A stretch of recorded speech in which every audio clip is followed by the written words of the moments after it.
Lin Yu traversed into a parallel world, finding himself as a member of the affluent second generation. Countless creditors besieged his doorstep, demanding repayment. Fortunately, at a critical juncture, he awakened the Omnipotent Avatar system. With an initial allocation of 1,000 avatars, he swiftly accumulated loans amounting to millions. As the number of his avatars proliferated, they began to extend their reach throughout the metropolis, infiltrating electronic factories, various industries, the entire city, and even foreign markets. Local bullies lamented, "I merely insulted him," and the entire street rallied around him.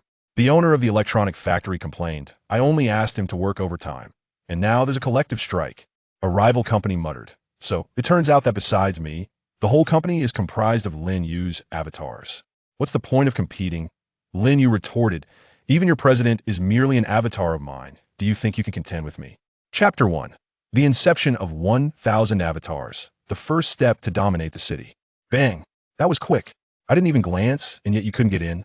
Next, allow me to demonstrate a complete 5-part lightning whip. Lin Yu vaguely recalled witnessing a 60-something elder display traditional martial arts in the park. Suddenly, a thunderclap struck the elder, inadvertently affecting him as well. Upon awakening, he discovered he had crossed into this parallel realm. After absorbing the memories that flooded his mind, Lin Yu discerned 2 pieces of news. The good news was that in this world, he was a scion of wealth.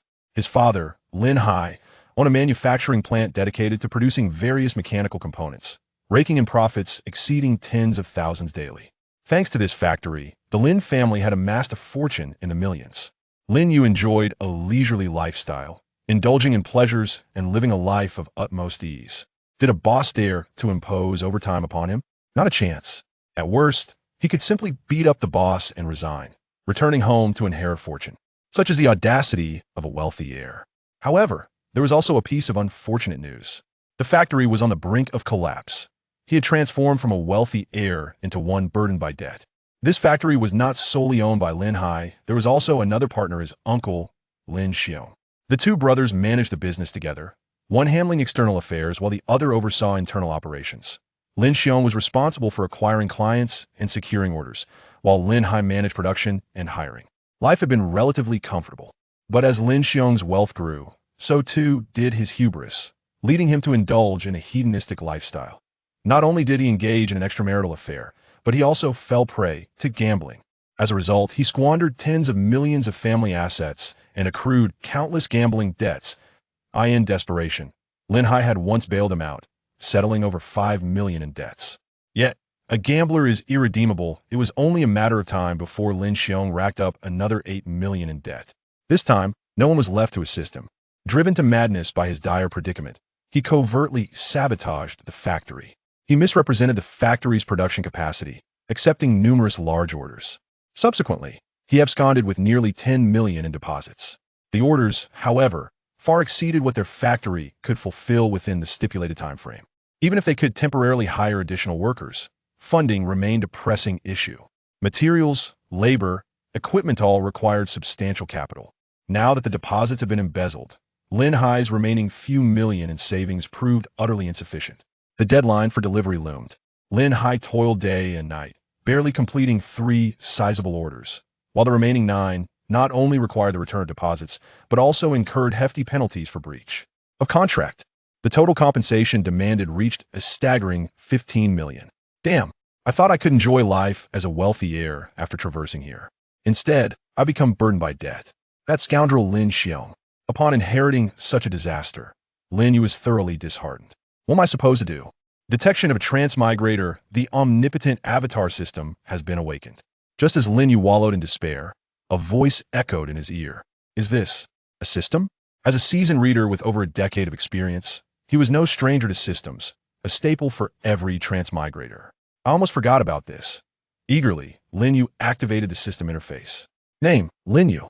Funds, 146,000 total assets of the host and avatars. Skills, none. System level. LV.1 requires 10 million in funds to level up. Current avatars. Ordinary avatars 100. Special mall. Not yet activated requires 1 million in funds to unlock. Newbie gift pack has arrived, please claim it. He opened it, silently reciting. Congratulations, host. You have acquired the skill. Damage transfer. When the host suffers malicious harm, it will be prioritized and evenly distributed among all avatars. Congratulations, host! You have received the item. System Space Backpack Capacity Infinite. Congratulations, host! You have acquired Ordinary Avatars 900 and Level 2 Enhanced Avatars 10. Ordinary Avatars, possessing 100 of the host's physical attributes. Random appearance as default. Male, holding legitimate identities. Indistinguishable from ordinary individuals, the sole distinction is their unwavering obedience to the host's commands. Level 2 Enhanced. Avatars, building upon ordinary avatars, can select one LV.2 skill, such as computer technology, business management, combat skills, etc. Tip 1. All avatars possess legitimate identities upon summoning. An identity information database will be automatically established. Tip 2. When summoning avatars, the host can control their arrival at any location or opt for system management, whereby the system will autonomously select a suitable location, ensuring the arrival goes unnoticed. With 1,000 ordinary avatars and 10 Level 2 Enhanced Avatars, alongside 146,000 in his pocket, Lin Yu's total assets were laid bare. This doesn't seem to resolve any issues. Lin Yu pondered for a moment, suddenly struck by inspiration. Avatars. With such a multitude at his disposal, how could he possibly struggle to acquire funds? He could simply take out loans. However, legitimate loan platforms required bank statements and proof of employment, which would be unattainable for the avatars. Thus, the best course of action was illicit loans. There are always unscrupulous individuals skirting the edges of legality, specializing in predatory loans. The interest rates are exorbitant. Borrowing $10,000 for 7 days could result in a repayment of $20,000, principal and interest included. Alternatively, they might engage in relentless collection tactics, tarnishing others' reputations and standing. For the average person, engaging with such predatory loans is akin to sheep walking into a wolf's den, utterly inadvisable. Yet for Lin Yu at this moment, they represented a readily available cash machine. They are merely avatars, not his actual self. Any debts incurred by the avatars have no bearing on him. They can pursue collections and tarnish reputations. It matters not to him. He would proceed. Chapter 2. The creditors block the door. Lin Yu steps forward. Knock, knock, knock. Before Lin Yu could delve into the matter, a rapid series of knocks echoed through the air. Upon opening the door, he was greeted by none other than his mother, He Wenjing. Upon seeing Lin Yu, her face was etched with worry as she firmly grasped his arm and urged him to leave. Xiaoyu, we must hurry. Your father has already purchased a plane ticket for you. You need to get out and lay low for a while. This predicament may prove insurmountable. Those creditors, if they fail to retrieve their money, may resort to extreme measures, and you could find yourself in grave danger. There are still 300,000 yuan in the account, all transferred to your card. Remember to withdraw it promptly, or it will be frozen in a few days. Your father and I will no longer be able to look after you, so take care of yourself. With that, He Wenjing pressed a bank card into Lin Yu's hand, as if bequeathing her last wishes. Yet Lin Yu remained rooted in place, unmoving. Xiaoyu, please, we have creditors at the door. Take advantage of the fewer people and leave quickly. If you don't, it may be too late. He Wenjing pleaded, her anxiety palpable. Lin Yu, however, shook his head with an air of calm. Mother, it's unnecessary. Is it not merely a debt of over 10 million? I have a way to resolve it. He Wenjing paused, astonished by her son's audacity. You have a solution? You, a mere intern fresh out of university, what could you possibly do? Xiaoyu, this is not the time for bravado. In the past, you could afford to be reckless, and we could cushion your falls, but not now. We must leave. She tugged at his hand, attempting to pull him outside, but the clamorous voices of the creditors beyond the door halted her actions instantly. It's too late. The creditors have blocked the door. Outside the door, a cacophony ensued. Old Lin, I entrusted you with this batch of orders because I believed in you. Now that you have failed to fulfill the order, you must at least refund the deposit so I can seek production elsewhere. Old Lin, I have never lost in business with you. If you betray me, it would be unforgivable. Enough talk. Just hand over the money. My project awaits. If this delays my work, you shall not escape unscathed. Hurry, or I will sue you, and you may find yourself behind bars. Faced with the relentless pressure of numerous creditors, Lin Hai appeared utterly helpless. He raised his hands in a futile attempt to silence the crowd. But his efforts were in vain. No one heeded him. All right, let me speak. He called, raising his voice. We have been friends and partners for many years. It pains me that we find ourselves in this situation. However, I too am a victim here. That scoundrel Lin Xiong accepted orders without my knowledge and absconded with the deposits, leading us to this predicament. Grant me some time to recuperate, and I will repay every last cent, without exception. Can we come to an understanding?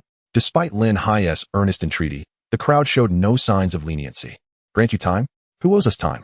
You swallowed our deposits and failed to deliver, leaving our projects in limbo.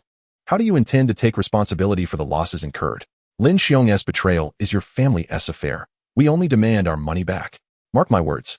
If the funds are not secured within 3 days, my project will collapse, resulting in millions lost. You can expect no mercy then. Prepare for imprisonment. As the atmosphere thickened with tension and the arguments escalated, Lin Yu's despair became evident. It seemed this time, the end was truly nigh. Creak. The door swung open behind him, and Lin Yu stepped out. Lin Yu's eyes widened in alarm. Xiao Yu, what are you doing out here? I told you to hide. Get back inside, quickly.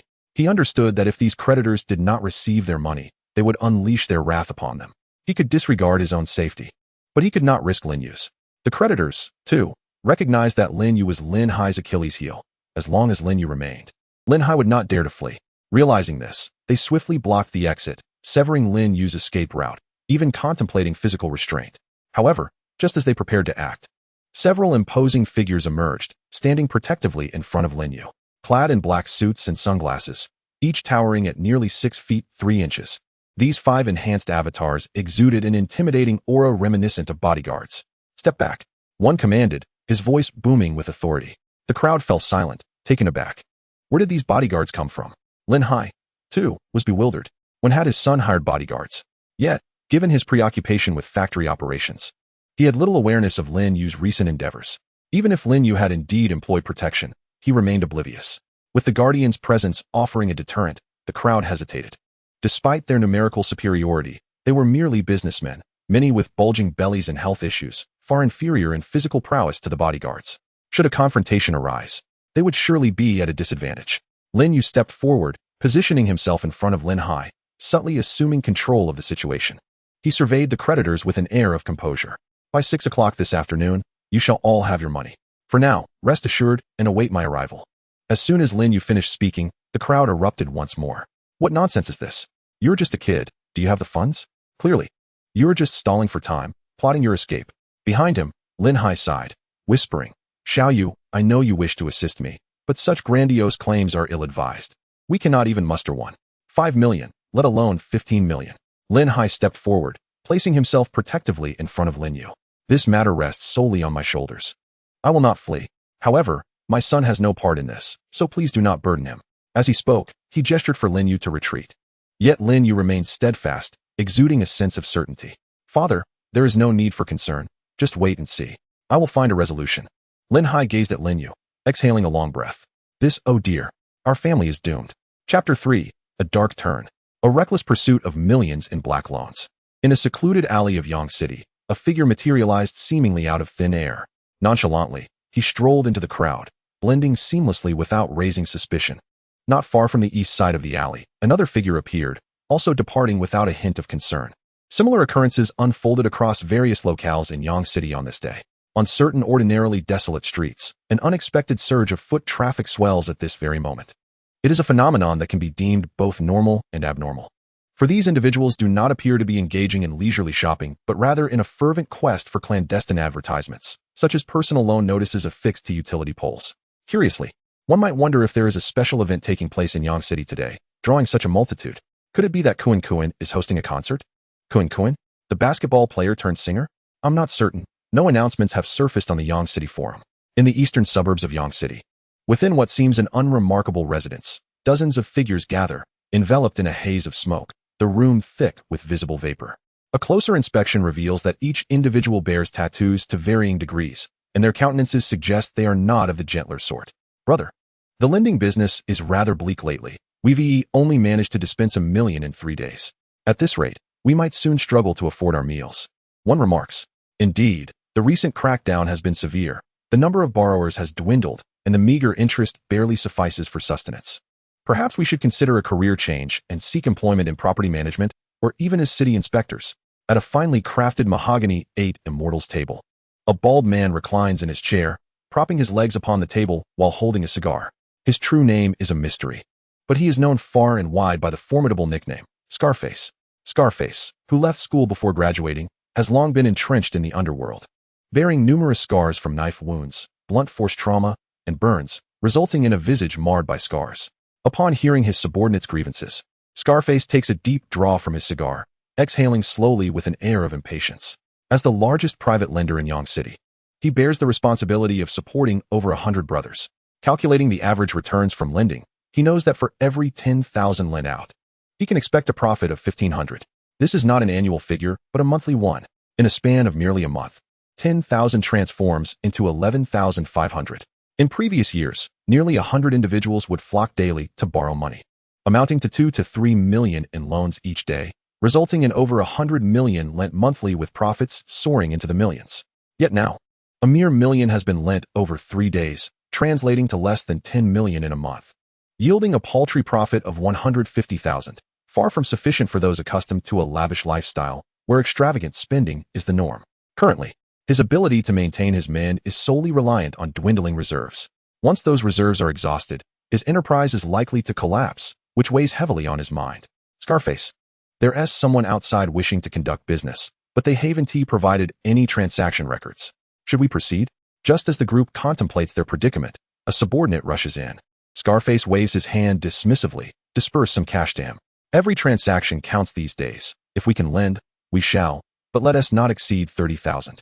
In the realm of private lending, they are undeterred by the prospect of a borrower's ability to repay. If you borrow 30,000 and fail to settle on time, by year's end, you may find yourself owing 100,000 or more. We're not afraid of your inability to repay. We merely fear your reluctance to borrow. Scarface, 5 more individuals have arrived. If their identities check out, lend them the money. Understood. Minutes pass, and then, Scarface, another 10 have come. Scarface raises an eyebrow. Today is proving to be surprisingly fortuitous.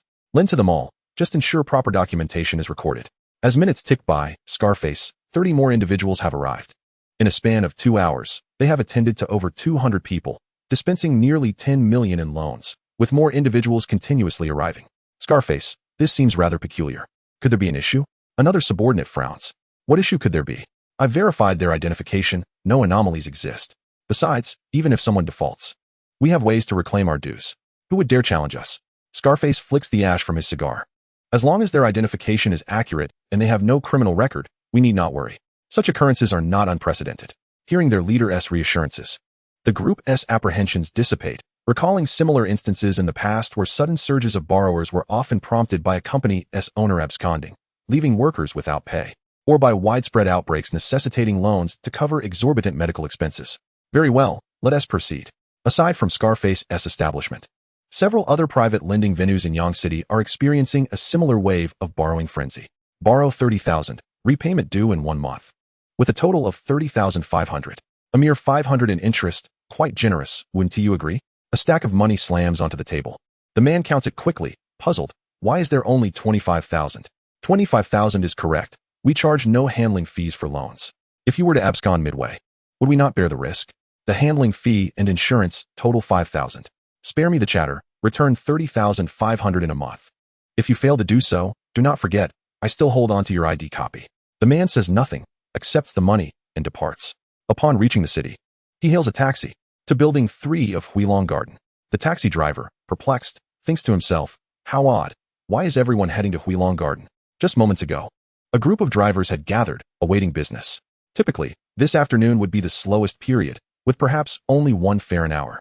Yet, unexpectedly, numerous jobs have surfaced, each with the destination set for Building 3 of Huilong Garden, piquing his curiosity. However, as a driver, he respects the privacy of his passengers and refrains from prying. As the taxi speeds along, it veers from a narrow road onto a main thoroughfare. Upon turning a corner, the driver is taken aback. Everywhere he looks, there are taxis. Private vehicles are scarce. It appears as if nearly the entire fleet of Yang City's taxis has converged. Passing through several intersections, he notices that nearly all taxis are following the same route, with few diversions. Unable to contain his curiosity, he asks, excuse me, is there some event at Huilong Garden? Why is everyone headed there? The man in the back remains silent for a moment before responding, nothing much, just an instruction from the boss. The driver gasps in astonishment. The boss? I must see what sort of influential figure could orchestrate such a spectacle. Chapter 4. 8,000 gather. Is this a scene of organized crime? I can't believe it. I'm still waiting for a ride, yet not a single taxi in sight. In such a vast city, how can I find no taxis? Ah, there's one. No, wait, a whole fleet. Wave them down, let them stop. Many individuals line the roadside, eagerly awaiting their turn. However, a steady stream of taxis whizzed past, completely disregarding them. At the taxi dispatch center, each red dot illuminated on the computer screen represented the location of a cab. The young woman responsible for monitoring the dispatch rubbed her eyes vigorously, her expression one of disbelief. Could this system be malfunctioning? How could so many vehicles converge in one place? Surely, it was improbable that such a multitude was heading to the same destination. Who could be so audacious? She shut down the computer and rebooted it, reopening the dispatch software. To her dismay, the same scene persisted. It appeared to be broken. She picked up the phone on her desk and dialed her boss's number. All right, I've informed the technicians. They'll be here shortly. Outside Building 3 of the Huilong Garden community, despite being labeled a community, it resembled a small villa district with predominantly single-family residences. Surrounding it was an abandoned soccer field, offering ample space for activities. As the clock approached 5 in the afternoon, impatience grew. Where's your money? When will it arrive? I see you're just stalling. With no intention of repaying. The creditor's impatience was palpable. You, young man, promised to settle the debt before 6. I have it recorded. If you fail to do so, prepare for a lawsuit. The creditors were increasingly irritable. Lin Yu raised his hand, and several bodyguards stepped forward, their robust figures forming an imposing line, instilling a sense of intimidation. The atmosphere became tense, as while they were in the right, no one dared confront Lin Yu directly. To fail to collect a debt and then suffer a beating would be an unwise trade-off. I assure you, I will clear the debt before 6. Please remain patient. Lin Yu replied with an air of calm confidence, as though he had everything under control. Yet, He Wenjing and Lin Hai were beside themselves with anxiety. Time was slipping away. What were they to do? If Lin Yu could leave Yancheng without incident, their worries would dissipate. As long as he was unharmed, they would be unconcerned. However, Lin Yu had yet to depart, and the creditors would not easily let him escape. Should a lawsuit ensue, their family's assets would be frozen. An imprisonment could follow. Ultimately, the debts would fall upon Lin Yu, burdening him for a lifetime. Lin Hai sighed inwardly, lamenting, "Foolish child. You should not have shown your face." Yet, the situation had escalated to a point of no return. Time ticked away, and as the hour approached 6, restlessness took hold. Just as they were about to urge him once more, a taxi appeared in their line of sight. Then came the 2nd, 3rd, and so forth, the 20th, the 100th. An innumerable fleet of taxis filled the surrounding area, a grand and formidable presence. Why are there suddenly so many taxis? As the doors swung open, several imposing figures emerged, each tall and robust. While they did not quite measure up to Lin Yu's bodyguards, they were certainly far stronger than the average individual. The group advanced toward their location, each clutching a stack of cash. 10 people, 30 people, 100, 200. One by one, they arrived, each holding cash. Everyone present, save for Lin Yu, was dumbfounded, their minds racing with a singular question. What were these people doing here, and who had summoned them? Lin Hai's heart raced as he observed the scene. It increasingly resembled a cinematic portrayal of a gang transaction. This was dangerous. He had to act with caution. If trouble arose, he needed to whisk Lin Yu away from this place. Meanwhile, the creditors stood in stunned silence. To mobilize such a crowd indicated a formidable backing. But the pressing concern was, who were they here for? Was there a significant figure residing in Huilong Garden? As the group approached, the creditors hurriedly made way, fearing they might provoke the newcomers. They were merely businessmen, not daring to engage with such individuals. However, they soon realized their efforts were in vain, as the group had no intention of passing by them. Instead, they halted beside Lin Yu. "Xiao Yu, over here." Lin Hai called out, but Lin Yu remained still. He Wenjing reached out to pull him, just as the group began to toss cash onto the ground, directly in front of Lin Yu. "Mom, there's no need to worry. These are all my people," he stated confidently. At this revelation, everyone froze. "Your people? You, a mere youth in your 20s. Where did you summon such a multitude from? Do you happen to know some gang members?" Lin Hai was equally astonished, his thoughts mirroring those of others. When had his son become entangled with the underworld? The crowd consisted entirely of sturdy men, each exuding a cold demeanor. In his eyes, what other force could muster such an assembly if not organized crime? He Wenjing tugged at Lin Yu's arm, quietly asking, "Xiao Yu, you really mean these are your people? How do you know them?" Lin Yu chuckled lightly. "Mom, that's not for you to worry about. They are just friends I made during university." Given the sensitivity surrounding the system, he crafted a casual explanation. Stacks of cash were hurled to the ground, accumulating into a mountain. The onlookers were left in astonishment. This must amount to at least 10 million. Not just that, there are so many of them. As time progressed, the cash continued to rise. Lin Yu accessed the system panel. Name, Lin Yu. Funds, 23,746,000. Total assets of the host and their avatars. Skills, damage transfer. System level, LV1, requires 1 million to upgrade. Current avatars, 1,000 regular avatars, 10 level 2 enhanced avatars. Special shop, not yet unlocked, requires 1 million to activate. Obtained through multiple private lending channels, each with varying loan amounts. Some were nearly 30,000, others just over 10,000. After subtracting his own 146,000 and the 300,000 sent by his mother, the total from loans amounted to 23.3 million. He Wenjing and Lin Hai gazed at their son, their hearts filled with astonishment. They had believed Lin Yu's claims were merely a stalling tactic, but it turned out to be the truth. All along, they had assumed he was just an ordinary university student, leading a mundane life. Little did they know, Lin Yu had quietly built such a substantial network. In mere half a day, he could rally so many individuals and amass such wealth. Lin Hai felt a mix of emotions, shame and pride. Shame for having placed the burden of their mess onto his son, and pride because Lin Yu had surpassed his expectations, proving far more capable. Sighing, both Lin Hai and He Wenjing were left in deep reflection. They could hardly fathom that they would survive this calamity. What seemed to be a certain death trap was miraculously averted by Lin Yu's intervention. Initially, he had contemplated seizing the opportunity to impart knowledge to Lin Yu on managing the factory, ensuring a smooth transition of his business, and securing a stable future for himself. However, unbeknownst to him, Lin Yu had quietly forged his own path outside. With a mere gesture, he summoned 1,000 individuals, and millions in capital materialized. Even after toiling for the greater part of his life, he had never amassed such power. As a father, he felt a profound sense of inadequacy. Chapter 5. Unlocking the System Mall, an Abundance of Gains. Lin Hai perused the ledger, meticulously calculating and verifying the debts owed by each individual against the corresponding cash amounts. After 2 hours of diligent effort, they successfully settled all debts. Strangely, however, those who received their payments did not depart. Instead, they lingered at the scene. A balding middle-aged man approached Lin Yu, his face adorned with a broad smile, a stark contrast to his previous aggressive demeanor when demanding payment. Now, he bore an air of flattery and subservience. Ahem, young brother, today's confrontation over debts was truly a last resort. After all, we all need money to survive, don't we? Please don't hold a grudge against us. Several others stepped forward, their attitudes exceedingly deferential. Yes, we had no other choice. We hope you, young brother, can show some magnanimity and not hold it against us. They regarded Lin Yu warily, anxious not to provoke his displeasure. It was no jest. He had summoned thousands and amassed millions in cash. Would anyone dare to assert he lacked influence? Which gang would openly admit to being a gang? They now regretted their prior conduct, fearing that Lin Yu might harbor resentment. Their small enterprises could hardly withstand the tumult of such formidable power. The situation had escalated beyond merely collecting debts. It had transformed into a question of whether they could safely exit this place. Do you think we wish to stay? One of them exclaimed. Look around. There's a throng of sharply dressed individuals, sunglasses perched on their noses, blocking our way with arms crossed behind their backs. It's as if a mob boss is making an appearance. Who wouldn't he be unnerved? Lin Yu surveyed the surroundings, seemingly recognizing the gravity of the situation. Indeed, the scene was daunting for anyone. He waved his hand, and the individuals beside him immediately cleared a path. Let us go?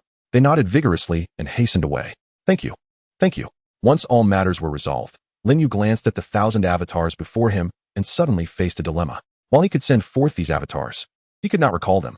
Managing the sustenance and necessities of so many individuals posed a significant challenge. It appeared imperative to secure them jobs. With so many working for him, he would merely need to collect the profits. How delightful. However, the search for employment would have to wait until tomorrow. It was already 8 in the evening, far too late.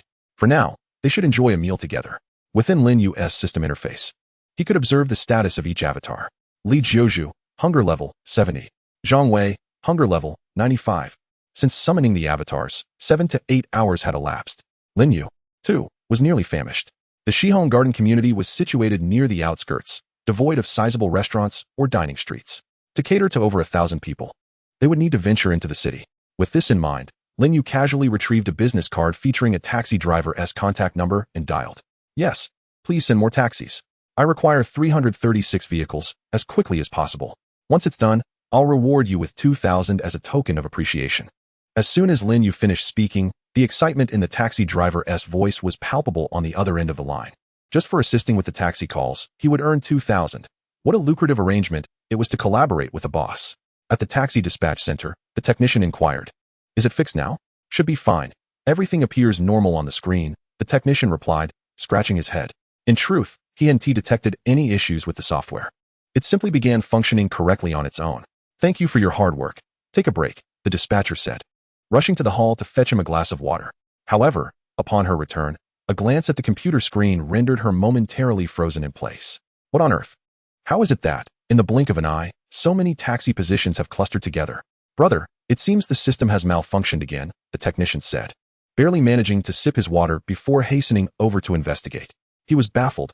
All appeared normal, and yet alas, this is frustrating. It seems we'll be working overtime tonight. In the taxi, Lin Yu opened the system panel. Name, Lin Yu. Funds, 5,746,000. Total assets of host and avatars. Skills, damage transfer. System level, LV1, requires 10 million funds to upgrade. Current avatars, 1,000 ordinary avatars, 10 level 2 enhanced avatars. Special mall, not yet unlocked, requires 1 million funds to activate. The total debt settled amounted to 15.3 million. After the settlement, Lin Yu retained 8.74 million. Considering there were no further funds to continue operating the factory, he allocated 3 million to Lin Hai. He now held a mere 5.74 million. Yet for his current stage, it sufficed. Spend 1 million funds to unlock the special mall. Over 5 million in cash vanished from his system backpack, leaving him with just over 4 million. Upon accessing the special mall, a plethora of items unfolded before him. Special mall contains 35 items available for purchase with funds. Discounts appear randomly and at irregular intervals. All items refresh automatically at midnight daily. The host may also spend 1 million funds to refresh once, with a daily limit of 3 refreshes. 1. Level 2 Enhanced Avatar 1 allows selection of 1 LV2 skill for learning. Price, 300,000 funds. 2. Skill, Probe, allows viewing any individual S information, including their past experiences. Price, 1 million funds. 3. Fun Luck Chest, which can yield a varying sum of money from 100,000 to 1 million. Price, 500,000 funds. Currently available at a limited time discount of 400,000 funds. Daily limit, 10. 4. LV2 Skill Learning Card, allowing the host to select 1 LV2 skill for learning. Price, 5 million funds. 5. Currently no items available for sale. The level 2 enhanced avatars were included as a gift in the starter pack, and Lin Yu had summoned 5 learning LV2 combat skills. The remaining 5 were temporarily deemed unnecessary and were in a state of suspension. Purchasing more would yield no different outcome. Consequently, he opted to pass on the first item. The second item, the probe skill, which revealed others' information, was rather appealing. Purchase. Congratulations, host has acquired the skill, probe. Lin Yu activated the skill and focused on the taxi driver. Liang, male, 42 years old.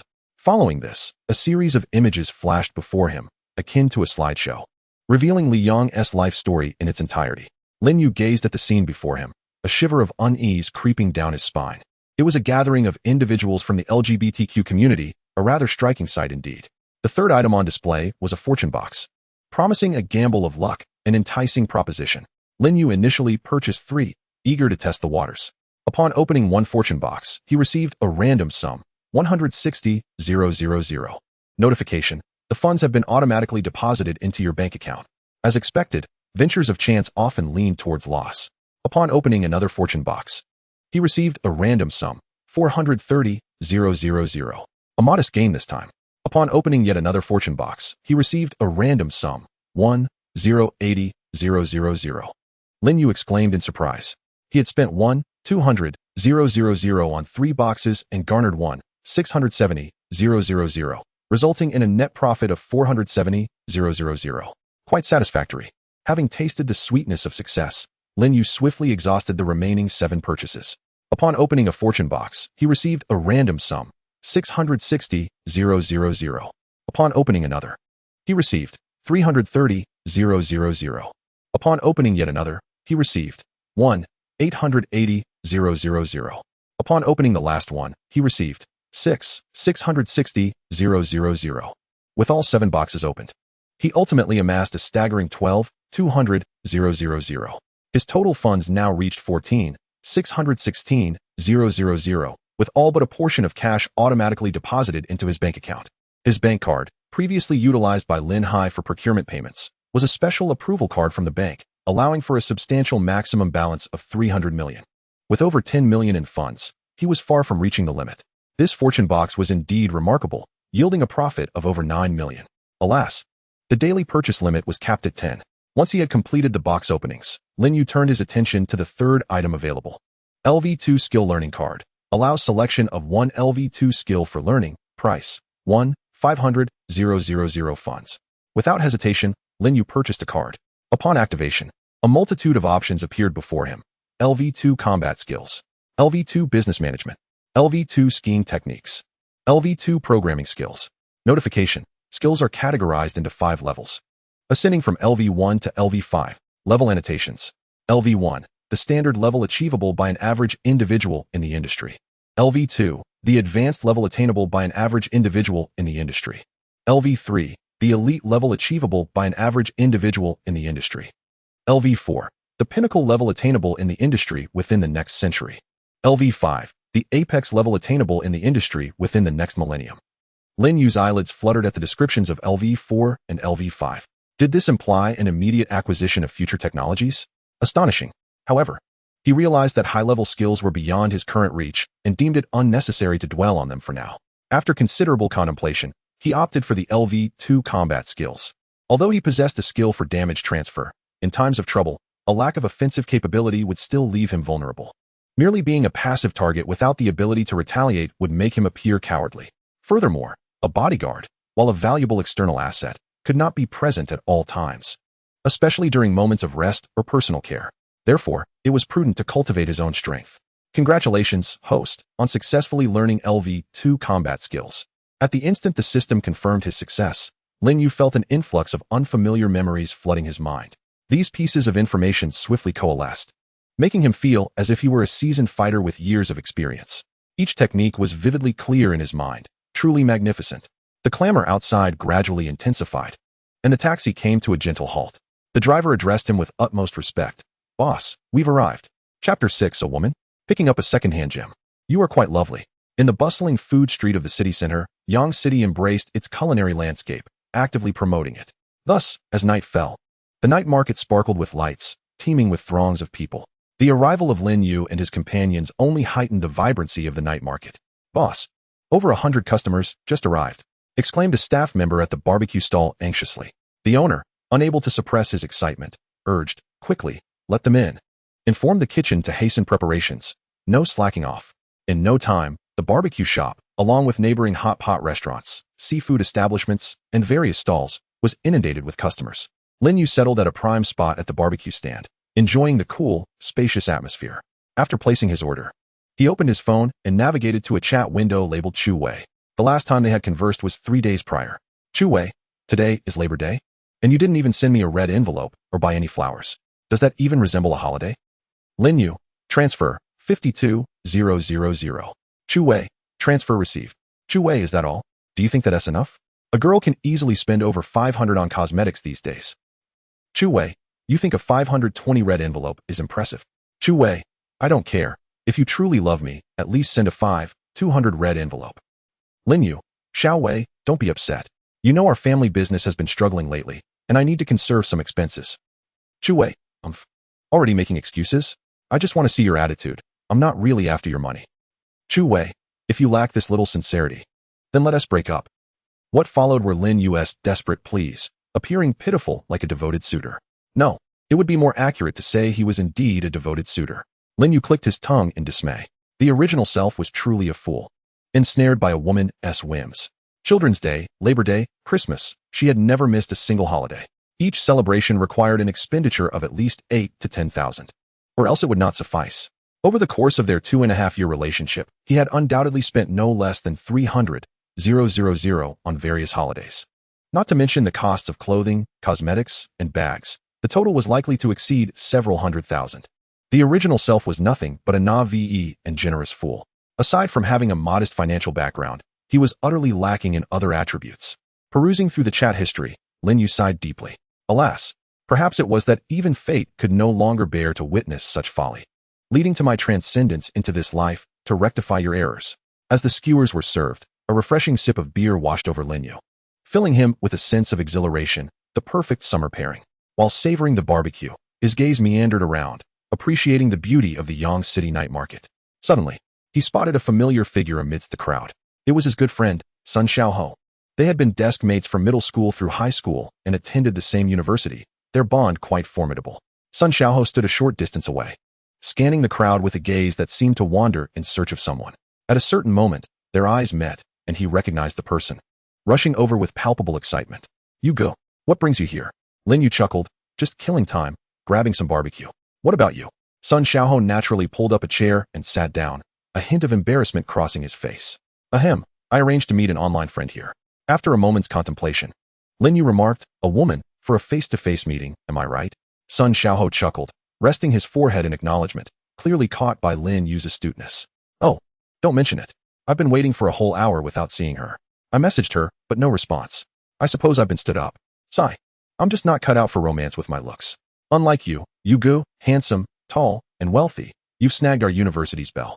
He paused, "By the way, isn't your wife here with you?"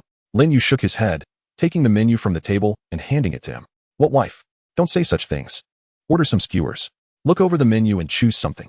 Today, it's my treat." "All right, I want tea hold back." Though he claimed he wouldn't tea hold back, Sun Xiaohou only ordered a few extra skewers and a couple of bottles of beer, totaling less than 50 yuan. Lin Yu couldn't help but recall the numerous red envelopes he had sent to Chu Wei, 520, 1314, 5200. With that money, wouldn't it be more satisfying to treat your brother to a meal? Spending 50 yuan on a brother could even earn you the title of dad. Yet, he squandered hundreds of thousands on that woman, becoming a fool in the process. Cheers. They clinked glasses, each gulping down several mouthfuls of beer. Suddenly, a voice interrupted from nearby. "Oh, isn't that Lin Yu?" They turned to see 4 or 5 young figures approaching. It was Li Tian and his crew. Sun Xiaohou expressed his surprise. Li Tian, one of Chu Wei's suitors. Thus, in a sense, he could be regarded as Lin Yu's rival. His family was also in business, albeit on a smaller scale than Lin Yu's. He had pursued Chu Wei during their university days, but ultimately, she chose Lin Yu.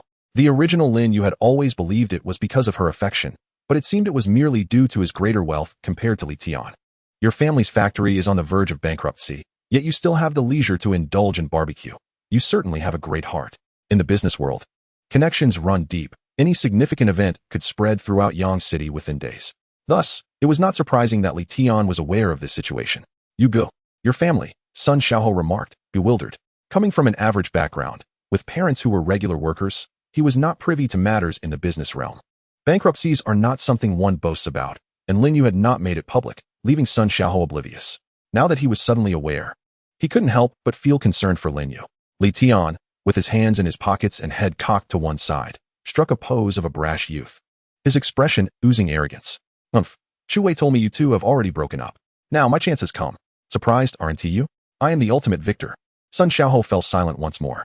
So, it turned out that Yu Guo's family had encountered such a significant upheaval, and even his wife had left him. Ugh. What wife? I shouldn't have mentioned that. It was no wonder Lin Yu had been so evasive about the topic. Meanwhile, Lin Yu continued to enjoy his skewers, his demeanor largely unchanged. Having experienced much before his transmigration, his mindset was on a different level compared to Li Tian and his ilk. "So, you're pursuing Chu Wei now? Congratulations. Her skills in bed are quite commendable. I've already trained her well, saving you a lot of trouble." Upon hearing this, Li Tian's eyes widened in shock, his teeth clenched in fury. The companions behind him exchanged incredulous glances. Although Lin Yu did not explicitly state it, everyone understood the mockery embedded in his words. "You're picking up a woman I grew weary of and are patting yourself on the back, utterly shameless. Lin Yu." Li Tian's face turned ashen, seething with rage. But in the next moment, he seemed to recollect something, quickly tempering his anger. So what if you get to boast for now? With your family facing bankruptcy, I wonder how long you can maintain your glory." After saying this, Li Tian and his companions sat down at a nearby table. Frustrated, he slammed the table, his chest heaving with discontent. Initially in high spirits, Lin Yu's words had drained his appetite. "Damn it, bastard." The barbecue shop's staff, dutifully attentive, approached with the menu, only to be met with Li Tian's explosive outburst. "Are you blind? Can't you see I'm furious? What are you doing eating? Get lost." The waitress, a young girl likely working a summer job, had never encountered such a scene. Cowering under his shout, she retreated repeatedly. I'm sorry. As she backed away, her voice was filled with distress. Nevertheless, Li Tian remained relentless, glaring at her with a fierce expression. "What do you think you're doing? Put the menu down. I came here to eat. If you take the menu away, how am I supposed to order?" The girl lowered her head, feeling wronged. "But you just said you weren't eating." Li Tian slammed the table again, his voice booming. "I said I'm not eating now. I'll order later. Don't you understand? If you can't even do your job as a waitress, what are you good for? Put it down. The girl bit her lip. Though she felt aggrieved, she didn't dare to speak further. Carefully placing the menu on their table, she left with tears welling in her eyes. Having vented his frustrations, Li Tian felt considerably lighter. Not far away, Lin Yu quietly observed the scene, a wry smile escaping his lips. Such a bully, who only flaunted his power before the weak, seemed quite fitting for Chu Wei, a rogue and a gold digger. TSK. Chapter 7. Disrupting the scene. Ergo. Have you ordered the kidneys yet? Rest assured, brother, I wouldn't forget your instructions. By the way, a new batch of under 20 girls just arrived at the New World Entertainment Plaza. Shall we switch venues later? I've already made the arrangements. Good. You certainly know how to handle things. At the barbecue stall, a diverse array of patrons were present, families enjoying dinner, groups of friends gathering, and young couples sharing moments. However, the most striking were the group of men with bare chests, tattooed backs, and a commanding presence. The leader, known as Xie Sherdong, was a bald man with a hefty build, standing atop a beer crate, adorned with a large gold chain and a diamond-studded watch, car keys strewn across the table. With a cigarette in hand, he sipped beer, his tattoos boldly displayed. As they settled in, passers-by instinctively steered clear. The waitress in charge of taking orders didn't dare approach, ultimately leaving it to the barbecue shop owner to brave the encounter. Remember, be meticulous with their orders. Don't burn anything. We can't afford to upset them. The proprietor personally admonished the kitchen staff, insisting they must not falter. Among them was a newly hired barbecue chef, recently arrived from afar, still unfamiliar with the ways of Yangqing. Upon hearing the proprietor's caution, he was perplexed. Boss, who are these people? The owner pondered for a moment, then sighed. Can you not see? They are a band of local ruffians, wealthy and powerful. Typical street thugs might engage in petty theft, skirting around with their tails between their legs. But this group is brazen, unrestrained in their bullying. Just the other day, that bald man demanded a girl's phone number. When she refused, they resorted to violence, leaving her hospitalized. Her boyfriend was rushed to the emergency room. And two others who tried to intervene ended up with serious injuries, one with a broken leg, the other disfigured. Your sister-in-law almost rushed in to help, but I stopped her just in time. Otherwise, she might have been lying in a hospital bed herself, and I would have to close this establishment. Listening to the proprietor's explanation, the barbecue chef felt a cold sweat break out, instantly sharpening his focus. But boss, with their audacity, is there no one to intervene? The owner shook his head, a look of resignation on his face. Of course, there are those who intervene. The police were alerted immediately. However, when 3 or more people engage in a brawl, it's classified as mutual combat. Those ruffians, along with the well-meaning bystanders, were all detained. Being detained is not the same as being sentenced. They'll be out in a week or two. For them, a stint in detention is merely a routine affair. It's a pity for those who try to help. They meant well, but it's best not to provoke them. A few minutes later, the owner personally brought the skewers to the table. Donggu, a nearby lackey, presented a particularly appealing skewer of kidney to the bald man, who took a bite, revealing a satisfied grin. Yet, when he smiled, his face appeared even more menacing. The bald man popped open a bottle of beer with his teeth, the cap flying off with a crisp snap. The others, upon hearing this, eagerly grabbed their own bottles. They tilted their heads back, chugging directly from the bottles. In their circle, the first to finish a bottle was deemed the more formidable, the more carefree. This was a ritual for the bald man, who could showcase his prowess by downing a bottle in 6 seconds, sometimes even in less than 5. Naturally, every time he finished, he basked in the adulation of his subordinates, relishing the sense of superiority it bestowed upon him.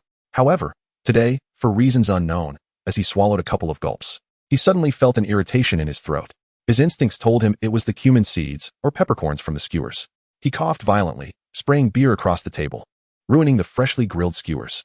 A surge of anger welled up within him, for to spew beer during a drinking contest was a great affront to his pride, especially in front of so many lackeys. What kind of skewers are these? So much cumin that it choked me. He bellowed. Get the owner out here. The proprietor, witnessing the scene, felt a chill run down his spine. He had been exceedingly cautious. How had he managed to offend them? I'm coming, he said, steeling himself as he approached. The bald man, still coughing and unable to regain his composure, was confronted by one of the lackeys who, with keen insight, demanded, "What is wrong with this skewer? So much cumin that you made our brother choke. What do you intend to do about it?" The owner understood that today he had no choice but to swallow this humiliation. "I apologize, this is a mistake from my establishment. How about this? Today's meal is on the house, consider it my treat. Please, calm down." Seeing the owner's humble demeanor, the bald man felt a sense of satisfaction and waved dismissively. "Fine, I'll accept your goodwill. Just prepare another round." Upon returning to the kitchen, the owner refrained from reprimanding the barbecue chef, merely advising him to use less cumin. After all, being choked by cumin was hardly the chef's fault. It was merely a stroke of bad luck. Within 10 minutes, freshly grilled skewers were served again. The bald man, eager to redeem himself, lifted his bottle once more. However, misfortune struck again, not due to cumin this time, but because the beer he had previously inhaled had not fully cleared from his throat. Once more, he was seized by a violent cough, spraying beer everywhere. With an explosive crash, the bald man smashed his beer bottle in frustration. 2 consecutive incidents of choking had severely dented his pride, leading him to rage uncontrollably. "Owner, get out here." The surrounding patrons, sensing the rising tension, hastily moved their tables away or settled their bills to leave, eager to avoid entanglement in this brewing conflict. Before long, only a few tables remained occupied, most of which belonged to Lin Yu's entourage. Li Tian and his companions, observing the escalating situation, contemplated leaving. Though he often acted arrogant, it was only in the presence of those he deemed weaker. He dared not confront someone of the bald man's caliber. Yet, as he rose to depart, he noticed Lin Yu still seated, unfazed. A wave of hesitation washed over him. Having been rivals for so long, striving to surpass Lin Yu and win Chu Wei's favor, he had constantly compared himself to him. Yet, in terms of looks and wealth, he always fell short. If he were to shy away now, it would be a grave embarrassment. If Lin Yu dared to stay, why should he not? With that thought, Li Tian sat back down, forcing his companions to remain as well. The others, loyal to Li Tian, had no choice but to comply, albeit reluctantly. Meanwhile, Lin Yu continued to enjoy his skewers, while Sun Xiaohou felt a twinge of apprehension. "Yugu, perhaps we should leave?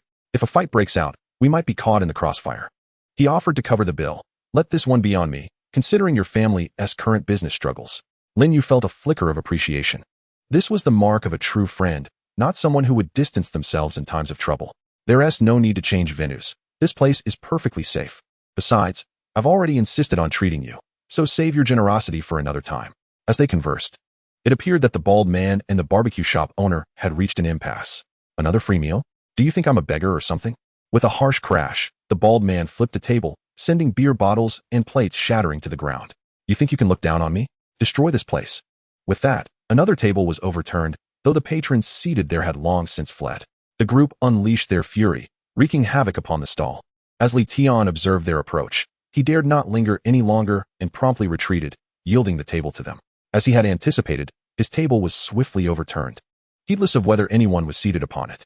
Subsequently, the individual turned and strode towards Lin Yu's direction. "You two brats, what the hell are you eating? Get lost." Chapter 8, Outnumbered? "You think you can compare numbers with me? What the hell are you eating? Hurry up and scram." Seeing one of them advance towards Lin Yu, who remained motionless, Li Tian felt a surge of delight. Humph, has he been frightened into silence? He still doesn't know to leave. When he gets beaten up, it will serve as a perfect catharsis for me. Sun Xiaohou, noticing the situation, grasped Lin Yu's arm, attempting to pull him away. "You go, let's hurry and go. We can't provoke them." Yet Lin Yu remained undeterred. "No need." The adversary, witnessing Lin Yu's unwavering demeanor, was instantly consumed by rage. "In Yang City, how dare anyone disregard them? You two little punks, you have quite the audacity. Are you seeking death?" The onlookers sighed at this spectacle. "Hurry and leave. Don't invite trouble. You can't afford to provoke them." Alas, the youth are so impulsive. Do they not comprehend the enormity of the trouble they are courting? They lamented, unsure of which unfortunate youth would face dire consequences. In the arena, the man bore a fierce countenance. His fist descended towards Lin Yu's forehead. Many a spectator shut their eyes, unwilling to witness the impending calamity. However, in the next moment, bang! Lin Yu's movements were so swift they appeared blurred. Before the opponent's fist could land, he delivered a kick to the man's waist. The individual was sent flying, tumbling 4 or 5 meters across the ground. Silence enveloped the crowd. What just transpired? How did this young man exhibit such ferocity? My goodness, I could scarcely discern his movements. And yet he has sent that person flying. Gasps of astonishment filled the air. The anticipated scene of Lin Yu being battered did not materialize. Instead, it was his opponent who was launched away. This outcome was entirely unforeseen. Though Lin Yu possessed commendable height, he was comparatively slender, weighing no more than 150 pounds. In contrast, the adversary was not only tall, but also robust, likely weighing around 200 pounds. Given such a disparity in physique, it was astonishing that Lin Yu could send him flying 4 or 5 meters. It truly defied all expectations. Sun Xiaohou, witnessing this turn of events, felt his previously anxious heart settle slightly, replaced by sheer astonishment. Is Yu Gu truly this formidable? He had prepared himself for a desperate confrontation, willing to fight to the bitter end. As long as he didn't die, it was a trivial matter. Yet now it seemed he had been overly cautious. Lin Yu was not merely posturing. He was genuinely composed and assured. With this realization, Sun Xiaohou regarded Lin Yu with newfound admiration. However, the reaction of Li Tian and his companions was starkly different. What on earth is wrong with this guy? How does he possess such strength? He cursed under his breath, still eager to witness Lin Yu's downfall. Seeing Lin Yu unscathed only fueled Li Tian's simmering frustration. You bastard, competing with me for women and humiliating me. Why don't you just die? His heavy breaths intensified as he glared at Lin Yu with increasing loathing. Yet, mere moments later, his expression shifted. A smile crept across his face, revealing a malicious glee. Lin Yu, this is entirely your own doing. At the scene, the bald man's subordinates, initially engaged in their own chaos, turned their attention to Lin Yu upon witnessing someone being kicked away. You dare to strike someone from my crew. No one in Yang City has the audacity to disrespect me like this. A group of 7 or 8 tattooed, muscular men began to encircle Lin Yu. The owner of the barbecue stall, observing this unfolding drama, appeared conflicted. He had no desire to involve himself in such matters, but his conscience urged him to intervene. Don't just stand there, run. Are you waiting to be beaten? However, as soon as his words left his lips, the bald man shot him a fierce glare. Who the hell asked for your input? You want to die too? The owner fell silent, deterred by the confrontation. The devastation of his barbecue stall had already been burdensome. Any further trouble could spell disaster. At that moment, the onlookers could not help but feel a twinge of anxiety for Lin Yu. Yet, no one dared to step forward to intervene. On one hand, the bald man was notorious for his brutishness in Yang City, and none would dare provoke him lightly. Should they intervene and incur his wrath, retaliation would surely follow. On the other hand, the populace remained wary. After all, the last time a similar incident occurred, those who attempted to mediate were labeled as participants in mutual combat and detained. Thus, everyone was on edge, reluctant to invite trouble upon themselves. At most, they quietly alerted the authorities. Being a good Samaritan was fraught with peril. In the blink of an eye, the bald man's entourage had completely surrounded Lin Yu. You little brat, you think you're so tough? You kicked my brother away. I'll tell you this. Either you cough up 30,000 in compensation, or I'll break your legs. Choose. Lin Yu stood his ground, his expression unperturbed, exhibiting not a hint of trepidation. Outnumbered? Compared to me, you are not worthy. Chapter 9. Calling 1,000 people just like that? Are you the mafia? Inside the hot pot restaurant, the owner beamed at the sight of a bustling crowd filling every table. Typically, his establishment accommodated only around 20 tables, peaking at 50 during busy seasons. Today, however, he was overwhelmed with a full 80 tables. This amounted to 4 days' worth of revenue. It was simply exhilarating. Yet, why were all these patrons clad in suits? Surely, they must be employees from some large corporation dining together. They couldn't possibly be members of the underworld. The owner's delight grew as he pondered, and he retreated to his lounge, uncorking a bottle of fine red wine, intending to indulge in a modest sip. However, upon his return to the front, he found the place utterly deserted. What on earth happened? Where did everyone go? He inquired, directing his question at one of the waitstaff. The server, seemingly in shock, responded with panic. Boss, I don't know. They were eating and suddenly bolted out like they were in a 100-meter dash. The same bewildering scenario unfolded in various nearby restaurants. Surrounding the barbecue stall, a throng of spectators formed layer upon layer. Hey, what are you pushing for? Can't you see how many people are in front? No matter how much you shove. The outermost youth, feeling someone jostling behind him, grumbled. However, upon turning around, he froze in astonishment. Towering figures clad in suits advanced towards them, exuding an air reminiscent of a cinematic gangster gathering, a formidable army descending upon them. The young man stood rooted in place, paralyzed by fear. At the barbecue stall, a figure in a suit emerged into view, followed by an increasing multitude of silhouettes. 10, 100, 500, 1,000. A multitude of silhouettes surrounded the scene, creating an impenetrable barrier. Passers-by, gripped by fear, began to retreat. Could it be true? They had such a formidable number of thugs. This was an egregious display of bullying. 8 men assaulting 2 was already an unfair advantage, and yet they summoned even more. It was no wonder this group felt so emboldened in Yang City. Who could possibly stand against them? Alas, these 2 young men had found themselves in grave peril. With so many adversaries, they were likely to be incapacitated. The owner of the barbecue restaurant felt a pang of despair. It was over, his establishment was doomed. With such a throng, it would be reduced to rubble in mere moments. Sun Xiaohou gazed upon the array of figures clad in black suits, a wave of hopelessness washing over him. If only he had forcibly pulled Lin Yu away sooner. Sigh. The onlookers believed these individuals to be the henchmen of the bald man, casting sympathetic glances toward Lin Yu. However, the bald man, overhearing their discussions, was utterly bewildered. What was happening? These were not my men at all. The few lackeys beside him were equally terrified, rendered speechless by the unfolding scene. Under the scrutinizing gazes of the crowd, Lin Yu casually placed his hands in his pockets and declared, "Take them down." No sooner had he spoken than 1,000 suited figures surged forward, encircling the bald man and his companions. A resounding slap echoed as the bald man was kicked, his legs buckling as he fell to his knees, quickly restrained by several others, rendering him utterly immobile. The same fate befell his fellow lackeys. Witnessing this spectacle, the crowd stood in stunned silence, struggling to comprehend the situation. Were they not all part of the same group? How could this be? Surely, these individuals were summoned by that young man. The realization dawned upon them. There was no other plausible explanation. What a surprise. This young man was not to be underestimated. Who was he to command such a formidable assembly? Could it be that he was involved with organized crime? Li Tian, hiding in a corner, watched the scene unfold, his face a mask of disbelief. Lin Yu's men? Surely this was a jest. How could he possibly have summoned such a multitude? Even if he were to hire them, it would be impossible. His family's factory was on the brink of bankruptcy, leaving no funds to hire such a crew. Sun Xiaohou glanced at the imposing figures before him, then at Lin Yu.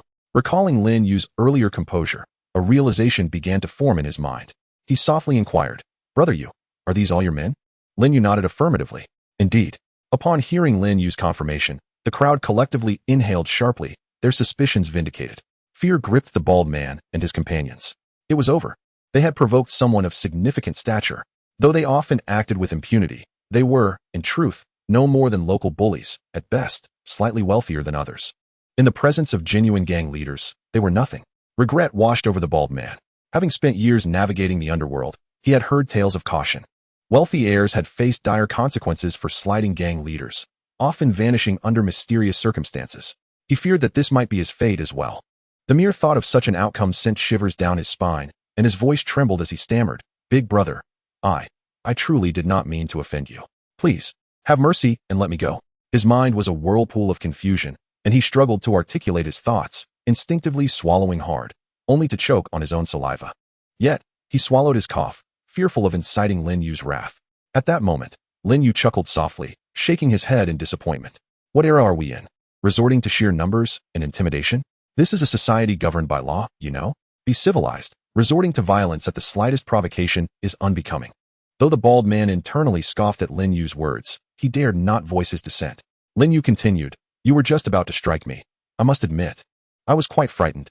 What shall we do about that?" The bald man, trembling, began to slap his own face in penance. "It's my fault. I'll take responsibility. I'll pay for the damages to your barbecue restaurant. What must I do?"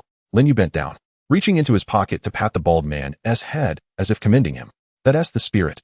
One must be reasonable. When one errs, one must accept the consequences. I did not force your hand, did I?" "And no, absolutely not. It was all voluntary," the bald man replied, visibly shaken. Lin Yu patted his head again, a satisfied grin on his face. "Boss, please assess the damages. We shall have him compensate you." The barbecue restaurant owner stood in a daze, still reeling from the earlier shock. Upon hearing Lin Yu's request, he jolted back to reality. "Of course, I'll do it right away." In that moment, the crowd was filled with a myriad of thoughts. While the spectacle of Lin Yu's display suggested he might not be a virtuous character, inexplicably, everyone felt a sense of satisfaction. Make way, make way. Are you not aware that you're obstructing the road? Let us see who is causing trouble here. Do you wish to be fined?" Suddenly, a voice rang out from the outskirts of the crowd. A group of city enforcement officers, exuding an air of authority, pushed through the gathered spectators.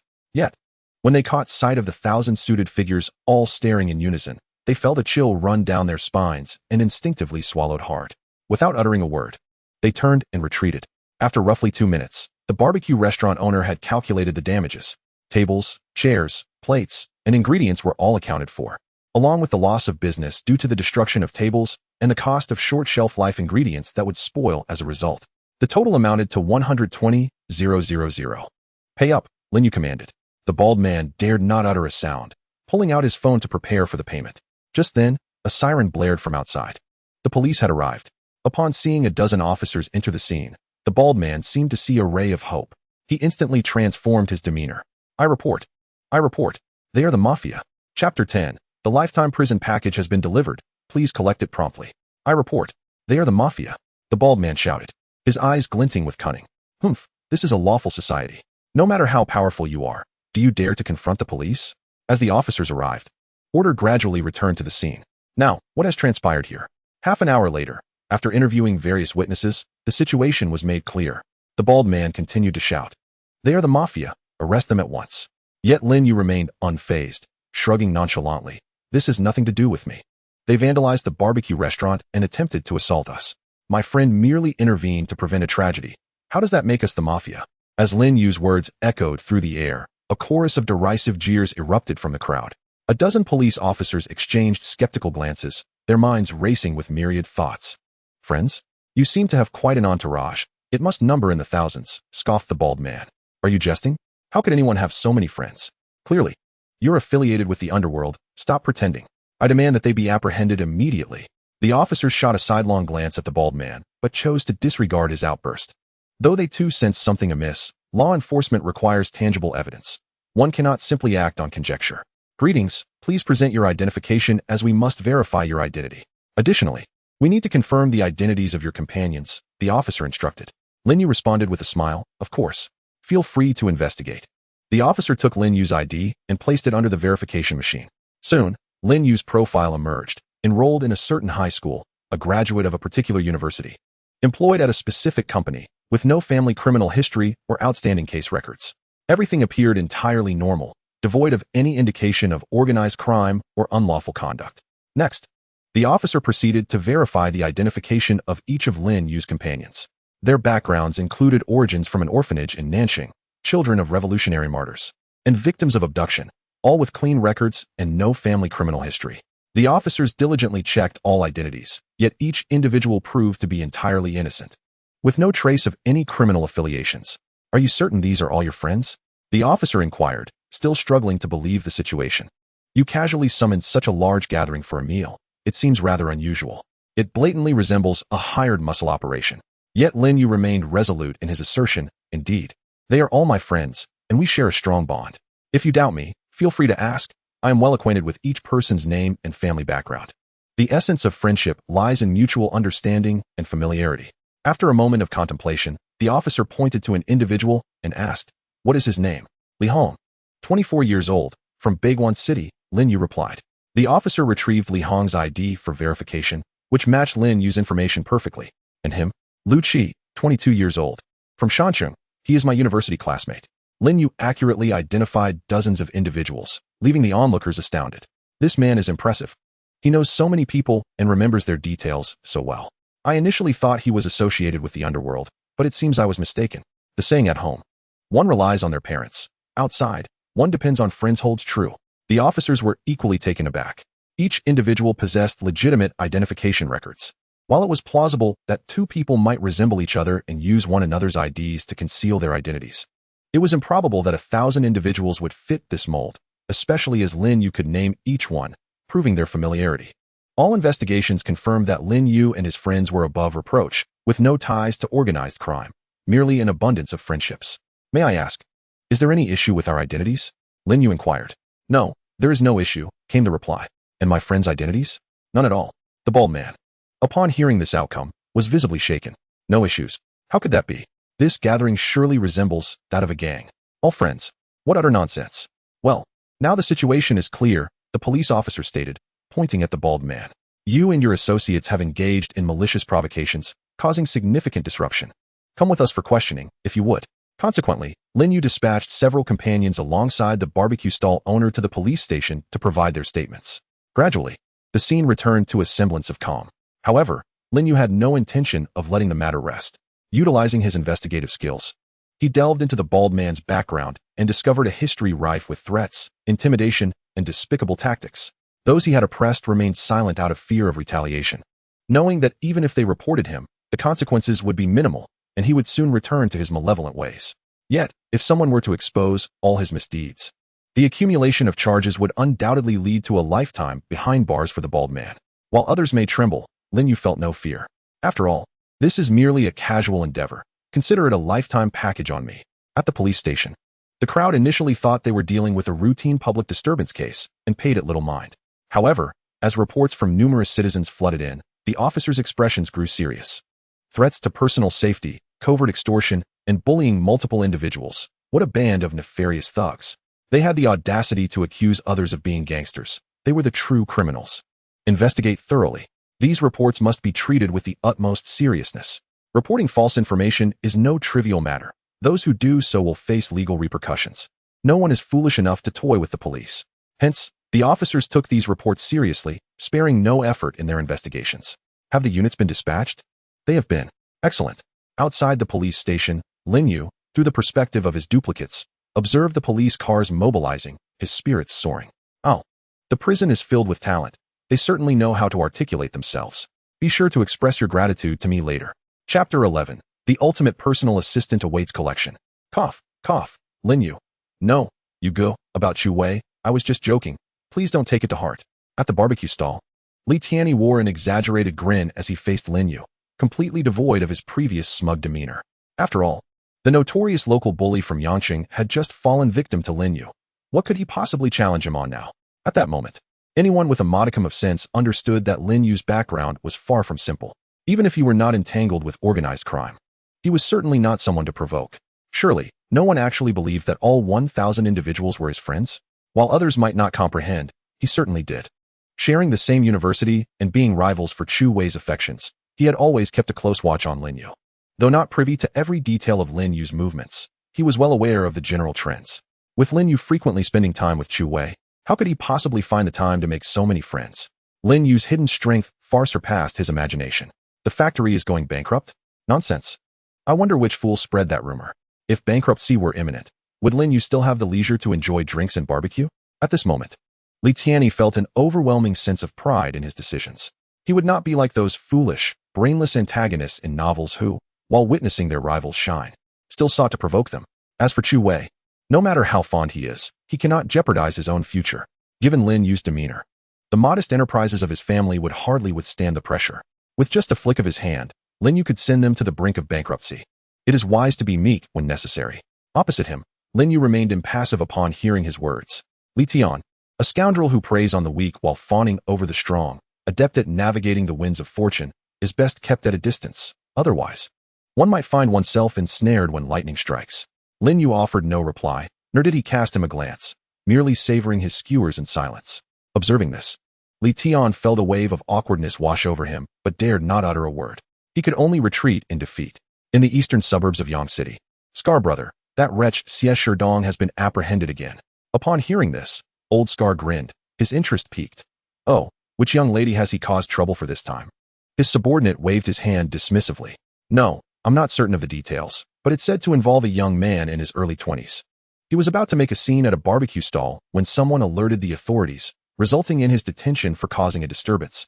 As he listened to his subordinate, old Scar's grin widened. That useless Xie Sherdong, after all these years in the underworld, has been outwitted by a mere youth in his 20s. What a disgrace. I've warned him time and again not to be too ostentatious, but that old baldy never listens. Humph. Now he has attracted the scrutiny of the entire Yang City police force. Once his sordid affairs come to light, he may never see the light of day again. Nearby, a subordinate chimed in, giving a thumbs up in praise. Scar brother, your foresight is unparalleled, guiding us to keep a low profile. After all these years, we had no trouble at all. Indeed, following Scar brother is the wisest choice. He basked in the flattery from his subordinates. All right, enough chatter. We released over 10 million yesterday, and today there has been no movement. Make sure to put up some ads and attract more people to borrow money. Listen carefully. From now on, whoever brings in a new borrower will receive half of the profits. Do you understand? Old Scar's words ignited excitement among the subordinates. Half the profits? What a lucrative proposition. The average loan amount here hovers around 50,000. If someone borrows 50,000, they receive 40,000, and upon repayment, they owe 52,000. This translates to a profit of 12,000 per loan, yielding them 6,000. Not to mention the exorbitant daily interest and penalties for overdue repayments. Bringing in just one borrower nets them 6,000. Such a business opportunity is rare indeed. Rest assured, brothers, we will do our utmost and not let Scar brother down. At a luxurious hotel in Yang City, Lin Yu enjoyed a restful night. His other clones also spent the night at various hotels, filling several large establishments in the vicinity. The total expenditure for food and lodging approached 300,000. With so many people, it's unsustainable. I should expedite their entry into the factory, he mused. Opening the system panel, he noted, name, Lin Yu. Funds, 13,276,000. Total assets of the host and clones. Skills, damage transfer, investigation. System level, LV1, Requires 10 million funds for upgrade. Reward, 2,000 ordinary clones. Current clones, 1,000 ordinary clones, 10 level 2 enhanced clones. Special mall. Click to enter. Lin Yu's current funds were ample for a system upgrade. However, after a moment's contemplation, he opted against it. Upgrading now would yield an additional 2,000 clones, each requiring sustenance. It would be more prudent to postpone until necessary. He refreshed the system mall page, noting the newly available items. 1 level 2 enhanced clone. Can learn 1 LV2 skill of choice. Price, 300,000 funds. 2 1 ordinary clone. Price, 50,000 funds. 3 fun luck treasure chest, which can yield a sum of money ranging from 100,000 to 1,000,000. Price, 500,000 funds. Today's limited time 20 discount. Discounted price, 400,000 funds. Daily purchase limit, 0 to 10. 4 LV1 skill learning card. Host can select 1 LV1 skill to learn. Price, 300,000 funds. Today's limited time 10 discount. Discounted price, 270,000 funds. 5 Oops, no products currently available. Drawing from yesterday's experience, Lin Yu decisively purchased 10 fun luck treasure chests.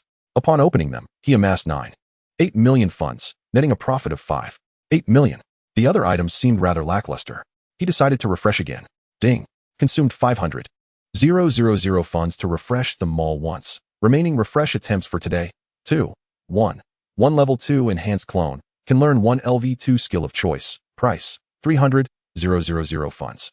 Today's limited time 10 discount. Discounted price, 270,000 funds. 2 1 ordinary clone. Price, 50,000 funds. 3 LV1 skill learning card.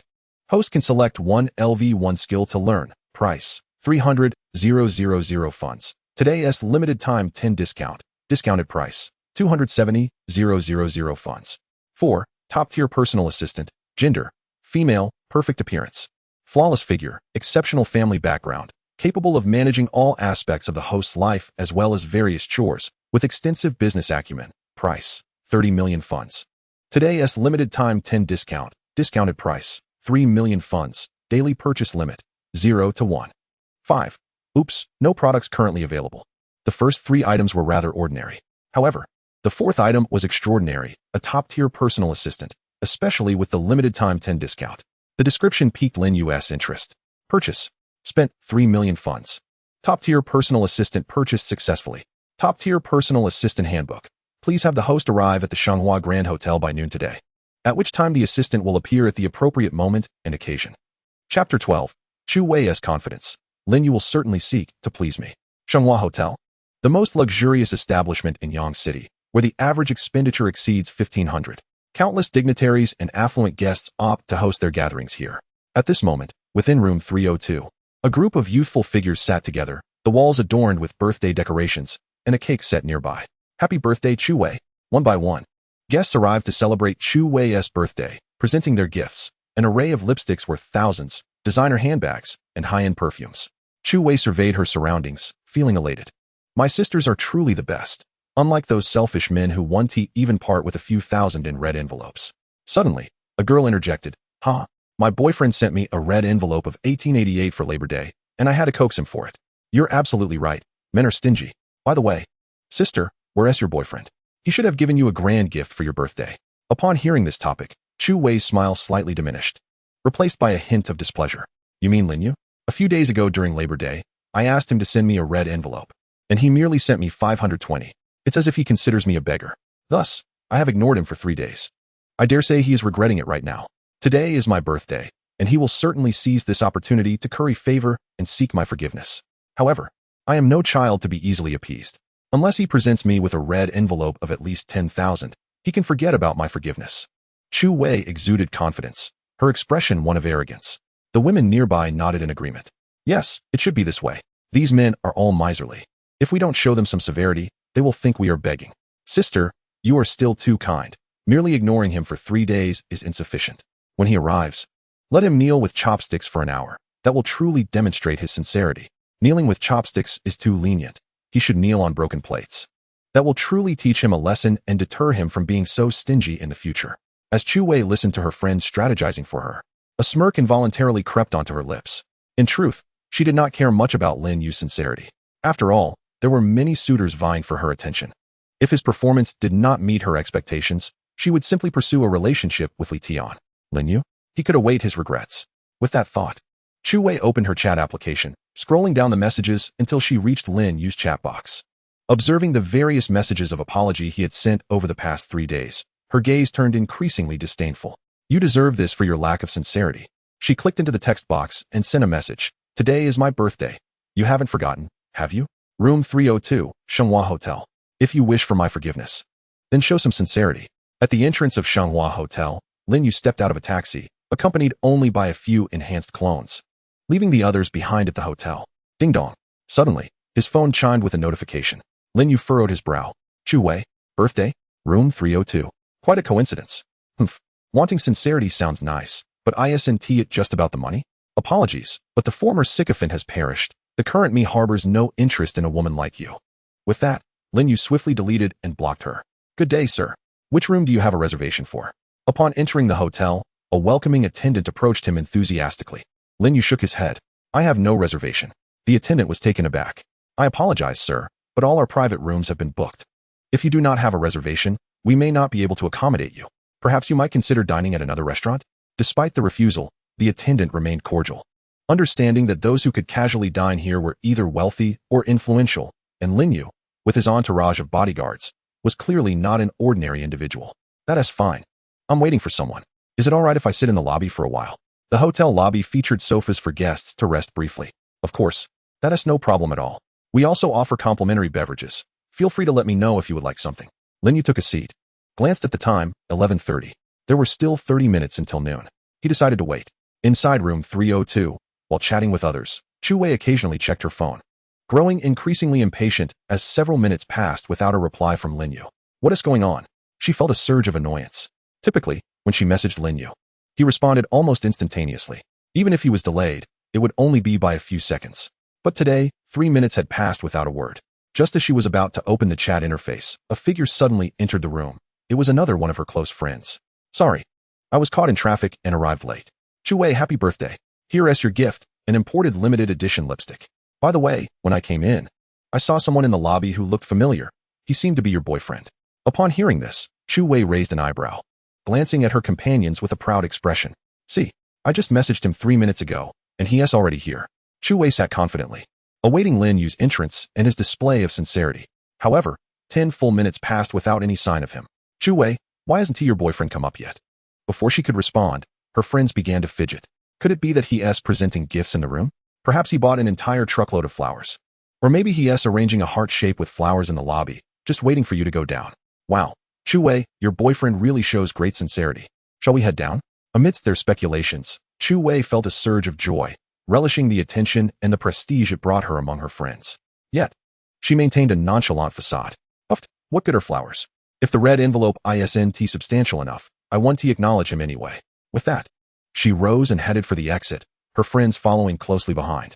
Chapter 13. The embarrassed Chu Wei. All of this is self-indulgent.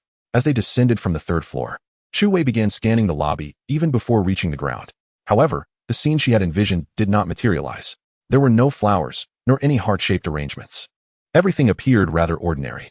As she continued down, she spotted several figures on the sofa, men clad in black suits, robust in stature, and on the other side of the sofa, Lin Yu, with his eyes closed in repose.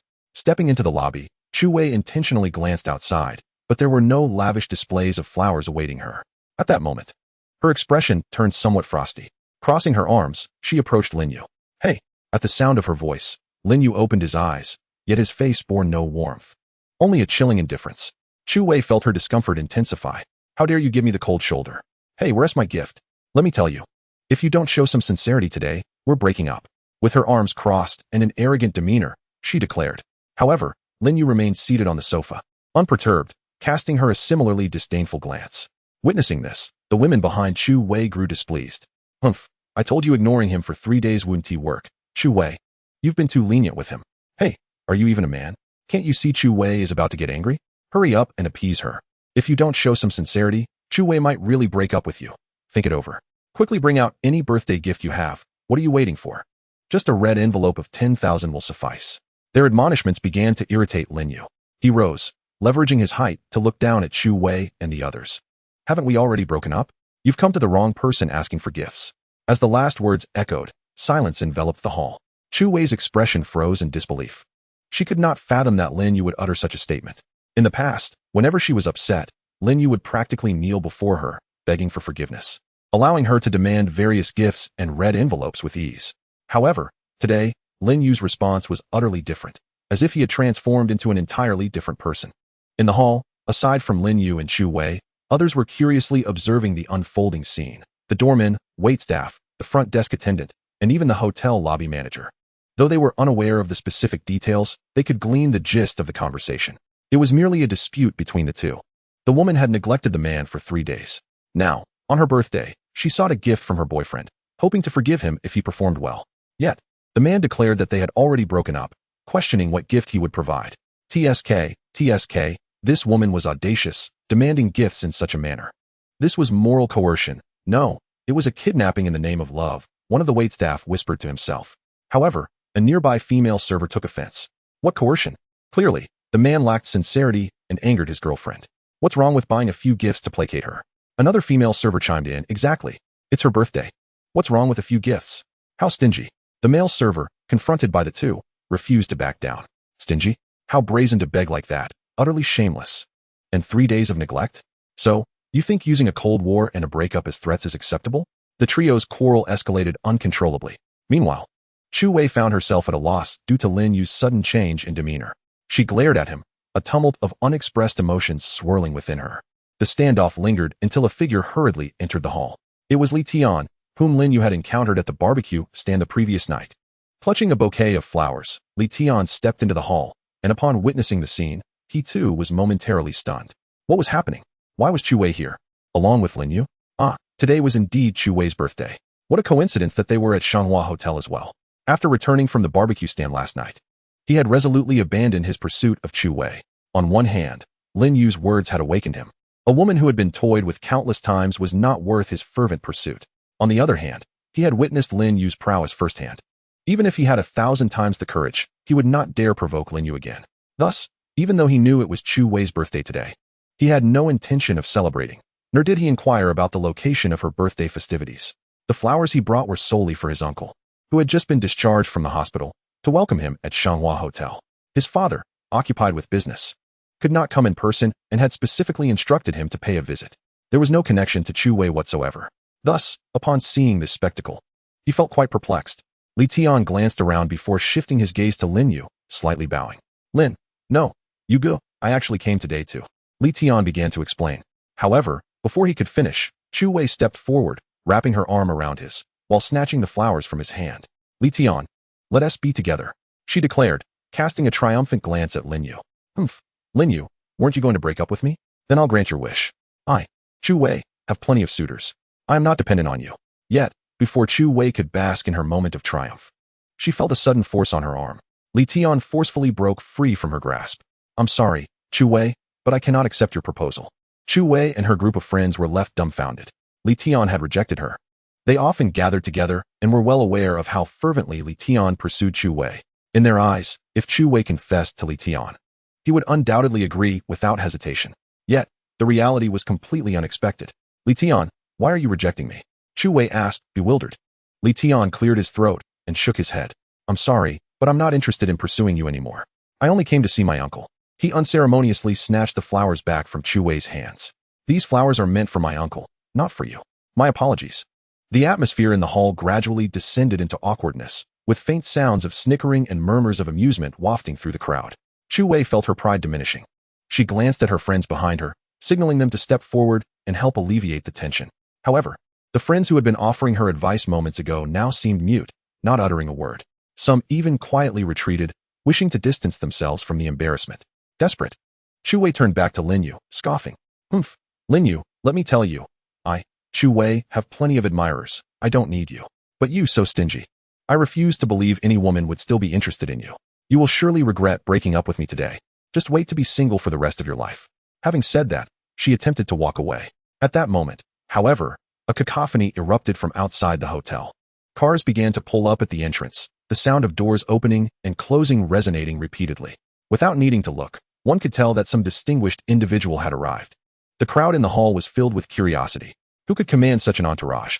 Lin Yu could not help but glance towards the entrance. Simultaneously, a notification from the system echoed in his mind. Beep. Your top-tier personal assistant has arrived. Name, Luo Qingxue. Chapter 14. The Personal Secretary, Luo Qingxue. The hotel doors swung open, and a cadre of bodyguards cleared the way, standing in 2 rows, resembling the entourage of a wealthy scion. Soon after, a striking figure emerged before the gathered crowd. The woman donned a white short dress that reached just above her knees, her smooth, fair legs on full display, captivating all who beheld her. Her raven hair was simply tied back into a ponytail, while her elegantly arched eyebrows and delicate features exuded an aura of purity and vitality. Anyone who laid eyes upon her could not help but feel their heart flutter. However, what truly astonished the onlookers was the emblem emblazoned on the back of the bodyguards' uniforms. Shenghua Commercial Group, the largest commercial conglomerate in Yangqing, publicly listed for many years. With a market value directly surpassing 30 billion, it practically orchestrated all real estate endeavors in Yangqing. This Shenghua Hotel was merely one of the enterprises under the aegis of Shenghua Commercial Group. Goodness, Shenghua Group. No wonder the hotel permitted them to drive right up to the entrance. I was wondering who could command such a spectacle. Turns out it's the little princess of Shenghua Group. Is there some grand event at Shenghua Hotel today? The crowd speculated. Perhaps they are here to host some important guests. Amidst the discussions, the hotel manager swiftly began directing the scene. Please step aside and clear a path. Thank you for your cooperation. Li Tian, Chu Wei, and the others remained silent, obediently retreating. After all, this was not a situation they could afford to provoke. Even a single visit to the Shenghua Hotel required them to brace themselves financially. In stark contrast, for the individuals before them, the entire hotel was merely an extension of their own domain, accessible as casually as returning home. The disparity in status was glaringly apparent. Sir, would you kindly step back a bit? Thank you for your cooperation. The hotel manager addressed Lin Yu with a courteous tone. However, Lin Yu remained steadfast, not budging an inch. Sir, please cooperate. As Chu Wei observed Lin Yu's unwavering stance, she could not suppress a derisive snort. Lin Yu, how utterly oblivious you are. Do you possess no self-awareness? With your family's modest assets, at most amounting to millions, what gives you the audacity?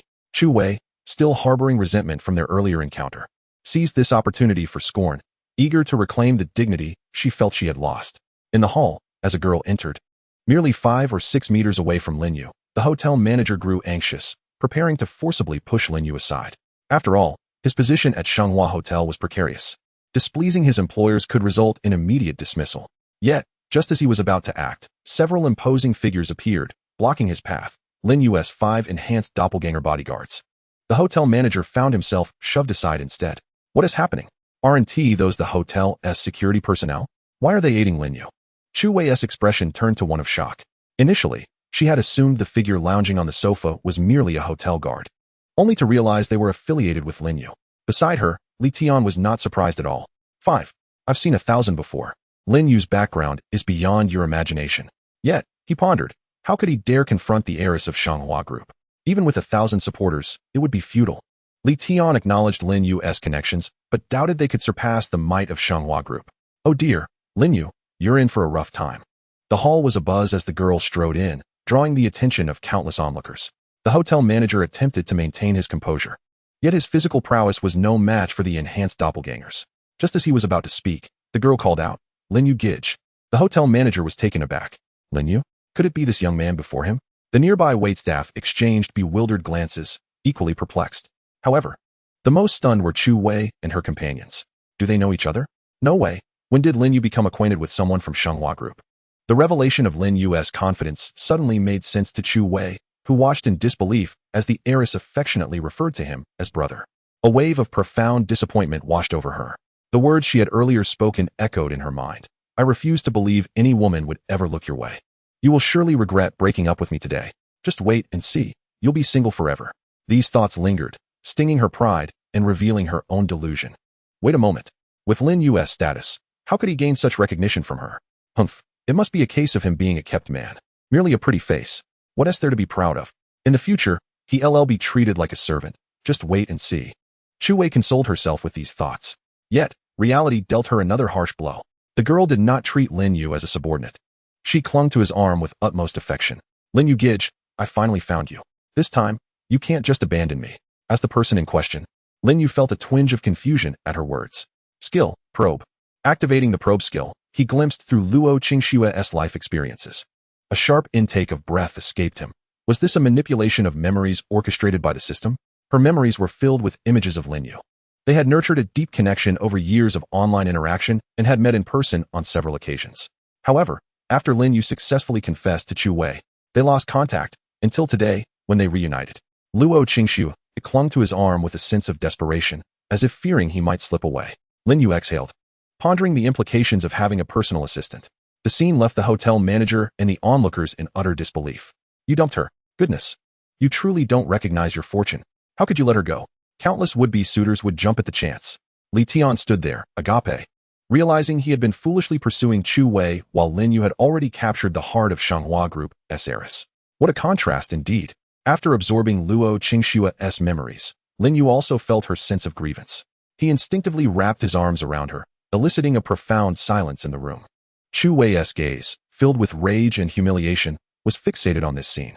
Lin Yu, who had once been so devoted to her, was now embracing another woman, one who belonged to the prestigious Shanghua Group. This realization left her feeling suffocated and helpless, acutely aware of the stark contrast between her and Lin Yu's current standings. In a fit of anger and humiliation, Chu Wei smashed a vase on a nearby decorative table into shards and stormed towards the hotel exit. However, just as she was about to cross the threshold, the hotel manager intercepted her. Madam, the vase you broke is an antique from the 19th century, valued at 180,000. You must compensate for it before leaving. Chu Wei's expression changed drastically, panic evident on her face. 18,000. It's just a vase. It can't possibly be that expensive. You must be deceiving me. The manager remained composed, patiently explaining, Madam, everything here comes with a verified certificate of authenticity. Furthermore, with the financial resources of Shanghua Group, we have no need for such deceit. If you wish, I can present the appraisal certificate for your confirmation.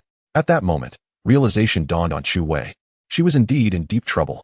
Her voice trembled as she pleaded, 18,000? I don't have that much.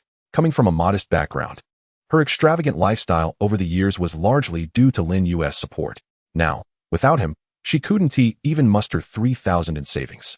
She glanced at her friends, who had come to celebrate her birthday, but they all turned away, avoiding her gaze. Desperation led her to Lin Yu, hoping he would come to her aid out of past kindness. However, Lin Yu was no philanthropist and chose to ignore her. 18,000 was a trivial amount to him. But why should he be obligated to help? They have completely severed all ties.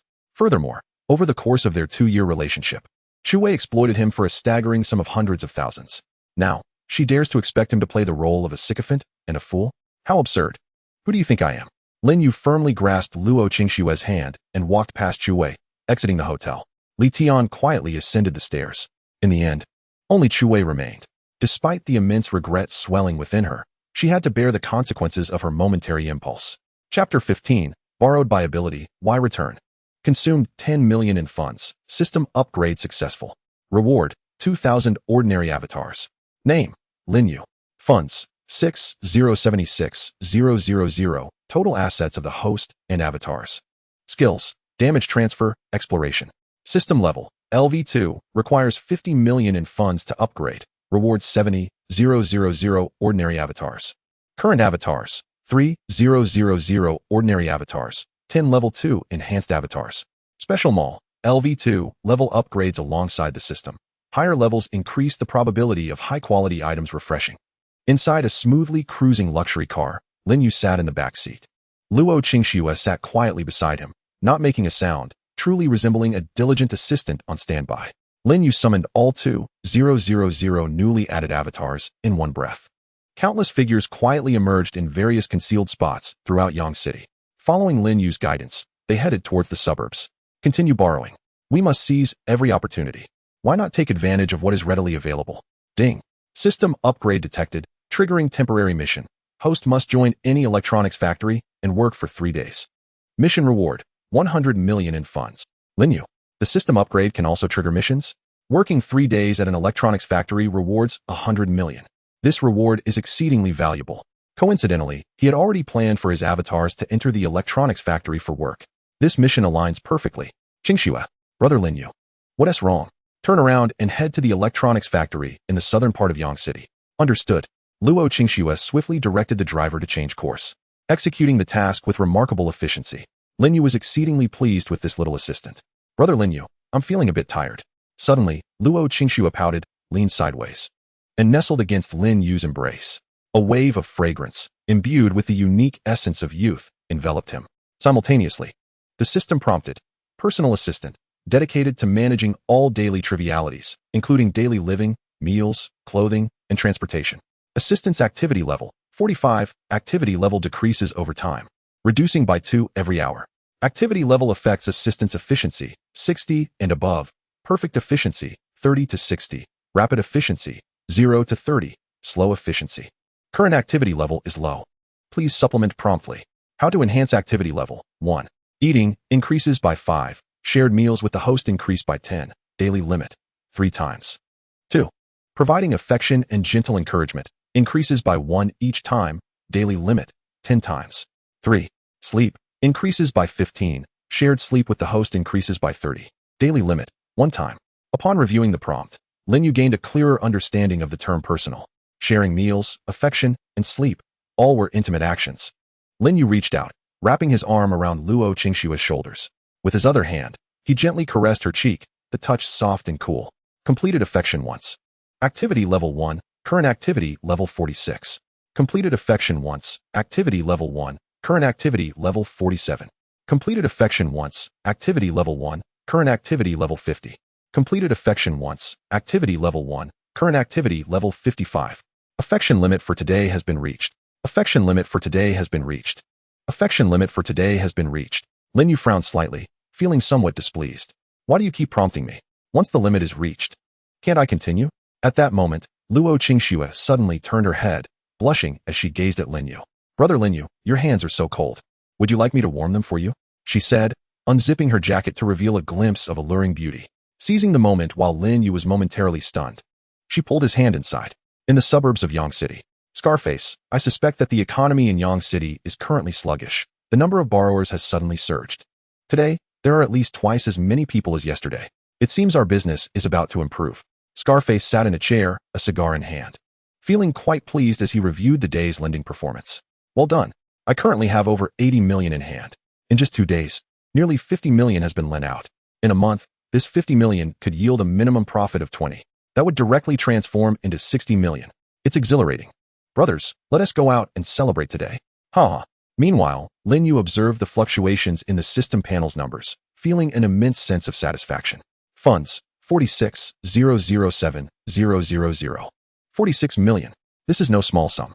Most of it was acquired through aggressive debt collection and high-interest loans. Rather than allowing those unscrupulous loan sharks to continue exploiting others, it is far better to keep it in his hands. At least he would not engage in heinous acts. In matters of borrowing, he believed in fair dealings with decent people. Yet when it came to those unscrupulous moneylenders, Lin Yu adhered to a singular principle. I borrowed it with my own ability. Why should I return it? Chapter 16. Avatars infiltrate the electronics factory. The show begins. In the southern part of Yang City, this area serves as the industrial hub, housing numerous factories, particularly electronics factories. After all, Yang City, with its population of 5 million, is an ideal location to capitalize on the demographic dividend. At this moment, on a certain street, a stream of young individuals seeking employment flowed incessantly. However, the exceedingly harsh hiring conditions and meager wages deterred most of them. $12 an hour? Do they think we're slaves? A 12-hour work shift is bad enough, but they also want rotating shifts? Damn it, they don't treat people like people. Hey, brother, would you even take this job? I have no choice. I have an elderly parent and young children. If I don't work, my whole family will starve. Damn it. Luckily, I'm not married and don't have any pressure. Otherwise, I would be ground into dust by these bastards. Why don't we go on strike together? If we all refuse to work, they will inevitably have to raise wages. Forget it, it's easier said than done. You're not under pressure now, so you can afford to quit, but if someone doesn't work today, they'll starve tomorrow. In some households, individuals are hospitalized and urgently require medical funds. Some children are enrolled in school and need to earn tuition fees. Others have fallen victim to predatory lending and face public disgrace if they fail to repay on time. Given such immense economic pressure, who would dare to strike? Who would dare to cause a ruckus? Thus, the notion of a collective strike is merely a fleeting thought, an unattainable dream. If one refuses to work, there will be 2, or even more, ready to take their place, leaving the former only to stare helplessly. A few sigh, revealing a profound sense of bitterness and helplessness. Along the streets, labor recruiters from various factories listened to the grievances of the crowd, nonchalantly whistling. In Yang City, there is a shortage of everything, except for labor. If you choose not to work, there are plenty willing to do so. Consequently, factories are never concerned about a shortage of workers, nor do they fear the organization of strikes. Should you dare to raise your voice in protest, you would find yourself dismissed within a minute, a stark warning indeed. Who would be foolish enough to follow suit? As long as there are people, there will be pressure, and with pressure, unity is impossible. A collective strike? That's simply a pipe dream. Excuse me, are you hiring? A young man in his 20s halted by the roadside inquired. Indeed, we are hiring. Lunch is provided. The pay is 12 yuan per hour, with an 8-hour workday. However, overtime is expected, compensated at 15 yuan per hour. If you can accept these terms, you are welcome to join us. If one works the entire month without a break, they receive 600 yuan. Taking a single day off earns them 300. The total salary exceeds 5,000 yuan. The young man accepted without hesitation. All right, I'll do it. Nearby, someone gazed in disbelief. Brother, have you lost your mind? You would do this? 12 yuan an hour, for 8 hours a day, and with full attendance, that's only 3,460. If the total salary exceeds 5,000, it indicates at least 4 hours of overtime daily. That's 12 hours of work each day, with only one meal provided. Only a fool would accept such conditions. The young man turned to him, smiling. Thank you for your kind reminder, but I truly need the money urgently. I have no choice. Seeing his resolve, the bystander ceased further persuasion, merely sighing. The recruiter, all smiles, took the young man's ID and registered him. Just after completing the registration, several more approached. Hello, I also wish to join. Me too. And I. The street, once populated by only a few hundred, suddenly swelled to at least 2,000, with more continuously arriving.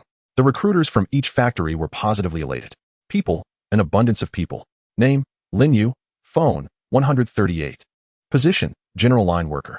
Registration complete. Throughout the afternoon, Lin Yu, alongside the throng, completed registration, health checks, contract signing, and other procedures. Out of 3,000 general workers, approximately 2,500 successfully joined various electronic factories. 140 at Huixiang Electronics, 173 at Bayan Electronics, 192 at Hongyan Electronics, and 613 at Benting Electronics. The largest factory in the vicinity. It employs 500 permanent staff. The reason for hiring over 600 at once is due to the peak order season. Demand for orders has surged, and the factory is not worried about a lack of business, but rather about keeping up with production speed. Naturally, the more employees, the better. When the off-peak season arrives, the factory will find ways to dismiss surplus workers, retaining only the essential staff. However, the term dismiss does not imply the factory will actively lay off employees, as that would necessitate compensatory severance. Instead, they will pressure employees to resign voluntarily. Common tactics include assigning strenuous tasks until the worker can no longer tolerate it, prompting them to resign and saving the factory from compensation costs. Inside an office at Benting Electronics, a middle-aged man with a beer belly scrutinized the recruitment list for the day. His name was Wang Sun, the supervisor of the factory, orchestrating the entire production process. His authority was second only to that of the factory owner. Upon seeing the recruitment list on his computer, Wang Sun slapped his belly in satisfaction. Suddenly, the office door swung open, and a bald man in a tailored suit entered. He was Su Wu, the owner of Benting Electronics. Wang Sun, did you just say on the phone that we hired 600 people at once? Yes, and all of them are robust young individuals. Look here, boss. Wang Sun displayed the recruitment list to Su Wu, who widened his eyes in astonishment. Excellent, excellent. This is fantastic. Our Benting is about to thrive. Su Wu pulled out his phone and swiftly contacted several large clients, decisively securing major orders. Determined not to let them slip away. Wang Sun, keep a close watch on them. Ensure they work overtime to fulfill these orders. These are significant contracts that cannot afford delays. If 12 hours isn't enough, then make it 13. The key is timely completion. If this batch of orders is executed well, the factory stands to profit at least 10 million. Your commission will be substantial. Hearing this, Wang Sun sprang to his feet, energized. Rest assured, boss. I will guarantee the task's completion. Chapter 17. Do you seek a fight? Consider it done. At Benting Electronics, on the first day of work, Lin Yu was assigned to a production line for quality inspection. The items under inspection were cartoon figurines, the kind that can be hung in cars or placed on desks. Palm-sized collectibles. With a 7-point hairstyle and dressed in overalls, holding a basketball, the figurines' pose resembled both playing basketball and dancing. Lin Yu's task was to press the button on the back of the figurine and check if it emitted sound correctly. Picking up a figurine, Lin Yu pressed the button, and immediately, a segment of electronic rap played. Before he could finish one, another would arrive. The assembly line moved at a rapid pace, offering Lin Yu no respite whatsoever. Other workers were tasked with varied duties. Some transported materials, others monitored machines, while still others assembled components. Regardless of the role, every worker was kept exceedingly busy, leaving no idle moments. This defines the essence of factory work: mechanically repetitive, day in and day out, monotonous and tiresome. Clap, clap. A figure clad in a supervisor's vest entered, his flip-flops making a raucous noise. He walked with a languid gait, akin to a streetwise delinquent. Since we have a significant number of new hires today, let me reiterate the rules. Every day, no tardiness, no early departures. Violators will incur a fine of 200 yuan. During work hours, any restroom breaks must be reported. 1 minute for minor needs, for major ones.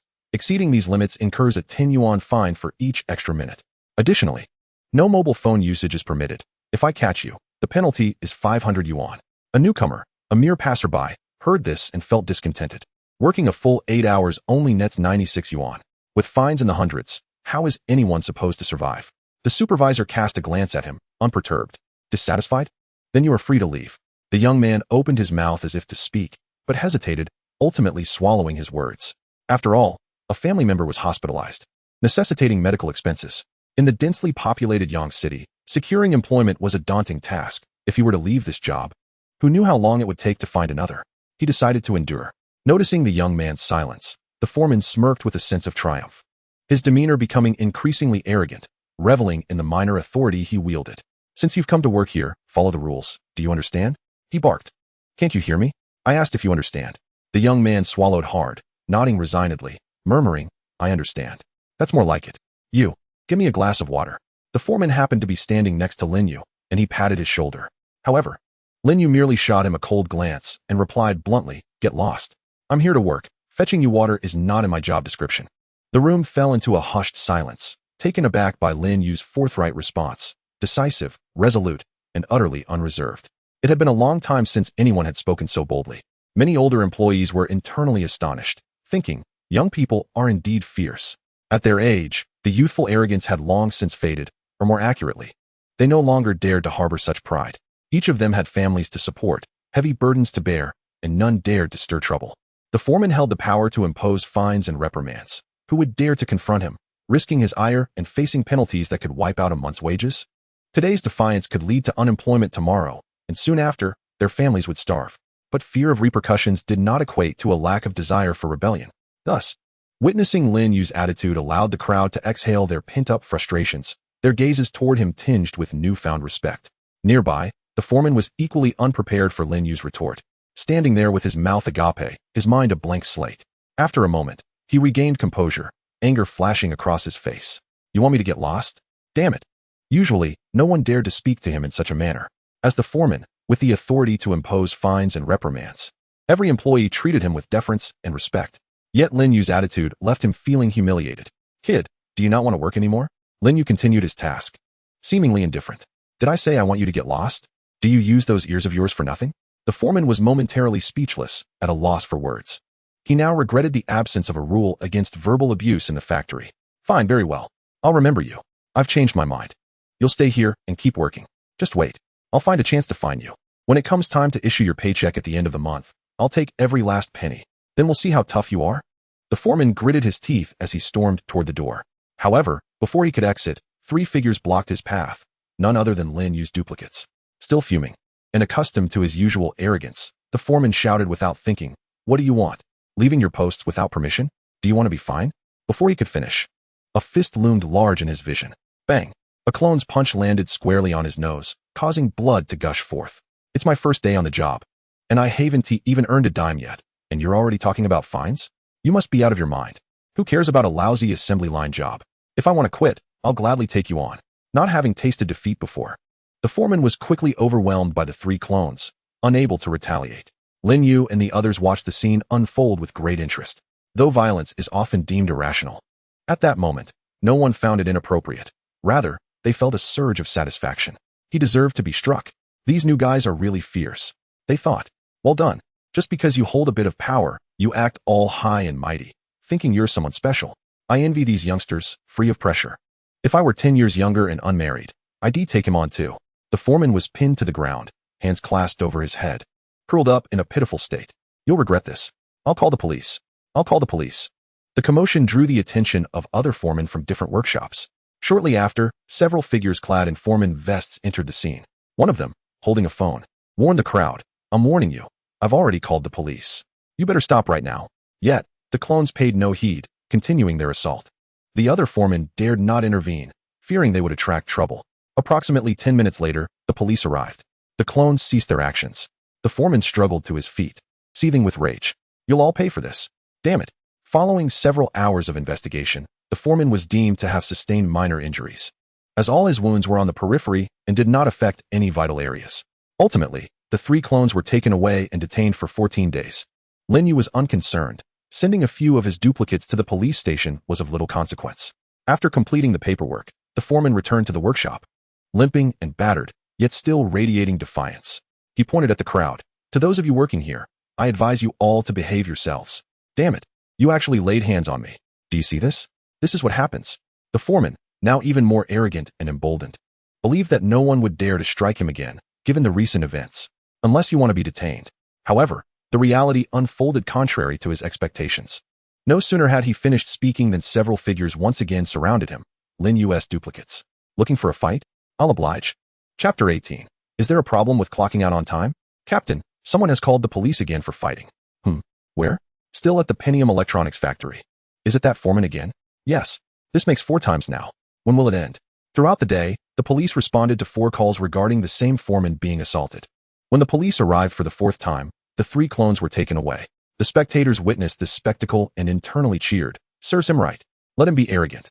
Having been assaulted 4 times in a single day, they wondered if the foreman would finally learn his lesson. The foreman now sat on the ground, utterly humiliated. When he stood again, all remnants of his previous arrogance had vanished. He was genuinely afraid of being beaten. He knew that if he uttered another inappropriate word, several individuals would surely emerge from the crowd to strike him again. Guys, please, don't hit me anymore. Just let me go. I acknowledge my fault. I truly do. With his hands clasped together, he incessantly pleaded to those around him, yet none paid him any heed. Nearby, the overseers from other workshops exchanged glances, their eyes betraying a hint of trepidation. One murmured, "Isn't the fine a bit excessive? After all, they barely earn that much in a day's work." "Indeed, I concur. I shall mention it to the supervisor and suggest a revision," replied another. I just remembered a colleague in my workshop is in urgent need of funds. I deducted 500 from him yesterday. How thoughtless of me. I will repay him shortly. I believe I have one as well," chimed in several overseers. Their voices noticeably quieter than usual, their gait more restrained, as if fearing that they might share the same fate. Goodness, they'd rather face detention than not beat them up. And 4 times at that. Had he not begged for mercy, a 5th round would have been inevitable. Who can endure such treatment? In the ensuing hours, the atmosphere in the Pentium Electronics factory was peculiarly harmonious. At 5 o'clock, the designated end of the workday arrived. The 8-hour work schedule stipulated hours from 8 a.m. to 12 p.m. and then from 1 p.m. to 5 p.m. At 5, one would ordinarily be free to leave. Lin Yu stretched, fatigue enveloping him. Tonight, I must have my assistant give me a thorough massage. A throng of individuals departed their posts, preparing to clock out. However, upon reaching the doorway, they were obstructed by a corpulent middle-aged man, Wang Sun, the supervisor of Pentium Electronics. "Where do you think you're going?" he inquired. "It's time to clock out. Is there a problem?" Lin Yu replied nonchalantly. Wang Sun casually grasped the nearby doorknob, closing the door and positioning his hefty frame in front of it, exuding an air of authority that suggested, "No one shall pass." "Hold on. Everyone needs to work overtime. The factory has been inundated with tasks lately." This statement was primarily directed at the new employees, for veteran workers were well aware that overtime was the norm. A day without 3 or 4 additional hours of work would guarantee that one would not be permitted to leave. The overseers had the power to levy fines, but Wang Sun possessed the authority to dismiss someone on the spot. Anyone daring to leave their post without permission would find themselves terminated the following day. Thus, no one dared to defy Wang Sun's orders. Yet, Lin Yu did not even glance at him. He brusquely brushed aside Wang Sun's hand, twisted the doorknob, and stepped outside, declaring, "The factory's workload is the owner's concern, not mine as an employee. I have no desire to work overtime. Those who wish to can do so, just don't involve me." Upon hearing this, the veteran employees gathered nearby erupted in a clamor. "I truly admire this guy. He is so bold. He dares to confront the supervisor. Impressive. He has done what I've always wanted to do, but never had the courage to." Of course, not everyone approved of Lin Yu's actions. "This kid is foolish. He has offended the overseer. He may merely face petty annoyances, but offending the supervisor? How does he expect to survive in this factory? Doesn't he realize he is here to earn a living? Can't he endure a little? With that attitude, what money can he make? He clearly doesn't understand his position. The supervisor is above him. When under someone else's roof, one must bow their head. Doesn't he grasp this principle? If he doesn't want to work overtime, he could discreetly offer the supervisor a small gift to curry favor, rather than openly disrespecting him. What a fool. This young man is utterly oblivious to the intricacies of human relationships. He lacks the finesse required to succeed. He won't amount to much. The veteran employees seem to naturally divide into two factions. One group found Lin Yu's actions refreshing, voicing their own sentiments through him, while the other deemed him naive, incapable of navigating the complexities of workplace dynamics. Lin Yu, overhearing their discussions, paused and chuckled softly. Navigate complexities? Human relationships? You grovel beneath others, allowing yourself to be manipulated, as subservient as a dog, wagging your tail for scraps, and you call this human relations? Are you brainwashed or truly dim-witted, using so-called human relations as an excuse for your lack of backbone? And what has this human relations brought you? Merely a common employee in an electronics factory. Do you truly believe I want to achieve greatness in the future? Pray tell, what do you define as greatness? Being at the mercy of others like you? If it were a necessity due to dire family circumstances, that would be understandable. But you lot have knelt for so long that you can no longer stand. It is individuals like you who foster disunity and embolden unscrupulous bosses. Stay on your knees. I'm off work. The group seemed struck at their core by Lin Yu's words, rendered speechless, their anger simmering without a means to counter. Finally, they could only retort in frustration, "Humph, you're impressive. You have guts. You'll regret this one day." At the entrance, after Lin Yu's tirade, he ignored Wang's son completely, brushing past him. Wang Sun's eyes widened. "You're really leaving? Do you think my words are mere suggestions? I've been a supervisor for years, and you're the first to show such audacity. You're fired, unless I instill some fear. You want to understand who's in charge." Wang's son was known for this tactic. Whenever a new batch of employees began, he would invariably dismiss a few within the first 3 days to establish his authority. He wanted them to understand that disobedience would lead to dire consequences. However, he couldn't voice his thoughts, as one after another, figures swept past him, all choosing to leave. "Hey, why are you all leaving?" A stoic worker replied. Wang's son, sensing their disregard, felt his rage swell. "Can you not hear? I said the factory has a heavy workload. You're required to work overtime." Another worker retorted. "The heavy workload is the owner's concern. It has nothing to do with us. Are your ears merely decorative? Do we need to repeat ourselves? Anyone who dares to leave will be fired." Wang Sun bellowed. Yet, the departing workers continued their exodus, not a single one sparing him a glance. 100, 200, 500, one by one, they walked out, leaving Wang's son in stunned silence. Never had a cohort of new employees left him so brazenly. Not a single individual offered him the courtesy of acknowledgement. He could dismiss one or two to assert his authority, but he could not afford to fire hundreds. After all, the factory had just received a slew of orders, and he couldn't afford the delay. After a moment of contemplation, Wang's son snorted dismissively. They're merely influenced by that kid's words. They're nothing but a disorganized mob. I refuse to believe they can remain united. I have plenty of ways to deal with disobedient employees. Just wait and see how I handle you all tomorrow." Chapter 19. Targeting? Then don't blame me for a collective strike.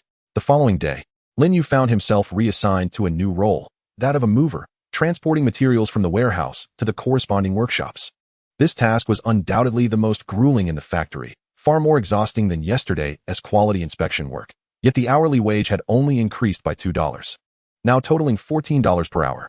Lin Yu comprehended that this was a deliberate scheme orchestrated to retaliate against his actions from the previous day. "Supervisor Wang," he remarked with an impassive tone, "if memory serves me correctly, according to the regulations, I have the right to decline this arrangement."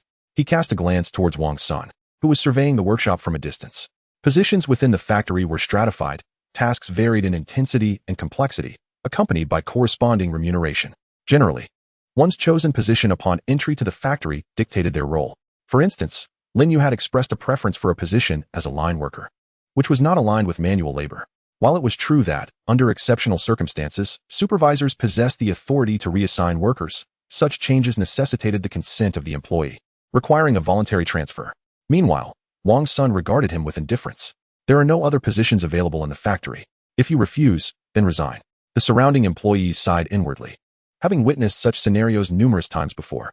From the moment Lin Yu had confronted Wang's son, they had anticipated this very scene. One was faced with a choice: either resign or endure the fate of being targeted. This was a common tactic employed by many leaders. Wang Sun, with an air of smugness, surveyed the crowd and proclaimed loudly, "Is there anyone else dissatisfied with their position? You may resign now, but let me inform you. If you leave this place, no other factory will employ you." The owners and supervisors of various electronic factories were generally interconnected, be it through group chats or frequent gatherings. To a certain extent, the multitude of electronic factories in the vicinity functioned as a singular entity. Should Wang Sun wish to target an employee, a mere word to others in the industry would suffice. This was the foundation of his confidence in making such declarations. "If you dare to disobey, I'll ensure you go hungry. Lin Yu, will you comply? If not, then resign." The implications of Wang Sun's words were unmistakable, clearly intending to intimidate.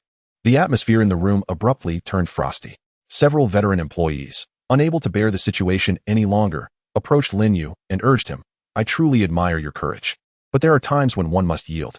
Brother, endure this for now. Otherwise, once you leave here, no other factory will take you. They are all in collusion. We are merely ordinary employees, unable to contend with them.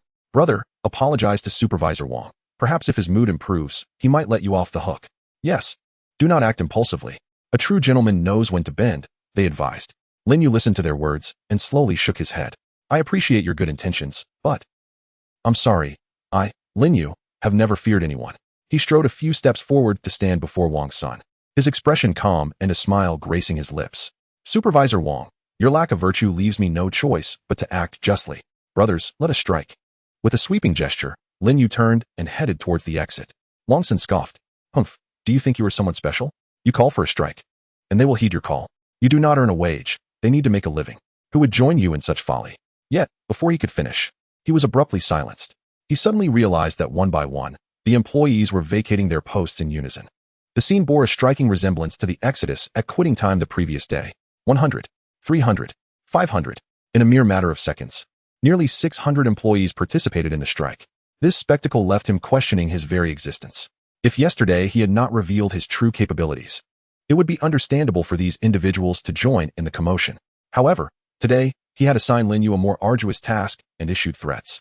They should have been intimidated into submission. Yet, the outcome mirrored that of the previous day. Impossible, utterly impossible. When did the people of Yangqing become so united? In the past, there had been attempts at organizing strikes, but at most, only 20 or 30 individuals would participate. Yet this time, it was an astonishing 600. This left him utterly flabbergasted. The veteran employees, witnessing this unfolding drama, were equally dumbfounded. "No way, they really are striking? So many people together, am I seeing things? It feels like a dream. Goodness, I thought that brother was merely speaking out, but I never imagined others would join him. The youth today are truly bold. I have immense admiration for them. For some reason, I too wish to join the strike." "Me too, but I lack the conviction," they lamented, envious of their courage. Before long, a significant portion of the workshop had vacated. Observing the sparsely populated space, Wang Sun was genuinely alarmed. He had recently hired 600 new workers, which had allowed the boss to confidently accept several large orders, with explicit instructions to expedite the completion of tasks. Now, with all the new hires walking out, the pace of work had plummeted by half. If this continued, the orders would undoubtedly remain unfulfilled. Not only would he miss out on his bonus, but his position as supervisor would also be at stake. This situation was untenable. He had to retain them. With this thought in mind, Wang Sun hastily maneuvered his rotund frame to intercept the departing crowd. Sporting a facade of insincere politeness, he attempted to persuade them. "Ladies and gentlemen, please hear me out. We are all here to earn a living. Securing our wages is of utmost importance, is it not? You have been incited by this individual, and in the end, you may lose your jobs. It is simply not worth it. Think of your children at home, your elderly parents, and your wives. Some of you may even have family members in the hospital. We should not only consider ourselves, but also our families, right? Isn't it all for the sake of a better life? You wouldn't want to disappoint your loved ones, would you?" Wang Sun's lengthy entreaty, coupled with his exaggerated gestures, amounted to a rather effective moral coercion. When the hard approach failed, he resorted to a softer tactic, targeting their vulnerabilities. Lin Yu found his words laughable. "For the sake of family, you expect me to allow myself to be exploited?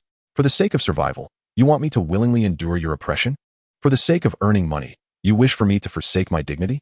This rhetoric epitomized the classic manipulation found in the workplace, exploiting others' weaknesses as a means of coercion, all while feigning concern for their welfare. While it is undeniably true that everyone bears responsibilities towards their families, using this sense of duty as leverage was profoundly distasteful, even offensive. Such behavior was not unlike that of a kidnapper. Kidnappers abduct children and demand ransom for their release, invoking the safety of their loved ones as a threat. In contrast, individuals like Wang's son wield words, effortlessly coercing entire families. For the well-being of your family, you must allow me to exploit you. From a certain perspective, those who engage in such practices are even more reprehensible than kidnappers. A kidnapper may extort from you once, but a person like Wang Xin seeks to extort you for a lifetime. Those devoid of conscience might even express gratitude for Wang's son's so-called guidance. Yet Lin Yu was clearly not among them. To employ such tactics of coercion demonstrated a shocking lack of shame. He forcefully pushed Wang's son aside and continued forward. Flanked by hundreds of supporters, Wang's son was left with a face full of helplessness, regretting the situation immensely. If these workers truly left, he would have no explanation for the boss. Under normal circumstances, hiring can yield only 30 to 40 recruits in a single day. If fresh recruitment is necessary, it may take over 10 days to fill the positions entirely. There's simply isn't enough time to fulfill the orders. He cannot afford any delays. Brothers, please, don't leave. I admit my mistakes. I apologize, Wang's son pleaded incessantly. However, Lin Yu's pace showed no sign of slowing. Gritting his teeth, Wang's son fell to his knees, his voice trembling as he implored, "Please, just tell me what I must do to ensure work resumes. I promise to comply with whatever is within my power. Please don't go, I beg you." At that moment, he cast aside any concerns for his dignity and the authority of his position, speaking in a tone that was utterly subservient. Upon hearing these words, Lin Yu halted, a faint smile gracing his lips. Now you know regret? Chapter 20, Wang's son's scheme, subversion. Every endeavor necessitates a result. Only with results does significance arise. The essence of a collective strike lies in its ability to secure greater benefits for its participants, status, material gain, dignity, and more. When Wang's son articulated this sentiment, Lin Yu recognized that the collective strike was indeed effective. You wish for us to return? It is quite simple. The workload remains unchanged, yet the hourly wage must rise to $30. Lin Yu possessed the ability to probe into Wang's son's memories. As the supervisor of the Pentium Electronics factory, Wang Xin frequently liaised with the owner and was well acquainted with the factory's operations and various data. From his recollections, Lin Yu learned that for every order completed, the owner could reap a net profit of up to 50%. It is noteworthy that the vast majority of offline entities only achieve a profit margin of around 5 to 25%, with a scant few reaching 30%. Moreover, Lin Yu's own family operates a manufacturing plant, granting him considerable insight into this realm.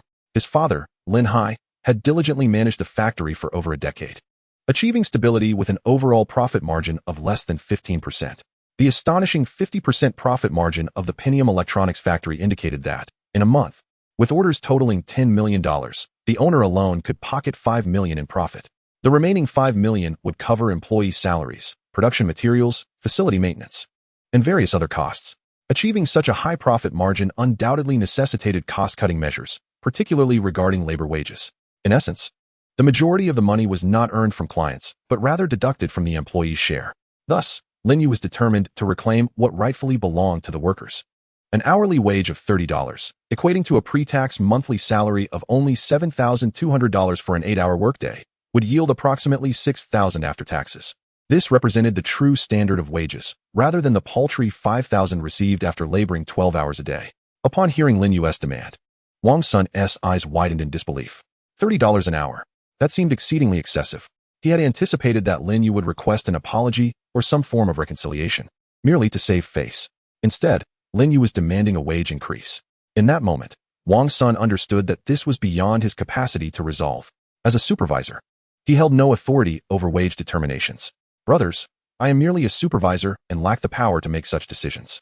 Perhaps you could wait a moment while I summon the owner? Lin Yu nodded in agreement. Wang Xin promptly began contacting the owner. Half an hour later, outside the Pentium Electronics factory, a luxury vehicle came to a halt, and from it emerged a balding man clad in a suit, none other than Su Wu, the owner of the Pentium Electronics factory. Wang's son had already positioned himself outside to greet him. Boss, you finally made it today. After a brief exchange, Su Wu scoffed and reprimanded. You can't even resolve such trivial matters? What use are you to me? You might as well quit. Wang's son lowered his head, utterly helpless. Boss, I am at a loss. I have tried every possible method, but nothing works. We cannot recruit anyone. If they leave, we may never complete this batch of large orders. Su Wu pondered for a moment before impatiently declaring, go subvert them. Identify a few individuals from within. Offer them $20 per hour to entice them, and have them persuade others.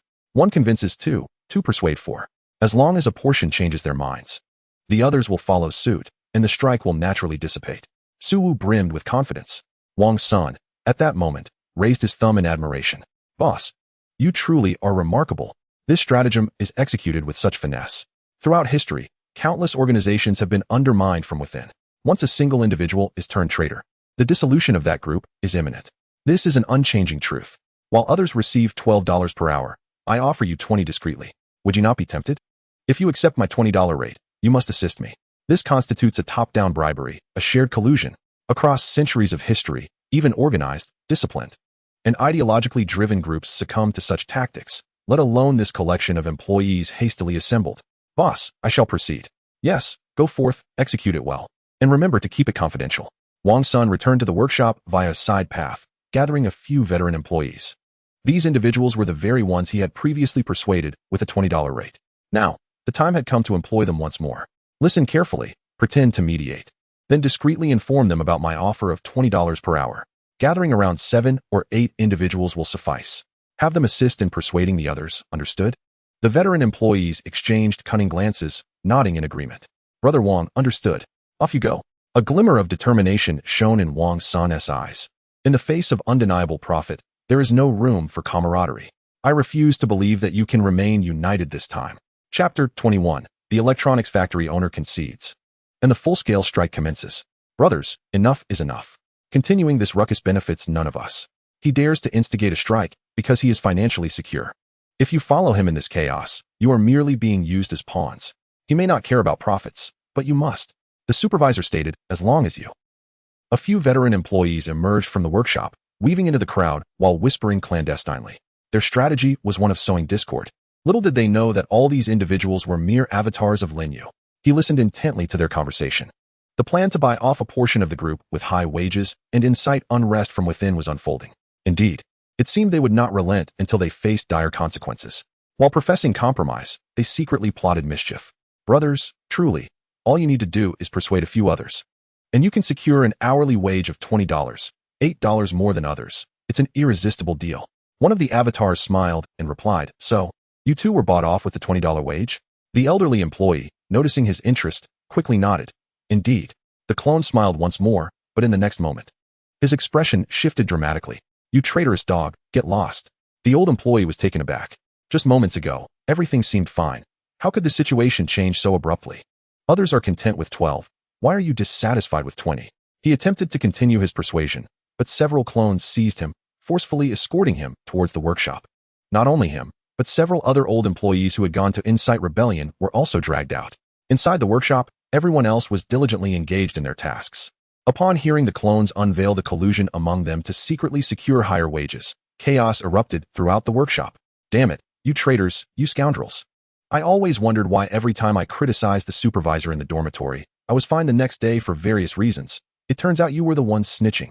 Ugh, no wonder you kept telling me to stay calm and endure while pocketing 20 an hour and offering unsolicited advice. I mistakenly thought you were genuinely concerned for me. But it was all a ruse. I recall now, a few months back, when someone organized a strike, it was you lot who first wavered, clearly bought off. Damn it, I can't take it any longer. Even if I'm detained, I will confront them. Me too, let's go after them. The crowd was incensed, and a wave of agreement swept through them. Countless figures rushed forward, fists flying directly towards the faces of those few. Not only did they fail to fight for their own interests, but they also aided in oppressing their peers. In times of war, such individuals would undoubtedly be labeled as traitorous turncoats. Inside the workshop, the uproar was monumental. Numerous figures surrounded those few, releasing their pent-up frustrations. Damn it, I'm done. I'm striking. One person shouted, shaking off their anger as they walked out, joining the ranks of the strikers. Others followed suit. I'm out too. I don't care about this measly pay as if I were desperate for it. 12 an hour? What a joke. Let them find someone else to work for 20. The strike grew in size, and soon, very few remained in the workshop. Those who stayed were primarily compelled by dire circumstances, needing medical expenses for a loved one or struggling to pay for their child's education. They yearned to join the strike, but were torn by their financial obligations, feeling trapped. Damn it, I might as well sell my house and rent a place. I've had enough of this life. One person stepped outside. Ultimately, the desire for dignity triumphed over all else. Soon, others followed, joining the throngs of strikers. Boss this. Wang's son was drenched in cold sweat. He never anticipated that after such a scheme, not only would he fail to retain the 600 new employees, but even the old ones would flee. Truly, he had shot himself in the foot. Su Wu gazed at the vast assembly of strikers, his expression numb, disbelief etched on his face. His usual strategy of purchasing loyalty with high wages and then dismantling any uprisings had always proven effective. Each time employees revolted, he could quell the unrest on the spot. Yet today, his proud tactic bore no fruit.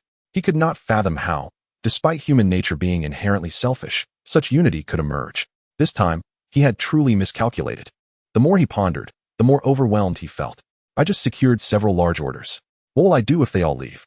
The penalty fees could total 30 million. He realized he had to retain them. Otherwise, the entire factory would be doomed. Wang Xin cautiously interjected, "Boss, what are you suggesting?" Su Wu clenched his teeth, his face contorted in pain. After a prolonged silence, he seemed to arrive at an excruciating decision. "Offer them. Let us set the wage at 30 per hour." The news quickly spread, soon reaching the surrounding electronic factories. "Really? The Pentium Electronics factory is on strike and secured 30 per hour?" "Yes, absolutely. My cousin works at Pentium, and he told me directly. It seems a guy named Lin Yu spearheaded the movement, rallying the entire factory." "Lin Yu? That brother deserves admiration. How embarrassing for us. We've organized so many strikes, yet we couldn't achieve anything. Look at them, getting 30 per hour. I'm truly envious." While they were discussing, an abrupt cacophony of footsteps echoed outside. Looking out, they saw a crowd gathering, resembling a parade, with someone at the forefront holding a strike banner. "Brother, are you coming?" They exchanged glances, excitement coursing through them as they rushed out. "Count me in." "Me too." Lin Yu's clones began to make their mark across various electronic factories, disseminating information and leading the charge for strikes. In the past, no one would have responded, but now, inspired by the example set by Pentium Electronics, many employees saw a glimmer of hope and began to emulate it. On this day, a grand collective strike action swept through the southern industrial district of Yangqing. Chapter 22, Change of Attitude. "Lin Yu? Well, that's that. Su Wu, what is going on? Didn't we agree on a uniform wage of 12? Why did you raise it unilaterally?" In an office, the bosses of various electronic factories gathered. Countless individuals expressed their outrage, directing their ire at Su Wu. They had all previously agreed to set the wage at 12 per hour for all factories, ensuring that employees would remain loyal and not seek other employment, while simultaneously squeezing more profit from the factories. However, now that the wage at Pentium Electronics had surged to 30, employees from other factories were striking en masse. Consequently, all the factory bosses turned their accusatory gazes towards Su Wu. In the room, Su Wu raised his hands in exasperation, his face a mask of helplessness. "I can't do anything about it. Someone stirred up trouble, and all my employees went on strike." One boss stepped forward. "Old Su, what's wrong with you? You've been in this business for so many years. Can't you handle something this trivial? Just fire them. Make an example of them. If that doesn't work, bribe them with high wages. I refuse to believe you can't manage this." Su Wu sighed. "Do you think I haven't thought of that? The problem is, I've tried those methods, and they didn't work. That group of people is inexplicably united. When I sent someone to bribe them with high wages, it backfired, and they exposed everything. In the end, even the old employees started striking. You see, I just landed a bunch of orders, and I need workers right now. If they all leave, I'll be bankrupt." Silence fell over the room. They too had realized the root of the issue. This batch of employees was unexpectedly united. In the past, only a few dozen would stir the pot, while the majority stood by watching the spectacle. Now, hundreds were rising up. Those who did not join the strike appeared out of place. The mediators they sent were returning empty-handed. "I'm in the same boat as old Su. I just received several large orders yesterday, and if I can't get back to work promptly, I might also go bankrupt.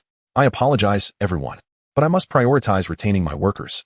The crowd exchanged glances, each letting out a sigh. It was indeed the peak season for orders. And who didn't have a mountain of orders piling up? Now, apart from acquiescing, what other course of action was available? Damn it, let them revel for a while. Once these orders are fulfilled, I shall recruit new personnel to replace them. Are they trying to stir up trouble? There are plenty of people in Yang City. If this batch proves unmanageable, I shall replace them. Surely, I can find obedient and diligent workers. Su Wu's eyes sparkled with realization. Indeed, this batch of orders would be completed in no more than a month. Once finished, I will directly hire newcomers. I refuse to believe that everyone is so resistant to authority. However, for this month, Su Wu sighed again, his expression one of deep concern. $30 an hour. This time, it's truly a significant financial outlay. On the evening of the third day, numerous employees from the electronics factory left work early. The streets bustled with activity. It has been ages since I got off work this early. I've been working overtime for half a year now. Indeed, in the past, the streets would be deserted by the time I finished work, yet today the sun hasn't even set. $30 an hour, how delightful. Working 8 hours equates to the salary I used to earn in more than 2 days. Truly, I wanted to work overtime, yet they wouldn't allow it. What a joke. At $30 an hour, would that stingy boss really let you work extra hours? Speaking of which, we owe a great deal to the brothers at Pentium Electronics. If it weren't for their initiative in rallying everyone, how could we be enjoying such benefits? No, we must thank that fellow named Lin Yu. Had it been someone else, it likely wouldn't have been organized at all. If I ever have the chance to meet him, I must express my gratitude sincerely. Suddenly, several luxury cars came to a halt, stirring up a cloud of dust as they parked right in front of the Pentium Electronics factory, drawing the attention of countless onlookers. TSK, which wealthy scion has emerged? Flaunting such an extravagant display? Just because he has wealth, does that make him special? How many of them are there? Must he require so many luxury vehicles for transportation? What a show-off. Flaunting his riches, as if having a bit of money makes him superior. TCH, it's merely luck in birth. What is so remarkable about that? The employees gazed at the luxury cars, their eyes filled with disdain and contempt. They revered those who achieved success through hard work, yet held utter contempt for those who merely basked in privilege due to their lineage.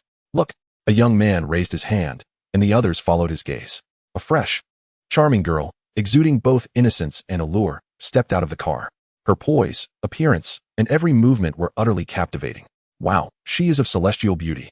No joke, having scrolled through numerous beautiful women on my phone, none have ever made my heart flutter like this. I would gladly trade 50 years of my life for just one day as her boyfriend. Hey, wake up. She s just a materialistic woman. Who knows which rich second generation she s latched onto. Otherwise, do you think she could afford to ride in such a fine car? Constant murmurs filled the air.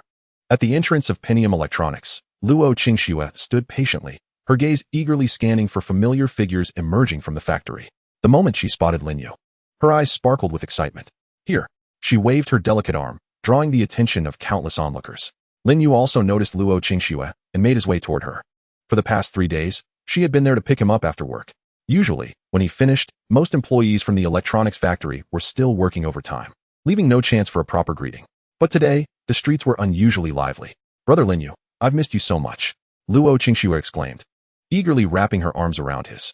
Lin Yu gently patted her head in reassurance. Affection completed once, activity level 1, current activity level 64. Affection completed once, activity level 1, current activity level 65. What? Brother Lin Yu? Is he really Lin Yu? Could he be the one who led the strike? Yes, it's him. My cousin works at Pentium Electronics. He sent me a photo of Lin Yu. My younger brother also works there and sent me a video of Lin Yu confronting the supervisor. It's definitely him. Wow, I've finally met my idol in person. I admire you so much. Just by himself, he managed to bring order to the factory. I have utmost respect for him. Hearing the praises from the crowd, Lin Yu felt an unusual sense of comfort. Let us go. Luo Qingxue helped him open the car door, and Lin Yu stepped inside. Witnessing this scene, the murmurs around them erupted anew. So, these cars belonged to that brother. This only deepened their admiration. He had achieved financial freedom and distanced himself from the struggles of lower-class life, yet still sought to advocate for us laborers. It is truly commendable. I retract my previous statements. This fellow is not merely a rich second generation who indulges in pleasures, but a genuinely capable and kind-hearted individual. Seeing him in a luxury car, I feel no envy. He deserves it. I apologize for my earlier remarks. He indeed deserves such a beautiful girl. In an instant, the public's perception underwent a dramatic transformation.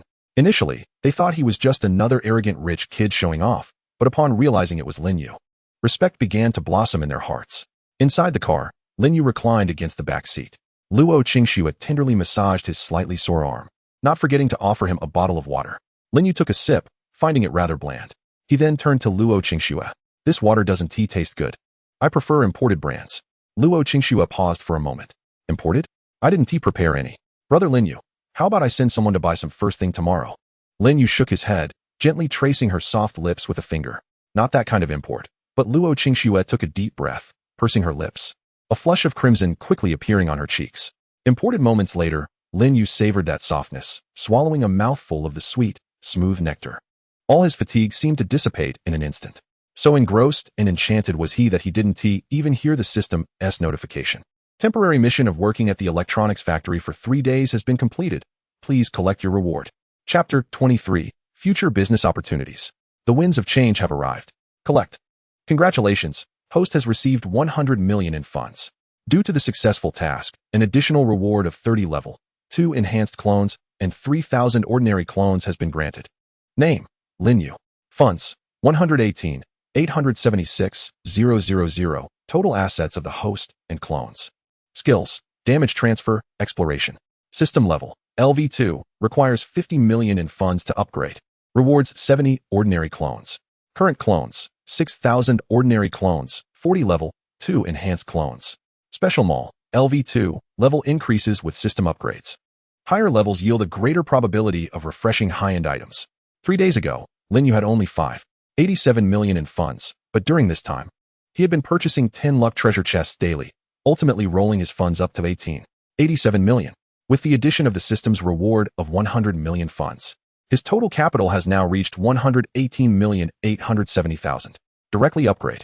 Upon witnessing the advantage in numbers, Lin Yu could hardly contain his eagerness for more avatars.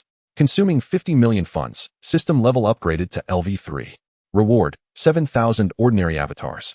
Special Mall level synchronously upgraded. The higher the level, the better the items that refresh. Lin Yu opened the mall and discovered that the items had automatically refreshed. Item 1. Fund Luck Chest. Can yield funds ranging from 1 million to 50 million. Price, 500,000. Limited time 50% discount. Discounted price, 250,000. Daily purchase limit, 10. Item 2. LV2 Skill Selection Card. Allows selection of 1 LV2 skill for learning. Price, 1,500,000 funds. Item 3. Level 2 Enhanced Avatar. The avatar can select 1 LV2 skill for learning. Price, 300,000 funds. Item 4. Business Prediction Card. Can predict future business opportunities once. Price, 5 million funds. Limited time 20% discount. Discounted price, 1 million. Daily purchase limit, 3. Item 5. LV1 Skill Selection Card. Allows selection of 1 LV1 skill for learning. Price, 500,000 funds. The 10 Fund Luck Chests were a must-buy. Opened a Fund Luck Chest. Obtained random funds, 1,430,000. Opened a Fund Luck Chest. Obtained random funds, 2,600,000.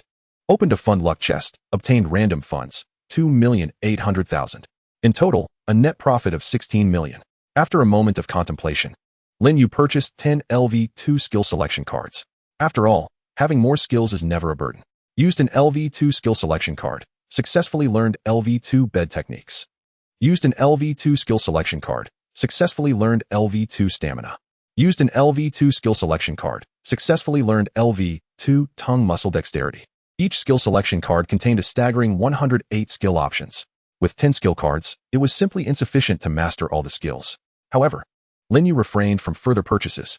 Firstly, he had not yet reached a point where he was overflowing with funds. Secondly, it was highly likely that LV3 skill selection cards would refresh in the future. Once he learned the LV3 skills, the LV2 skills would be superseded. Learning all the LV2 skills now would be a sheer waste. Therefore, Lin Yu selectively acquired only the necessary skills that were immediately applicable. After completing the skill learning, Lin Yu glanced at the remaining 2 items. Unconsciously overlooking the 5th item, he focused his gaze on the 4th item. A business prediction card? A splendid item indeed. Opportunities are like a gust of wind. Those who can sense them in advance are akin to standing at the forefront. Even a pig can take flight. Hence, the significance of recognizing opportunities is self-evident. Ding. Spent 3 million funds to purchase 3 business prediction cards. Use. Business prediction. Street stalls. 3 days later, Yang City will implement a policy encouraging street stalls, heralding the full arrival of the street stall economy. Street stalls? Lin Yu's expression froze momentarily. It seemed very familiar. The Blue Star had implemented a policy encouraging street stalls, but alas, he wondered whether this world-as policies would truly be executed. However, the system's functionalities should be reliable. Lin Yu immediately dispatched 3,000 avatars to prepare for the street stall venture. He aimed to seize the street stall market in Yang City. Business prediction. Wholesale goods. 3 days later, following the implementation of the street stall policy in Yang City, there will be a substantial demand for wholesale goods. Lin Yu, it seems you are urging me to create an entire industrial chain. Nevertheless, this is quite advantageous. As the street stall economy flourishes, unscrupulous suppliers are bound to raise their prices. Having our own people supply goods will allow us to deftly circumvent this issue. Business prediction. Precision product manufacturing. In the future, there will be a significant demand for high-end materials in the Zhejiang nation. High-end products. Lin Yu was well-versed in this area. His family factory specializes in precision products. With existing factory facilities, he would save the trouble of building one himself. The system was nudging him to inherit the family business. There were 3 more refresh opportunities in the mall. Lin Yu utilized them all. However, no highly cost-effective products emerged. Name: Lin Yu. Funds: 116,876,000. Total assets of the host and avatars combined. Skills: damage transfer, detection. System level: LV3, requires 200 million funds for upgrade, rewards 20,000 ordinary avatars. Current avatars: ordinary avatars 13,000, level 2 enhanced avatars 40. Special Mall: LV3, level upgrades alongside the system, with higher levels increasing the probability of high-level item refreshes. System skill enhancement detected. Triggering temporary task: take over the Shanghai manufacturing plant and complete an order exceeding 10 million. Lin Yu raised an eyebrow. It seemed the system could sense his intentions. The tasks it issued closely aligned with his aspirations. Quite promising indeed. Setting up street stalls and wholesaling goods were ultimately small ventures with limited potential. To amass substantial wealth, one must become a boss. Of course, being a boss was not Lin Yu's ultimate goal. His ultimate aim was to generate funds to acquire more avatars. Once he possesses tens of millions or even hundreds of millions of avatars, even without doing anything, the income generated by the avatars would suffice to make him the wealthiest person in the world. He pondered how long it would take to reach that level. Chapter 24, A Rival's Visit, Acquiring the Manufacturing Plant. You wonder what kind of connections Xiao Yu has made outside. Could it possibly be with the underworld? At home, Lin Hai furrowed his brow, lost in thought. His son had become capable, which should be a cause for celebration. Yet, the more he reflected, the more uneasy he felt. The circumstances at that time seemed undeniably abnormal. However, seeing that Lin Yu had not taken the initiative to explain, they refrained from probing further. No, when Xiao Yu returns, he must be asked for clarification. If he has truly become entangled with the underworld, there is still room for correction before anything serious occurs. Lin Hai turned to He Wenjing beside him. So did you ask? When will he be back? He Wenjing nodded. Yes, I asked. Xiao Yu will return today. He should be here shortly. That is good. Sigh. Lin Hai let out a heavy sigh. Ding ding. The doorbell rang. The two hurried to the door. Xiao Yu, you're back. Lin Hai's words were abruptly cut off, and his expression turned cold. For the visitor was not Lin Yu, but his sworn enemy, Li Xiangqian. Li Xiangqian also operated a precision parts processing factory, and their business was nearly identical to Lin Hai's Shanghai manufacturing plant. As the saying goes, rivals are enemies. And the two competing businesses had been locked in a covert struggle for years, vying for orders and material resources. However, the Shanghai Manufacturing Company, led by Lin Hai, has consistently kept Li Xiangqian under its thumb. Presently, due to being deceived by Lin Xiong, the operations of Shanghai Manufacturing have come to a temporary halt, resulting in Li Xiangqian seizing a significant portion of the market share. Consequently, the current capabilities of Shanghai Manufacturing have evidently diminished, falling to less than one-third of its peak strength. In this ebb and flow, Li Xiangqian's factory has elevated its power by over 60% compared to the past. Thus, Li Xiangqian now possesses a strength that exceeds that of Shanghai Manufacturing by more than fivefold.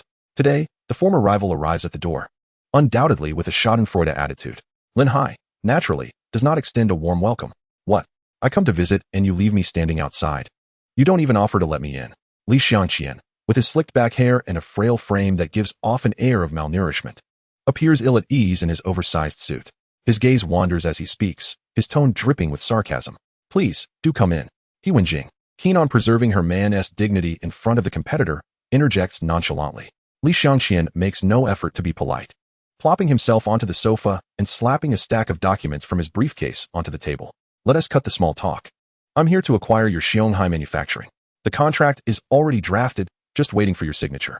Old Lin, don't disappoint me. Lin Hai casts a glance at the contract on the table, seemingly expecting this turn of events. A wave of despair washes over him. What was inevitable has finally arrived. In an industry where two factories with highly similar operations compete, once one falls into an obvious disadvantage, the outcome is singular: absorption. The manufacturing scale and clientele of Li Xiangqian are ever growing, thus amplifying his influence in the market. He merely needs to present those clients with an ultimatum, and without a doubt, they will choose Li Xiangqian. After all, his factory boasts a production capacity 5 times that of Lin Hai's. It is clear who holds the greater power and, consequently, the preferential right to be chosen. Soon, surrounding orders and raw material resources will be monopolized by Li Xiangqian, making the demise of Shanghai Manufacturing merely a matter of time. Thus, in this competitive landscape, it is typically a matter of either your demise or mine. The concept of large and small enterprises coexisting harmoniously is a fallacy. Who would have thought? In just 2 months, you've monopolized so many clients. I even suspect you had this planned, colluding with Lin Xiong all along, Lin Hai remarked gravely. After all, capturing market share necessitates a process. It is improbable to expand so dramatically in merely 2 months. From negotiating partnerships to trial production and subsequent evaluations, culminating in long-term contracts. The entire process typically spans at least 6 months. Yet, Li Xiangqian has accomplished it all in just 2 months, and with multiple partnerships. Aside from colluding with Lin Xiong, Lin Hai could conceive no other explanation. On the sofa, Li Xiangqian shook his head. No. I have no connection with your gambling brother Lin Xiong. My swift establishment of long-term collaborations with several clients is solely due to the investment from Shanghua Group. Lin Hai's expression shifted in astonishment. What? Shanghua Group? The largest real estate conglomerate in Yangqing. Li Xiangqian continued. Shanghua Group is currently embarking on a project to construct a new batch of luxury hotels, requiring numerous precision-built components. Had it not been for Lin Xiong's interference, the investment opportunity would likely have fallen to your Xianghai manufacturing. Alas, it has now landed in my lap. Hearing Li Xiangqian's explanation, Lin Hai's heart sank with regret. Lin Xiong, you scoundrel.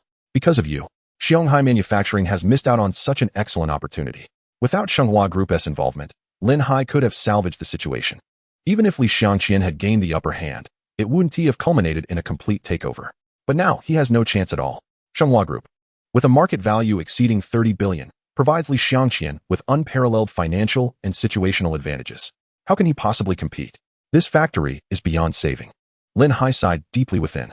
Well then, if there are no objections, let us get the contract signed.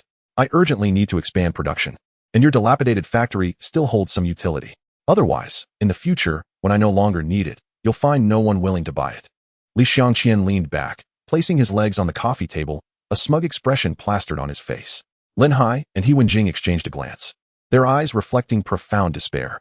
This factory, a culmination of nearly 30 years of hard work, felt akin to having flesh torn from his body should he sell it. An act he found exceedingly hard to contemplate. Yet, he now finds himself with no choice. Without business and materials, he can't even pay his employees' wages for this month, let alone the hefty severance compensation. When bankruptcy is declared, the Lin family may well be burdened with tens of millions in debt. Even if Lin Yu could provide some financial assistance, it would only be a temporary fix. Moreover, Lin Hai is not the sort to shamelessly rely on his son to resolve his mess. After a moment of hesitation, Lin Hai grasped the acquisition contract on the table. However, just as he was about to sign, a figure pushed through the door. Lin Yu has returned. Accompanying him is the daughter of Shanghua Group, his personal assistant, Luo Qingxue. Upon entering, Lin Yu paused momentarily. Dad, we have a guest? Dad, we have a guest? Lin Yu casually greeted. He was then pulled aside by He Wenjing, who whispered, this is not just any guest, he is. After He Wenjing's explanation, Lin Yu grasped the situation and stepped forward, snatching the contract from the table and tossing it back to Li Xiangqian. Sorry, but this factory is not for sale. Lin Yu then turned to Lin Hai. Dad, there's no need to sell it. Just hand the factory over to me. I will manage it anew. Lin Hai sensed the confidence in Lin Yu's tone and was momentarily taken aback. A flicker of surprise and joy crossed his mind. After all, Lin Yu had never shown much interest in the factory's affairs throughout his upbringing. Lin Hai had never pressured him, allowing him to pursue his own passions. Thus, he was under the impression that Lin Yu had nearly zero experience in business. Yet now, Lin Yu was volunteering to take over the factory, a move that was utterly unexpected. Setting aside Lin Yu's capability to resurrect the factory, the mere display of responsibility and maturity filled Lin Hai, as a father, with immense pride. Shall you? Lin Hai patted Lin Yu's shoulder, his face beaming with joy. However, on the other side, Li Xiangqian's expression turned icy. Smack. He slammed his hand on the table, rising abruptly. You, a mere inexperienced child, what do you think you're meddling in? Do you understand business? Do you comprehend production? You say it's not for sale, and it's not? You dare to tear up my contract? In the entire Yangqing, only I, Li Xiangqian, operate the precision machinery manufacturing industry. You refuse to sell to me, and I assure you, you will find no other buyer. Believe it or not, I can walk away, leaving your factory to rot here. The Lin family can await bankruptcy and imprisonment. Humph. Just as the contract was within my grasp, Lin Yu intervened. At this moment, Li Xiangqian was engulfed in fury. Lin Hai, witnessing the scene, forced a smile and stepped forward, hoping to stabilize Li Xiangqian's emotions. After all, as he stated, in the entire Yang city, aside from Li Xiangqian, no one would consider acquiring his factory. The acquisition of a factory primarily hinges on its existing production equipment and facilities, as well as its available workforce. A manufacturer of screws would never seek to acquire a factory that produces dolls. Due to the differing production fields, the equipment varies, rendering any acquisition futile. Only factories of the same ilk, either producing screws or dolls, would find mutual acquisition meaningful and valuable. In the entirety of Yang City, there were but 2 factories specializing in precision machinery. The equipment within their factories was similarly related. Others attempting to acquire it would find it utterly useless. As for competitors from outside Yang City, they were even less reliable. The market had already been monopolized by Li Xiangqian, and any outsiders would face certain failure. No one would be foolish enough to risk that. Thus, if Li Xiangqian abandoned the acquisition, the factory would truly become a burden. The costs of employee salaries, coupled with severance compensations, would amount to tens of millions. If they could not cover these expenses, imprisonment would become a grim reality. As for Lin Yu's assertions about revitalizing the business, Lin Hai did not take them too seriously. He merely felt that Lin Yu had matured and taken on some responsibility. But he did not believe Lin Yu could truly turn the tide. After all, Li Xiangqian monopolized 80% of the market and resources in Yang City. Moreover, with the backing of the Shenghua Group behind him, what could they possibly contend with? The mere presence of the Shenghua Group loomed like a mountain, effectively extinguishing any hope of a comeback. Calm down, Lin Hai urged, forcing a smile to appease Li Xiangqian. Under normal circumstances, he would never lower himself to such a degree. However, the gravity of the situation surpassed that of the penalty for breach of contract from a few days prior. If Li Xiangqian truly abandoned the acquisition, the Lin family would be burdened with a debt of at least 30 million. Should that happen, Lin Hai would face imprisonment, and the remaining debts would inevitably fall upon Lin Yu. Lin Hai wished to avert such a scenario. For the sake of family and Lin Yu, he was willing to cast aside his pride. Yet, Li Xiangqian remained unrelenting. Kid, I'm quite angry right now, do you understand? Kneel and apologize, and I might forgive you. Your family's fate rests in my hands. You should know what to do. Is this your little girlfriend? She looks rather young. How about letting her stay with me for a couple of days, and I might consider forgiving your earlier rudeness. Li Xiangqian suddenly turned his gaze toward Luo Qingxue, his expression oozing lewdness. From the glint in his eyes, it was evident that he was likely a man of questionable morals in his everyday life. Lin Yu activated his investigative skill, and scenes of Li Xiangqian's past flashed before him. Indeed, this man had frequently sought out escorts and often engaged in affairs with female employees from his factory. With such a boss, it was no wonder his factory was consistently overshadowed by his own. Li Xiangqian, you are going too far. Lin Hai's anger flared, but he was halted by Lin Yu. Dad, there's no need to say more. Lin Yu turned to face Li Xiangqian, moving with the swiftness of a gale. Smack! A resounding slap echoed as Li Xiangqian, caught off guard, was sent sprawling across the room, crashing into the sofa nearly 3 meters away. The effects of his level 2 combat skills and level 2 muscular strength were on full display. Lin Yu stated calmly, originally, this was merely a matter of acquisition, a common aspect of business competition. I had no intention of making it personal. However, your disrespect towards me and her complicates things considerably. Li Xiangqian, clutching his face and enduring the pain, rose from the floor, gritting his teeth. Very well, you dare lay a hand on me. I will not acquire this factory. Your Lin family can anticipate bankruptcy. With that, Li Xiangqian strode toward the door. He was not foolish. Lin Yu had the numbers on his side, and remaining here would only lead to further losses. It was better to retreat for now. However, Lin Yu anticipated his move and blocked his path. What? Are you planning to unlawfully detain me? Li Xiangqian scoffed. Lin Yu smiled, shifting his tone. Aren't you relying on the support of the Shenghua Group, feeling invincible? Qingxue, just a minor investment from Shenghua Group has inflated your ego. But do you realize that the girl you just insulted is none other than the daughter of the Shenghua Group? Moreover, she holds another title, my assistant. Upon hearing this, Luo Qingxue quickly understood and pulled out her phone, sending several messages. Li Xiangqian, eyeing him suspiciously, swallowed hard, a flicker of fear creeping into his heart. What are you planning? Calling for help? Let me remind you, we live in a society governed by law. If you dare to lay a hand on me, you won't fare any better. On the other side, Lin Hai and He Wenjing seemed to have an epiphany and hurriedly approached Lin Yu, urging him. Xiao Yu, don't act impulsively. Such actions are unthinkable. Bankruptcy might only entail debt, but doing something like this could lead to unimaginable consequences. Lin Hai, envisioning the scene of 1,000 figures in black suits, unconsciously associated it with the underworld. Coupled with Lin Yu's current demeanor, fearlessly striking Li Xiangqian, he concluded that Lin Yu was likely entangled with the mafia. Once ensnared in such connections, it would no longer be a mere issue of bankruptcy and debt. Facing their warnings, Lin Yu chuckled helplessly. Dad, stop imagining the worst. I won't do anything illegal. This is a society of law. I'm not foolish enough to oppose it. Just wait and see. Upon hearing Lin Yu's explanation, Lin Hai and He Wenjing, out of trust in their son, ceased their inquiries, though they remained deeply perplexed. What on earth was Xiao Yu planning? Chapter 26, An Unassailable Figure, Lin Yu's True Identity. After approximately half an hour, a knock echoed through the room. He Wenjing went to answer the door, revealing a figure clad in a gray suit. Upon seeing him, Li Xiangqian froze momentarily. Manager Lu, what brings you here? The individual before him was none other than Lu Hong, the project manager dispatched by the Shanghua Group to liaise with Li Xiangqian. Manager Lu, it's merely the acquisition of a factory on the brink of bankruptcy. I could handle it myself. There's no need for you to make another trip. Li Xiangqian spoke politely, his demeanor exceedingly respectful. After all, Lu Hong was responsible for the collaboration between the Shanghua Group and himself, and he certainly could not afford to offend him in the slightest. However, what Li Xiangqian did not anticipate was that his fervent welcome would receive no response, leaving him with a cold shoulder instead. Lu Hong entered, casting a glance over the crowd, ultimately fixing his gaze upon Luo Qingxue. He slightly bowed, his demeanor exuding utmost respect. Greetings, Mississippi. At that moment, Li Xiangqian was utterly bewildered. Miss. The individual who could command such deference from the manager of Shanghua Group could only be the daughter of the chairman of Shanghua Group? This revelation left Li Xiangqian gasping, his breath caught in his throat, his mind a blank slate. The girl he had carelessly flirted with was, in fact, the esteemed heiress of Shanghua Group. He stood frozen, his body rigid, uncertain of his own thoughts.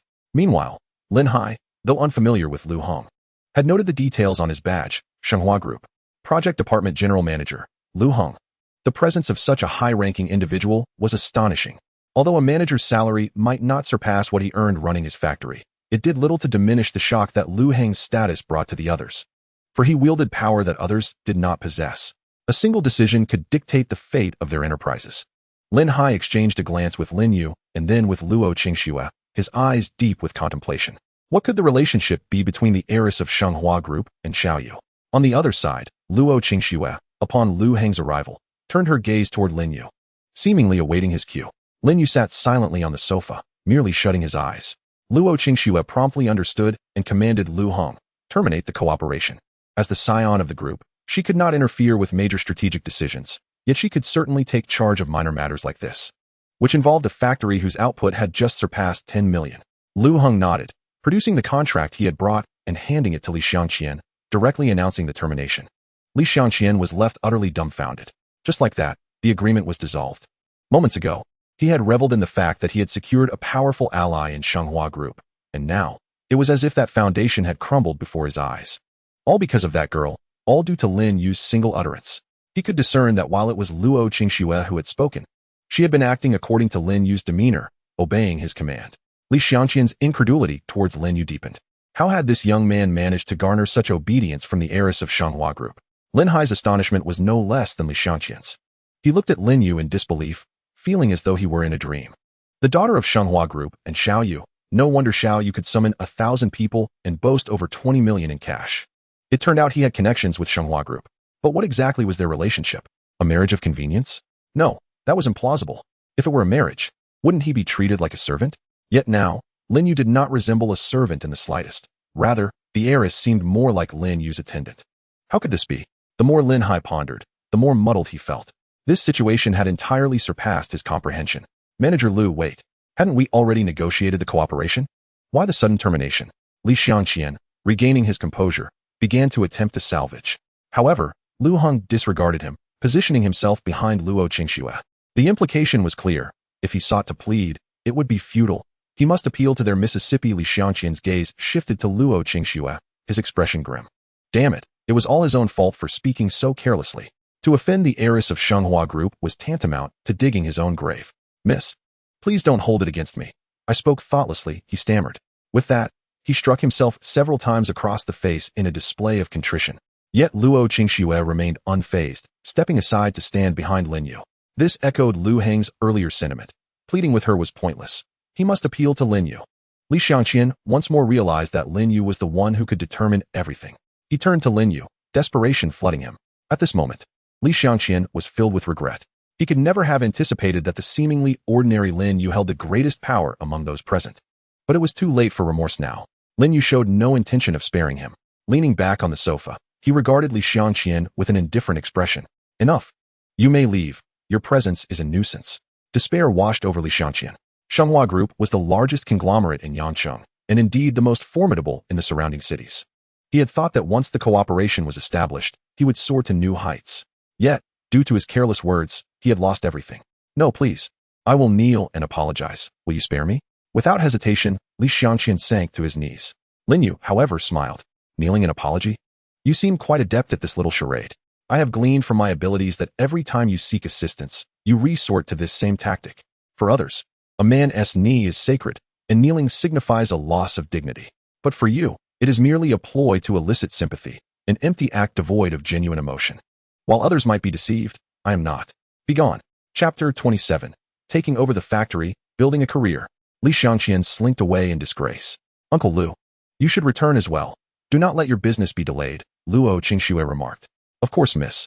Though Lu Hong was curious about the relationship between Luo Qingxue and Lin Yu, years of professional experience cautioned him against prying. After a brief acknowledgement, he departed as well. Xiao Yu this. Lin Hai and He Wenjing turned to Lin Yu, their expressions laden with confusion, eagerly awaiting an explanation. Was this girl truly who they suspected? What was their relationship? Lin Yu, fully aware of his parents' curiosity, began, Dad, this is my assistant, and also the heiress of Shanghua Group, Luo Qingxue. Greetings, uncle and aunt. Luo Qingxue stepped forward, smiling as she extended her greeting. At that moment, Lin Hai was left speechless in astonishment. Although he had anticipated this revelation, hearing it directly from Lin Yu was overwhelming. Xiao Yu, the heiress of Shanghua Group, an assistant? Lin Hai's mind raced through numerous possibilities. A marriage of convenience, a classmate, a friend, or perhaps a consequence of an unplanned pregnancy that necessitated responsibility. Yet, he had never considered that Luo Qingxue was Lin Yu's assistant. Lin Hai awaited further clarification from Lin Yu. However, Lin Yu exhibited no intention to continue the conversation. Instead, he deftly shifted the topic. Dad, how is our factory faring? Allow me to take the reins. I shall revitalize it. Lin Hai felt a tinge of disappointment at the lack of deeper discourse, yet he refrained from probing further. After all, Lin Yu had matured into an adult, possessing his own discretion, secrets, and social circles. Even as a father, Lin Hai understood the importance of not overstepping boundaries. Lin Yu's silence signified his reluctance to divulge, and thus, Lin Hai refrained from further inquiry. This was the fundamental respect that a parent ought to extend to their child. Moreover, Lin Yu, being well acquainted with the personalities of both himself and Lin Hai, articulated their relational dynamics. He was aware that Lin Hai would not press for further details. You wish to take over the factory?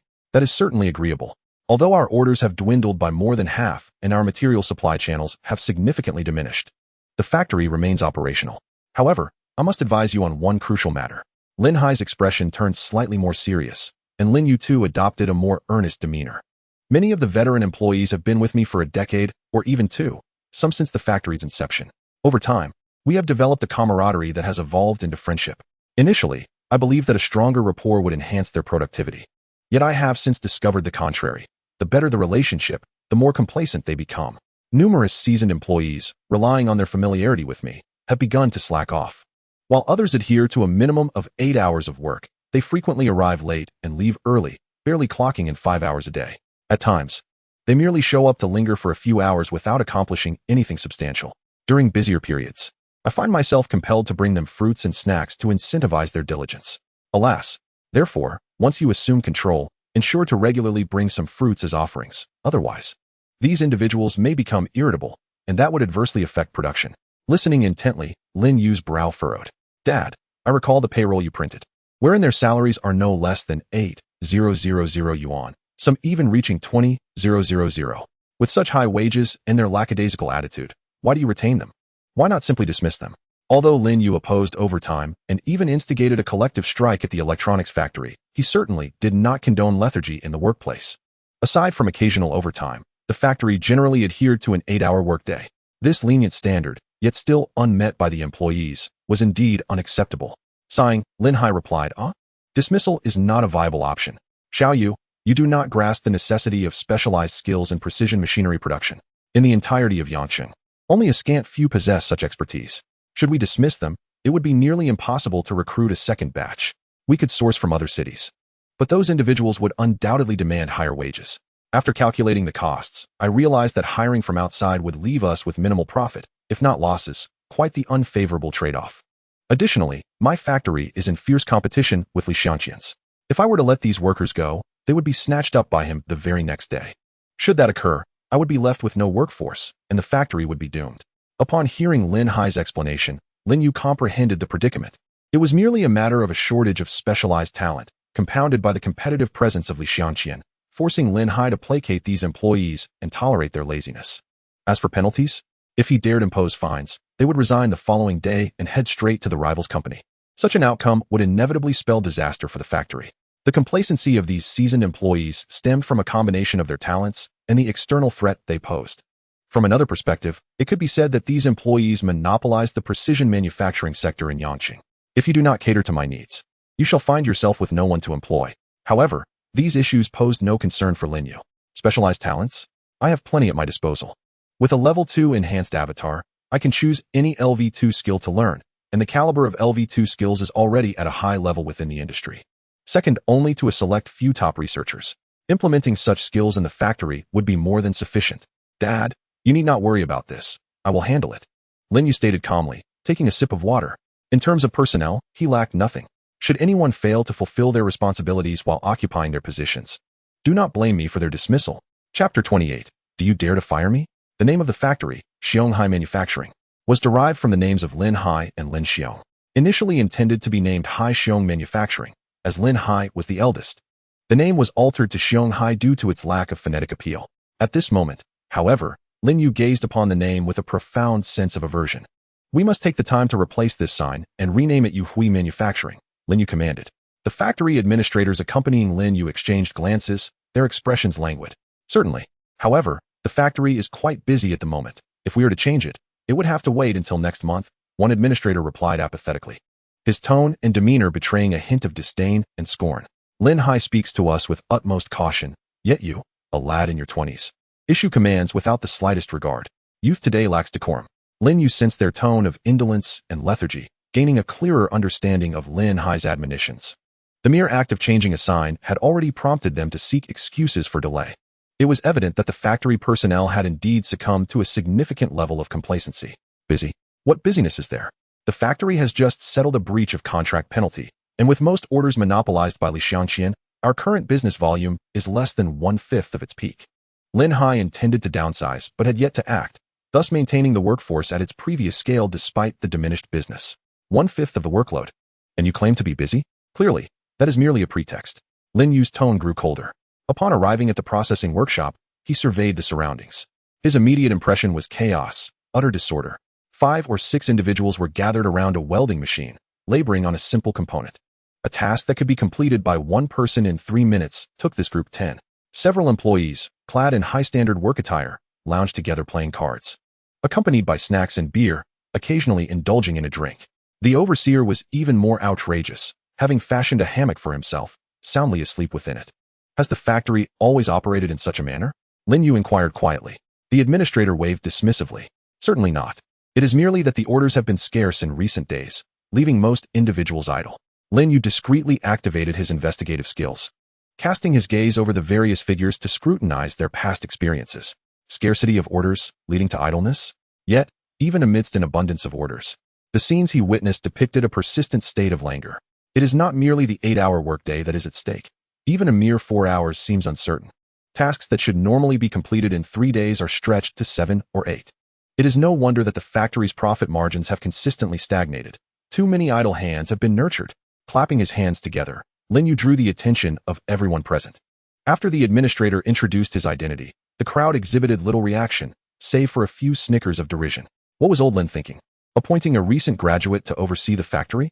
What could he possibly contribute? Knowledge of production or management? Who among them did not possess decades of manufacturing experience? Needing a mere novice to steer them? It was utterly laughable. Facing these murmurs, Lin Yu remained unfazed, instead raising his voice. Ladies and gentlemen, starting today, I, Lin Yu, will officially take charge of this factory. I shall not impose overtime nor establish overly stringent regulations. I shall overlook your previous state of affairs. However, from this moment forward, I expect each of you to perform your duties diligently. Currently, we have 3 orders in total, and under normal production speed, 2 days should suffice, with time to spare. Therefore, I require everyone to fulfill their responsibilities and complete these 3 orders by the end of the day after tomorrow. Is that understood? Upon concluding his statement, silence enveloped the room. It was as though his words had fallen on deaf ears. The atmosphere was decidedly frigid, without a single soul to rally behind him. In a corner, several veteran employees whispered among themselves. What was old Lin thinking, entrusting such a naive youth with the factory? This kid displayed no understanding of the world. Humph, if old Lin wanted us to work overtime, he should ensure we are well fed and well treated. This boy arrives empty-handed. Does he not know how to conduct himself? Though the standard working hours are 8, they have long grown accustomed to tardiness and early departures, arriving at 10 in the morning and leaving by 2 or 3 in the afternoon. Thus, their typical working hours amounted to merely 3 or 4. Anything beyond 4 hours was considered overtime. This pattern has persisted for over a decade. Now, Lin Yu's sudden demand to complete the orders within 2 days meant they would need to work a full 8 hours, far exceeding their current workload. The workshop gradually erupted into commotion. Lin Yu could easily discern their discontent with his decree, yet he remained indifferent. 8 hours is the bare minimum. Lin Hai, as the factory owner who rose from humble beginnings, understood the toil and tribulations of laborers, thus granting them the respect and dignity they deserve. However, many among them failed to appreciate this. Instead, they relied on their skills, secure in the knowledge that Lin Hai would not dare dismiss them, leading to an air of arrogance and complacency, akin to pampered aristocrats.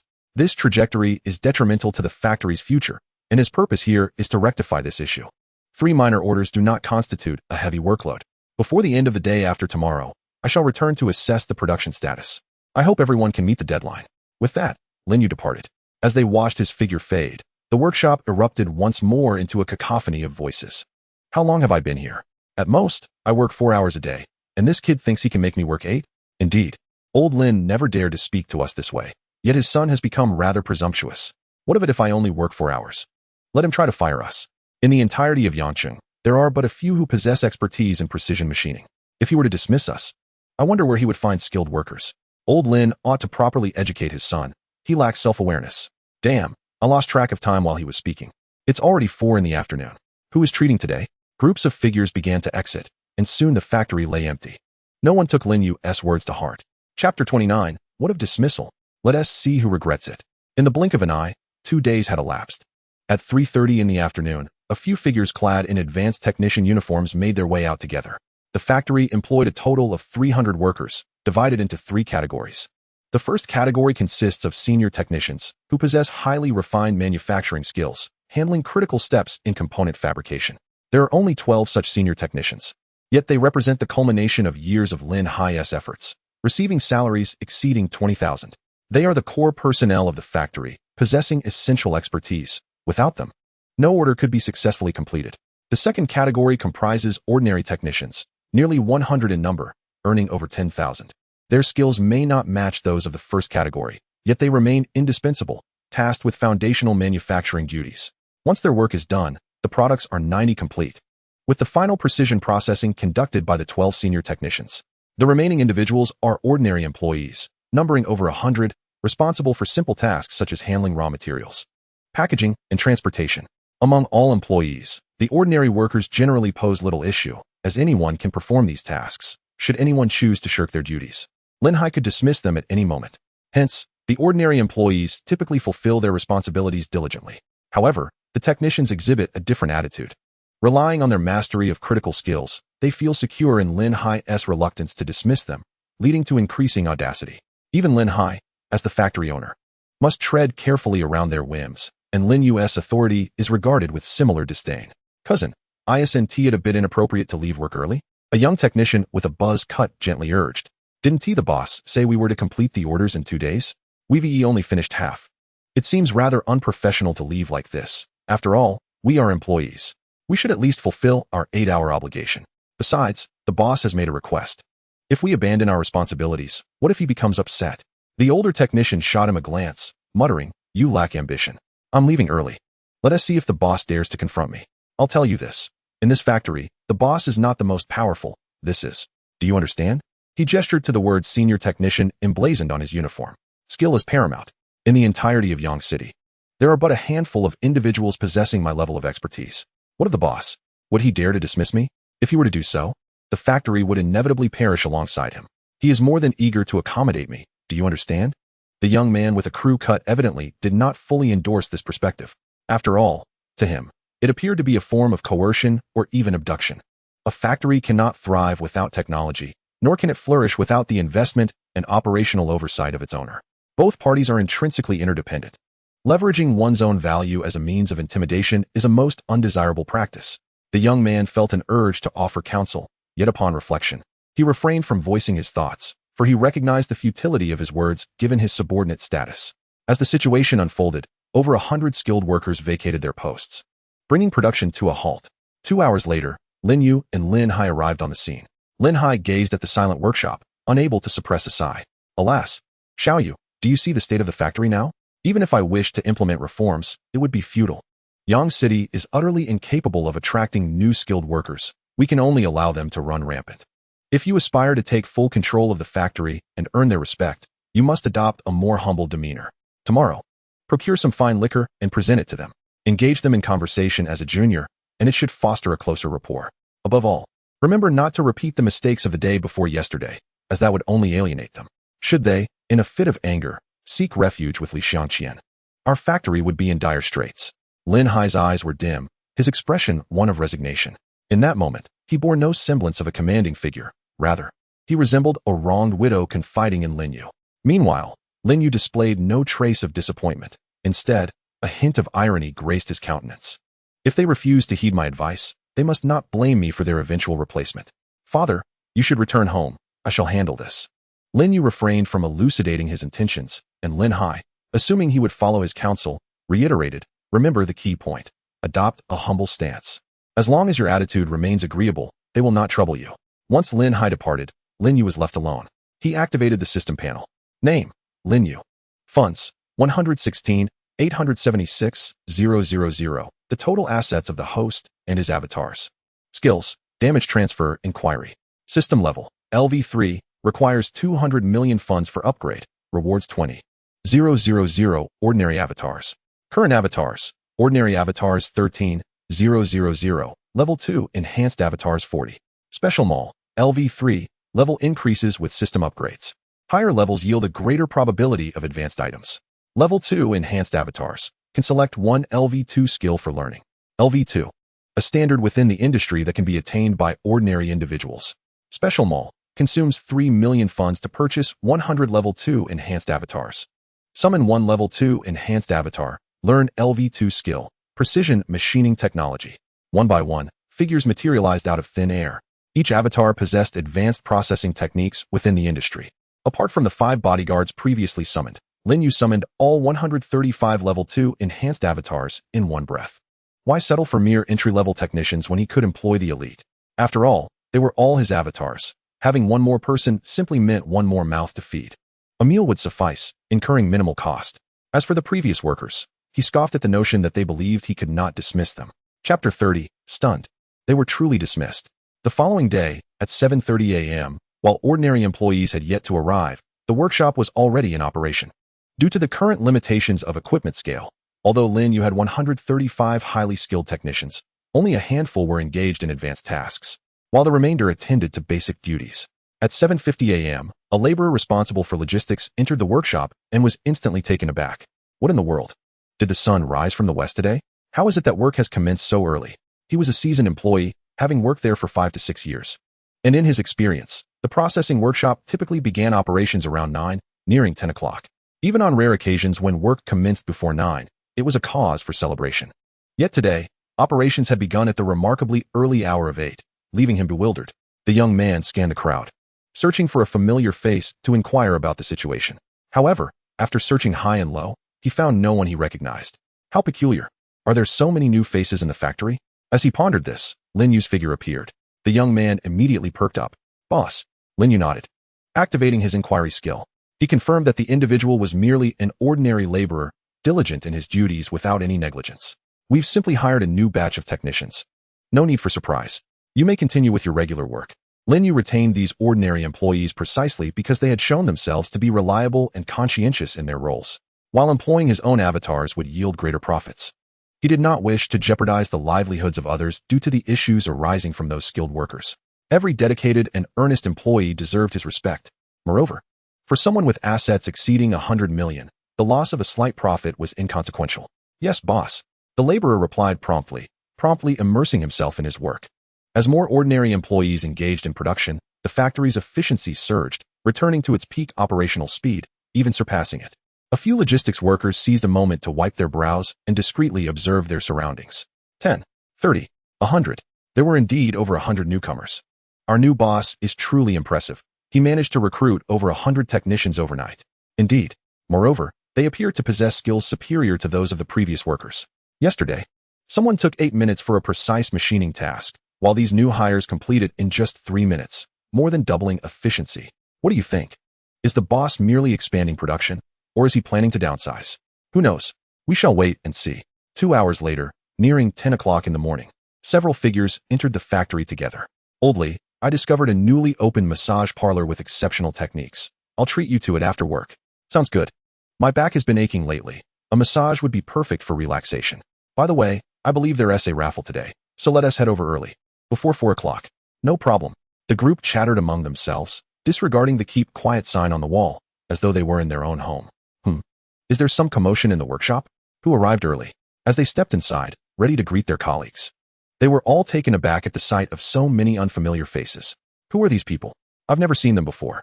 A sense of unease crept over them as they exchanged glances, questioning whether they had ventured astray. What is going on with them? One individual anxiously inquired. Seizing the arm of a diligent employee, the ordinary worker, upon noticing their demeanor, instantly transformed his weariness into a welcoming smile. After all, these individuals were not to be trifled with, even by the boss, so he dared not be neglectful. Brotherly, these are the new technicians hired by the boss. They commenced work as soon as I arrived this morning, he explained. A frown creased the brow of one member of the group. Newly hired technicians. When did Yang City acquire such an influx of technicians? They scrutinized the scene before them. 50, 100, over 100 new technicians, each seemingly as skilled as themselves. How is this possible, to recruit so many overnight? This revelation ignited a wave of anxiety within them. Previously, they had been the linchpins of the factory, wielding the most crucial skills. Without them, the factory could not survive. Yet now, the so-called core competencies appeared to be as commonplace as dirt, suddenly inundating the landscape. Good day, boss. Lin Yu's figure emerged, prompting the ordinary employee to greet him before returning to his tasks. The others also took note of Lin Yu. One person pointed at the scene, demanding, "What does this mean?" They've completed the work. What are we to do? Lin Yu regarded him with a calm demeanor. It's quite simple. You are no longer needed. You are all terminated. The words struck them like a thunderclap, leaving them dumbfounded and incredulous. In their minds, the notion of being dismissed was utterly inconceivable, a notion reserved for a lifetime unthinkable. They were the very heart of the factory, transient owners, steadfast core members. Even if Lin Hai were to face bankruptcy and the factory were to be taken over by new management, they would still be pivotal figures. The new owner would continue to cater to their needs. Yet today, a single utterance from Lin Yu shattered their perceptions. You are dismissed. Please collect your wages and severance. And you may leave. With that, Lin Yu turned on his heel and departed, leaving them frozen in disbelief. At that moment, several figures clad in advanced technician uniforms entered, chatting amiably. Hey, Old Li, you're here early again. What are you doing standing around? Why not come inside? Old Wang, why do you look so glum? Did you not sleep well? I'll let you win a few rounds of cards later. How about that? Old Wang glanced at the newcomers, utterly disinterested in engaging. His expression grim. Old Lu, we've been fired. What did you say? Fired? After a few explanations, silence enveloped the group. The newcomers gradually recognized the stark changes within the workshop. Where did so many skilled workers come from? Are they recruited from outside the city? Hiring technicians across regions necessitates additional wage subsidies, at least a 30% increase in payroll. Are they out of their minds? How can the factory sustain profits like this? One person shook his head. Profitability isn't the issue. What matters is that they are dead set on replacing us. Once again, they fell into a collective silence. The security of their jobs was slipping away. I must speak to Old Lin. Regardless of the circumstances, we've shared a bond with him for over a decade. Even too, I refuse to believe that Old Lin would allow his son to fire us. Upon hearing this, they regained a glimmer of hope. Yes, let us go find Old Lin. We're such good friends. He wouldn't simply dismiss us. I believe Lin Yu is acting on his own accord. Youngsters these days lack respect for tradition. I'll inform Old Lin and ensure he teaches that impudent lad a lesson. Chapter 31. Deserved. All of this is self-inflicted. In Lin Yu's home, Lin Hai and He Wenjing sat in the living room, their hearts heavy with concern. I must go to the factory. After all, Xiaoyu is still too young. I worry he may struggle to manage the workforce, Lin Hai remarked, donning a jacket to head out. He Wenjing cast him a sidelong glance. And you dare criticize Xiaoyu? You two have failed to rein them in, allowing the employees to become increasingly demanding. How can you still call yourself the boss? Feeling somewhat embarrassed, Lin Hai cleared his throat. He adjusted his jacket, preparing to leave, when suddenly, his phone rang. A video call from Xiaoyu. Beep. The video connected. Lin Hai, anxious, inquired. Xiaoyu, How are things going on your end? On the other side, Lin Yu did not respond, but instead directed the camera towards the bustling workshop behind him, revealing countless workers engrossed in their tasks. Lin Hai felt a wave of relief wash over him. At least operations were proceeding normally, indicating that matters had not spiraled further out of control. Wait. Just as Lin Hai began to relax, a sudden tension gripped him, his eyes widening in disbelief. Xiao Yu, where are you? This isn't our factory. I don't recognize any of these people. As he spoke, confusion swirled in his mind. The environment and equipment appeared nearly identical to his factory. Yet he did not recognize a single employee. In the video, Lin Yu spoke up, Dad, I'm right here in our factory. Are you certain? Of course. Lin Yu then shifted the camera to showcase nearby workers. As Lin Hai recognized those familiar faces, a realization struck him. Lin Yu was telling the truth. However, something still felt amiss. Xiao Yu. These individuals. Lin Hai sensed he had stumbled upon something significant, his expression shifting dramatically as he struggled to articulate his thoughts. I've hired 135 new advanced technicians, Lin Yu explained. As for the previous employees, they have all been let go. Lin Hai inhaled deeply, swallowing hard. Newly hired advanced technicians 135. How is that possible? In just a few days, you've managed to recruit so many? Not to mention, there simply aren't enough qualified professionals in Yang City, and even if you sought talent from neighboring cities, it would take at least 10 days to gather such a number. This industry is notoriously short on qualified personnel. Yet now, Lin Yu claimed he had achieved this feat. At that moment, Lin Hai felt like a frog at the bottom of a well. What he had deemed insurmountable was effortlessly accomplished by Lin Yu. Even with decades of business and management experience, he felt dwarfed in comparison to his son's capabilities. All right, the factory is in your hands. I have complete faith in you. Seeing his son excel beyond his own abilities filled Lin Hai with immense pride, and the pent-up tension within him gradually dissipated. Excellent decision. Those individuals, despite my respect and generous compensation, were utterly ungrateful. Instead, emboldened by his mastery of core technologies, he grew increasingly audacious. Now, let us see how they maintain their arrogance. Beep. The video call was abruptly terminated. Lin Hai was overwhelmed with joy beyond words. Initially, he had presumed that Lin Yu, lacking experience, would struggle in management. However, the reality exceeded his expectations. Truly, he is my son, remarkable. He Wenjing shot him another glare, playfully admonishing. That's due to Xiao Yu's capabilities. It has nothing to do with you. You're merely tooting your own horn. Lin Hai cleared his throat and waved his hand dismissively. Oh, it's all the same, all the same. He removed the coat he had just donned and hung it on the rack by the door. Just then, a sudden and urgent knocking echoed through the room. Lin Hai, slightly puzzled, turned the doorknob, only to be met by a multitude of familiar faces. Old Lin, what have you done? You let your son take over the factory. Old Lin, do you realize that the moment he stepped in, he fired us all? Such a ludicrous decision. How could he be so reckless? Indeed, Old Lin, you must rein him in. He cannot be allowed to act with such impunity. How can the factory possibly function under these circumstances? The moment they gathered, they eagerly launched into a tirade. Each person's expression was one of indignation. Yet, Lin Hai remained remarkably composed and tranquil. He raised his hands to signal for silence. All right. I am well aware of the matters you have raised. I too was taken aback by Xiao Yu's decision. I express my regrets for your situation. However, the factory has been entrusted entirely to Xiao Yu, and I possess no authority to interfere with his decisions. Therefore, I kindly ask you all to leave. Lin Hai's tone was remarkably calm, yet within, he felt an immense sense of relief. Now you regret your actions? When you were so haughty, leveraging your technical skills against me, did you ever foresee this day? Was it truly absurd to terminate your employment? Not at all. In fact, your impassioned protests are far more ludicrous. You brought this upon yourselves. Serve you right.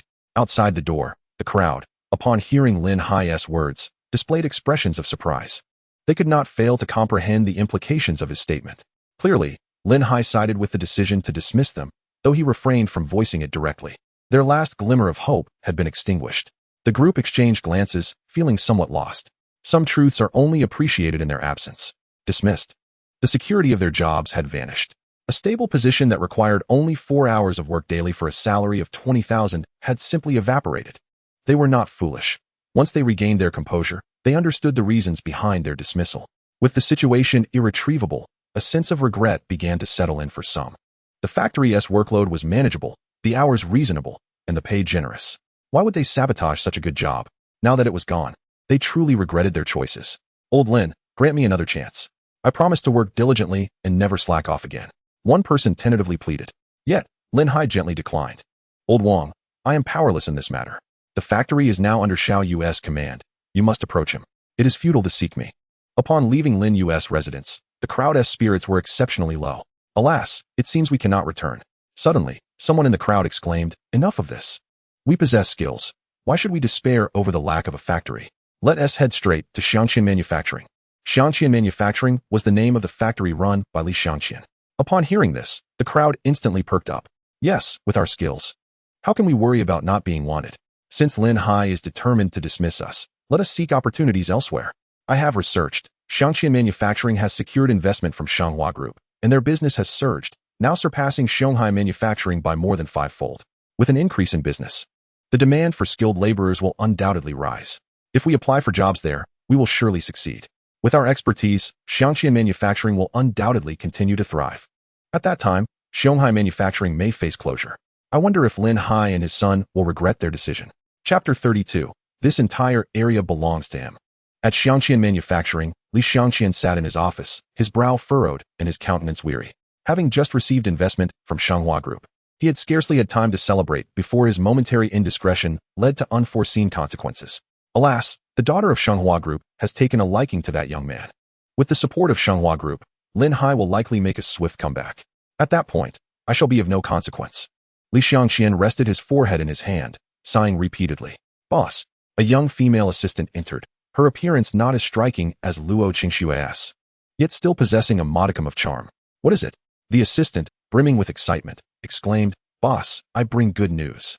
The technicians from Shanghai Manufacturing have come here to apply for positions. Li Xiangqian responded, what is going on? The assistant explained. It appears Lin Hai has handed over control of the factory to his son, and then, as she continued, Li Xiangqian's previously vacant eyes sparkled with renewed vigor.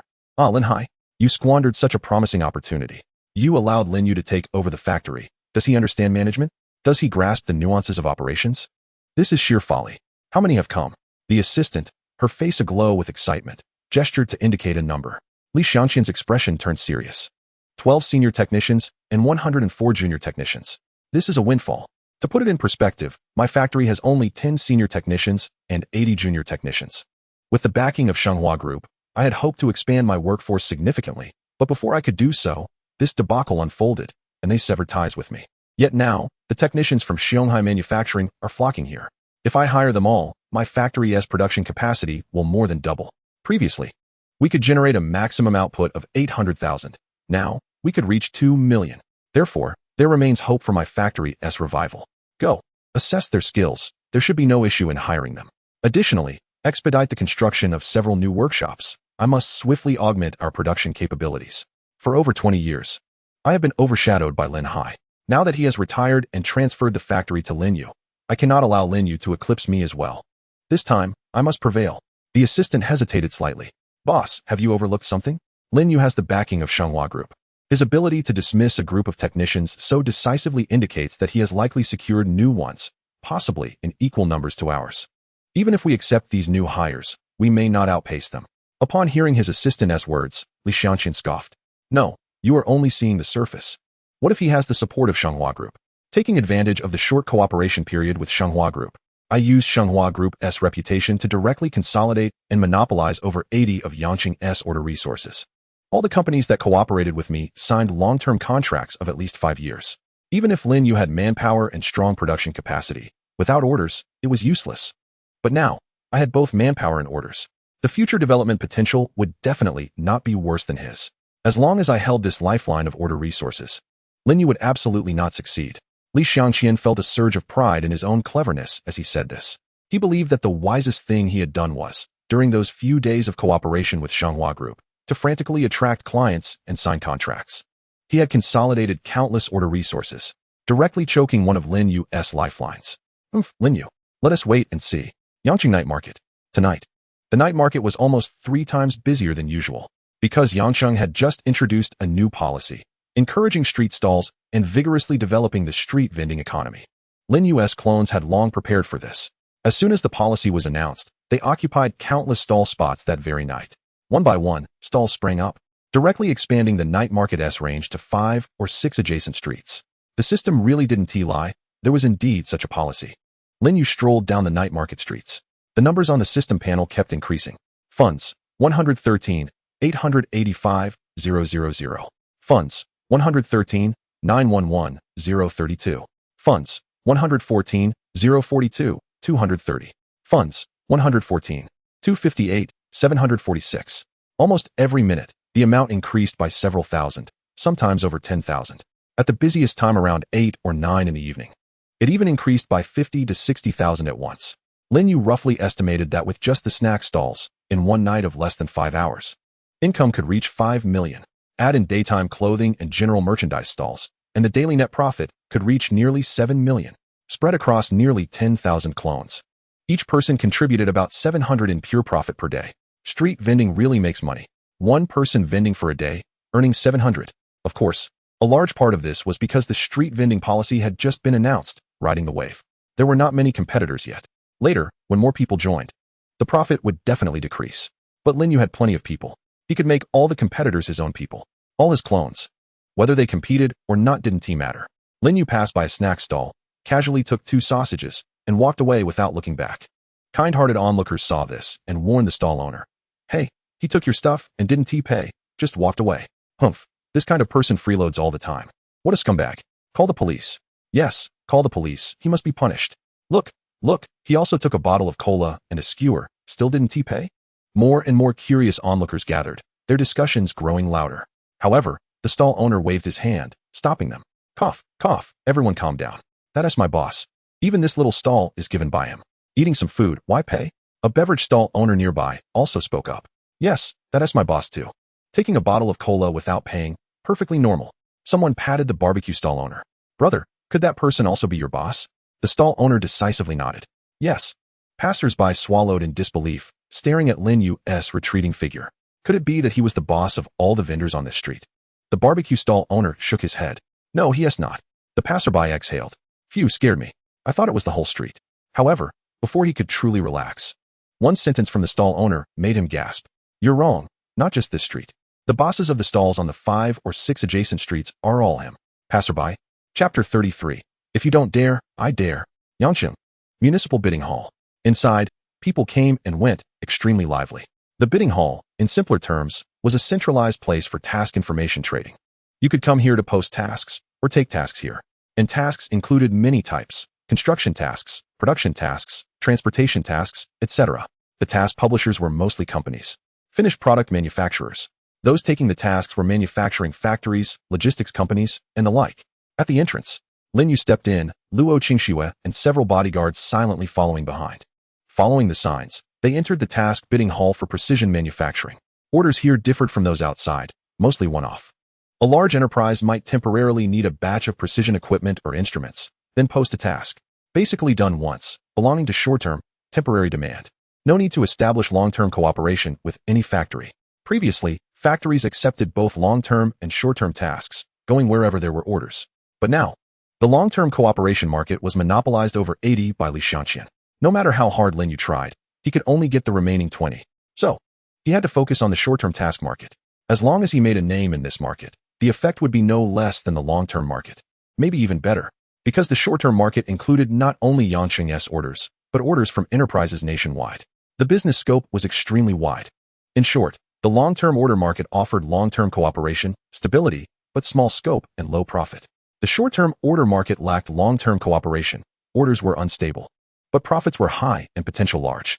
If making an analogy, the long-term order market was like working for a state-owned enterprise, stable, but salary growth limited. Monthly salary hovered around 50,000, 200,000.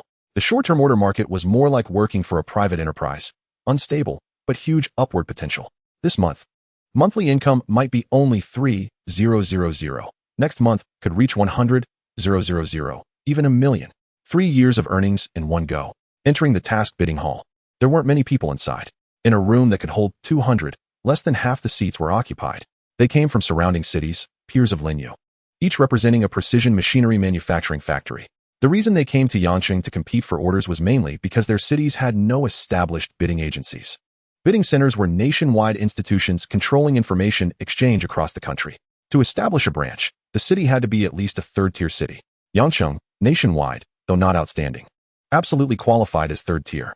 In terms of population, economy, and industry, it was far ahead of surrounding cities. It had sufficient qualification to establish a bidding branch. In the city where they reside, most areas scarcely qualify even as Tier 4, lacking the merit to establish themselves. Consequently, a peculiar phenomenon has emerged where numerous factory owners flock to the Yang City Tender Center to vie for orders. Within the hall, Lin Yu casually selected a seat. In the past, such bidding tasks were handled by Lin Xiong. However, with Lin Xiong absconding with funds, and Lin Hai primarily focused on management, lacking knowledge of the bidding process, it fell upon Lin Yu to undertake this responsibility. Waiting time, 004523. The official bidding commences at precisely 10 o'clock a.m., leaving a mere 45 minutes until the start. Lin Yu leaned back in his chair, closing his eyes to rest. Unbeknownst to him, amidst the crowd, a pair of eyes was fixed intently upon him. Li Xiangqian. Seated at the back, Li Xiangqian glared at Lin Yu, his teeth clenched in frustration. Humph. I knew you would come to seize the short-term order market. I've been waiting here for quite a while. With me here, do you think you can secure any orders? Not a chance. Li Xiangqian's factory already had ample orders. He had no need to chase after short-term contracts. His sole purpose for attending today was to thwart Lin Yu. He had devised a plan. Regardless of which order Lin Yu targeted, he would swoop in with a lower bid. As long as he could prevent Lin Yu from successfully obtaining an order, he would consider it a significant victory. At 10 o'clock a.m., the bidding officially began. The screen displayed the tendering process, providing a brief explanation for newcomers. Lin Yu glanced at it and quickly grasped the concept. It was akin to an auction. The first step, to present the order details. For example, what type of components were needed, how many, and any specific requirements. The second step, each factory would submit their completion timeline and the price they required. For instance, a bid of 5 million for completion in 10 days, or 3 million in 15 days, and so forth. The third step, the client would evaluate the proposals based on the conditions provided by each factory and make a selection. Before long, the first order details were displayed. Delivery location, number 360, Taoyang District, Linjiang City. Production task, 50,000 diamond alloy folding buckles, processing precision, IT 8. Budget price, no more than 1 million. Budget time, within 10 days. The factory owners in their seats immediately began to bid. I'll do it for 900,000. Completed in a week. I'll do it for 880,000, also in a week. I can finish in 8 days, but at a lower price, just 850,000. I can do it in 5 days, but the price is 1 million. The sizes of the factories varied. Some were larger and could produce faster, but they also demanded higher prices. Others were smaller, slower, yet offered lower bids. Of course, not everyone participated in the competition. For Lin Yu, this was a trifling order of 1 million, beneath his interest. The system had assigned him a temporary task to secure an order exceeding 10 million. Therefore, he dismissed anything below that threshold. Minutes passed, and the large screen displayed several orders in succession. The atmosphere of competition was intense, yet none of them appealed to Lin Yu. Meanwhile, Li Xiangqian grew increasingly anxious in the back row. Why aren't you bidding? What are you waiting for? Next.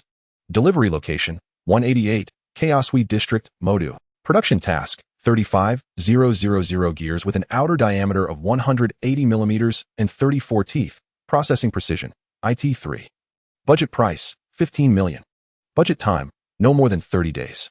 The faster, the better, as long as quality is guaranteed. Upon the announcement of this order, discussions erupted throughout the room. IT 3 processing precision. The risk is exorbitant. Forget 30 days. Even 50 days might not ensure success. Such precision can only be achieved by highly skilled technicians. Who has that many senior craftsmen? The precision levels range from 20 tiers, from IT01 to IT18. The higher the number, the lower the precision, and the rougher the product. A junior technician can only achieve a maximum precision of IT8, while only a senior technician can barely reach IT3. The disparity in skill is vast. It's akin to the difference between two individuals writing with the same pen. One produces illegible scrawl, while the other crafts beautifully printed letters. This represents an insurmountable chasm between different levels of skill. Completing an order for 35,000 gears within 30 days would require at least 80 senior technicians. They were acutely aware of how scarce such talent was. Outside of a handful of large manufacturing plants in the country, no other factory could meet these conditions. Was this a joke? Who would dare to accept such a challenge? No one in the room was willing to bid. Most merely engaged in discussions. Yet, upon seeing this order, Lin Yu's eyes sparkled with excitement. If you won't dare, I shall. He promptly declared his terms. Give me 15 million, and I will complete it in 20 days. As his words echoed, a profound silence enveloped the room. Chapter 34, Such Audacity. Cooperation established. Give me 15 million, and I will complete it in 20 days. The moment these words left his lips, everyone was momentarily stunned. Someone actually dared to accept the challenge. Madness. If memory serves, the largest precision machinery manufacturing plants around Yang City are merely a handful: Xianghai Manufacturing, Xiangqian Manufacturing, and the external Hongyan Manufacturing. Combined, they barely possess over 30 senior technicians. An order that 3 factories together could not fulfill was now being accepted by someone.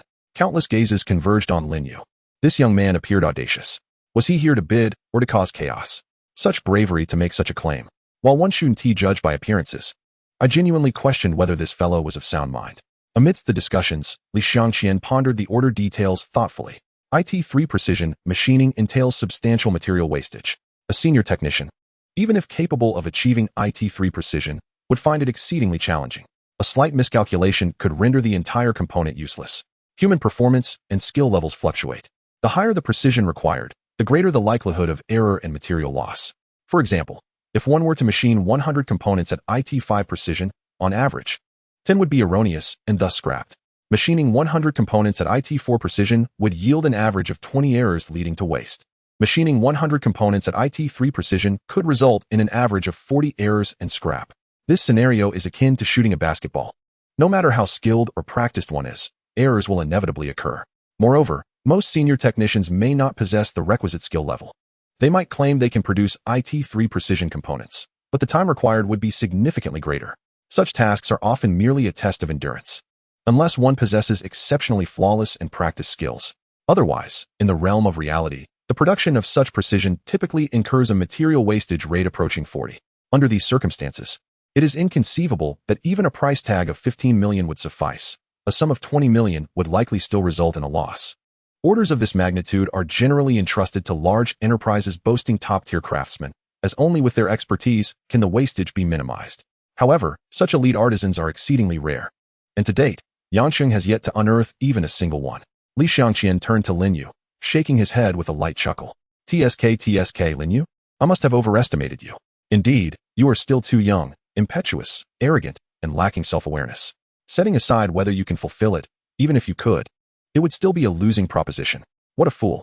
In the background of the bidding hall, Lin Yu encountered the owner of the order, a middle-aged man with a notably amiable smile, standing upright and exuding an extraordinary aura. Hello, I am He Jinghua, the business manager of Jiuzhou Airlines. Here's my business card. After a brief introduction, Lin Yu grasped his identity. He was indeed no ordinary individual. Jiuzhou Airlines is the largest aviation enterprise in the entire region, and it is a state-owned enterprise. He Jinghua shook Lin Yu's hand, his smile slightly diminishing. Young brother, are you certain you can manage this? It requires senior craftsmen to produce.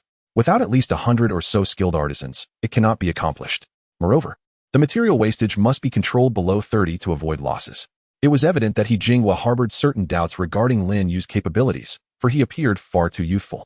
According to widely known information, there were no factories in Yangsheng or its vicinity capable of undertaking such a task. His reason for posting the order was merely a tentative measure, casting a wide net to catch fish. He had already prepared to seek bids from other cities. And to his surprise, someone in Yangsheng had indeed responded. Lin Yu, understanding the skepticism in He Jinghua's eyes, chose not to elaborate further. He calmly explained, Mr. He, if you have any reservations, you are welcome to visit my factory at your convenience. Since I have accepted this order, I assure you it is not mere bravado. The so-called material wastage rate is merely indicative of insufficient employee skills or subpar conditions leading to product scrappage. However, my duplicates are devoid of such issues. Their skills are unparalleled and supremely refined. Their state is consistently stable and at its pinnacle. To say that we can control the wastage rate to 30 is one thing.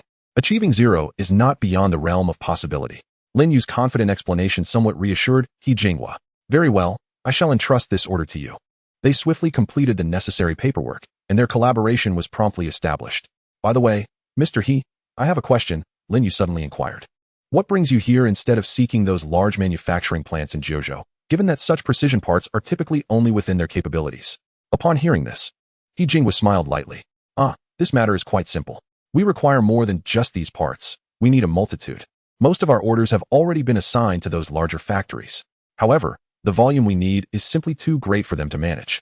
Currently, those few large factories are overwhelmed with orders, with production schedules extending 3 months into the future, leaving no room for additional requests.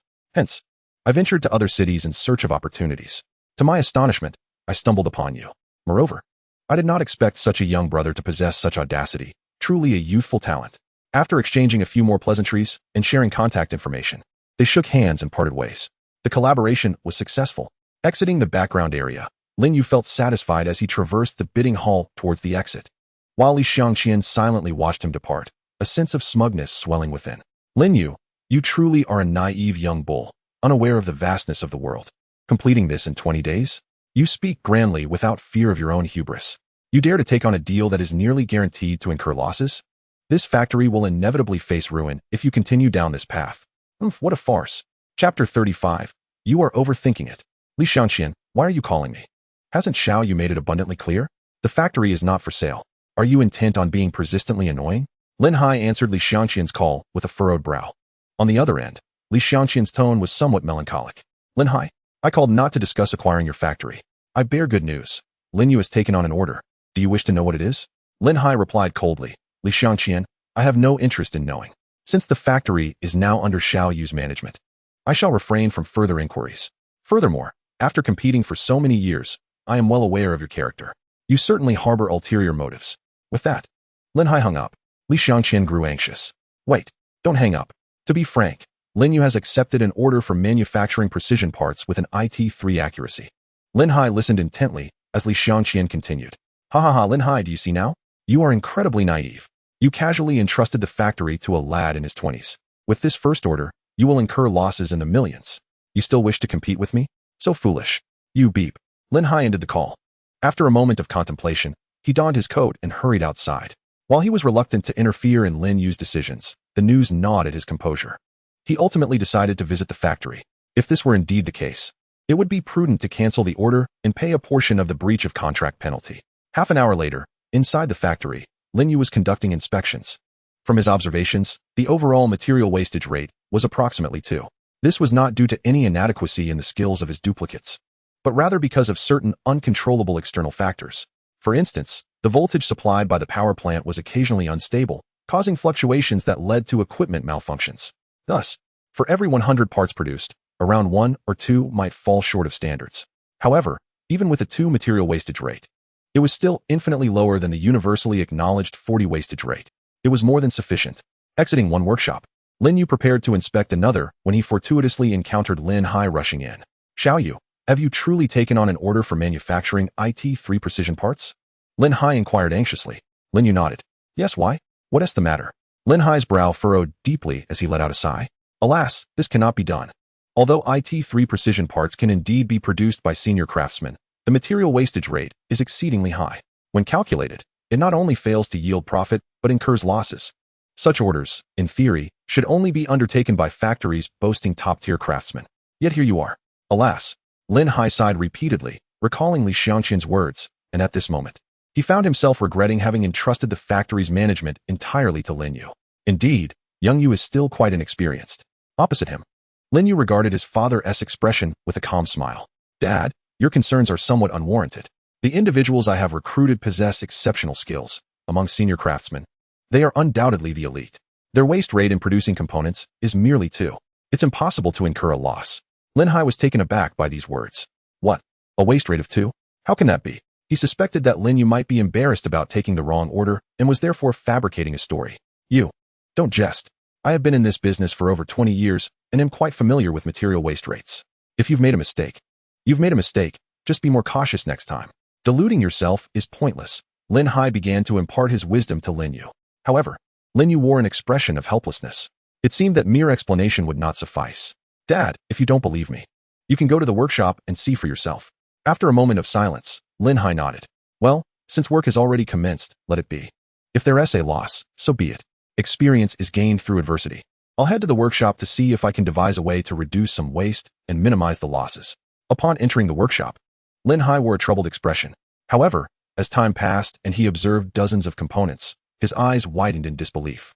These individuals possessed such remarkable skills. Of the 85 pieces produced, only 1 failed. He gazed incredulously at the scene before him. Each employee moved with confidence and decisiveness, prompting him to marvel repeatedly. Even seasoned craftsmen with decades of experience could not match their proficiency. Most astonishingly, each worker appeared remarkably youthful. This was truly astounding. Lin Hai recalled Lin Yu's earlier words. inhaling deeply as his astonishment grew. A waste rate of merely 2. It was indeed true. He had thought it was a fabrication by Lin Yu. Clearly, it was he who had been foolish, not Lin Yu. Exiting the workshop, Lin Hai chuckled self-deprecatingly. After managing the factory for decades, he had struggled to resolve employee issues. Yet, upon Lin Yu's takeover, not only had he recruited over 100 senior craftsmen, but he had also reduced the expected material waste rate from around 40 to an astonishing 2. He had surpassed Lin Hai by leaps and bounds. Initially, he had intended to guide Lin Yu, imparting his years of management and operational experience.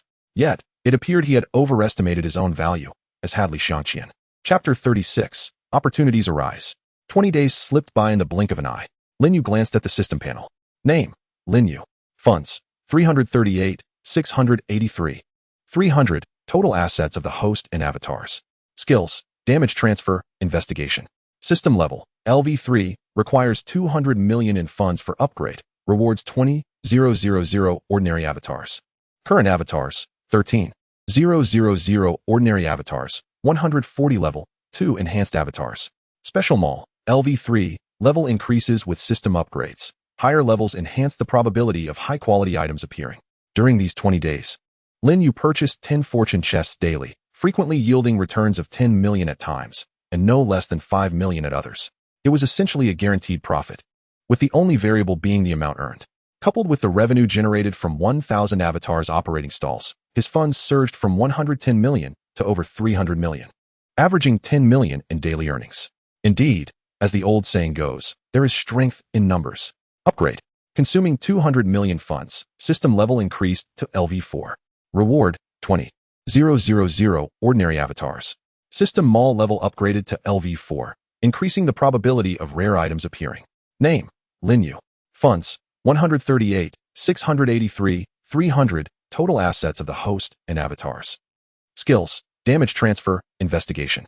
System level: LV4, requires 1 billion in funds for upgrade, rewards 100,000 ordinary avatars, 1,000 level, 2 enhanced avatars, 30 level, 3 enhanced avatars. Current avatars: 33,000 ordinary avatars, 140 level, 2 enhanced avatars. Special Mall: LV4, level increases with system upgrades. Higher levels enhance the probability of high-quality items appearing. Using funds to upgrade the system, thereby acquiring more avatars. In simpler terms, it involves buying avatars with money. On average, it costs about 10,000 funds per avatar. While it may seem expensive, the profit generated by a single avatar far exceeds that investment. It is undoubtedly a lucrative endeavor. System Mall. Item 1, Fortune Chest Advanced, which can yield random amounts of funds ranging from 2 million to 20 million. Price: 3 million funds, limited time discount, 40, discounted price, 1, 8 million funds. Daily purchase limit, 10. Item 2, Level 2 Enhanced Avatar, can learn 1 LV2 skill of choice. Price: 300,000 funds. Item 3, Level 3 Enhanced Avatar, can learn 1 LV3 skill of choice. Price: 1, 5 million funds, limited time discount, 30, discounted price, 450,000 funds. Daily purchase limit, 10. Item 4, a set of 35-story ultra-luxurious office buildings. Price: 300 million, limited time discount, 10, discounted price, 30 million funds. Purchase limit, 1. Item 5, LV3 skill selection card. Can select 1 LV3 skill to learn. Price: 300,000 funds. Daily purchase limit, 3. Lin Yu. The elevation of item levels indeed results in superior offerings. The upper limit for the amounts from the fortune chest has risen to 20 million. Additionally, Level 3 enhanced avatars and LV3 skill selection cards have appeared. Furthermore, there is a luxurious office building valued at 300 million. Remarkable. Open 1 fortune chest, advanced, yield, 4, 5 million funds. Open 1 fortune chest, advanced, yield, 2, 3 million funds. Open 1 fortune chest, advanced, yield, 7, 2 million funds. In the past, the total from 10 chests was merely over 10 million. Now, the total from 10 chests has reached an astonishing 42, 3 million, a fourfold increase. Consume 4, 5 million funds to purchase 10 level 3 enhanced avatars. Consume 9 million funds to purchase 3 LV3 skill selection cards. Consume 30 million funds to purchase a luxurious office building. Notice, the system is automatically processing the handover of the office building. Please be patient, host. After the handover process is complete, The system will notify the host to proceed with the reception. Spending $30 million to acquire a $300 million building is an incredible deal. Name: Lin Yu. Funds: 119,683. 300. Total assets of the host and his avatars. Skills: damage transfer, reconnaissance. System level: LV4, requires 1 billion in funds for upgrade. Rewards include 100,000 ordinary avatars, 1,000 level, 2 enhanced avatars, and 30 level, 3 enhanced avatars. Current avatars: 33,000 ordinary avatars, 140 level, 2 enhanced avatars, 10 level, 3 enhanced avatars. Current items: 3 LV3 skill selection cards. An office building, valued at 300 million. Special mall, LV4, level increases with system upgrades. Higher levels enhance the probability of rare items appearing. This order is nearly complete. Considering the time, it should have arrived. Let us head to the bidding center for settlement. At the bidding center, when He Jingwa laid eyes on Lin Yu, admiration and astonishment were unmistakably evident in his gaze. The goods have been received. I truly did not expect you to complete it in just 20 days. This efficiency surpasses even those large factories. The payment has been transferred to your designated account. However, due to the substantial amount, the bank may require some time for verification. At most, it should arrive within 2 hours. As he spoke, He Jingwa scrutinized Lin Yu, his mind brimming with questions. His earlier comment about Lin Yu's efficiency being superior to that of major factories was not an exaggeration. It was indeed the truth. Within the entire realm of Jiuzhou, the precision machinery manufacturing sector, although having emerged 3 decades prior, is still in its nascent stages. Hence, there is a scarcity of talent in related industries. Even the leading manufacturing plant in Jiuzhou boasts a mere 300 skilled technicians. The second ranked has 220, while the third barely exceeds 150. By the time we reach the fifth, the number dwindles to just over 100. Yet, Lin Yu's factory, situated in a small third-tier city like Yangcheng, ranks among the top 5 in the nation in terms of production efficiency. Truly, it embodies the saying, experts reside among the common folk. No one should be underestimated. Reflecting on this, He Jingwa felt a twinge of shame for his initial underestimation and skepticism. May I inquire if you would be interested in a long-term partnership? He Jingwa respectfully proposed. Lin Yu was somewhat taken aback. A long-term partnership? Could this bidding center even facilitate such enduring projects? Sensing Lin Yu's confusion, He Jingwa offered clarification. Recently, Jiuzhou Airlines is poised for significant expansion and requires a vast number of manufacturing components, including aircraft parts, pilot training equipment, and a variety of precision maintenance tools. Altogether, this amounts to a considerable sum. Thus, for the next 3 to 5 years, the demand in this area will be immense. If we can establish a long-term collaboration, our production tasks will be executed more smoothly. What do you think? Despite the nearly 20-year age gap, He Jingwa being in his 40s and Lin Yu in his early 20s, He Jingwa did not belittle Lin Yu due to his youth. Instead, he intentionally addressed him with respect. After all, in society, age does not equate to merit. Prowess is paramount. He Jingwa harbors genuine respect and admiration for anyone possessing strength. A long-term collaboration is certainly feasible, Lin Yu replied after a moment's contemplation. Realizing that this might indeed be the opportunity foretold by the business opportunity prediction card in the precision manufacturing industry. Chapter 37. 2 Unfortunate news. Li Xiangqian is frantic. Congratulations on completing the temporary task of taking over the factory and fulfilling an order exceeding 10 million. Reward. Factory scale expanded tenfold, including equipment, building, land, etc. The system is rapidly arranging construction for you, expected to be completed within 10 days. After the system notification, approximately half an hour later, a fleet of construction and equipment transport vehicles began to arrive, commencing work without delay. Lin Yu surveyed the scene. At least 30,000 workers were present. Such an overwhelming number far exceeded expectations. The system operates with remarkable efficiency. The factory, which originally housed 4 processing workshops, a warehouse, and a cafeteria covering an area of 200 square meters, is now set to expand to 10 times its original size, necessitating the construction of an additional 36 workshops, 9 warehouses, and 9 cafeterias, extending the total area to 12,000 square meters. Such a grand scale of construction. And the system promises completion in just 10 days, truly beyond imagination. Wow, why have so many people suddenly arrived? Is the boss planning to expand the factory? This is rather extravagant. Hiring this many must cost a fortune. Our new boss's capabilities are beyond measure. Last month, he just recruited over 100 skilled technicians. And now he is expanding the factory, and judging by the scale, it's quite ambitious. The factory still retained a portion of ordinary employees alongside Lin Yu's avatars. Witnessing this spectacle, they were all left in awe. At the Xianqian manufacturing plant, within an office, Li Xianqian lounged casually in his chair, exuding the demeanor of a small-time thug, lacking any semblance of decorum. At the doorway, a female assistant entered. Boss, I have received 2 pieces of news. Li Xianqian furrowed his brow. What is the rush? I know, 1 good news, 1 bad news, right? Let us hear the good one first. However, the assistant shook her head. No, that's not it. There is no good news, only bad news. What? Li Xianqian straightened up. It's like this. As per your instructions, I visited the bidding center. The results displayed on the public screen indicate that Lin Yu has completed that order. In the bidding center's hall, a screen continuously scrolls through completed order information. Each successfully fulfilled order is showcased, akin to a school displaying student achievements, demonstrating the bidding center's accomplishments. The assistant learned of this from there. Nearby, Li Xianqian raised an eyebrow, dismissing it lightly. He really managed to complete it?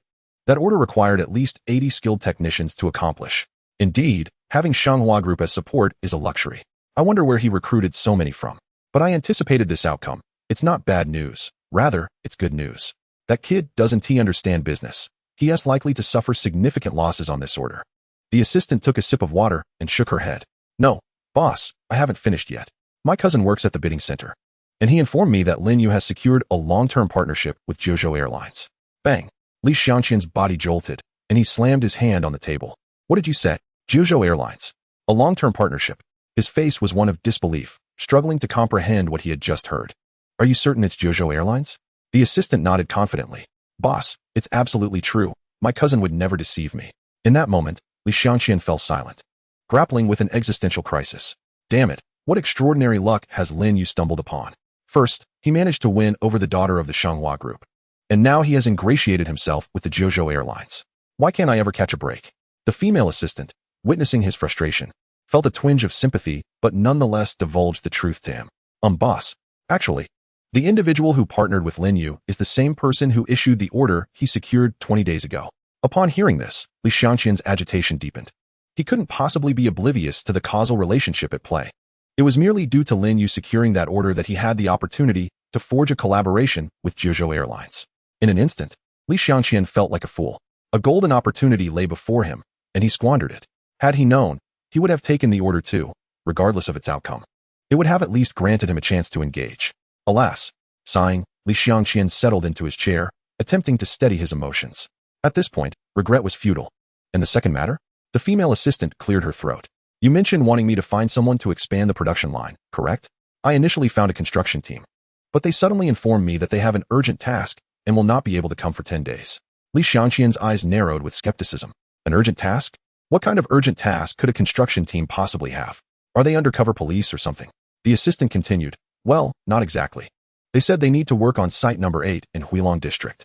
Li Xianqian felt an inexplicable familiarity with that address. Wait a moment. Isn't that Lin Yu's factory? He slammed his hand on the table. What the hell do they mean? I was the one who sought them out first. So why are they going to work for Lin Yu? The assistant poured him a cup of tea, signaling for him to calm down. Boss, I've already sent someone to check it out. It appears they are also expanding a factory, and it seems to be quite a significant scale, at least 8 to 9 times larger. Boss, we can't compete with him. At this point, Li Xianqian felt almost numb. What do you mean 2 bad news? This is clearly 1,000 pieces of bad news. He gritted his teeth in fury.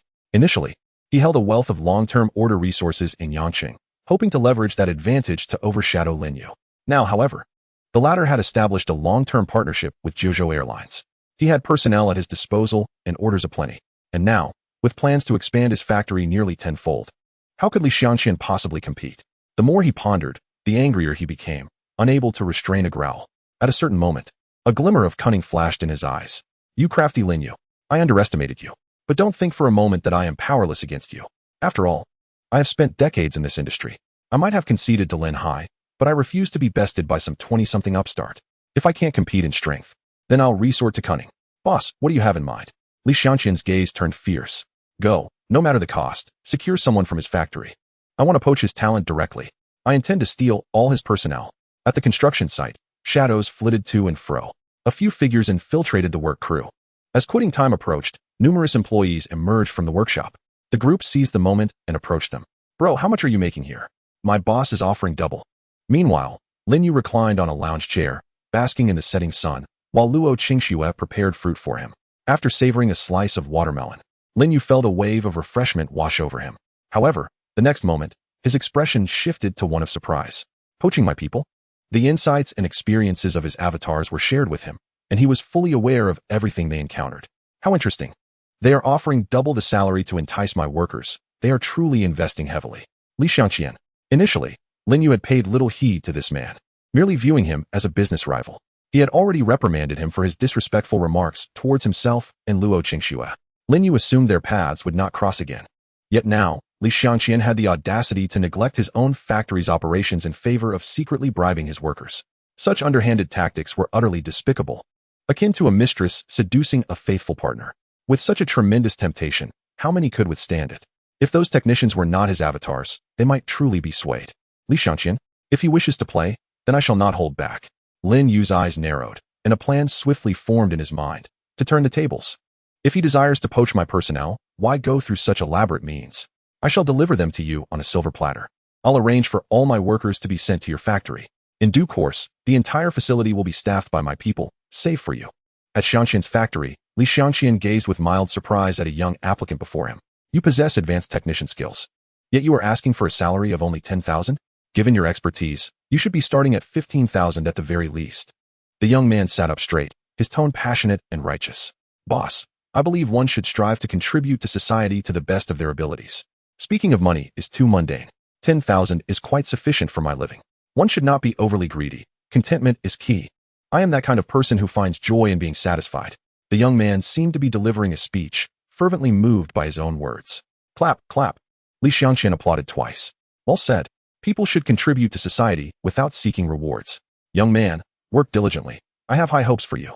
While Li Xiangqian verbally encouraged him, he couldn't help but feel a pang of nostalgia. In this day and age, few remained as innocent as he. There was no need for the boss to brainwash him. He had effectively brainwashed himself. Excellent. I appreciate employees like you. Not only are you capable, but you also ask for little in return. You truly understand. Li Xiangqian thought of the other employees in the factory and couldn't help but sigh. If only others were as understanding as you. The young man was taken to complete his onboarding paperwork. Just then, another applicant entered the room. Li Xiangqian received the job application and reviewed the information on it. Desired position, cleaner, desired salary, 3,000. Just from these two lines, Li Xiangqian had formed a clear intention. I'll take you. In the factory, the original cleaning staff earned a monthly salary of 4,500, as the particularly challenging task of cleaning up production waste warranted a comparatively higher pay. However, this job seeker astonishingly requested only a monthly salary of 3,000. This was nothing short of a blessing. It was time to proceed with the onboarding. He should work diligently. Not long after, another job seeker arrived. Desired position, loader, desired salary, 5,000. The existing loaders in the factory typically earned around 7,000, yet he asked for just 5,000. To be candid, Li Xiangqian felt quite tempted. Yet, the dilemma lay in the fact that the loader positions in the factory were already filled, and there was no need for additional personnel. After a moment of contemplation, Li Xiangqian made a significant decision. He would resort to layoffs. If there were cheaper employees available, why would he retain the expensive ones? That would be foolish. He would replace them all. A smirk played on Li Xiangqian's lips, revealing his sense of triumph. Chapter 39. The Consequences of Abandonment. I apologize, but the boss has decided to terminate your employment. At Xiangqian Manufacturing, a loader stood frozen, unable to believe his ears. I've been fired? He could not comprehend why he was suddenly dismissed despite having performed his duties well. A wave of disappointment washed over him. At his age, he relied on this job to support his family. Yet, without warning, his employment was terminated. Damn it. I have dedicated 5 or 6 years to this job without error. And now I am dismissed just like that. This boss is truly despicable. In the bustling city of Yanqing, securing stable employment was no easy feat. Losing this job made the quest for another significantly more arduous. The man sighed deeply, a look of despair etched across his face. After completing the resignation procedures, he stepped out of the factory gates, exuding an air of dejection. He gazed around, his eyes vacant, uncertain of how to explain this to his family. However, after a few steps, a figure approached him. Brother, are you looking for work? I need loaders. If you join me, I can offer you a monthly salary of 8,000. This person was none other than Lin Yu's avatar. Utilizing his avatar's probing skills, he discovered that the original salary was around 8,000, hence offering the same. The man's eyes instantly sparkled with gleeful surprise. He had just lost his job and now, an opportunity had presented itself, with a salary comparable to his previous one. It was a timely boon. Absolutely. Where's the workplace? The avatar replied with a calm smile. Yuwei Manufacturing, Number 8, Huilong District. At the entrance of Xiangqian Manufacturing, whenever an employee was terminated, Lin Yu would promptly send his avatar to recruit them, thus enticing Li Xiangqian's workforce to his side. Lin Yu mused. You sought to poach from me? Here is a grand gift in return. A taste of his own medicine. Boss, you seem particularly cheerful today, remarked the female assistant casually. Li Xiangqian replied proudly, of course. TSK, people nowadays are quite enlightened. They seek not just profit, but strive to contribute to society. The more such individuals, the better.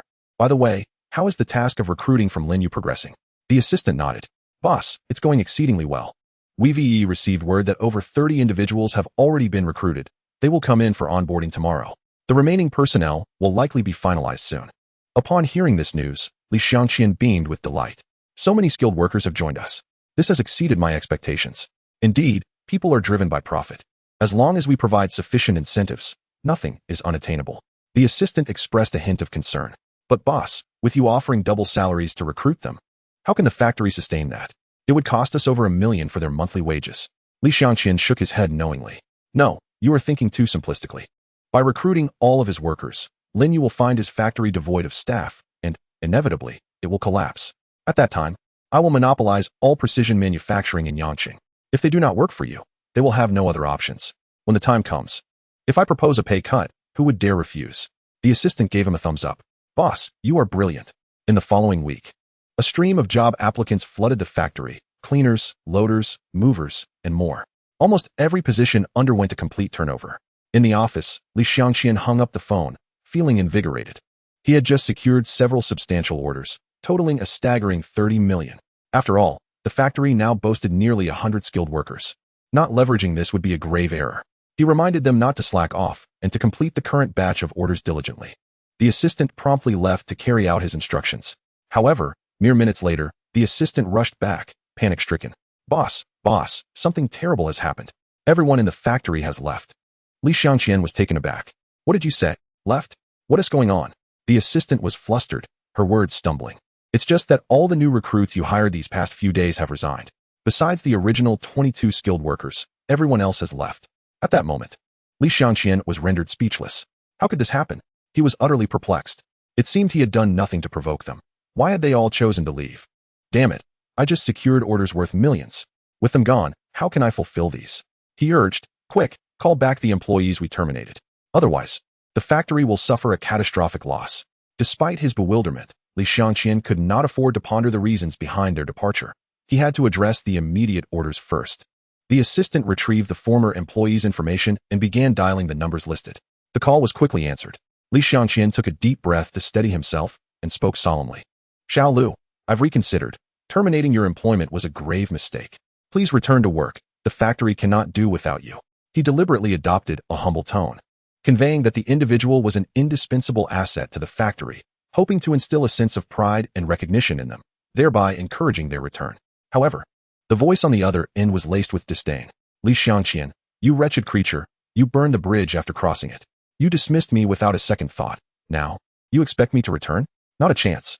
Li Xiangqian endured a tirade of insults, but for the sake of fulfilling the current orders, he remained patient and continued to persuade. Ahem, how about I raise your salary by 1,000? After all, without a job, how will you support your family, right? As soon as Li Xiangqian finished speaking, the other side scoffed. No job? That's a laugh. You think without you, I can't find another job? I must inform you that I am currently thriving at the Yuhui manufacturing plant, not only enjoying stable employment, but also receiving a commendable salary. What gives you the right to expect my return? Li Xiangqian's eyes suddenly widened in shock. The Yuhui manufacturing plant. Is that not Lin Yu's establishment?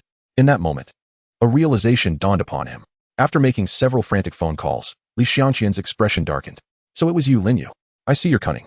He never anticipated that the very person he intended to undermine would turn the tables on him. With a thud, Li Xiangqian slumped into his chair.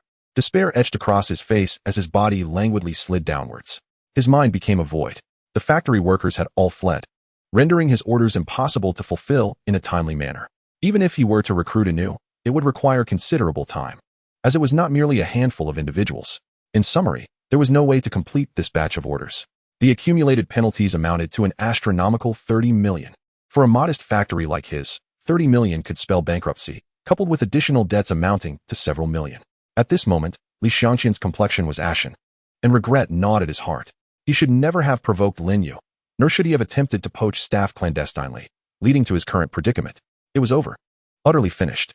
In Yang City, in the eastern suburbs, the atmosphere in the room was palpably tense. Scarface, it's been a month and 5 days, and not a single person has come to repay the borrowed funds. Moreover, all the contact information left behind is false. I suspect it's highly likely. The lone shark, Scarface, slammed his hand on the table, his face contorted with rage.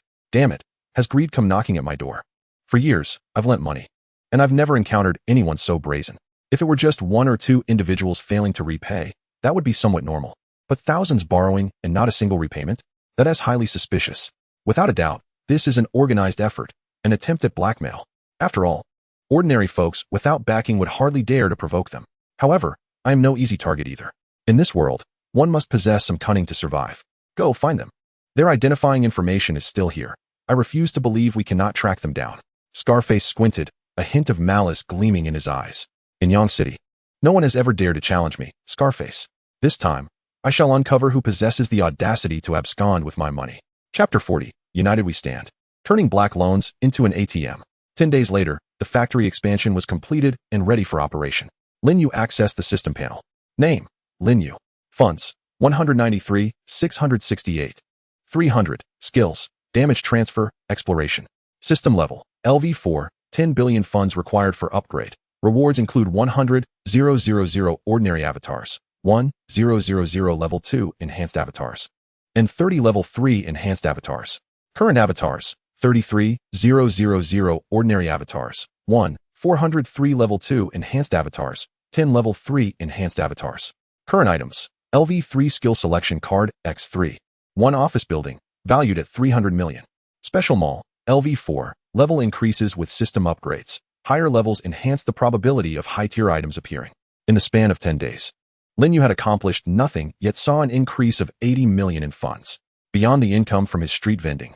A portion of this was due to the wages disbursed by the electronics factory. The 13,000 ordinary avatars generated an average daily profit of 8 million. This rate of profit was indeed formidable. However, whether working at the electronics factory or selling goods on the street, it ultimately constituted mere trifles. The real fortune lay in entrepreneurship. Lin Yu recalled that before his transmigration, there were 2 individuals surnamed Ma and Blue Star. They accomplished nothing yet saw 40 million deposited into their accounts daily. With a mere promotional event, such as the Double 13 Shopping Festival or the 816 Brand Festival, they could easily surpass billions in daily earnings. In comparison, 8 million seemed trivial. It was evident that he needed to expedite the establishment of his factory. However, with the factory's scale expanded tenfold, the orders from Yang City were insufficient. Lin Yu pondered. It was time to extend beyond the confines of Yang City. At the entrance of the Pentium Electronics factory, several figures lurked in a concealed corner, surreptitiously observing their surroundings. Third brother, are you certain that the debtor is here? The one referred to as third brother was a lean man adorned with tattoos, metal rings adorning his ears, exuding an air of a streetwise youth. His gaze fierce and intimidating. He nodded with certainty. Absolutely, I spotted him on the road yesterday. He looks exactly like his ID photo. The others exchanged glances, their eyes gleaming with malice. Brothers, once we spot him, let us show him what happens when one fails to repay their debts. Approximately 10 minutes later, at 6 in the evening, the factory gates swung open and workers streamed out. The crowd surged onto the street. The group fixated on the entrance of the Pentium Electronics factory, scanning for a familiar figure. Suddenly, third brother shouted, "That's him. I've seen him." The leader spat out his toothpick and charged forward, seizing the man's collar. "Kid, do you recognize me? Where's the money? The funds you borrowed from Scarface. Are you planning to default?" They surrounded him, exuding an intimidating aura. Typically, such a display would instill fear in ordinary individuals. However, the response from the debtor was utterly unexpected. Not only did he show no sign of fear, but he also maintained an air of composure that made them question whether they had mistaken their target. "Hey, I'm talking to you. Have you gone mute? Listen, you borrowed 30,000 with a promise to repay in a month. It's been a month and a half now. The principal plus interest is 45,000. For every day late, an additional 1,000 in interest. So you'd better think carefully. Will you repay now or continue to delay?" Faced with their intimidation, the debtor showed no signs of panic, merely raising an eyebrow. "How about you lend me an additional 100,000, and I'll repay you 45,000. The group exchanged furious glances, their anger igniting. "Damn it, are you toying with us? It seems you have no intention of repaying. Then don't blame us for being impolite." As they spoke, they prepared to make their move. However, They soon began to sense something amiss. The surrounding crowd appeared to be closing in on them, not merely as onlookers, but as a hostile encirclement. Layers upon layers of people surrounded them within visible range. Third brother's heart raced, his expression fraught with alarm. They were the ones accustomed to the streets. How was it that these electronics factory workers now seemed more menacing than they? Hey, what do you think you're doing?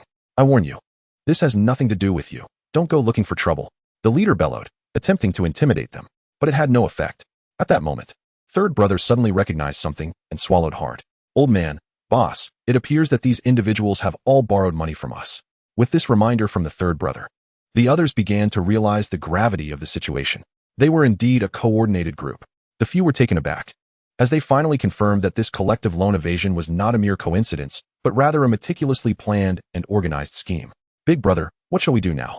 You ask me? How would I know? They continued their hushed discussions when suddenly, a barrage of fists rained down upon them, an unavoidable onslaught with no means of escape. Outside, a growing crowd of onlookers gathered, many sporting expressions of confusion. Brother, what is happening inside? I'm not entirely sure, but from their conversation, it seems someone is being confronted over unpaid debts. Unpaid debts? Humph, I detest such individuals. They act like subservient fools when borrowing, yet transform into tyrants when it comes time to repay. Indeed, those who refuse to pay are the most repugnant. Were it me, I would surely give him a sound beating. As the group continued their discourse, a newcomer pushed through the throng. You lot know nothing. Don't speak out of turn. I recognize those debt collectors. They are the ones involved in predatory lending in the outskirts. Damn it. I was in dire need of cash and borrowed 100,000 from them. They promised 100,000, but after signing the contract and handing over my ID, they only gave me 80,000, claiming a 20,000 service fee. When the month was up, they demanded 105,000 back. My bank card malfunctioned, causing a delay of just 1 day, and they insisted on a 3,000 penalty for breach of contract. I had just 105,000 on hand, not a cent more. They said they didn't care. 1 day late meant 3,000. 2 days meant 6,000. Figure it out. When I refused, they threatened my child. Damn them, a pack of scoundrels. His impassioned tirade shifted the crowd's sentiment dramatically. So it turns out these are the scum of the predatory lending world. No wonder that brother of ours fell victim to their schemes. These bastards are despicable. My cousin was ensnared by them too.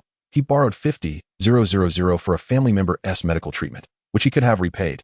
But their so-called additional service fees spiraled into a debt of 300,000. Ultimately, overwhelmed by the burden, he took his own life.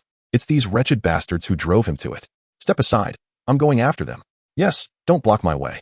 I can't stand by and watch another brother be victimized. Compassionate individuals attempted to surge forward to impede the debt collectors, but there were simply too many obstacles, and they could not break through. Until a voice rang out from within, brothers outside, it's fine. We've already resolved the matter. Approximately 20 minutes later, the crowd began to disperse, and several figures finally emerged into the light, bloodied and battered, unrecognizable. The third brother's tattooed arm was a gruesome sight, having been reduced to a bloodied mess. They screamed in agony, my arm is broken. Call an ambulance, quickly. They pleaded for help from those nearby. Yet none paid them heed. Huh, help you? If I weren't worried about going to jail for murder, I'd be tempted to finish you off myself. A passerby spat at him, the saliva landing squarely on the third brother's face. Enraged, he shouted, you dare insult me? Just wait until you're behind bars. The bystander scoffed. Who are you trying to intimidate? Is watching the chaos a crime? Is spitting on you a crime? Is insulting you a crime? You filthy dog. You got what you deserved. Huh. That night, several news articles on the Yang City Forum went viral. A satisfying turn of events.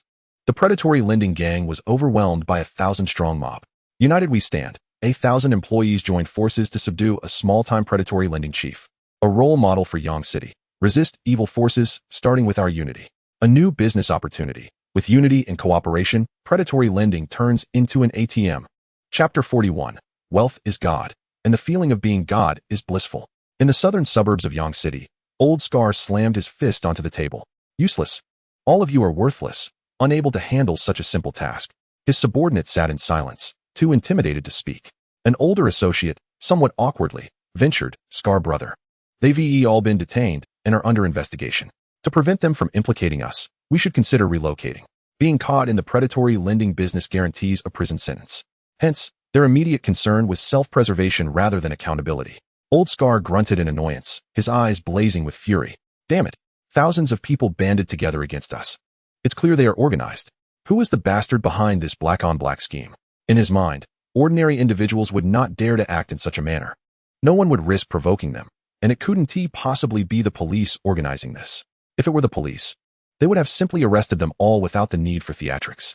Thus, the only remaining possibility was that another criminal faction sought to eliminate him, aiming to seize control of Yang City through the police's intervention. Since this group was not a loose assembly, it indicated that someone was orchestrating it. Find them. Bring me their leader. I'll deal with him directly. How dare they covet my territory? I'll send them to meet their maker. At the Beitong Auto Dealership, the largest car sales center in Yang City, Lin Yu stepped inside, ready to purchase a vehicle. Although Luo Qingxue served as his secretary, chauffeuring him in luxury cars daily, he had grown tired of being a mere passenger. He yearned for the sense of accomplishment that comes from driving one's own vehicle. As a billionaire, he couldn't afford to appear shabby when conducting business. Good day, sir. Upon entering, the sales staff and service personnel greeted him with utmost respect and courtesy, some even offering complimentary tea and snacks. Lin Yu glanced around, noting the exquisite pastries from renowned brands. It was clear that the service quality matched the stature of the establishment. Good day, sir. I am your sales advisor, and I will accompany you throughout your visit. Should you have any inquiries regarding the purchasing process, I am here to provide comprehensive answers. Lin Yu nodded. All right. Show me your finest vehicles. Upon hearing this, the salesperson struggled to contain his excitement, realizing he was dealing with a high-profile client. He instantly straightened up, determined not to make any mistakes that might displease Lin Yu. This way, please, sir. After perusing the showroom for a while, Lin Yu made his decision without scrutinizing every detail. After all, a car could cost up to $1 million. There was no need to haggle over trivial amounts. I'll take this one and this one. In the upscale showroom, 15 vehicles were displayed, and Lin Yu casually pointed to 2. However, the salesperson, with a look of regret, replied, Sir, I sincerely apologize, but one of the vehicles has already been reserved by someone else. We just haven't had the chance to remove it from the display yet. I sincerely apologize for the oversight in the showroom. The salesman lowered his head significantly, demonstrating his earnestness. However, Lin Yu did not engage with him, but instead retorted, What about the other cars? Aside from this one, there weren't any others reserved in advance, were there? The salesman hastily shook his head. No. Lin Yu responded with a nonchalant seemingly relieved. That's good. Apart from the 2 vehicles I just pointed out, I'll take the rest. I want all of them. At that moment, the salesman froze in disbelief. Had he misheard? Aside from those 2 cars, he wanted all the rest. He wiped the sweat from his brow and cautiously confirmed, I beg your pardon, sir, but I may have zoned out. Are you saying you want all 13 of these? Lin Yu nodded affirmatively. Yes, I want them all, with full payment in cash. After all, he was not just stepping out for himself. He had a cadre of bodyguards accompanying him. Furthermore, he figured he would tire of a single vehicle rather quickly, so it made sense to purchase several as backups. Switching between them would be delightful. Having wealth is exhilarating. Buying cars is akin to purchasing clothes. Upon receiving Lin Yu's affirmative response, the salesman took a deep breath, overwhelmed with joy. 13 luxury vehicles. Together they amounted to a staggering $30 million.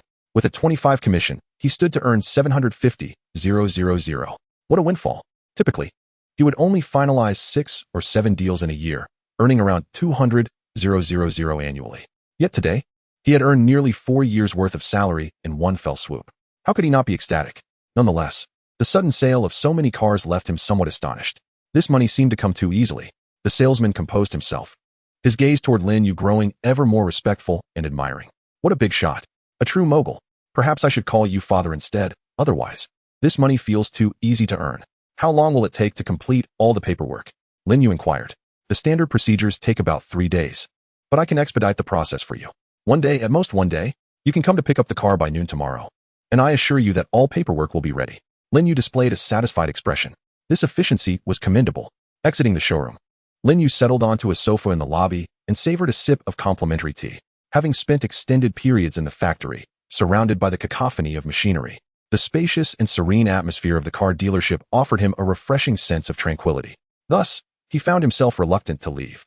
During Lin Yu's brief respite, the salesman made a special trip to the upscale restaurant nearby, splurging on several lavish set meals. Western cuisine, pastries, and traditional Chinese imperial dishes were all presented before Lin Yu. Sir, this is a small token of my appreciation. I hope you enjoy it. I shall not intrude further. A short distance away, several other salesmen observed this scene with furrowed brows. What has gotten into old Wu today? Spending thousands on meals just like that. Who is this person? I have no idea. Go ask old Wu. 3 minutes later, they were all left speechless. No way. P.S. buying all 13 luxury cars in one go. This guy is something else. This big shot is truly low-key. When he first entered, I thought he was just some wealthy second generation. At most, he'd buy one car to show off to his underlings. But now I suspect he is a major player. After all, within the confines of Yang City, no second-generation rich kid could casually spend tens of millions on cars. What a pity. I should have been the one to attend to him. The other salesmen regarded Lin Yu with eyes full of anticipation and desire, as though they were gazing upon a deity. Chapter 42. Eliminate the creditor, and no one will chase you for debts. Are you certain it's him? In the dead of night, outside a foot massage parlor, two vans were parked. Not only were their bodies painted black, but even the glass appeared opaque from the outside, concealing all interior activity. From within, a subordinate stated with utmost certainty, "Second brother, that's him, Lin Yu. A month ago, it was this brat who got Xie Dong into trouble. Later, the electronics factory went on strike, and he was at the forefront. Those indebted fellows followed his lead in the uproar. Clearly, he is the leader of this group." Listening to his explanation, the others nodded in agreement. The man referred to as second brother clenched his fist, his voice low and grave. "We've got him in our sights. When he comes out, we strike directly. Knock him out, and take him back to Scarface for handling." After approximately 10 minutes, Lin Yu emerged from the establishment, heading toward the parking lot. Having come for a massage, he was alone, driving himself. "The parking lot is rather far," Lin Yu exclaimed. In the current urban environment, driving posed no issue. But parking was indeed troublesome. Crossing a plaza, Lin Yu arrived at a parking lot. The lighting within was dim, as many bulbs had long since burned out. As he fumbled for his car keys, ready to press the unlock button, a hushed command rang out from the shadows. "Attack." In an instant, several figures sprang forth from concealment. Wooden clubs swung through the air, creating a gust as they aimed for the back of Lin Yu's head. Being a seasoned veteran, the assailant was quite confident in his control over the force used, ensuring it was sufficient to knock someone out without inflicting serious harm. Bang! The club struck home. However, the scene they envisioned did not unfold. Lin Yu remained upright, showing no signs of fainting. The assailant, taken aback, assumed he had miscalculated and quickly raised his hand to deliver another blow. Yet Lin Yu did not grant him that opportunity. He pivoted sharply, seizing the wooden club, rendering it useless. The others, witnessing their comrade's failure, immediately leapt into action, intent on subduing Lin Yu collectively. In that moment, Lin Yu swiftly retreated, activating his reconnaissance skill to ascertain their intentions. "You want to capture me? You're mistaken." He possessed a damage transfer ability, allowing him to shift any malicious harm he received to his numerous clones. Thus, the blow he had just sustained felt akin to a mere fly bite, pain-free and negligible. "Enough chatter, come along with us." The adversaries quickly encircled Lin Yu, yet he remained unfazed. Raising a hand, dozens of level 2 enhanced clones materialized beside him. These clones were additional purchases from the system store, kept in reserve for emergencies. Today, they had found their purpose. The multitude of clones descended upon the attackers, swiftly encircling them. The assailants were left astounded. What is happening? Am I seeing things? These people seem to have appeared out of thin air. Appear out of thin air? Impossible. There must have been an ambush. Cursed be it, we have been deceived. This scoundrel anticipated our arrival and made preparations in advance. Brother 2, what shall we do? It feels as though we are trapped with no way out. Damn it, there's no other option. Draw your weapon. No sooner had Brother 2's words fallen than a man withdrew a pitch-black handgun from his bag. He disengaged the safety and pulled the trigger in one fluid motion. "You are forcing my hand." Ignoring the customary pleasantries, prepare to meet your end. Bang! The bullet was fired towards Lin Yu, striking him squarely in the chest. Yet, a more astonishing spectacle unfolded. At the moment the bullet made contact with Lin Yu's body, it seemed to come to an abrupt halt, plummeting to the ground with a resounding clink. Clang! Observing Lin Yu, not a single wound marred his flesh, nor was there a trace of blood. The onlookers stood aghast, unable to comprehend the unfolding events. What sort of bullet is this? Fire again. The handgun roared once more, unleashing a flurry of shots. The magazine emptied in rapid succession. Still, Lin Yu remained unscathed. He stood unfazed, his gaze icy as he regarded the crowd, his voice devoid of warmth. "Initially, I intended to call the authorities, but now, having drawn the weapon, you are wagering your very lives." Bam! One of his doubles raised an arm and delivered a crushing elbow strike to the back of an adversary's head. The foe crumpled to the ground, breath extinguished in an instant. The others met a similar fate. In mere seconds, all were sprawled lifeless upon the ground. Lin Yu surveyed the corpses and clapped his hands together. "You lot, engaging in predatory lending, truly possess a modicum of skill. You have pursued your debts right to my doorstep." Lin Yu started the car, utilizing the address gleaned from his earlier reconnaissance, programming the navigation to a specific location. A glint of cold determination flickering in his eyes. "It appears we cannot leave any loose ends." Want to collect debts? Simply eliminate the creditor, and the pursuit shall cease. Chapter 43. The Loan Shark SATM. If it's there to take, why not seize it? In the suburbs of Yang City, within a desolate factory, Old Scar led his band of henchmen as they had just relocated to this new stronghold. Where is Brother 2? He has yet to return? Scar, none have seen him. Old Scar raised an eyebrow, seemingly dissatisfied with the efficiency of his men. Once I capture that brat, I shall make him wish he had never crossed me. How dare he encroach upon my territory and send several of my brothers to the grave? I will ensure he understands the repercussions of provoking me. The group waited with bated breath.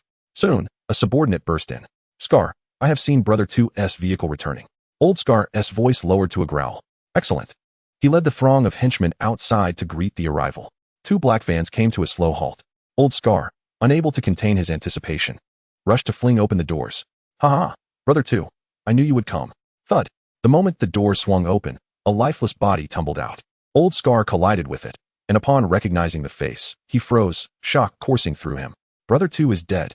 In that instant, the air around them seemed to chill, the atmosphere thickening with dread. How could this have happened? Who killed Brother 2? Who was in the van? The vans were entirely black, obscuring the interior from view, leaving the others to speculate. Amidst their hushed discussions, several more bodies were unceremoniously discarded. They belonged to other subordinates who had accompanied Brother 2. Finally, Lin Yu and another double emerged from the driver's seat. Old Scar's face flickered with disbelief. It's you, Lin Yu. Instinctively, Old Scar became wary. After all, in his eyes, Lin Yu was a formidable adversary. However, he soon relaxed, his gaze roving over Lin Yu. You have quite the audacity, killing my men and still daring to swagger into my territory. What is the plan? A negotiation? Let me inform you. There is no room for negotiation. Today you will die? At this moment, Old Scar stood merely 2 meters from Lin Yu, drawing a handgun from his waist and aiming it directly at Lin Yu. Yet, Lin Yu gestured behind him. Who says there are only 2 of us? Take a better look. Skeptical, Old Scar turned to glance over his shoulder. What he saw caused him to question his very existence. Hundreds of individuals, unbeknownst to him, had encircled them from behind, each brandishing a knife, blades poised at the throats of his henchmen, effectively taking them hostage. Old Scar was left utterly stunned. He could not fathom from whence these people had emerged. He had inspected the area repeatedly, confirming it was merely an abandoned factory. 3 sides were bordered by sludge and waste, making it impossible for anyone to infiltrate. Beyond those 3 directions, only the path Lin Yu had taken remained. He had witnessed Lin Yu's entire approach, noting no other figures. Yet, in that moment, hundreds had inexplicably appeared, surrounding him. Old Scar racked his brain, unable to comprehend how Lin Yu had achieved this. As he saw his men being taken hostage, fury ignited within him, his hand quivering as he held the gun. Consumed by rage. Your leader is in my grasp. If you dare make a move, Lin Yu will be no more. Old Scar clung to a semblance of confidence. As long as Lin Yu was in his possession, he doubted they would dare act. Yet, the reality exceeded his expectations. The blades plunged mercilessly into throats, blood gushing forth amidst cries of agony. Nearly 100 of his subordinates collapsed in a pool of crimson. Old Scar stared wide-eyed, disbelief etched across his features. They truly acted. Do you not fear that I shall kill him? Old Scar shouted, gun aimed at Lin Yu, furiously interrogating the silent figures surrounding him. Witnessing their silence, Old Scar seemed to arrive at a grim resolution. If it must be so, then let us perish together. If I am to be destroyed, you shall not find solace either. Bang! Old Scar pulled the trigger, the bullet soaring forth. The anticipated scene of Lin Yu being struck down did not materialize. Old Scar cursed vehemently. Damn it! At such a critical moment, the gun malfunctions. Bang! Bang! He fired several more shots, yet Lin Yu remained unscathed. Old Scar was left aghast. Impossible. My bullets are fine, why can't I kill you? Suddenly, he suspected a traitor among his ranks. Perhaps someone had switched his bullets. He tentatively fired a round into his own palm. Bang! The bullet shot through, creating a gaping hole in the back of his hand. The bullets are indeed functional. How can this be? He gazed blankly at Lin Yu, as if seeking an explanation. However, Lin Yu, disinterested in answering, withdrew a cleaver from the vehicle and pressed it against Old Scar's throat, donning a congenial expression as he spoke softly. Old Scar, my name is Zhu Shi. I killed my father at 6, my mother at 9, and joined the local gang at 13.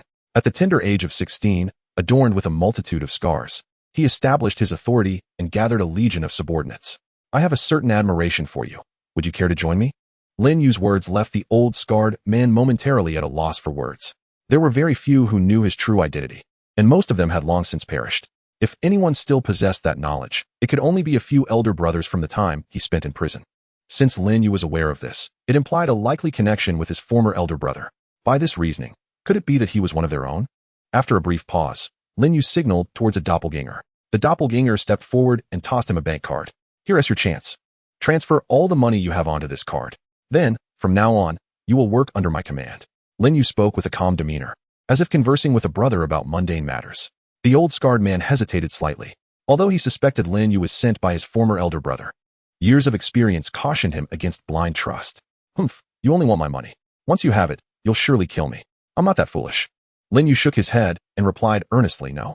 I merely wish for you to demonstrate your sincerity. Moreover, do you truly believe I am in need of money? Do you think I lack funds? This statement illuminated the old scarred man's understanding. However, from what he had observed, a barbecue stall, an electronics factory, and now the hundreds of people before him, Lin Yu commanded at least 4,000 followers, while he merely maintained 100. It was evident that Lin Yu did not need his meager sum. Thus, did Lin Yu genuinely seek to recruit him? The old scarred man began to entertain a degree of belief in Lin Yu's words. Yet, a lingering question remained.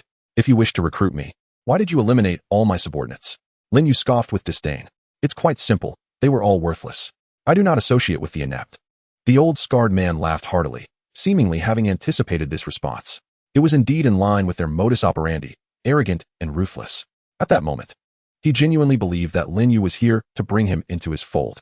Accepting the bank card, the old scarred man began to operate his phone. Simultaneously, Lin Yu's system panel experienced a change.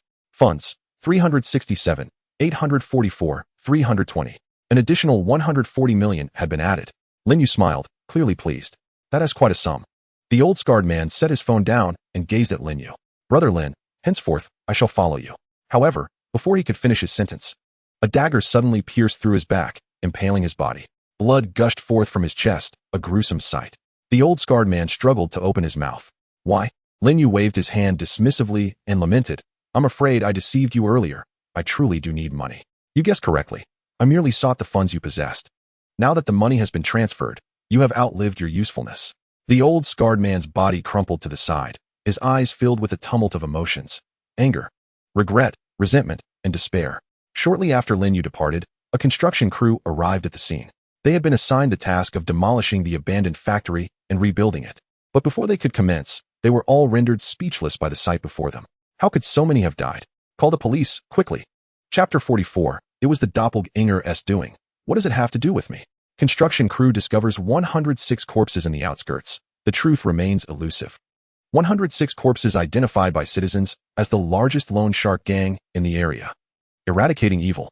Loan shark leader slain. All accomplices eliminated. Mysterious truth. Was it a clash between criminal factions, or were debtors driven to retaliate? Yangcheng police mobilize, sealing off the scene and launching a full investigation. The following day, various media outlets inundated the public with reports about the incident.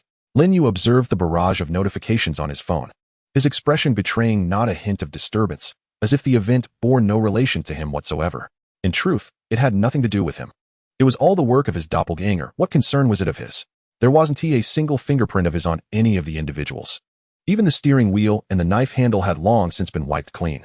At the Yangcheng police station, everyone was engrossed in the investigation. If the debtors had been driven to desperation and retaliated, that would be one matter, but if it were a conflict between two criminal organizations, the implications would be severe. Thus, for the sake of maintaining public order in Yangcheng, they needed to swiftly ascertain the true motives behind the murder case. In the monitoring room, numerous figures scrutinized every surveillance feed that might contain a clue. Soon, they identified two black vans parked at a foot massage parlor. Let us rewind the footage and see what transpired earlier, commanded a captain. However, the officer responsible for retrieving the footage shook his head. Captain, it's missing. The preceding footage appears to have been obstructed. The screen is entirely black. The officer manipulated the surveillance video, dragging the progress bar back to an earlier time. Just as he had indicated, there was a 30-minute gap where the footage was blocked. It was evident that someone had done this deliberately. If we can't see it, let us go further back. The surveillance was rewound to an even earlier time. The footage revealed a figure emerging from the foot massage parlor, followed by a group of individuals trailing behind, heading toward the parking lot. Drawing upon his years of experience, the captain surmised that this was an attempted kidnapping. In the next moment, one individual was seen striking the figure ahead with a wooden stick, and shortly thereafter, the surveillance footage was obstructed again. Half an hour later, when the monitoring resumed, the two vans had vanished without a trace. Find out who this person is, the captain ordered. Moments later, The facial recognition comparison was completed. Captain, this individual is named Lin Yu. Knock, knock, knock. Lin Yu was resting when suddenly the door was rapped upon. Opening the door revealed a uniformed cadre of police officers. Lin Yu appeared to have anticipated their arrival, gesturing invitingly. Please, come in. The captain, taken aback by his calm demeanor, responded with mild surprise. Good day. Are you Lin Yu? Indeed. We are here to inquire about a case, as the surveillance footage indicates your significant involvement. Of course, I'm more than happy to assist. Lin Yu readily agreed. Half an hour later, after finishing their notes, the police officers wore furrowed brows. According to your account, they intended to kidnap and extort you. Yet you were astute enough to activate the emergency SOS feature on your phone, alerting your friends. Subsequently, they all arrived at the scene. Lin Yu nodded. Yes. They saw that I operated such a large factory and assumed I was wealthy, intending to kidnap me for ransom. But I have many friends. As soon as the message was sent, hundreds rushed to my aid. The officer glanced at him, puzzled. Then why did you kill them all? Lin Yu shrugged his shoulders. Correcting the misconception. Let me clarify, I did not kill them. It was my friend who did. They were armed, and had my friend refrained from action, it would have been us who perished. This is what one would call reasonable self-defense, is it not? The captain scrutinized him deeply, sensing that Lin Yu's demeanor was rather unusual. In the wake of such a tumultuous event, his calmness and articulate speech were uncharacteristic of an ordinary individual. However, should he assert that there was something amiss, he lacked the evidence to substantiate it. After a moment of contemplation, the captain turned his gaze back to Lin Yu. Do you possess any evidence to substantiate your claims? What about your emergency distress signal, or the information received by your friend? Alternatively, we could summon your friend here for a direct interrogation. The barrage of inquiries rendered the atmosphere palpably tense. Yet, Lin Yu remained unfazed, retorting, I am under no obligation to provide proof. If you suspect my integrity, it is incumbent upon you to demonstrate that my statements are false. Lacking evidence to prove my wrongdoing, why should I bear the burden of establishing my innocence? His words left the officers momentarily speechless, caught off guard. Frequently, individuals find themselves ensnared in a self-justification trap. For instance, should you assist an elderly person who has fallen, only to be accused of having knocked them down? In such instances, many would scramble to prove their innocence, often with insufficient evidence to do so, leading to the loss of both reputation and finances. In truth, the requirement is simple. Compel the accuser to provide evidence that you were indeed the perpetrator. If they cannot produce such evidence, does it not sufficiently clarify the matter? It is often easier to require the other party to prove your guilt than to prove your innocence yourself. Of course, if the accuser resorts to deceitful tactics, claiming a mouse's head is a duck's neck, then there is little that can be done. Even divine intervention would be of no avail. Fortunately, the captain was not one to disregard the truth. Realizing the flaw in his previous thoughts upon hearing Lin Yu's response, he quickly retracted his statement. I apologize for my abruptness. Might you provide your friend's contact information and address to assist us in our investigation? Lin Yu smiled, replying, there is no need. They are currently on their way to surrender. They should be arriving at the police station shortly. You may interrogate them directly there. The officers were taken aback. They surrendered? Ding. The captain's phone rang, a call from the chief. Chief, what is it? Moments later, he hung up, astonished. They truly have surrendered. The chief has instructed us to return for their interrogation. Lin Yu raised an eyebrow, proclaiming with a sense of pride, see, my friends are quite principled. They do not evade responsibility for their misdeeds. You may proceed to interrogate them. It has nothing to do with me. If a thief breaks in and you pursue them, leading to their injury, you are still held accountable. Such occurrences are not uncommon in reality. Therefore, even if the other party engages in unlawful activities, should you kill them, you too will face repercussions. Lin Yu was disinclined to complicate matters further. After all, he had numerous duplicates at his disposal, ready to handle the situation effortlessly. What my duplicates do is of no consequence to me. Chapter 45, The Crime Lord. Do not cross Lin Yu. We cannot afford it. In the outskirts of Yang City, a concealed location served as another stronghold for a faction of dark forces rivaling Old Scar's influence. However, their primary business did not involve usury. Instead, it aligned more closely with the activities of Xie Sherdong and others whom Lin Yu had sent to prison. For instance, 3 months prior, in the Hengshui community, a homeowner returned from a 2-month vacation, only to discover that all utility services had remained unchanged. Suspecting the property management of malfeasance, they sought to confront the management and even considered involving the media. The property management, alarmed by the potential exposure of their various illicit activities, enlisted this faction to suppress the matter. They sent anonymous threats to the homeowner, targeting their children and parents. Ultimately, they succeeded in coercing the homeowner to vacate the premises, thereby safeguarding the interests of the property management. Beyond these covert operations, they engaged in a bolder strategy, kidnapping. However, It was not a straightforward abduction for ransom, as that would attract police scrutiny. Instead, they collaborated with major corporations, executing their schemes discreetly. For example, in the event of competition between two companies, they would abduct the owner and key employees of one firm, rendering it temporarily leaderless. This allowed the rival company to gain a competitive edge. Once the other firm established dominance, they would return the abducted individuals, ensuring anonymity throughout the process and refraining from demanding any ransom from the families. This approach was astutely devised, evading significant police investigations while yielding substantial profits. Through this modus operandi, they amassed a wide array of connections and influence in Yang City, ranging from billionaires to local property managers and street enforcement officers. Their reach extended throughout the city, operating with audacity. However, today was different.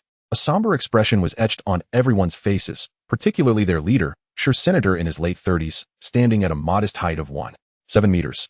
Sun possessed a formidable physique adorned with muscles and tattoos, projecting an intimidating presence. Yet, at this moment, he lacked his usual bravado, appearing deeply concerned. He exhaled heavily, remarking, "Even Old Scar has fallen. It appears that Lin Yu possesses considerable strength." Sun, who held a status comparable to Old Scar, often interacted with him.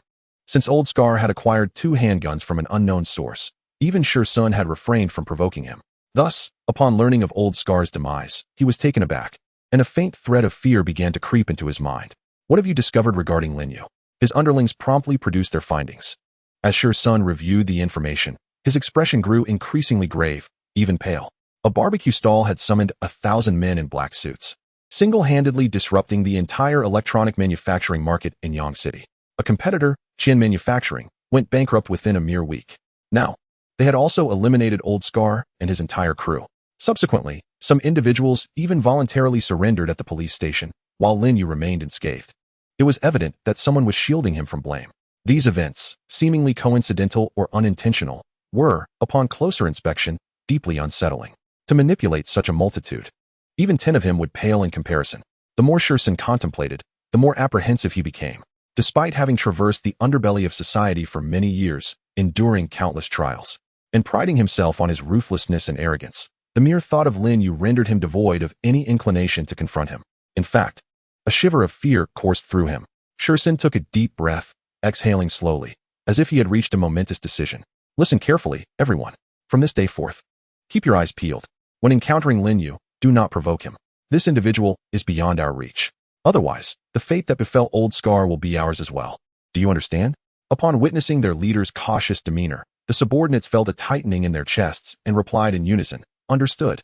By the way, Brother Sun, should we take the initiative to visit him and establish a rapport?" One subordinate inquired.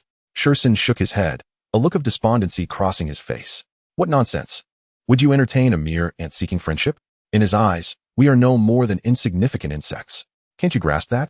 Our only course of action is to refrain from provoking him and to avoid drawing his attention, nothing more. As for the notion of cultivating a relationship, that's a futile dream." Sun was acutely aware of his lack of strength to provoke Lin Yu. He would never seek his own demise. Over the years, his ability to thrive was rooted in his understanding of humility and discretion. Had he paraded about like Xie Dong, he would have been apprehended long ago. Humility, restraint, and the wisdom to yield when necessary. This was his path to survival. "Everyone, heed my words. Complete your tasks swiftly, and we shall retreat for the time being. We will emerge again once this storm has passed." "Third brother, do we have any major tasks at hand?" After a moment of contemplation, Third brother replied, "Brother Sun, we have 5 minor tasks left, which we can finish today. As for the major task, there is one involving Hongming Group. Just a day prior, they accepted a bribe of 5 million from Kuntai Group.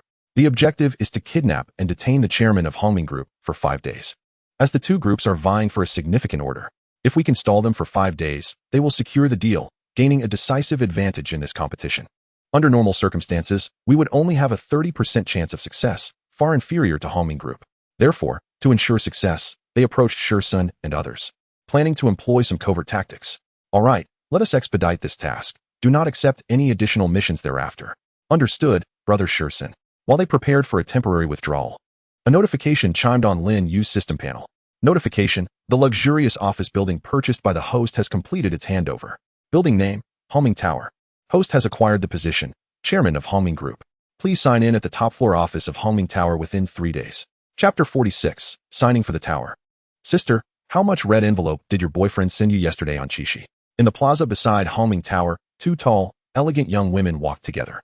One of the women rolled her eyes, wearing an expression of impatience. Uft, he sent me a mere 520, devoid of any sincerity. His monthly salary is just over 10,000. He can't even afford the bag I like. What a waste. The other woman sighed. Alas, modern men have no ambition. With a salary just above 10,000, he dares to date? I spend 7 to 8,000 each month on clothes and cosmetics.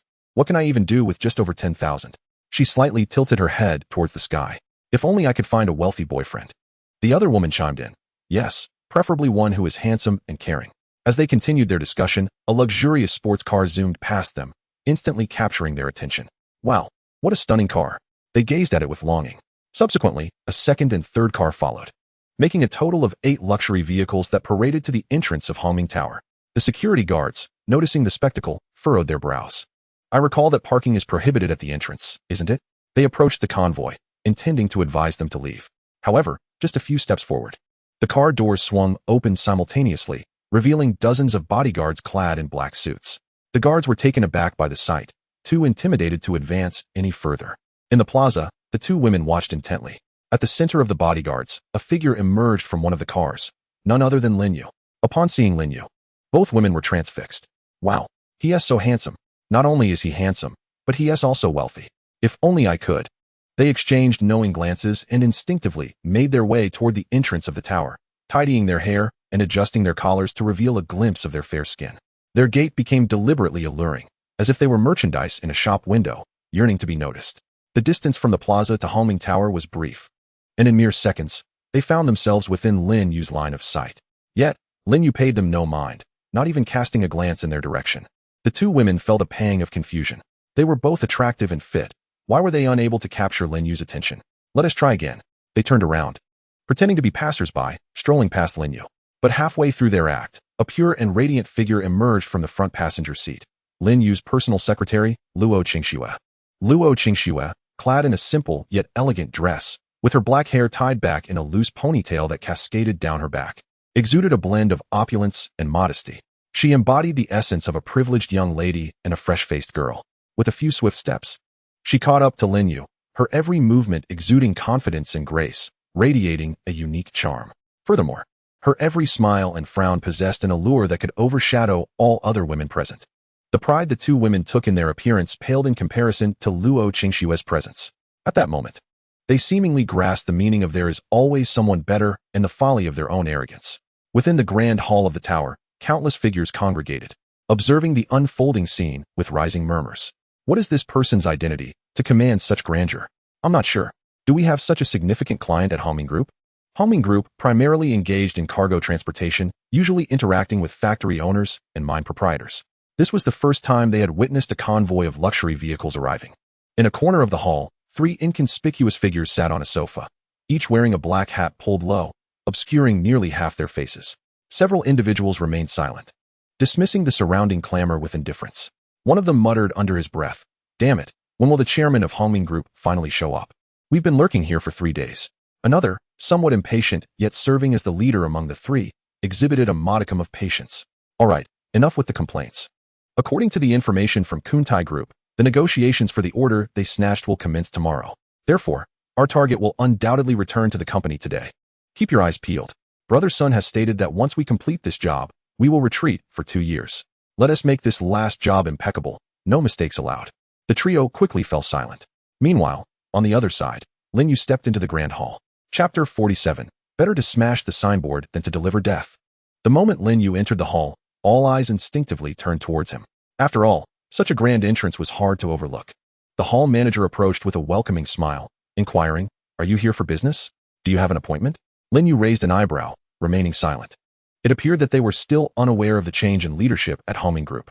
"Bring your vice-chairman to me," Lin Yu stated coolly. The transition of a chairman is a matter confined to the upper echelons of the company and had only recently taken place. Individuals of lower rank would be oblivious to such developments. As the newly appointed chairman of this edifice, Lin Yu had to validate his identity by summoning some senior management. The crowd exchanged perplexed glances, unsure of how to respond. Who is this person, exuding such arrogance by demanding to see the vice-chairman, even if one is wealthy? Such ostentation is unwarranted. A simple please would suffice. Instead, he ordered them about as if he were the chairman himself. How laughable. Alas, so young and yet so naive. Listening to the murmurs around him, the hall manager's expression shifted. You Haven T revealed your identity, yet you demand to see our vice chairman in such an imperious tone. It's exceedingly rude. Nevertheless, despite feeling discomfort at Lin Yu's words, he plastered a smile on his face. After all, he was no fool. 8 luxury cars and dozens of bodyguards were a clear indication of Lin Yu's high status. Even if his demeanor was reckless and somewhat impolite, it merely underscored his confidence and power. A mere hall manager could not afford to offend him. Very well, please hold on. The hall manager retrieved his phone and made a few calls. Soon, a group of individuals clad in suits emerged from the elevator. Upon seeing their impressive array, the hall manager could not help but hold his breath. Each one was a senior manager, usually elusive and rarely seen. Almost all the management personnel had arrived, leaving him increasingly perplexed about Lin Yu's identity, worthy of such a grand reception. Inside the hall, the vice chairman dashed out of the elevator, hurrying to Lin Yu's side. Not daring to be negligent. Are you Mr. Lin Yu, the new chairman of Hongming Group? As soon as the words left his lips, a collective gasp resonated throughout the room. What? The new chairman of the company? No wonder he spoke so boldly. He can command the vice chairman to meet him directly. Goodness. I'm stunned. I thought he was just an impolite client. Instead, he is our chairman at such a young age. Truly unexpected. The crowd once again focused their gaze on Lin Yu, awaiting his confirmation. Lin Yu simply nodded affirmatively. Indeed. Concurrently, he presented a contract for the acquisition of Hongming Group, provided by the system. From this day forth, Hongming Group will be incorporated under my authority and renamed Yuhui Group. In a shadowy corner, the trio wearing black hats silently observed the unfolding scene. Upon hearing the vice chairman greet Lin Yu, their spirits lifted at the mention of the title chairman. Finally, after waiting so long, our target has appeared. You two, head to the top floor elevator and prepare to act. I'll pull the power switch. The three had clearly defined roles, ready to initiate their plan, while their gazes shifted towards Lin Yu.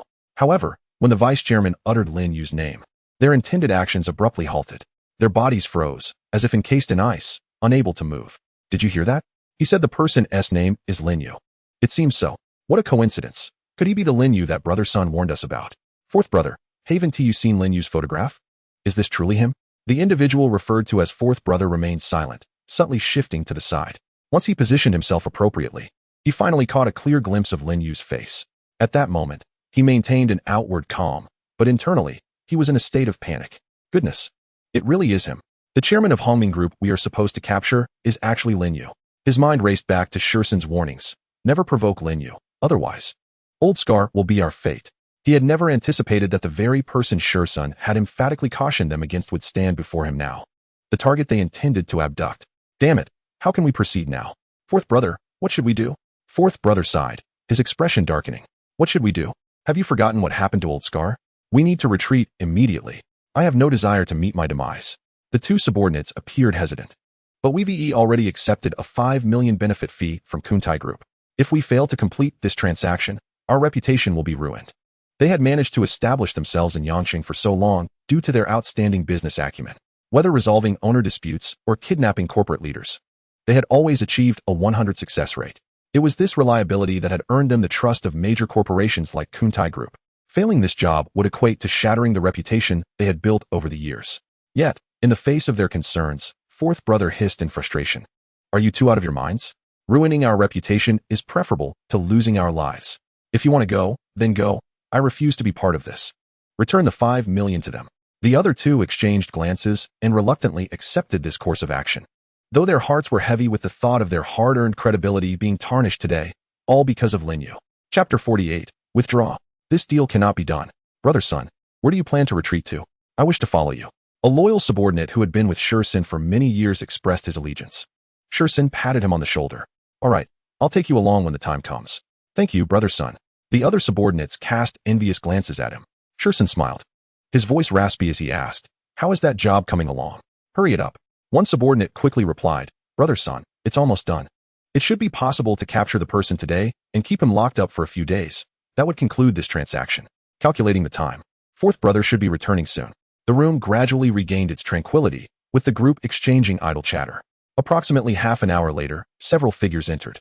Shursen chuckled heartily. Fourth brother, you've worked hard. Initially, Shursen intended to strengthen his bond with his subordinate, but midway through his statement, he suddenly noticed that fourth brother's expression was rather unusual. What's the matter? You seem quite anxious. Is there a cop on your tail? Fourth brother took a deep breath and vigorously shook his head. Brother son, it's not that, it's Lin Yu. What?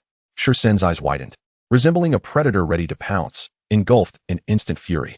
How many times have I warned you not to provoke Lin Yu? Where's your brain? Observing Shursen on the verge of a full-blown rage, fourth brother hastily began to explain. Brother son, that is not what I meant. Rather, after his explanation, the room fell into silence. Shursen's expression grew increasingly grave. Are you saying the newly appointed chairman of Hongming Group is Lin Yu? Shursen swallowed hard, a sense of dread creeping over him. That was an entire business conglomerate. The value of that building alone was 300 million. Coupled with the group's operations, the total assets amounted to no less than 2 billion. Did he simply seize it? In Shursen's eyes, Lin Yu was a figure in the underworld, albeit one who concealed his true identity remarkably well, appearing no different from an ordinary person.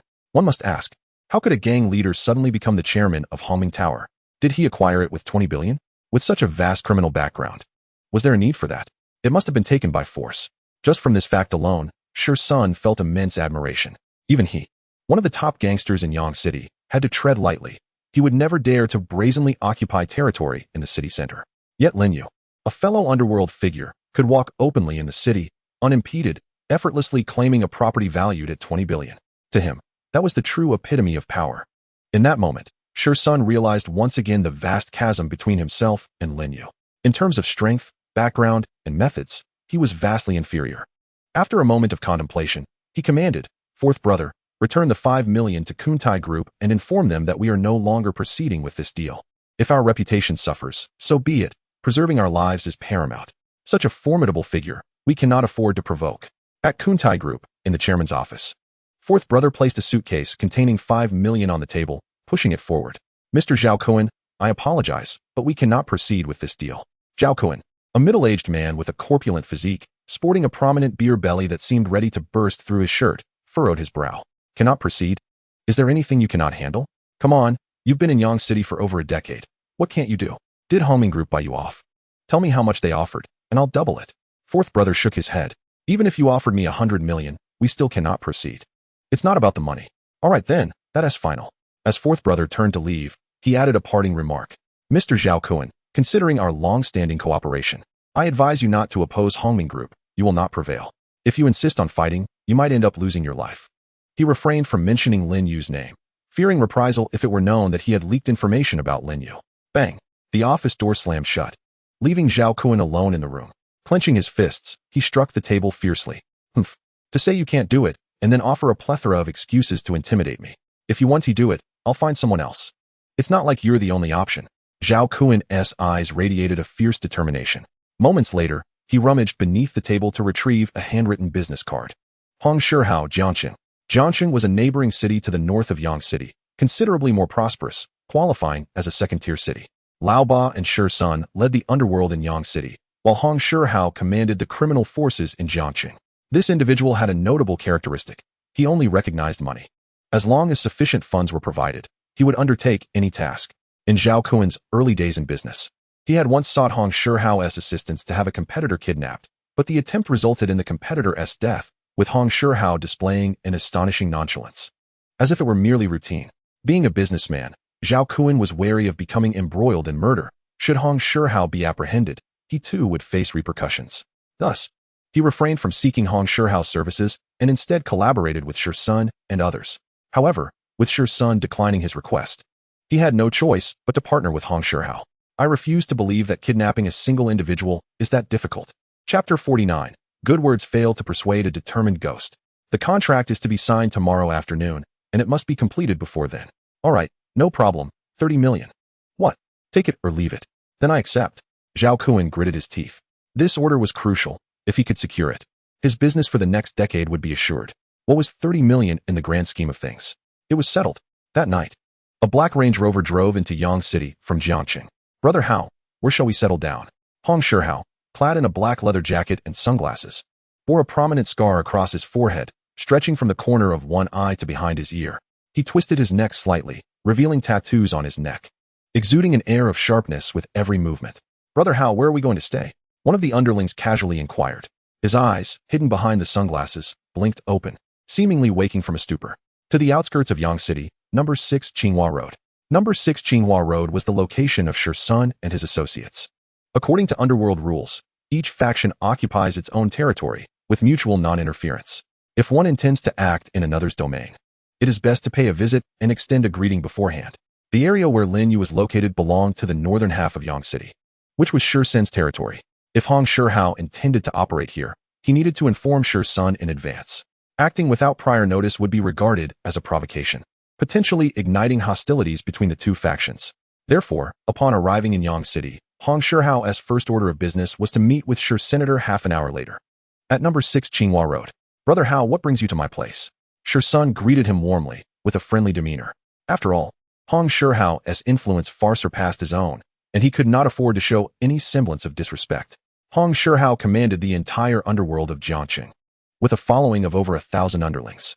He merely governed half of Yang City, commanding no more than 200 subordinates. The disparity in strength between him and his opponent was considerable, and he dared not provoke them lightly, given their prowess. Even if Hong Shihao were to brazenly invade his territory to seize business without prior notice, he would be unable to voice any objections in public.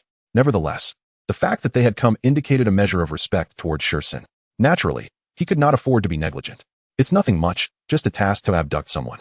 I believe the name is Lin Yu. By the way, haven't you received this order? Hong Shihao inquired casually. However, this seemingly innocuous question caused everyone present to hold their breath. Lin Yu. Sun's expression stiffened, and he swallowed hard, his gaze wandering. At this moment, Hong Shihao detected their unease, his brow furrowing. What's wrong? You all look as if you're trembling in fear. Sun cleared his throat, striving to regain his composure, and replied in a serious tone, Brother Hao, you might not be aware, but this Lin Yu is not to be trifled with. Hong Shihao's interest was piqued upon hearing this. Oh, does this person possess some formidable background? Sun shook his head. No, it's not merely a grand background. He himself is a monumental presence. You may not know, but Lin Yu has risen abruptly within just a month. Sun recounted Lin Yu's past exploits, culminating in the narrative of Old Scar's demise. Yet, as Hong Shihao listened, rather than taking heed, his expression grew increasingly frigid. At a certain moment, he slammed his palm onto the table, shouting, Sun. Hong Shihao's sudden outburst startled everyone present. He continued, Damn it, I came to Yang City and paid you due respect. Yet you dare to deceive me. If you don't want me to take orders in your territory, just say so. Do you take me for a fool with your fabricated tales? Hong Shihao dismissed Sun's words outright. To him, the emergence of any power was traceable. It was implausible for a force so mysterious and potent to appear out of nowhere. According to Sun, Lin Yu commanded at least 4,000 followers. Such a substantial force could not possibly be confined to a mere city like Yang. Moreover, the commotion stirred by Lin Yu, without him suffering any repercussions, was utterly inconceivable. Even for him, a seasoned veteran with over 20 years of experience, every time he committed a homicide, he had to flee to another city for a couple of years to evade scrutiny.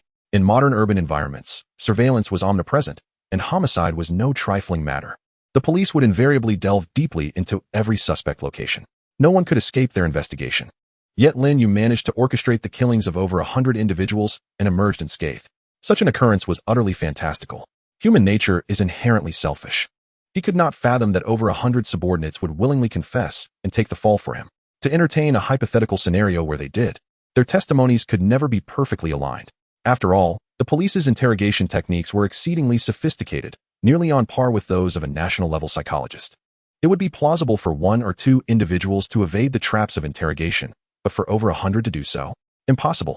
Unless they were one entity sharing a single brain, achieving such flawless consistency in their testimonies would be inconceivable.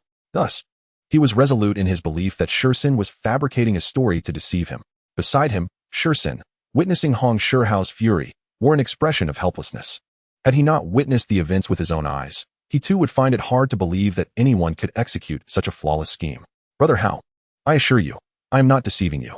If you inquire around Yang City, you will discover the truth. I am not fabricating tales. Enough. Hong Shihao interjected sharply.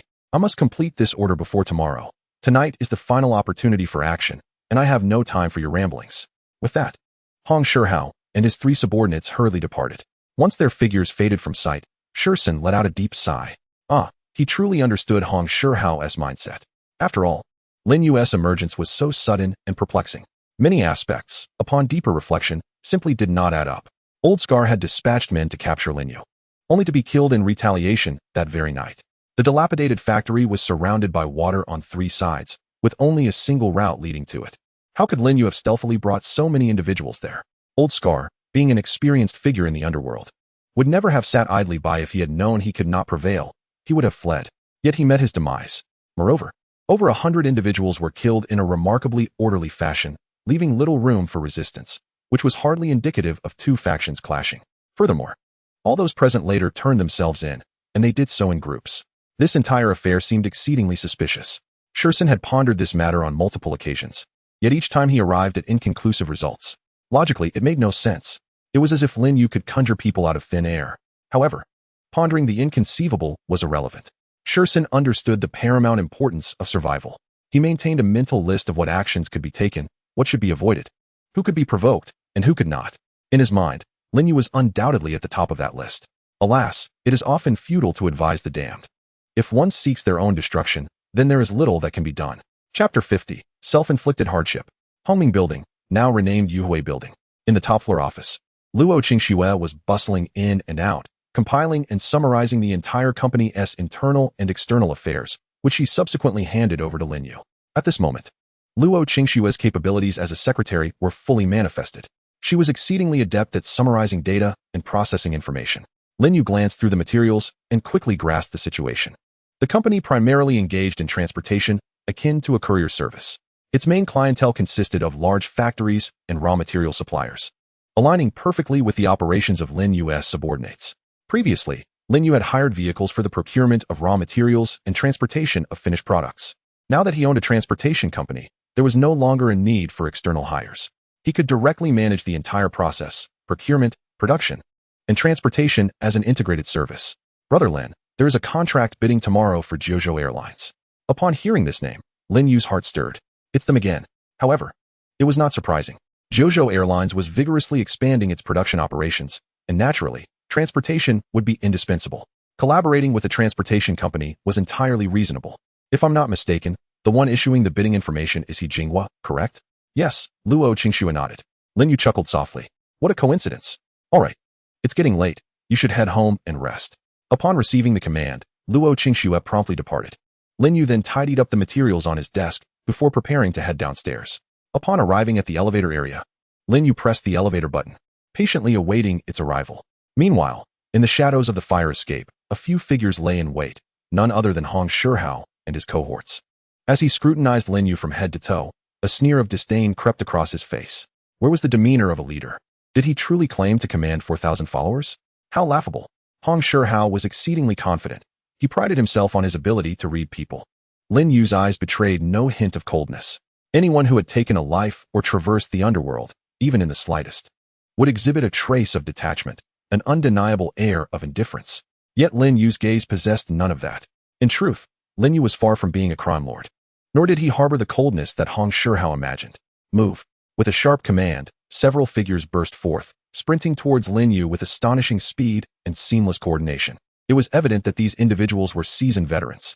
As they neared their target, a wave of relief washed over Hong Shihao. This was straightforward enough. However, the next moment unfolded in a manner he had not anticipated. Several figures materialized behind him, almost glued to his back.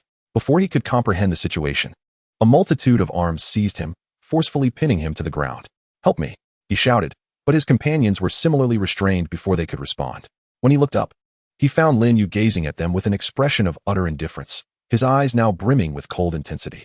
Through his observation skills, Lin Yu was acutely aware of their identities. Hong Shihao, Zhao Kuan, and that perceptive fellow, Senator, however, it seemed, were not particularly astute. Take them out to the outskirts and eliminate them. Lin Yu possessed the ability to perceive their pasts with crystal clarity. They were a group of unrepentant murderers, guilty of countless transgressions. Their demise would be of no consequence. On the ground, Hong Shihao was still in a state of disbelief, his mind a blank slate. He was utterly perplexed. He had thoroughly verified that no one else was nearby. How could a group of individuals materialize out of thin air to subdue them? He even questioned whether he was ensnared in a dream. Yet the sensations coursing through his body felt all too real. He felt as though he were spiraling into madness. What on earth was happening? Chapter 51. You didn't see this coming, did you? These are all my people. As a seasoned veteran with over 20 years of experience, Hong Shihao meticulously scanned his surroundings before embarking on any operation. Only after confirming the absence of threats and variables would he proceed with confidence. He had even dismantled the nearby surveillance cameras. This level of caution had allowed him to elude capture for more than 2 decades. Yet today, he could not fathom how he had miscalculated. He had verified that there were no threats nearby. How could so many people have suddenly emerged? This conundrum baffled him. Moreover, there was Lin Yu's response. The entrance to the fire escape was less than 3 meters from Lin Yu's position. At that distance, he could have acted in half a second. For an average person, even if they managed to react, they would scarcely have time to turn around. Yet Lin Yu seemed to possess an uncanny awareness of their presence, remaining perpetually alert. As they launched their attack, he stepped back with impeccable timing, flawlessly evading their movements. Such reflexes could only belong to the world's elite fighters. However, Lin Yu appeared to be no older than his early 20s. To assert that he possessed the world's most exceptional combat skills was simply inconceivable. Thus, only one possibility remained. Lin Yu had been prepared all along. He had foreseen their approach and had strategically laid an ambush. A flicker of anger flashed in Hong Shihao's eyes. Who had betrayed him? Zhao Kun, Shi's son. The only individuals who could have known about his operation and had the opportunity to inform others were these two. Yet, Zhao Kun had no motive to harm him. This endeavor benefited both of them. So was it Shi's son? Had he harbored resentment because Hong Shihao had entered his territory to take a job? The reasons behind the betrayal eluded Hong Shihao, and he had no time to ascertain them. Eliminate them. When Lin Yu uttered those words, Hong Shihao cast aside all previous thoughts. His foremost priority was to survive. Wait. State your terms. How can I secure my release? I'll give you 50 million. How does that sound? 50 million? Lin Yu, who had initially intended to conclude the matter, suddenly found himself intrigued upon hearing this. He had almost forgotten that this man was quite wealthy. Through his observation skills, Lin Yu was fully aware of Hong Shihao's assets. He owned multiple luxurious villas and vehicles, and he even possessed a plot of land earmarked for the development of a golf course, aimed at attracting affluent clientele.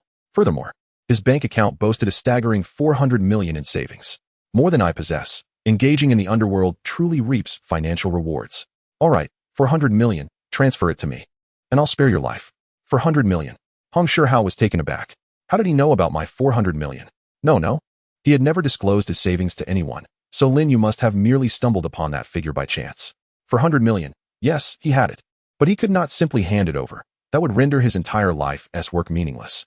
I don't have that much, he feigned sincerity, shaking his head. Upon hearing this, Lin Yu instantly saw through his ruse. If you lack it, then you shall die. With that, Lin Yu strode into the elevator, seemingly unwilling to grant him even a shred of negotiating opportunity. Hong Shihao panicked. Why are you deviating from the script? You could at least lower your demand a little. Wait. He was genuinely alarmed. I have it. I'll transfer it to you right away, but you must promise to let me go afterward. In this line of work, few individuals were trustworthy. He had encountered many who betrayed their word after receiving payment, so he naturally remained cautious around Lin Yu. At that moment, Lin Yu halted, turning to face him with a bemused smile. Do I have any need to deceive you? This company beneath your feet is mine. Valued at over 2 billion. Do I truly require your 400 million? Besides, you currently have no other options. Lin Yu's words struck home. Indeed, he had no alternative. It was either gamble for a chance at life with his money or face certain death. I have one stipulation. Take me to a crowded place, and I'll make the transfer. After all, you intend to release me anyway. Whether there are many people or not should make no difference. You have no objections, right? Hong Shihao was no fool. In this scenario, where the surveillance had all been destroyed, Lin Yu's word was law. He could change the rules at will, and no one could contest him. However, if they were to move to a more populated area, Lin Yu would no longer wield absolute control. He needed to ensure that once he paid, he could leave safely. Otherwise, he would never transfer that sum, if he was destined to die regardless. Why should he make things easier for someone else? Very well, no problem, Lin Yu agreed without a moment's hesitation. Minutes later, the group arrived at a bustling night market. Although it was nearing midnight, the place was still teeming with people. Rows of small vendors and countless customers created an atmosphere of vibrant excitement. Upon witnessing this scene, Hong Shihao felt a wave of relief wash over him. If Lin Yu were to have second thoughts, a mere utterance from him would reveal Lin Yu's true identity, ensuring there would be no escape for him. Ding! Accompanied by a notification from the bank card, Lin Yu's system panel displayed an increase of 400 million. Now can I leave?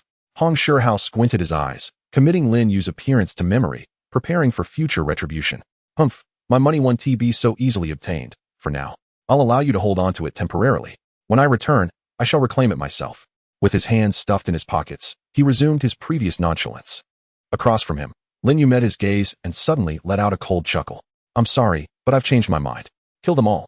This declaration left Hong Shihao momentarily perplexed. Was he truly so audacious as to commit murder in broad daylight? Had he lost his sanity? If you dare to strike me here, you won't be able to escape. So many witnesses are present. Do you not fear that I will expose your identity? Lin Yu regarded him as one might a simpleton. Expose? What identity? I am merely an ordinary citizen of Yang City. What of it? Observing Lin Yu's demeanor, Hong Shihao understood that he had no intention of letting him off the hook. Very well, this is your choice. Then let us perish together. Help! He is going to kill me. Call the police. Hong Shihao shouted loudly, disregarding his own image. However, the subsequent scene astonished him. The surrounding crowd seemed oblivious, continuing with their own affairs. Those roasting skewers kept roasting, and those dining continued their meals, not casting a single glance in his direction. He was bewildered. What was the matter with these people? Were they truly unresponsive to the threat of murder? Hey, he is going to kill me. Call the police. Hong Shihao continued to shout, yet none paid him any heed. After a moment, Lin Yu smiled gently. Save your breath. Everyone here is my people. When Hong Shihao had suggested changing locations, Lin Yu had already begun orchestrating his doppelgangers. They had fabricated a scene of chaos. All the vendors and customers were merely his avatars. Moreover, to prevent any innocent bystanders from wandering in, doppelgangers had been positioned at both ends of the street, erecting signs that read roadwork ahead, please detour. To obtain your money, I have exerted quite a bit of effort. Now, you have outlived your usefulness. Hong Shihao stared dumbfounded at the unfolding reality, sinking into utter despair. He had lost, and lost utterly. Yet, he could not comprehend how Lin Yu possessed such formidable capabilities. It was unfathomable. Chapter 52. Boss Zhao, it's time to hit the road. Sengu. It seems that Hao Ji's car has yet to return. A subordinate reported to Shi Senator the previous night. Shi Sun had dispatched him to keep watch on the highway, the sole route leading to Jiang City. True to Hong Shihao's character and habits, he would inevitably take this road back to Jiang City. However, the entire night had passed without a sight of his vehicle. This was enough to indicate one thing. He had fallen into Lin Yu's clutches. TSK, didn't he heed my advice? He deserves it. I kindly warned him not to provoke Lin Yu, yet he took my counsel as mere fabrications to deceive him over this order. Now he reaps what he has sown. Humph. Shi Sun snorted coldly. The thought of Lin Yu sent a shiver through him. If even Hong Shihao could not contend with him, who in Yang City would dare to provoke him? Lin Yu was the true kingpin.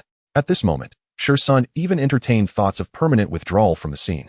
In the future, Yang City would belong to Lin Yu. What place would there be for him to survive? Shi Sun fell into deep contemplation.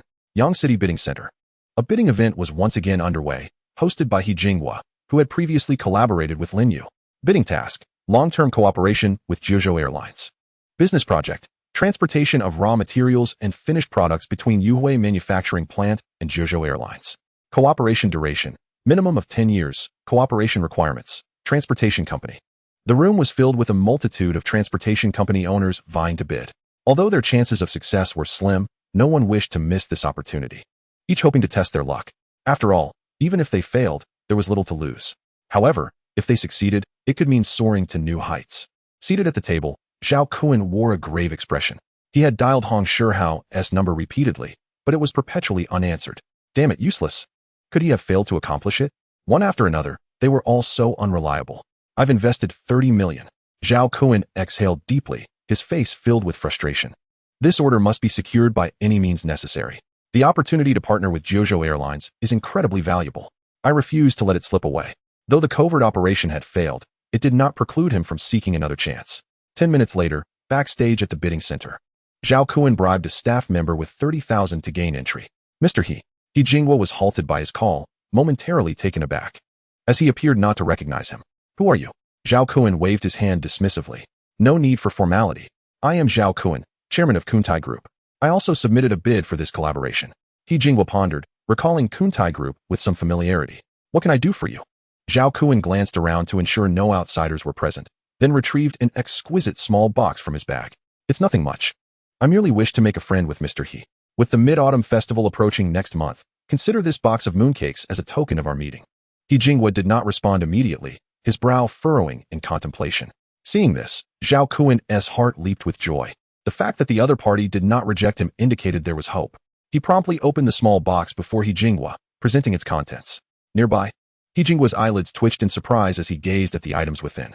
Inside the small box lay chunks of gold shaped like mooncakes. The entire box, when estimated, contained no less than 5 kilograms of gold, valued at nearly 2 million. Zhao Kun beamed at him. Mr. He, these are a specialty from my hometown. Mooncakes with lentil filling. Surely you've never tried lentil-filled mooncakes? Please, have a taste. The implication of his bribe was unmistakably clear. 2 million. I refuse to believe you want to be tempted. If Mr. He finds them to his liking, I have plenty more. As long as your company can establish cooperation with us, Mr. He is always welcome to visit. What say you? Having reached this point in their conversation, even if He Jingwo were slow to comprehend, he now grasped the situation. It was simply Zhao Kun's attempt to use this gold to curry favor. Hoping to secure the collaboration slot for himself, He Jingwo casually closed the lid of the small box, wearing a similarly cheerful expression as he regarded Zhao Kun.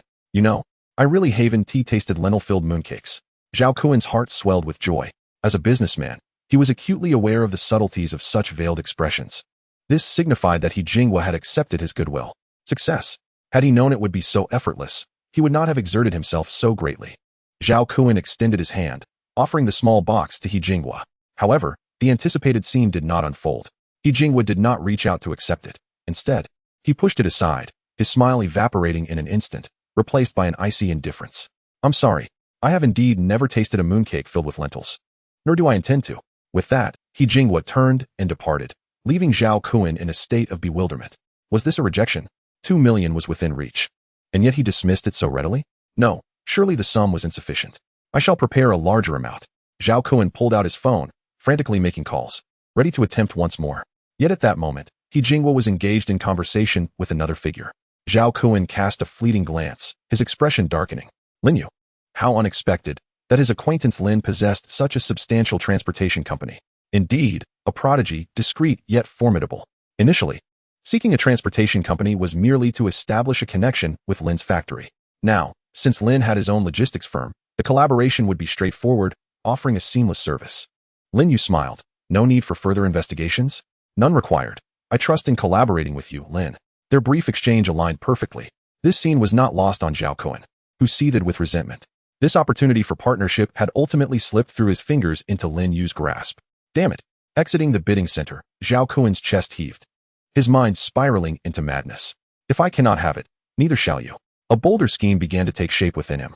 Have him killed. Zhao Kun retrieved his car keys, preparing to return to the company. However, unbeknownst to him, several figures had infiltrated his vehicle. It was only then that he noticed the shattered rear window, likely broken while he was away. Boss Zhao. Hearing that familiar voice, Zhao Kun turned to see his old acquaintance, one of Shirsen's subordinates, the ever-reliable Lao Si. What brings you here? He asked, though it was rather fortuitous, as he had just been seeking them out.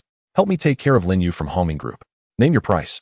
Zhao Kun's tone was chilling, his eyes resolute, as if he had already made up his mind. Yet, the individuals in the back remained silent. Hey, did you hear me? I said kill him. The atmosphere in the car grew tense. Suddenly, a gleaming blade emerged from behind, pressed against Zhao Kun's throat, while a hand covered his mouth. With a swift motion, the blade sliced through, blood gushing forth. Zhao Kun's eyes widened in disbelief. Lao Si spoke in a low voice. I apologize, Boss Zhao. Our partnership concludes here. It's time for you to perish. Zhao Kun struggled desperately, but several hands restrained him, rendering him immobile. Within just half a minute, he exhausted his strength, left gasping for breath. Why? Lao Si shrugged. Because we do not wish to offend Lin Yu. If he discovers our prior collaboration to abduct him, we would be in dire straits. Thus, for our safety, you must be silenced. As Zhao Kun listened, shock filled his heart. What manner of person was Lin Yu? Why did even Shirsen's men regard him with such trepidation? Had he overestimated his own capabilities? Countless questions swirled in his mind, yet he would find no answers. Chapter 53. Lin Xiong emerges. Brother Xiong, here are today as profits, totaling 34 million. In the bustling metropolis of Modu, within the capital of the Jiuzhou nation, a grand integrated entertainment plaza stood prominently. The square was teeming with people, vibrant and lively. Yet, beneath the seemingly ordinary surface lay a clandestine event. A secret that eluded the grasp of the average individual. An underground casino. The publicly accessible floors of the plaza spanned from the 3rd basement to the 9th above ground. Neither elevators nor fire escapes could descend beyond the 3rd basement. In truth, beneath the 3rd basement was an additional concealed space, the very heart of the underground casino. Bet placed. Opening, 223 points, small. Customer number 3, a royal flush, the highest hand. Customer number 4 reveals, double 6. Customer number 5 reveals, a 2-8 split. Customer number 5 sweeps the table. Within the casino, the clatter of countless chips rang out. Each round of betting and closing was accompanied by the movement of millions. Tens of millions, even billions of currency. In an office sat a portly middle-aged man, languidly reclined in his chair. If Lin Yu were present, he would undoubtedly recognize this man as Lin Xiong, the one who had betrayed the factory, absconding with funds. Before Lin Xiong lay several boxes of exquisite cigars and numerous stacks of chips. Not only were the chips scattered across the table, but they also littered the floor. Objects that others cherished as treasures appeared to him as mere refuse, utterly inconsequential. Brother Xiong, today the casino's turnover was quite impressive, with net profits reaching 34 million. We anticipate breaching 40 million within a month. A young underling approached to report. The middle-aged man merely nodded, exhibiting little reaction. After all, to him now, money was merely a number. What are the tasks I assigned you? Lin Xiong's voice was low, imbued with a sense of coldness. Brother Xiong, I've secured the individuals. They are expected to arrive in Yangchang by tomorrow afternoon. Lin Xiong waved his hand dismissively. Understood. Once his subordinate departed, a flicker of coldness passed through Lin Xiong's gaze. Lin Yu. Did you think I would remain destitute? If you cooperate, all will be well. If not, do not blame me for my ruthlessness. Approximately 3 months prior, Lin Xiong had fled with stolen money to this casino, intending to gamble his remaining millions in hopes of reversing his fortunes. However, his first all-in bet resulted in the complete loss of his funds. At that moment, he found himself at a dead end. Lin Hai had reported him to the authorities, and the police were actively searching for him. If he were to show his face in public, he would almost certainly be apprehended. Yet, penniless and without means to find a hiding place, he succumbed to despair, choosing to linger in the casino and await his demise. Unexpectedly, a violent conflict erupted within the casino, both sides armed, creating utter chaos. Initially, he had intended to throw himself into the fray, seeking an end to his existence. Instead, he inadvertently shielded a significant figure from a bullet, saving that individual's life. He was quick-witted, guiding the narrative to make the other party believe it was a deliberate act of heroism. From that moment on, he became an underling of the prominent figure, tasked with overseeing the casino. Thus, by a twist of fate, Lin Xiong ascended to the status of a local underground leader. Overnight, wealth and beauty came knocking at his door, seemingly catapulting him to the pinnacle of life. However, one particular issue plagued his mind. He had become a prime target for police apprehension, as Lin Hai had reported all his dealings to the authorities. He faced allegations of large-scale contract fraud, breach of contract, and various gambling-related offenses, which attracted significant attention from law enforcement. In such a precarious environment, his movements were severely restricted. He dared not visit clubs or entertainment venues, rendering him unable to partake in any legitimate recreational activities. Instead, he found himself navigating a world of underground establishments, living in perpetual fear. This was not the life he had envisioned. Now that he possessed wealth, he yearned for the freedom to indulge. Consequently, he dispatched several subordinates to Yang City, hoping to persuade Lin Hai to withdraw his case from the police, which would allow him to rest easy. Yet, he was acutely aware that his past actions had effectively cornered Lin Hai and his associates into a desperate situation. They would undoubtedly harbor a deep-seated resentment towards him. The likelihood of persuading Lin Hai to retract the case seemed slim. Therefore, he resolved to take a more drastic measure. Should Lin Hai refuse to retract the case, he would eliminate him. Not just Lin Hai, but also Lin Yu and others. Logically, even if Lin Hai were to perish, Lin Yu could still oversee the case, allowing the investigation to persist. However, if Lin Yu were also killed, there would be no one left to take over the case, resulting in its indefinite suspension and eventual obscurity. Do not blame me for my ruthlessness. In this life, nothing is more paramount than one's own enjoyment. Since we are all part of the same family, surely you would grant me this favor?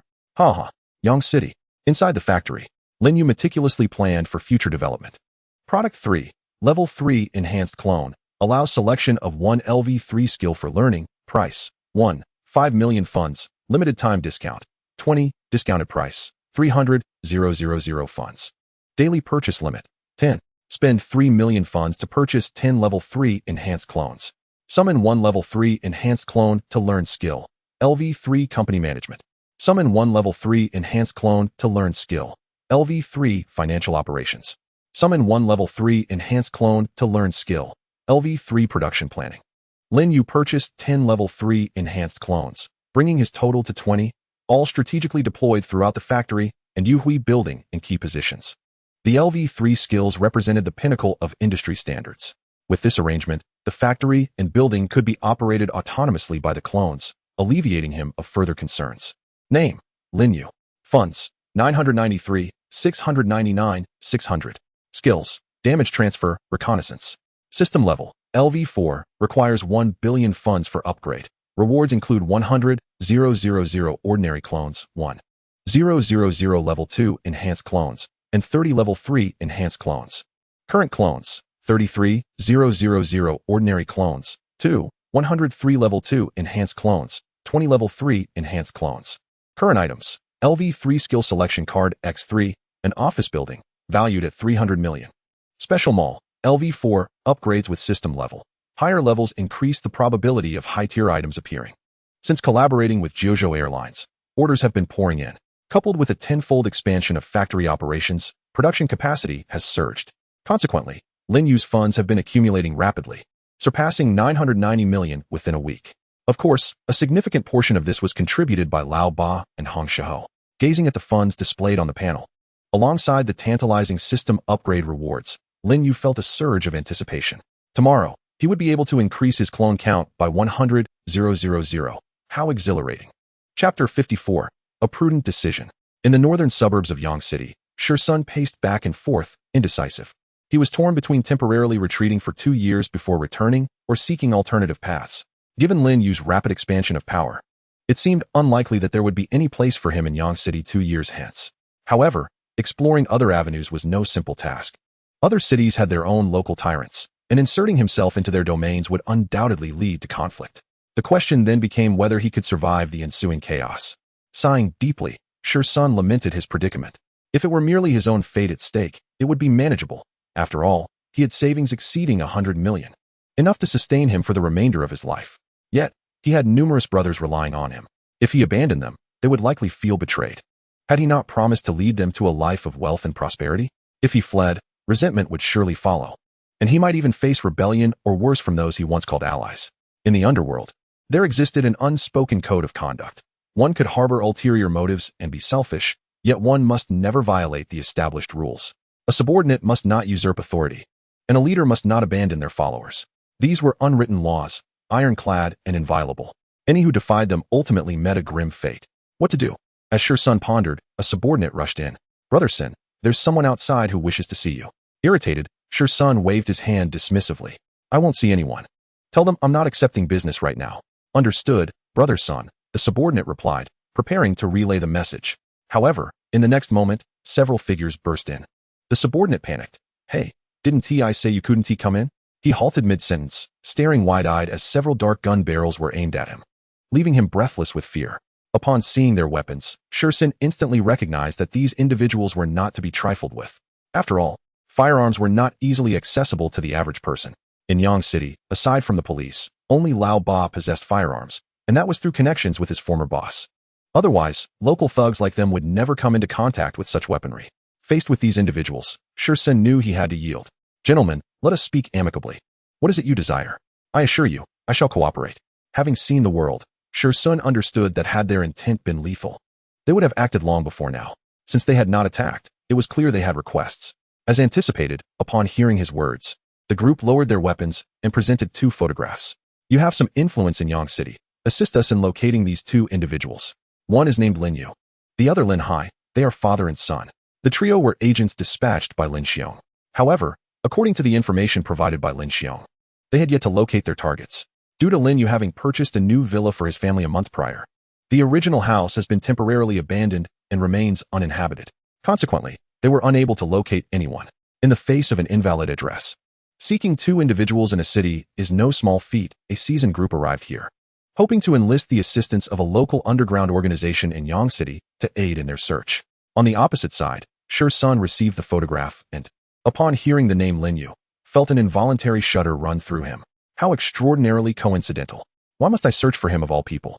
I have no desire to be entangled with Lin Yu.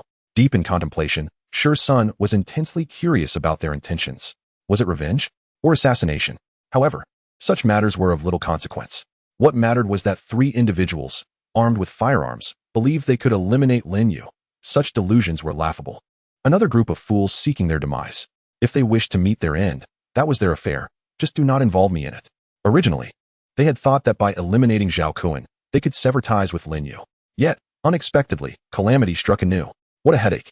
Sun was inclined to refuse their request. However, with 3 guns trained on him, he found himself compelled to acquiesce. "If I find him, I will notify you at the earliest opportunity.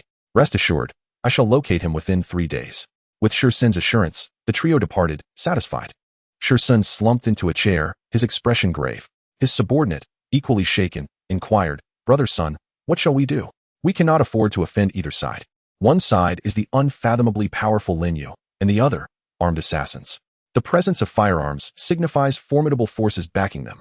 Far beyond the capabilities of their own local power, they found themselves in a predicament. After a moment of silence, Shursen's countenance darkened further. However, at a certain instant, an unusual determination and resolve ignited in his eyes. If neither side could be crossed, there was but one path forward. Brother Sun, what path? His subordinate asked, puzzled. A choice must be made. Shursen replied solemnly. Gather all our brothers. We shall directly pledge allegiance to Lin Yu. Shursen had come to a conclusion. Rather than desperately seeking to survive in the cracks, it was wiser to seek a patron. Aligning with Lin Yu and serving as a subordinate was preferable to the risk of inadvertently offending him and facing annihilation. As for the matter concerning the 3 individuals, it would be wise to inform Lin Yu of their intentions. With such crucial intelligence at hand, surely it would suffice to demonstrate their sincerity. Chapter 55. Preparing to invade the real estate industry and purify the market. Consuming 1 billion in funds. System level upgraded to LV5. Rewards. 100,000 ordinary avatars. 1,000 level 2 enhanced avatars. 30 level 3 enhanced avatars. Store level synchronously upgraded to LV5, increasing the probability of high-tier items appearing. Name. Lin Yu. Funds. 52, 101, 314. Skills. Damage transfer, reconnaissance. System level, LV5, requires 10 billion in funds for upgrade. Rewards include 300,000 ordinary avatars, 5,000 level 2 enhanced avatars, and 200 level 3 enhanced avatars. Current avatars, 133,000 ordinary avatars, 103 level 2 enhanced avatars, 50 level 3 enhanced avatars. Current items, LV3 skill selection card, X3. An office building, valued at 300 million. Special store, LV5, level upgrades in accordance with system upgrades. The higher the level, the greater the probability of high-tier items appearing. System upgrade detected, triggering a temporary mission. Short-term mission, achieve a total factory output value exceeding 10 billion within 3 months. Reward, 10 level 4 enhanced avatars. Lin Yu was somewhat astonished. Level 4 enhanced avatars. According to the system's description, level 4 enhanced avatars can learn any LV4 skill. LV4 skills surpass the pinnacle of current human capabilities and represent a level of technology that humanity will not attain for another century. To call it future technology would not be an exaggeration. Lin Yu had not anticipated encountering future technology so soon. He was quite eager. As Lin Yu pondered, the system generated a second mission. Long-term mission, real estate. Infiltrate the real estate industry and purify the market. Rewards. As the host achieves certain milestones, the system will provide corresponding rewards, including but not limited to funds, items, skills, etc. This mission astounded Lin Yu even more than the prospect of future technology. Infiltrating the real estate industry. The circumstances in this parallel world closely mirror those of Blue Star. Exorbitantly high property prices. In a city like Yangcity, which hardly qualifies as a third-tier city, the monthly salary of a cashier is merely 3,500, while that of a cleaner is only around 4,000. Yet, property prices have skyrocketed to an astonishing 11,000 per square meter. The infrastructure and economic development barely reach the standards of a third-tier city. Yet housing prices rival those of ordinary second-tier cities. It is akin to a child wielding a Gatling gun. Limited strength, yet an audacious spirit. If a small city like Yangcity has reached such levels, one can only imagine the situation in more developed areas. Ordinary homes can sell for 60,000 or even 80,000 per square meter. Properties in slightly better locations easily breach the 100,000 mark. As for premier constructions, prices can soar to 200,000 or even 300,000 per square meter. Not to mention first-tier cities. Even in Yangcity, a standard 2-bedroom apartment now commands a purchase price exceeding $1 million. How can the average person bear such a burden? Consider the age factor. An individual, 22 or 23 years old, freshly graduated from university, even if earning over 10,000 a month, would find it commendable to save 80,000 a year after covering living expenses. To afford a modest 2-bedroom apartment outright would require over 12 and a half years of work.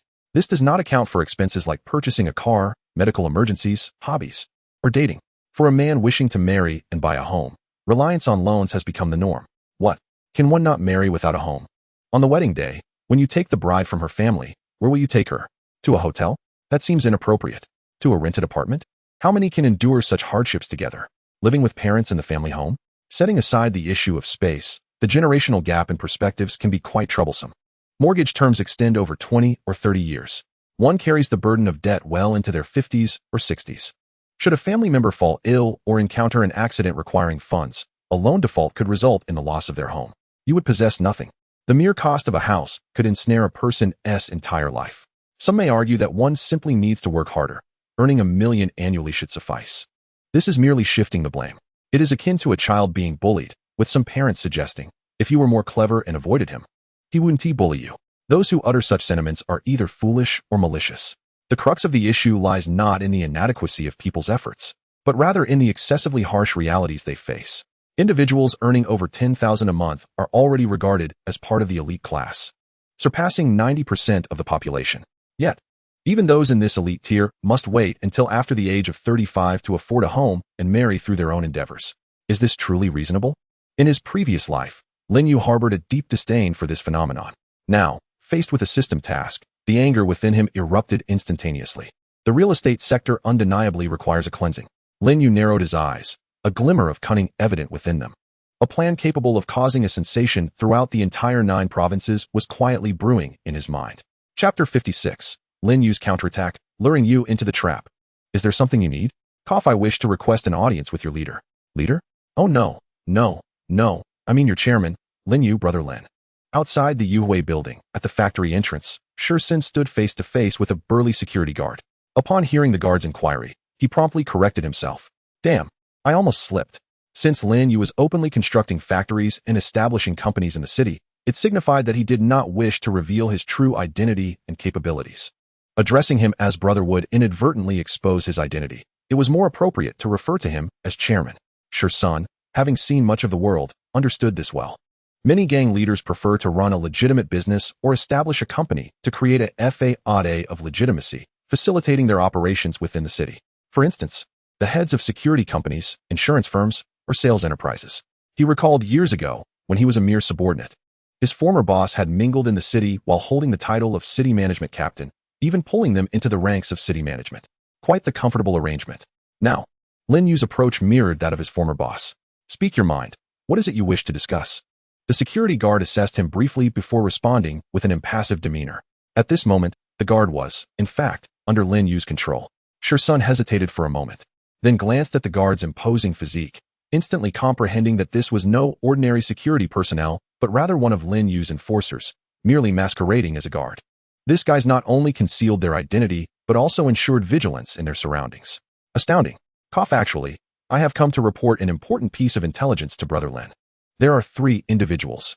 There's no need for Shursin to elaborate. Lin Yu immediately activated his probing skill through the vision of his doppelganger, gaining a thorough understanding of Shursin's past. 3 individuals, armed, searching for me. Lin Yu frowned slightly. What could be the identities of these 3? And what were their intentions? Could they be hired by a rival, much like Hong Shihua? Or perhaps they were seeking revenge for Old Scar? Or was it the electronics factory owner harboring resentment against him? Lin Yu found himself momentarily bewildered, as he had offended too many people. Shursin had long established himself in Yang City, operating within the gray areas of the law, with over 100 loyal subordinates and more than 500 external followers. You've been living quite comfortably in Yang City. Why come to us with this information? In truth, Lin Yu had grasped Shursin's motives from his past experiences. He merely sought to align himself with Lin Yu to serve him. Lin Yu bore no resentment towards this. In a society where one wishes to firmly establish themselves, every means is indispensable. Speak to people in a human manner and to ghosts in a ghostly manner. Conduct human affairs with humans and ghostly affairs with ghosts. He indeed required someone to covertly assist him. However, the proper protocol must still be observed. Outside the factory, Shursin, upon hearing the guard divulge his information, couldn't help but draw a sharp breath. It was worth noting that the two had never had any direct contact or face-to-face interactions. Despite Shursin being entirely unaware of Lin Yu's knowledge of him, Lin Yu had already mastered his information with precision. Truly, he possessed a hand that reached the heavens. Shursin was once again grateful that he harbored no intentions of clashing with Lin Yu. Otherwise, he might have found himself at Lin Yu's doorstep before he even had a chance to act. To be frank, I have come to seek refuge with Brother Lin.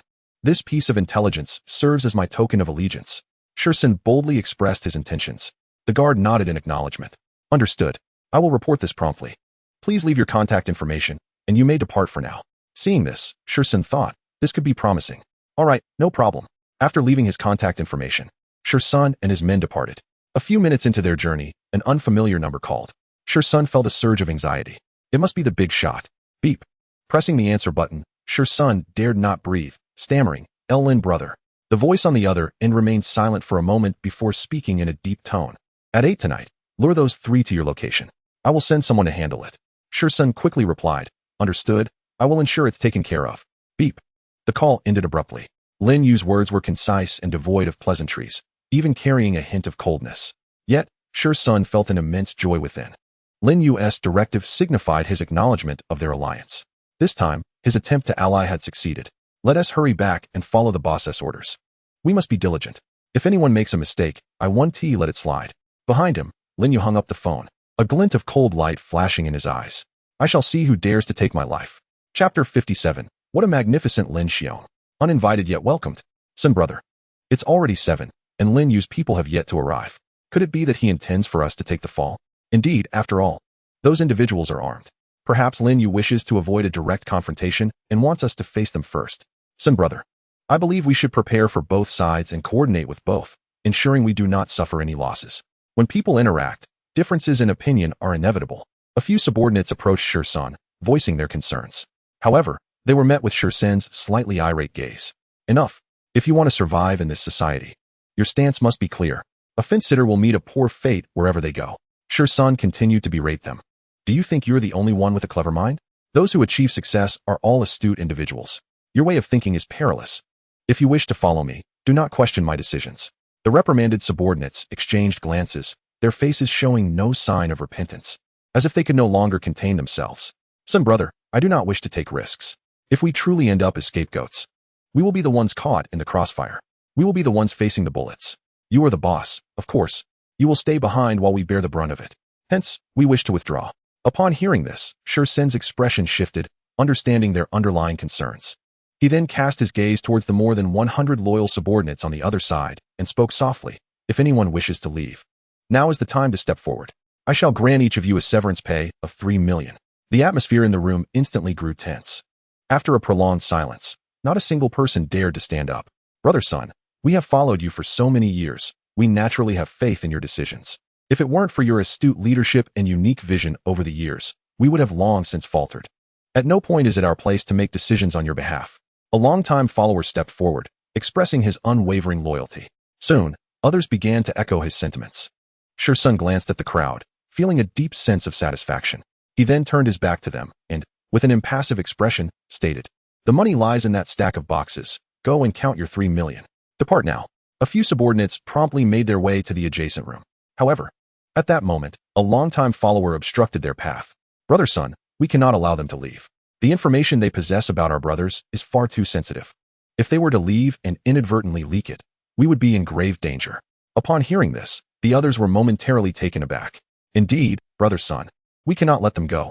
They hold our secrets, and releasing them would be detrimental to us." Shursun, still facing away from them, smirked slightly. "What do you propose we do?" The room fell into silence for a moment. "Eliminate them." This time, Shursun remained silent, merely gesturing lightly. The crowd surged forward, and amidst the glimmer of daggers, blood flew. Shursun smirked subtly. "Oh, you wish to leave? Let us see if the brothers agree." As the leader, he understood one crucial fact. Once one embarks on this path, there is no turning back. These individuals possessed information about so many of them, including him. If they were released, they could easily be exploited, posing a threat to their safety. However, he could not outright declare their execution. Doing so would chill the hearts of his other subordinates. As the leader, if he simply commanded the death of others, who would wish to follow him? Thus, he intentionally maneuvered the situation, allowing his subordinates to voice the decree instead. It was not his desire to slay them, but rather a necessity for the safety of the brothers, compelling him to act. In this way, he not only heightened the awareness of the others, but also showcased his stature and resolve as a leader.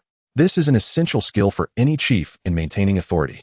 Simultaneously, he recognized that having chosen to align with Lin Yu, he was now a subordinate with Lin Yu as his leader. He too had no path of retreat and would not entertain the thought of turning back.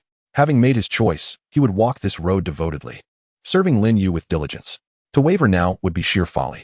A little over 10 minutes later, the blood in the room had been meticulously cleaned, restoring a semblance of tranquility. At 7:20, 3 figures arrived as scheduled, their faces concealed beneath masks and hoods. Where are the others? Sun informed them that he had conveniently apprehended Lin Yu and Lin Hai, which was the reason for their arrival. However, it seemed they had come a tad too early, as Lin Yu's men appeared to be delayed. What should we do? As Sun fretted, an unexpected scene unfolded. 2 gunshots rang out from outside. Bang! Bang! The bullets struck the heads of 2 of the men with uncanny precision, causing them to collapse instantly. The remaining individual, caught off guard, turned towards the shadows, prepared to retaliate. Yet, before he could pull the trigger, another bullet found its mark, piercing his forehead with unerring accuracy. Within a heartbeat, all 3 lay motionless, their weapons slipping from their grasp. The entire confrontation transpired in less than a second. Sun stood in stunned silence. 3 men, 3 bullets, each shot striking true at the center of their skulls. While the first 2 were understandable targets, the third had been in motion. Yet the bullet still struck its mark with terrifying precision. Such marksmanship could rival that of seasoned mercenaries on an international scale, if not surpass them. Sun could not help but marvel at Lin Yu's true identity and background. His subordinates possessed talents of such caliber. This was no mere local figure from a small city. Rather, it resembled an international power operating covertly within Yang City. How else could they have attracted such deadly pursuit? The more he pondered, the more convinced he became of his deductions, and his respect for Lin Yu deepened. From the darkness, 2 figures emerged, collecting the firearms and ammunition from the 3 fallen men. With these 3 guns, combined with the 2 previously confiscated from Old Scar, Lin Yu now possessed 5 handguns and 180 rounds of ammunition. Sun quietly observed their actions, discreetly wiping the cold sweat from his forehead. How efficient! Not a single word wasted. Is this the manner of a true leader? Ahem, may I inquire, do you not intend to interrogate them? You are simply executing them. One of the figures replied nonchalantly, no need, I know who they are. The moment the adversaries revealed themselves, Lin Yu had utilized a probing technique through his avatar's perspective, rendering interrogation unnecessary. However, Sun was unaware of this and could only silently marvel. The fact that interrogation was deemed unnecessary indicated that they were well aware of who had sent these men. Clearly, they had formidable enemies. Ordinary individuals would not warrant such attention from such a powerful faction. Indeed, the identity of this leader was far from ordinary. Chapter 58. The wind is rising in the Magic City. Inside the room, upon learning of the 3 men's origins, Lin Yu's expression darkened ominously. Lin Xiong, I hadn't the chance to seek you out, yet you've delivered yourself right to my doorstep. In recent days, matters concerning the factory had been numerous, compounded by the system's incessant tasks, leaving him little room to focus elsewhere. Additionally, he had just upgraded his system today, acquiring 100,000 avatars. Prior to this, he had only possessed 30,000. The vast expanse of the Jojo nation spanned over 9,601,000 square kilometers, with a staggering population exceeding 141 billion. In the absence of any news regarding Lin Xiong, attempting to locate him with merely 30,000 avatars would be akin to searching for a needle in a haystack. Thus, Lin Yu had originally planned to wait until he had more avatars before embarking on the search, believing it would be much easier then. Yet, he never anticipated that Lin Xiong would come to him. He could not let this opportunity slip away. To the Magic City. The following day, in the densely built commercial district of the Magic City, Lin Yu exited a taxi. Initially, he had intended to send an avatar directly, sparing himself the trouble of appearing in person. However, the issue was that avatars could not carry firearms. They lacked the spatial backpacks necessary to transport weapons. Moreover, modes of transportation such as high-speed trains, planes, and long-distance buses all required security checks, rendering passage impossible. As for driving oneself, in other cities, as long as one avoids the highways, it is generally feasible to navigate through. However, this is the illustrious metropolis. The safety alert level is exceedingly high. All vehicles entering this city must undergo security checks, and similarly, they are not permitted to carry certain items. Consequently, Lin Yu had no choice but to personally venture into the metropolis. He opened his system backpack. The reward for system upgrade, the clone, had yet to be summoned, but it was indeed timely. Summon 200 ordinary clones. The clones will choose suitable locations to materialize. Summon 5 level 3 enhanced clones. Learn skill LV3 firearm proficiency. After a mere 10 minutes, all clones arrived at the designated locations arranged by Lin Yu. He retrieved a handgun from his spatial backpack and distributed it among the 5 level 3 enhanced clones. Simultaneously, he cast his gaze toward the nearby entertainment plaza. The main event was about to commence. In the underground casino, Lin Xiong hung up the phone and inquired of his subordinate beside him. How much cash is in the house? After a moment of contemplation, the subordinate replied, Brother Xiong, there are 5 billion, with 5 billion in cash and 2 billion in bank accounts. Lin Xiong nodded. Go, prepare all the cash. Brother Hong will require it shortly. He will arrive in no more than an hour. Hurry. Brother Hong, known as Hong Xing, had been entrenched in the metropolis for quite some time. This casino was one of his enterprises. Lin Xiong had initially taken a bullet for him, which had paved the way for his current standing. Thus, Hong Xing was regarded as Lin Xiong's elder brother. When the other party requested money, Lin Xiong naturally did not dare to be negligent and promptly instructed his men to prepare it in cash. He was uncertain what kind of transaction was at hand. Although Lin Xiong had only a brief acquaintance with Hong Xing, he was well aware of his formidable influence. To his knowledge, there were a total of 8 underground casinos scattered throughout the metropolis, 4 of which belonged to him. Moreover, Hong Xing managed numerous enterprises, including arms trafficking and illegal tobacco trade, all part of exceedingly lucrative black industries. Furthermore, Hong Xing's dealings extended beyond the borders of the 9 provinces, reaching many neighboring countries and even the West, where he had made inroads with the so-called foremost power in the world. Countless nations had suffered under his influence and were relentlessly pursuing him. He could be classified as an internationally wanted criminal, given Hong Xing's prowess. He ranked among the top 5 in the national underworld and within the top 30 globally. This serves to illustrate the immense value of his life. It is precisely for this reason that Lin Xiong, having shielded him from that bullet, attained the role of manager at this casino, reaping untold riches and luxury. Brother Xiong. While Lin Xiong was lost in thought, a subordinate suddenly burst into the room, slamming the door loudly. Lin Xiong was somewhat displeased. What are the rules? You don't knock before entering my room? Upon seeing the cold glare from Lin Xiong, the subordinate hurriedly waved his hands. No, Brother Xiong, there's trouble at the casino. You must come and take a look. They overturned our tables. Upon hearing this, Lin Xiong slammed the table in fury. What? How dare they cause a ruckus on my turf? They must be tired of living. Tell the brothers to grab their weapons and follow me. Lin Xiong was undaunted. Here, those with guns were the true leaders. Regardless of who stirred trouble, any defiance would be met with a bullet. Under the muzzle of a gun, all are equal. No exceptions. Chapter 59. It's time to settle the score. Did you not hear my command? All of you stand down. If you do not comply, I shall not be merciful. Inside the casino hall, a dozen subordinates responsible for maintaining order glanced nervously at the group opposite them. These intruders had entered the casino and, without a word, began to overturn tables with great aggression. They even rushed directly to the chip exchange counter, robbing the cash from the vault. The guard at the chip exchange was taken by surprise and was shot dead on the spot.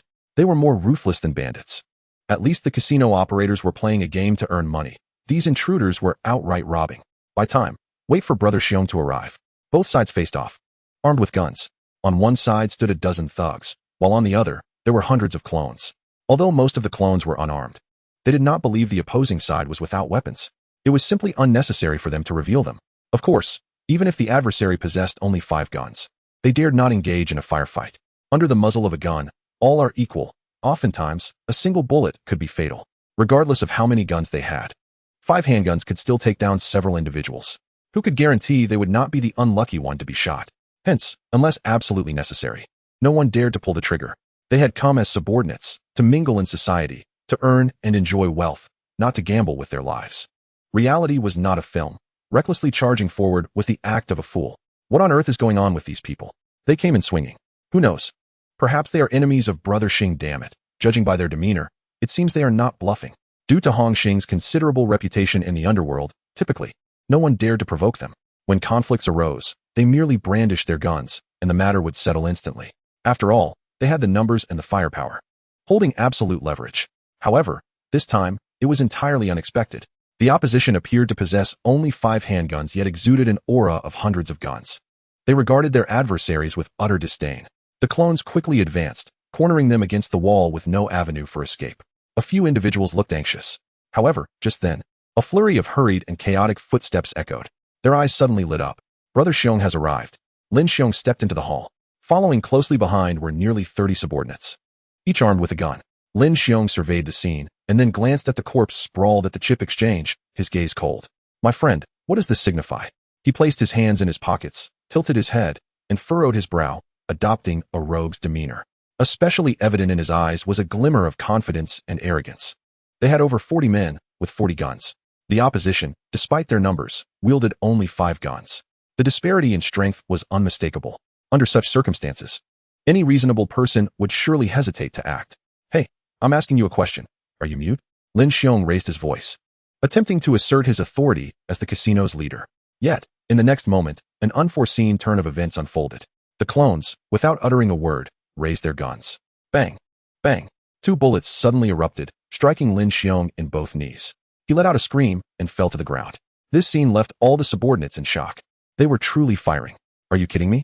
We have 40 to 50 guns, and you only have 5, yet you dare to confront us? This is playing with your life. Bang! Bang! Bang! Those 2 shots served as the signal for the chaos to commence. In an instant, gunfire erupted at the scene. Relentless and deafening. With the first shots fired, it became evident that both sides had no retreat. The only option was to engage in battle. Yet, the situation took an unexpected turn. Goodness, did they not fear death? 200 duplicates seemed to form a human barricade, shielding 5 armed duplicates positioned behind them. Those 5 commenced firing through the gaps in the crowd, their aim astonishingly precise. With every bullet discharged, another life was claimed. The atmosphere was charged with intensity. Customers cowering in the corners witnessed this spectacle, their hearts pounding with terror, too afraid to even breathe. After 2 rounds of gunfire, a significant portion of Lin Xiong's underlings lay lifeless. Although many duplicates had fallen, they still maintained a clear numerical advantage. Were these individuals insane, using their bodies as shields against bullets? How on earth could one fight against such recklessness? Brother Xiong, I'm sorry, but I must withdraw. I have no desire to meet my end. Spare me. I surrender. In that fleeting moment, the dead perished, the fleeing fled, and the surrendering capitulated.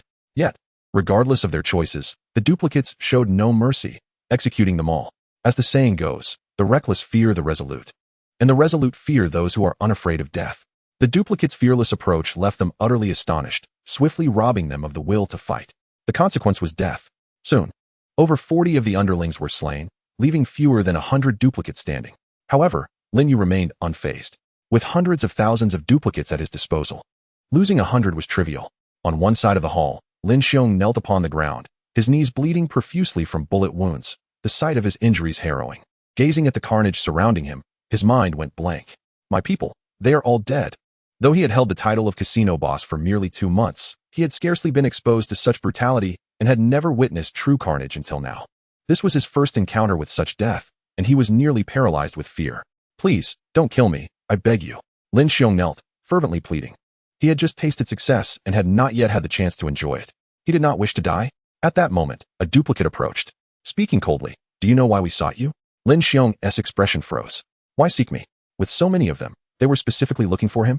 No wonder their marksmanship was so precise. The Henti killed him outright, but had instead shattered his legs. But the pressing question remained, what did they want from him? Information about Hongxing? Or was there a more sinister agenda? Lin Xiong pondered, having spent his days in the casino without crossing anyone. Surely they were merely rivals of Hongxing. What other business could they have with him?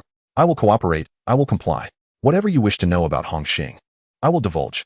Lin Xiong endured the pain, forcing a semblance of a smile, hoping for mercy. However, the duplicate shook his head. No, Lin Xiong was utterly bewildered. Not a rival of Hongxing? Then why on earth were they after him? Observing Lin Xiong's confusion, the duplicate sneered and intoned ominously. It's time to settle the score for the money you absconded with. Chapter 60. I have waited for you for so long. With that pronouncement, Lin Xiong felt as though he had been frozen in place, his eyes glazed over. He had never fathomed this would be the response. Memories surged uncontrollably in his mind. Absconding with funds, the factory. Tentatively, Lin Xiong inquired, did Lin Hai send you? The duplicate shook his head. No, it's Lin Yu. Lin Xiong's eyes widened in disbelief, struggling to comprehend what he had just heard. He could not believe that the person he had dispatched had failed to eliminate the target. More shockingly, he could not fathom how Lin Yu, a mere recent college graduate, could possess such power to hire over 200 individuals to hunt him down. Moreover, these individuals appeared utterly undeterred by the prospect of death. He was desperate to understand how Lin Yu had achieved this. Yet, no one would provide him with answers. Please convey to Lin Yu that my uncle was in a dire situation. I mistakenly took the wrong path and became entangled in gambling. I now realize my errors. Grant me a chance to atone, will you? By the way, I am wealthy now. This entire casino is mine. I can repay you tenfold. No, 100-fold for what I owe you. Lin Xiong's face was etched with profound regret, tears streaming down his cheeks. However, the Lin Yu behind the duplicate was skeptical of every word he uttered, even feeling a deep sense of disgust. What was the difference between this and the shamelessness of someone who had caused death and sought forgiveness with an apology? Moreover, it was insincere. It was merely a ploy to elicit sympathy to save his own life. Crocodile tears. Enough of the charade. If you had any genuine remorse, you wouldn't have sent assassins to Yanqing. You wretched creature. I allowed you to live for an additional 3 months. That was already too lenient. Now meet your end. The cold, dark muzzle of a gun pressed against Lin Xiong's head, its warmth lingering with the scent of gunpowder from earlier shots. Previously, Lin Xiong reveled in the scent of gunpowder, even finding exhilaration in it, as it symbolized power, strength, and opulence. Yet now, as he inhaled the gunpowder, he felt no thrill. This was the scent of his judgment, not of his authority. Please, no? Give me another chance. I truly understand my mistakes. Where's Lin Yu? He must be here, right? Xiao Yu, for the sake of our familial bond, spare me. After all, I am your uncle. Bang. A gunshot rang out without warning, echoing throughout the casino hall. Lin Xiong's head was pierced by the bullet, and he immediately lost consciousness, collapsing to the ground. Lin Yu was aware that his bank account held 2 billion. However, he did not attempt to extract money from Lin Xiong as he had in the past. The funds were tied up in overseas accounts, not easily transferable in a short time. Furthermore, the origins of that money were dubious. It was employed for illicit dealings. Even if someone obtained it, they could not utilize it legitimately. Thus, there was no need for any schemes. The casino hall fell into a profound silence. The echoes of gunfire lingering in the air. Countless customers who had participated in gambling cowered against the walls, trembling as they beheld the scene before them. Lin Yu was unyielding, issuing a direct command. Eliminate them all. Gamblers are forever gamblers. Anyone who dabbles in gambling ultimately faces ruin. If it were merely a small private game, perhaps a few $100, those individuals might not be too deeply ensnared. With some persuasion, there might still be hope for redemption. However, those who frequent this casino begin their bets in the millions. They have long since become ensnared in its grasp, unable to extricate themselves. For these individuals, existence may well be a greater torment than death itself. At least in death, they would no longer harm their families or bring ruin upon their friends. Bang, bang. With each successive gunshot, the casino gradually descended into silence, ultimately enveloped in a profound stillness. Approximately 10 minutes later, at the clandestine entrance of the casino, several figures made their entrance. Brother Xing, I have already informed them. They should be prepared by now. Hong Xing, a man of considerable girth, wore a fierce countenance. This transaction is of utmost importance. It must proceed without error. Bring the money. Suddenly, Hong Xing's words trailed off mid-sentence. The individuals behind him stood frozen in place, their expressions rigid. Brother Xing, this. They gazed at the corpses strewn across the floor and the chaotic hall, their minds buzzing with confusion. What on earth happened? Who did this? Hong Xing's fury reached a boiling point. Could it be that Lao Gui's men have returned? Lao Gui, like him, was a formidable figure in the underworld, and their long-standing rivalry had been fueled by conflicts over business.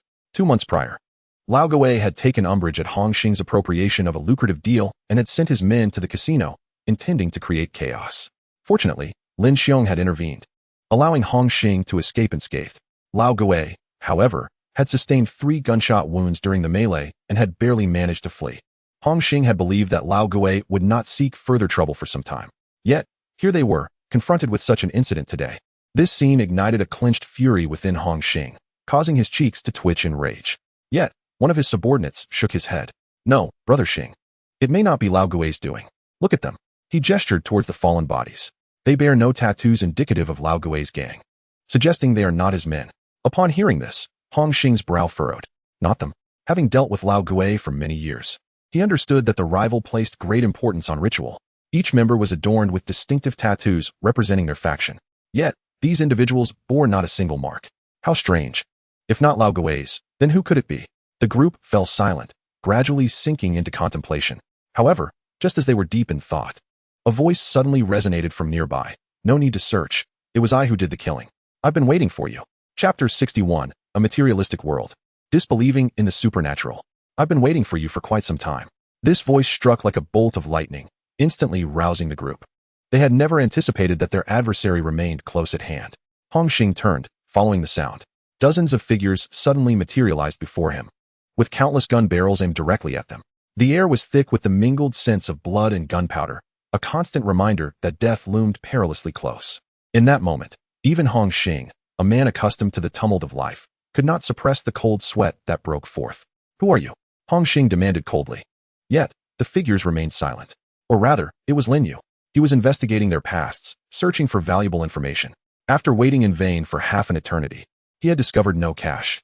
Upon investigation, it became evident that Hongxing primarily possessed funds allocated for overseas transactions, dirty money.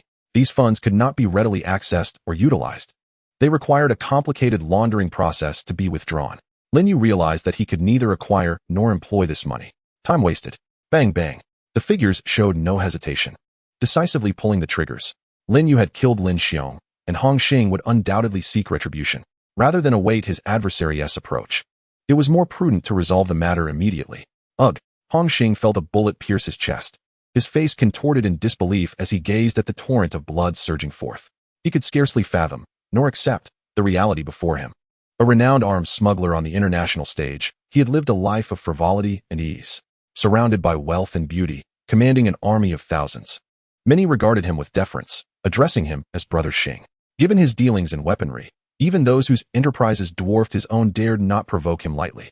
He had orchestrated battles with hundreds involved and endured months of evasion.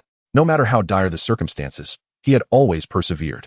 Yet today, he found himself unexpectedly thwarted. His movements had been shrouded in secrecy, known only to a select few. How could he have been ambushed? Lin Xiong? Hongxing cast a furtive glance at Lin Xiong's corpse sprawled on the ground nearby, his teeth clenched in rage. It must have been him. He must have betrayed me. Bastard. I should never have trusted you. Hongxing's visage twisted in fury, as if he wished to rend Lin Xiong limb from limb. However, the blood pouring from his wound rapidly depleted his vitality. Thud. He collapsed onto the ground, his body weakly falling. One of the 5 great leaders of the underworld, Hongxing, had vanished entirely. Hey, what on earth happened? Why are there so many police? I don't know. It seems someone reported a strong smell of blood emanating from the underground fire escape, and now the entire plaza is sealed off. Underground? I was just in the mall's 3rd basement. I didn't notice anything. Not the 3rd. It's further down. I heard them say something about discovering an underground casino. No way. Really? Where did you hear that? Is it credible? Outside the plaza, countless police officers were urgently securing the scene, erecting barriers. Patrons inside the mall were subjected to identity checks, only permitted to leave upon verification. Inside a police command vehicle, the captain stated, "Team, the casualty count is in. A total of 362 people have died. Initial assessments suggest a violent clash between 2 factions, which also affected other patrons within the casino." The captain's brow furrowed in concern. A violent clash? These individuals are exceedingly brazen. Not only have they brought their operations to the city, but they also dare to create chaos here. What about the timeline? A team member glanced at the records. The incident occurred approximately 2.5 hours ago. The captain clenched his fists. What about the surveillance? Have you reviewed it? Captain, the power to the surveillance system was cut off beforehand. We can only view footage from before the incident, not after. Through analysis of the pre-incident footage, we have already identified several suspects. However, it's peculiar. What is peculiar? The team member looked at him, bewildered. The strange part is that we cannot ascertain where these individuals emerged from. What? How is that possible? The captain could hardly believe it. The team member, left with no choice, began to retrieve several video clips to present to him. This one shows an individual emerging from a public restroom. However, due to a plumbing blockage, the restroom had a foul odor, and no one had entered for a long time. This one shows someone exiting an abandoned factory. However, there was no discovery regarding the exact moment he entered the vicinity of the factory. Furthermore, there was this individual who emerged from the public changing room. Despite my investigation into the surveillance footage from the past 3 days, I was unable to ascertain when he made his entrance. These individuals appeared as if they had materialized out of thin air, leaving no trace of any clues. Upon hearing this, the team leader grew increasingly troubled. The notion of anyone simply appearing out of nowhere was utterly implausible. It must have been premeditated and meticulously orchestrated. Tunnels, sleight of hand, secret passageways. The possibilities for creating such an illusion were manifold. Continue your investigation. I refuse to believe that there exists a mystery so profound in this world. Chapter 62. We will eliminate you. In the city of magic, at an opulently decorated bar, what seemed to be an ordinary establishment was, in fact, a gathering place for the underworld. Various bosses convened sporadically to exchange intelligence and information, where police operations were occurring, where business opportunities lay, who required collaboration, and so forth. Although there existed a multitude of conflicting interests among them, and they often harbored intense animosity towards one another, they could still manage to sit together in a semblance of calm. The motive was clear: profit. As long as there was sufficient gain at stake, even the most profound grievances could be cast aside with a smile. The term profit encompassed many facets: safety, wealth, reputation, and more. In this moment, their gathering at the bar was solely for the sake of security. The police were intensifying their efforts throughout the city, conducting thorough investigations. To navigate the police's pursuit and ensure their own safety, they had no choice but to unite temporarily. "Where's that bastard Hong Xing? Why hasn't he arrived yet?" grumbled a bald man adorned with tattoos, resembling a gangster. Known as Black Devil, he was involved in arms smuggling, much like Hong Xing. Since the shootout 2 months prior, his animosity towards Hong Xing had intensified. Before arriving, he had vowed that upon seeing Hong Xing, he would spit in his face to relieve his frustration. However, at that moment, another individual suddenly sighed. "No need to wait. Hong Xing won't be coming." The crowd fell silent at this revelation. "What do you mean? Has that old fool met his end?" "Indeed. Just now." The room fell into a momentary silence. Black Devil suddenly slammed his hand on the table, bursting into laughter. "Good riddance, good riddance. I wonder who will dare compete with me for business now." He excitedly grabbed a bottle of fine red wine from the side and smashed it on the floor in celebration. Nothing could bring greater joy than the demise of a rival. However, his amusement was short-lived as he soon fell silent. He exchanged glances with the others. Sensing the gravity in their expressions, the death of Hong Xing was not the crux of the matter. After all, those present were adversaries, and no one would genuinely care for the fate of a rival. The real concern was, who had orchestrated the murder? They were among the most formidable entities in the underworld of the 9 provinces, entities that ordinary forces did not dare to provoke. Moreover, even if someone wished to kill, it was not guaranteed they could succeed. After years of navigating this treacherous world, each of them had become cunning and shrewd, leading lives of extreme discretion. Not even the police of the 9 provinces or countless nations abroad had succeeded in apprehending them over the years. Furthermore, Hong Xing, who operated in arms trading, possessed significant power, with nearly every subordinate armed. In such circumstances, who could possibly eliminate him? To perfectly track Hong Xing's movements and execute such a swift strike against him and his numerous subordinates, while subsequently retreating unscathed, indicated that their opponent was indeed formidable. A powerful and unknown terror had emerged, a new contender in the realm of the underworld. If they could take down Hong Xing today, they could just as easily eliminate them tomorrow. This was precisely what instilled fear within them. "What are your thoughts?" The group fell into deep contemplation. Black Devil also suppressed his laughter, adopting a cautious demeanor. He recognized an impending sense of crisis. The unknown was the most terrifying aspect. The individuals present were familiar with one another, having established certain cooperative relationships. As long as they shared common interests, there was a semblance of safety between them. Yet, with the sudden emergence of such a force, its scale, strength, and intentions shrouded in mystery, anxiety began to permeate the atmosphere. "This person's motives are unclear and pose a significant threat. Mobilize all our brothers and conduct a thorough investigation." The others nodded in agreement, their consensus evident. After all, no one wished to meet the same sudden demise as Hong Xing. In the City of Magic, a taxi glided smoothly along the highway. However, upon reaching an intersection, it was halted by the police. "Good day, we are conducting a comprehensive check. Please present your identification." Lin Yu, seated in the back, maintained a composed demeanor, exhibiting no signs of distress. He promptly retrieved his identification and handed it over. "All right, no problem. You may proceed." The vehicle resumed its journey. The driver lamented, "The impact of today's events is quite substantial. In just this hour, I've been stopped 4 times. I wonder which underworld faction dares to be so brazen in Magic City. Young man, you must be cautious when venturing out lately. You wouldn't want to get caught up in it all, or it could be quite dire." The driver was quite chatty, capable of rambling endlessly even if Lin Yu offered no replies.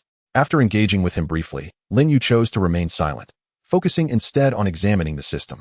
Item 1. Fortune Box, High Grade, capable of yielding random amounts of funds ranging from 2 million to 20 million. Price, 3 million funds, limited time discount, 40, discounted price, 1. 8 million funds, daily purchase limit, 10. Item 2. Level 2 Clone Enhancement, allows for the learning of any one LV2 skill. Price, 300,000 funds. Item 3. Skill, Shared Backpack, all clones share a system backpack, allowing for seamless item exchange. Price, 10 million funds. Limited time discount, 50, discounted price, 5 million funds. Item 4. LV2 Skill Selection Card, allows for the learning of any one LV2 skill. Price, 500,000 funds. Item 5. Skill, One-Click Building, automatically searches for suitable land for construction, purchasing land, and constructing buildings. All costs and processes are borne by the system. Price, 500 million funds. Limited time discount, 20, discounted price, 100 million funds. Upon opening the system shop, Lin Yu's eyes brightened. New skills, Moreover, two had refreshed simultaneously. Shared backpack. Quite straightforward. Clones could share a system backpack with the main body, facilitating unobstructed item exchanges. I wish it had appeared earlier. Then I wouldn't have had to come personally. Spent 50 million funds. Successfully purchased the shared backpack skill. It has been automatically learned. As for the second skill, one-click building, the system covers all construction costs. No need to purchase land myself. This seems rather delightful. In essence, possessing this skill would mean I could hold countless skyscrapers without spending a single cent, transforming into the world's largest real estate mogul. This fortuitously allows me to assist him in purifying the real estate market. Let the competition commence. I shall exert every effort. After all, I am constructing these edifices at no cost, zero expenditure. While you refuse to lower your prices, I shall. If you sell at 300,000 per square meter, I will sell at 3,000. I intend to outlast you, real estate tycoons. No price reductions? Then prepare for a reality where your properties remain unsold. What? You claim this is malicious competition? Not only illegal, but also punishable by imprisonment? I am indifferent. I have numerous avatars at my disposal. As I have oft stated, what my avatars accomplish is of no concern to me. Let us see whether I sell more swiftly or you apprehend me faster. I am not even concerned about your prison space being insufficient. It takes a villain to contend with another villain. Let us see who is more ruthless. Chapter 63. The first step of the plan, construction. One-click building. Please select area. A system interface resembling a delivery address form appeared. The minimum selection could be narrowed down to a city. Lin Yu promptly chose Yang City. Area of Yang City. 625 square kilometers. Development zone area. 1036 square kilometers. Identified suitable construction area. 51 square kilometers. The municipal area encompasses all land designated within Yang City, including barren lands, desolate mountains, lakes, etc., all categorized as undeveloped regions. The developed area refers to locales where human habitation has been established over time, covering 1036 square kilometers. The system identified 51 square kilometers of land suitable for construction from this expanse. Typically, a high-rise residential complex occupies approximately 0.25 square kilometers, roughly a square area of 0.5 kilometers on each side. Hence, with 51 square kilometers of land, it is feasible to construct a total of 204 complexes. Assuming each complex comprises 20 buildings, with each building featuring 30 floors and 4 apartments per floor, the total potential housing units amounts to 489,600. This is sufficient to accommodate at least 480,000 families, while the entire population of Yang City is merely 5 million. Excluding children, the elderly, and middle-aged couples who already own homes, the estimated number of individuals in the home-buying demographic over the next few years is likely to be less than 1 million. Amongst this million, comprising both men and women as families form, the demand for housing is projected to be around 150,000 units. Thus, the initial construction target will be 150,000 units, roughly equivalent to 63 standard high-rise complexes. Construction metrics confirmed. Requires the host to provide 63,000 ordinary avatars and 630 level 2 enhanced avatars. Note: the system will manage the avatars to complete a series of construction tasks, including land acquisition, design drafting, material procurement, and actual construction. Current avatar count is adequate. Please authorize usage. Lin Yu remarked, I had thought you could independently liaise with external construction teams. It turns out you will utilize my avatars. You could have mentioned that sooner. Nevertheless, it is inconsequential. The cost for constructing 63 high-rise residential complexes could potentially reach 60 billion. Now, with the system providing this 60 billion, it is akin to saving that vast sum. I merely need to allocate some avatars. This is remarkably advantageous. Authorization successful. Estimated construction completion time, 3 months. 3 months. Lin Yu expressed mild astonishment. The speed of construction was surprisingly rapid. Under normal circumstances, erecting such a complex would take at least a year. However, given the system's involvement and that the workers are his avatars, there would be no room for laziness or delays. Efficiency would naturally be significantly enhanced. On average, each complex would employ 10 workers, 1000 ordinary avatars, and 10 level 2 enhanced avatars. In terms of personnel, this is equivalent to multiple construction teams working concurrently, far surpassing the speed of a single external team. Thus, completing the project within 3 months is indeed feasible. Remarkably efficient. Long-term task, real estate. Infiltrate the real estate industry to purify the market. Rewards. Upon achieving certain milestones, the system will concurrently dispense rewards, including but not limited to funds, items, skills, etc. Detected completion of construction planning, rewarding 500 million in funds, 20,000 ordinary avatars, and 500 level 2 enhanced avatars. Lin Yu. Name, Lin Yu. Funds, 4, 812, 308, 095. Skills, damage transfer, exploration, shared backpack, one-click construction. System level, LV5, requires 10 billion in funds for upgrade, rewards 300,000 ordinary avatars, 5,000 level 2 enhanced avatars, and 200 level 3 enhanced avatars. Current avatars, ordinary avatars 153,000, level 2 enhanced avatars 17,103, level 3 enhanced avatars 50. Current items, an office building, valued at 300 million. Special mall, LV5, level increases with system upgrades. Higher levels increase the probability of refreshing high-tier items. Gazing at the 10 billion upgrade requirement, Lin Yu felt a twinge of frustration. Currently, the profits from the avatars working and operating stalls barely amount to a few million daily. Moreover, it has been some time since the stall policy was implemented, and more individuals have joined the ranks of stall operators. Consequently, the income from his avatars has significantly declined, averaging merely 300 yuan per person per day. In total, the combined income from working and stall operations falls short of 4 million daily. At this rate of financial growth, accumulating 10 billion would likely take 4 years. This is excessively slow. I must focus on developing my own industry. Lin Yu immediately dialed He Jinghua's number, eager to inquire when formal production cooperation would commence. However, as soon as the call connected, He Jinghua spoke first. Ah, Lin Yu, what a coincidence. I was just about to call you. Upon hearing this, Lin Yu momentarily withheld his initial query, surprised. You were going to call me? What is it? He Jinghua paused briefly, seemingly organizing his thoughts. The company has successfully contacted all collaborating manufacturers, and we are on the verge of commencing formal production. However, given the collaborative nature of the production, we need to allocate production tasks cohesively. Therefore, the company will hold a meeting next Monday, inviting all partners to discuss collectively. Based on each company's production scale, product types, and production speed, we will allocate various production tasks. I wonder if you have time, Lin Yu? Task allocation. Lin Yu, having already acquired LV3 production management skills, was no stranger to such matters. This preliminary discussion before production is both necessary and crucial. Naturally, he would not decline. Sure, no problem. He Jinghua hung up the phone, and a bald, middle-aged man approached him. Old He, who were you on the phone with just now? You sounded so polite. You never speak to me like that. The speaker is named Li Tianlin, the proprietor of Tianlin Manufacturing. Tianlin Manufacturing specializes in the production of precision machinery and ranks first among known manufacturers in terms of production capacity. The factory employs 15 top-tier technicians, 220 skilled artisans, over 1,000 general workers, and countless laborers.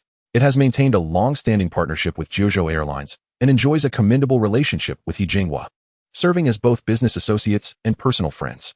Upon hearing the news, He Jinghua responded, "Oh, old Li, I forgot to inform you. Do you recall the batch of orders I mentioned last month? You said you were unable to fulfill them, so I had to seek bids elsewhere. As it turns out, I secured them. 35,000 bearings were completed in just 20 days. As He Jinghua's words hung in the air, Li Tianlin's eyes widened in disbelief. 20 days? Are you pulling my leg? Besides our top-ranking factories in Jiuzhou, who could possibly achieve such efficiency? Li Tianlin's skepticism was palpable, while He Jinghua appeared to anticipate his reaction. All right, I want to argue with you, since you're not inclined to believe me. Once he arrives and completes the trial order, you will witness his capabilities firsthand. I was too preoccupied to inspect his factory at the time, but I estimate he has at least 80 skilled technicians, possibly even top-tier ones. His strength is considerable." Li Tianlin frowned slightly. 80 skilled technicians? The saying holds true. True masters reside among the populace. However, having over 80 skilled artisans yet remaining obscure suggests poor management. Li Tianlin pondered. When we meet, I might offer some guidance to this young man. He has potential.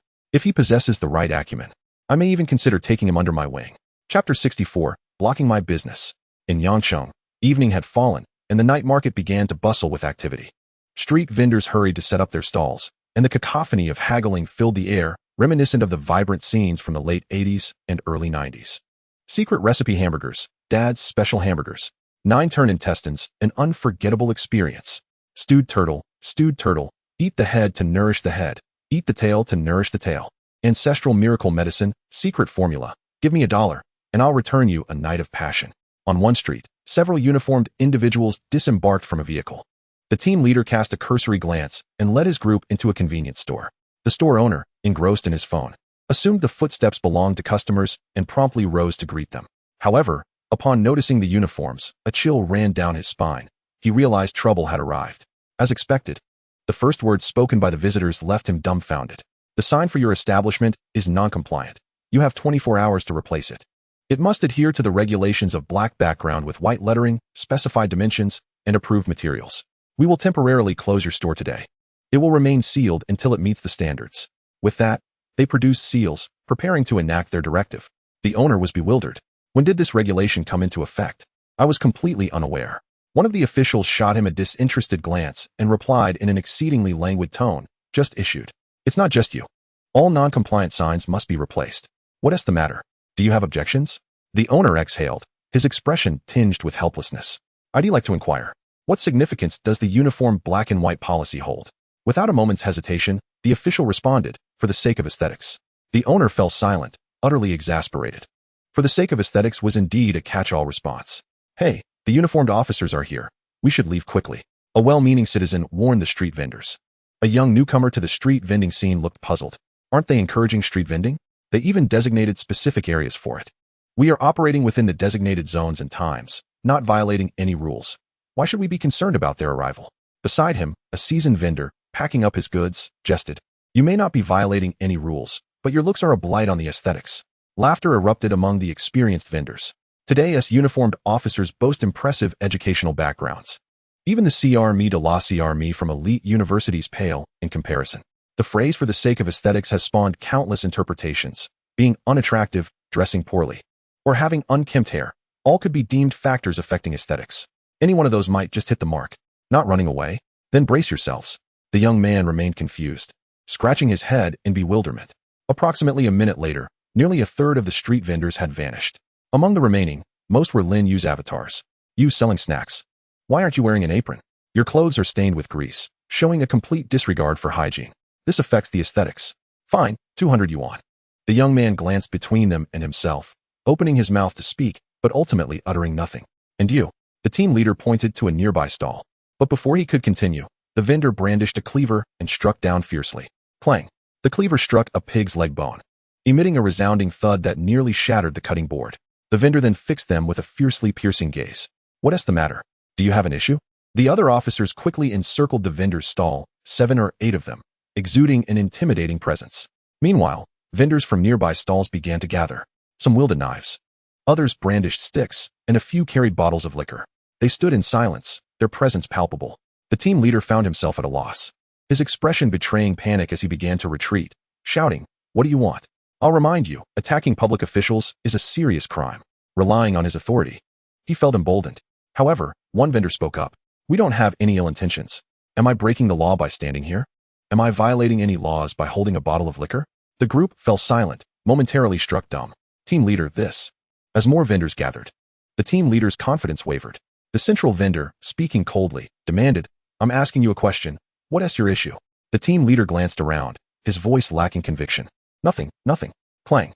The cleaver fell again, but this time it struck the ground near the team leader's feet. If there's nothing, then scram. You're obstructing my business. Watching the group retreat in defeat, the young man seemed to grasp the situation. He spat onto the ground. Bah. Chapter 65. Youngsters today. Completely oblivious. At Jiuzhou Airlines, within the conference building, numerous business partners had gathered, creating an atmosphere of lively engagement. Hello, I am from Nanjing Manufacturing. Here is my business card. It is an honor to meet you. I am from the Huashua Manufacturing Plant.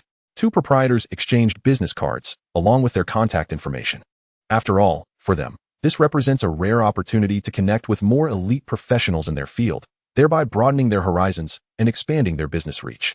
Moreover, in times of urgency, they can provide mutual assistance. Should a machine malfunction, a labor shortage occur, or a warehouse suffer from leaks, they can temporarily seek help from one another. Small enterprises possess a frail capacity to withstand risks. A single setback could lead to bankruptcy. Thus, for these modest factories, banding together for support is undoubtedly the wisest choice. Furthermore, beyond merely uniting with one another, small businesses may also opt to align themselves with a larger enterprise, akin to a brotherhood relationship. I will share a portion of my profits with you, and in return, you ensure my survival. Hello, is this Mr. Li Tianlin? I am from the Taiyuan Manufacturing Plant. I hope to count on your support in the future. I am from the Shenghong Manufacturing Plant, Mr. Li. Please take a moment to review my business card and add me to your contacts. Mr. Li, I am here too. Li Tianlin found himself surrounded by numerous owners of small factories, all eager to familiarize themselves with him. After all, his Tianlin manufacturing plant is the largest known manufacturing facility in the entire Jiuzhou region. It can be considered the industry leader, and everyone desires to forge a connection with him, hoping for guidance and collaboration in the future. Li Tianlin, in turn, welcomed them with open arms, as he could derive additional profits from these smaller establishments, an arrangement that benefits all parties involved. Aside from Tianlin Manufacturing Plant, the 2nd to 5th ranks are held by Homing Manufacturing Plant, Yushuan Manufacturing Plant, Ninghua Manufacturing Plant, and Tianqi Manufacturing Plant. The proprietors of these larger factories, without exception, were also encircled by the owners of smaller factories, discussing potential partnerships. The atmosphere was one of lively conversation. However, one figure stood out as distinctly out of place. He did not engage with anyone, but instead stood by the window, enjoying a few potted plants, appearing as if he were on vacation. This individual was Lin Yu. Brother, how has your day been? Shall we exchange our gains? Suddenly, a young proprietor greeted Lin Yu. The term gains merely referred to how many business owners one had met and how many contact details one had acquired. Given the multitude of attendees and the limited time available, it was impractical for everyone to converse with each individual. Thus, the practice of exchanging information emerged. You share the contact details you have obtained from others, and I shall share mine with you. Each side will gain something new. However, Lin Yu had not engaged with anyone and lacked interest in acquiring others' information. In response to the invitation, he simply smiled and shook his head. No, thank you. I am not particularly interested in that. Seeing Lin Yu's refusal, the young man appeared momentarily taken aback, seemingly surprised. How odd, to not cherish such a rare opportunity. Well then, the young proprietor replied flatly, turning away to seek the next person. In the crowd, Li Tianlin was enthusiastically conversing with others, yet his thoughts had drifted elsewhere. Strange, where is that Lin Yu whom Lao He mentioned? Through insights gleaned from He Jinghua, Li Tianlin held Lin Yu in high regard. After all, he had numerous skilled technicians under his employ, and with just a bit of guidance in management and operations, Lin Yu could certainly advance further. Thus, the individual he most wished to meet today was indeed Lin Yu. Where could he be? Li Tianlin mused as he squeezed through the throng, scanning the vicinity. At one moment, his gaze landed upon Lin Yu. That must be him. He recalled that He Jinghua had mentioned Lin Yu was quite young, merely in his early 20s. The only person in the room fitting that description was indeed Lin Yu. Li Tianlin approached Lin Yu with purpose. Young man, you must be Lin Yu, correct? Upon hearing yet another greeting, Lin Yu's patience began to wear thin. He had merely come to fulfill a formality and had no desire to meet this person or that. He was neither interested nor felt the need to engage. Yes, Lin Yu replied succinctly. Li Tianlin disregarded the several small factory owners behind him who were seeking contact details and extended an invitation to Lin Yu instead. I have heard about you from Lao He. Your capabilities are commendable, and you possess considerable potential. How about we exchange insights when you have the time? Li Tianlin's initiative garnered the attention of many. As the industry leader, few were unfamiliar with him. Typically, others were the ones to approach Li Tianlin for advice. Never the reverse. Yet here he was, extending an invitation to Lin Yu. A rare occurrence indeed. All eyes turned to Lin Yu, curiosity piqued. Hey, does anyone know him? How did he manage to attract Mr. Li's invitation? I don't know. He appears quite young and doesn't seem like a businessman. Perhaps he has connections? Oh, I wish I could also have an opportunity to exchange experiences with Mr. Li, but alas, I lack such prospects. In truth, the notion of exchanging experiences was merely a superficial pretense. There was little genuine wisdom to share. Instead, it signified an attitude, an eagerness to form amicable or collaborative ties. Li Tianlin's gesture resembled that of a top student inviting a struggling classmate, saying, I will share my study secrets with you, helping you get into Tsinghua University. This was an opportunity that others could only envy. However, Lin Yu's response was utterly unexpected. Thank you for your kind offer, but I am not particularly interested in this area. My apologies. Upon hearing Lin Yu's words, astonishment spread across the faces of all present. He declined. Is this fellow in his right mind? Such a splendid opportunity lies before him, and he chooses to forego it. How many would yearn for such an invitation? Yet he dismisses it so readily? Truly ungrateful. Does he not wish to remain in this industry, so brazenly ignoring Mr. Li's invitation? An industry leader often possesses a wealth of resources, along with cutting-edge information and technology. Any slight insight shared could propel any small factory in attendance to new heights. Thus, in the eyes of the assembly, Li Tianlin's invitation represented an extraordinary opportunity for advancement. Anyone else would have unhesitatingly accepted. Yet Lin Yu rejected it so effortlessly and casually, leaving everyone perplexed.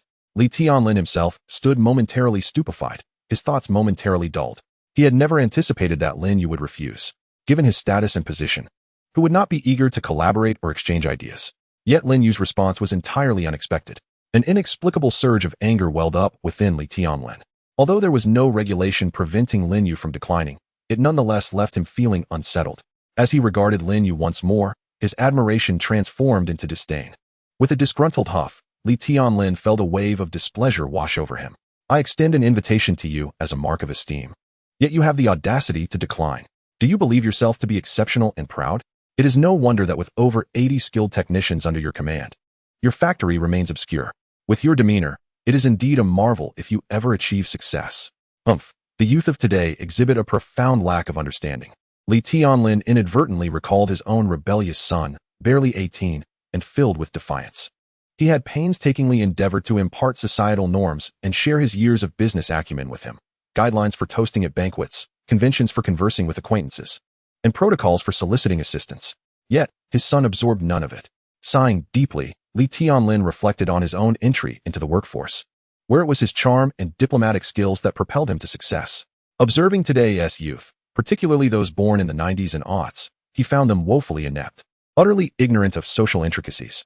Chapter 66. A lion does not heed the barking of hyenas. The incident involving Lin Yu was merely a minor interlude.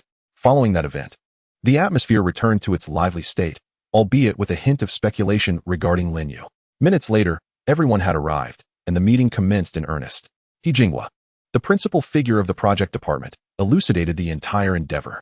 Lin Yu mentally summarized the situation. It appeared that Zhozhou Airlines intended to engage in competition with a formidable international airline, necessitating a substantial expansion of their operational scope. This competitive process could span anywhere from 3 to 50 years, signifying a grand undertaking requiring a vast array of components. Ladies and gentlemen, you are now well acquainted with the project. Next, we shall proceed to the declaration of your technician numbers and warehouse capacities for classification purposes, He Jinghua announced. Without hesitation, Li Tianlin spoke first. Tianlin Manufacturing boasts 15 top-tier technicians, 220 senior technicians, and 226 ordinary technicians, with a warehouse capacity of 12,000 cubic meters. The room erupted in astonishment at his figures. Such a workforce was undeniably unrivaled in the entirety of Zhozhou, particularly in an industry that was just beginning to take root, where nurturing talent proved exceedingly challenging. Most factories could operate profitably with merely one senior technician and a handful of ordinary ones, and possessing 3 senior technicians was already considered quite impressive.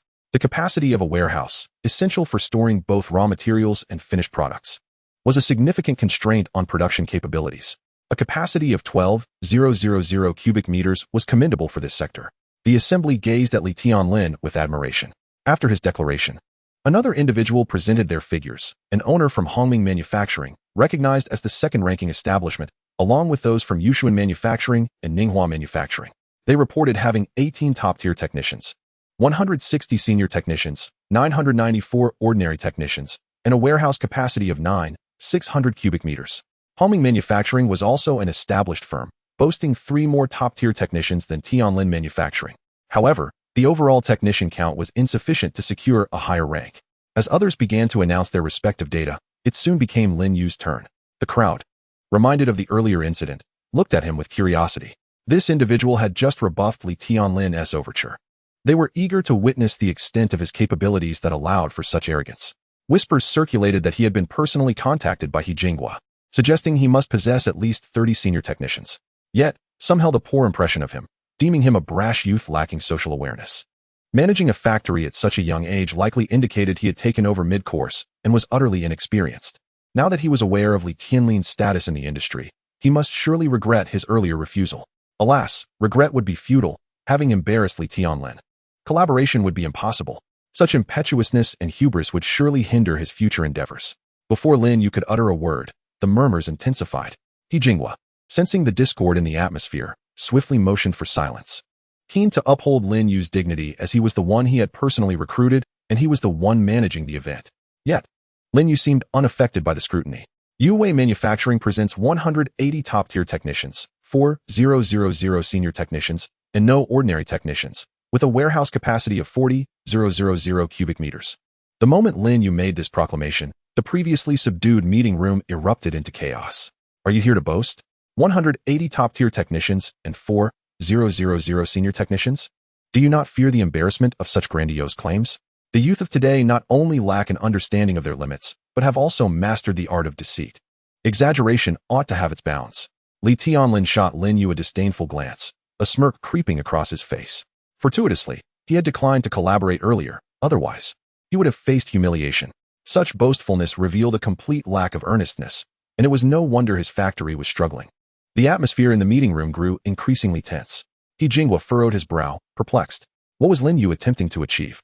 He had appeared to be a reliable and composed individual, yet now spoke with such disarray. 180 top-tier technicians and 4,000 senior technicians? The total workforce of all factories in Jiuzhou combined may not even reach that number. At this moment, he began to perceive Lin Yu as somewhat childish. One should be judicious in choosing when to boast. All right, everyone, please calm down. Let us proceed with the agenda, He Jinghua stated, striving to regain control of the meeting while planning to address Lin Yu privately later. Now that all data has been compiled, we shall move on to the official production tests. This will assess the production capabilities of each factory to facilitate subsequent task allocations. The test will be divided into 3 tiers. S-Class. Factories with over 50 senior technicians may participate, tasked with producing 5,000 components. A-Class. Factories with over 30 senior technicians may participate, tasked with producing 3,000 components. B-Class. Factories with over 10 senior technicians may participate, tasked with producing 1,000 components. Factories of the same tier will compete against one another, with quality assured, using time as the standard. The shorter the time taken, the higher the efficiency, and consequently, the greater the factory's production capacity. A stronger production capacity will yield higher additional profit margins. For B-Class contracts, the base profit margin is set at 10, with the top 3 receiving additional bonuses of 5, 3, and 2 respectively. For A-Class contracts, the base profit margin is 15, with bonuses of 8, 6, and 4 for the top 3. For S-Class contracts, the base profit margin is 25, with bonuses of 15, 8, and 5 for the top 3. It is crucial to note that this profit margin is not akin to conventional product sales, but represents a unique collaboration model offered by Jiuzhou Airlines. If Lin Yu possesses an S-grade contract and ranks first in production capability, then he is entitled to a profit share of 40. This implies that if the total cost for producing a batch of components, including materials, labor, and other expenses, amounts to 1 billion, the entirety of which is borne by Jiuzhou Airlines, Lin Yu can garner 40 of the cost as profit, equating to 400 million. However, Lin Yu's situation is rather unique. Since the factory is predominantly staffed by his avatars, their wages can also be counted as Lin Yu's income. Out of the 1 billion, labor costs alone account for at least 30 or 300 million. Therefore, when all is said and done, upon completing an order with a total cost of 1 billion, Lin Yu stands to gain 700 million in profit, a staggering profit margin of 70. With all matters discussed, it is now time for trial production to assess the capabilities of the various manufacturers, ranked by the submission time of their finished products. Naturally, to ensure fairness, transportation time will be deducted. The meeting is adjourned. After the conference, He Jinghua tidied up his documents, intending to have a word with Lin Yu, only to discover that Lin Yu had already departed. He sighed, wondering why Lin Yu had left so hastily, perhaps feeling embarrassed after his grandstanding. Meanwhile, Lin Yu remained unfazed by the day's events. How could a majestic lion concern itself with the yapping of hyenas? Facts speak louder than words, and results validate everything. Only those lacking competence resort to futile debates. They are akin to frogs in a well, perceiving a ceiling upon the sky that is all too limited. How can one convince them of the vastness of the galaxy and the infinity of the stars? The strong never engage in senseless disputes through mere words. Instead, they observe the folly of the world with a gaze of pity, and then shatter all doubts through their actions. Chapter 67. Voluntary Withdrawal? How could that be possible? Summon 3, 865 Level 2 Avatars. Learning Skill. LV2 Precision Manufacturing. Summon 180 Level 3 Avatars. Learning Skill. LV3 Precision Manufacturing. Once the raw materials and blueprints arrived, Lin Yu immediately commenced production. Thousands of avatars surged into the factory, a sight to behold. This batch of components required IT4 precision, a challenge not overly daunting. However, the size of the components necessitated extensive processing. Under normal circumstances, a senior technician would take approximately 4 to 5 hours to complete the machining. Even the most skilled technician, no matter how proficient, would require at least 2 to 3 hours. Given the staffing at Tianlin Manufacturing, completing the forging of 5,000 components would take at least 6 days. Yet, under Lin Yu's command, Merely one day would suffice. More accurately, half a day? With 180 top-tier technicians and 4,000 senior technicians. Even if each individual handled one piece, that totals 180 components. The efficiency is astonishing. Loading the finished products, they were dispatched immediately. Lin Yu had an entire transportation company at his disposal, having already arranged for vehicles. The moment the products were ready, they were on their way to the destination. At Tianlin Manufacturing, Li Tianlin and the upper management were engaged in discussions regarding production matters, striving to complete the task as swiftly as possible. Although his factory's strength made securing the top position virtually assured, as a businessman, profit always took precedence. Anything that could be accomplished today would not be postponed until tomorrow. The quicker the earnings, the better. They were instructed to work overtime and aim for completion within 5 days. Understood, boss. By the way, boss, we still have a few small orders pending production. How should we handle those? Li Tianlin waved his hand dismissively. Cancel them. From now on, we won't accept such trivial orders worth a few $100,000. They're unnecessary. I'm stepping out for a bit. Keep an eye on the factory for the next few days. Understood? Got it, boss. Li Tianlin sped away from the factory, appearing quite anxious. However, his urgency was not related to business matters. He was eager to find He Jinghua. Having collaborated with Zhuzhou Airlines for many years, he and He Jinghua had developed a close friendship. During their leisure time, they often fished and played cards together, savoring the pleasures of life. Recently, due to the collaborative production, he had not had a moment's respite for over a month. Today, with a rare opportunity to relax, Li Tianlin could hardly wait to engage He Jinghua in a friendly fishing competition.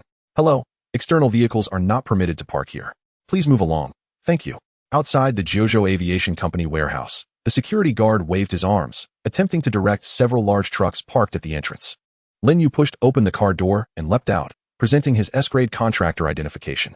The security guard immediately became more cordial. Ah, Mr. Lin, how may I assist you? I am here to deliver goods, Lin Yu replied calmly. The guard scratched his head. Deliver goods? But we are already on holiday. Manager, he personally arranged for a 5-day break. Therefore, there is no one to manage the warehouse for the next few days, and we cannot accept deliveries.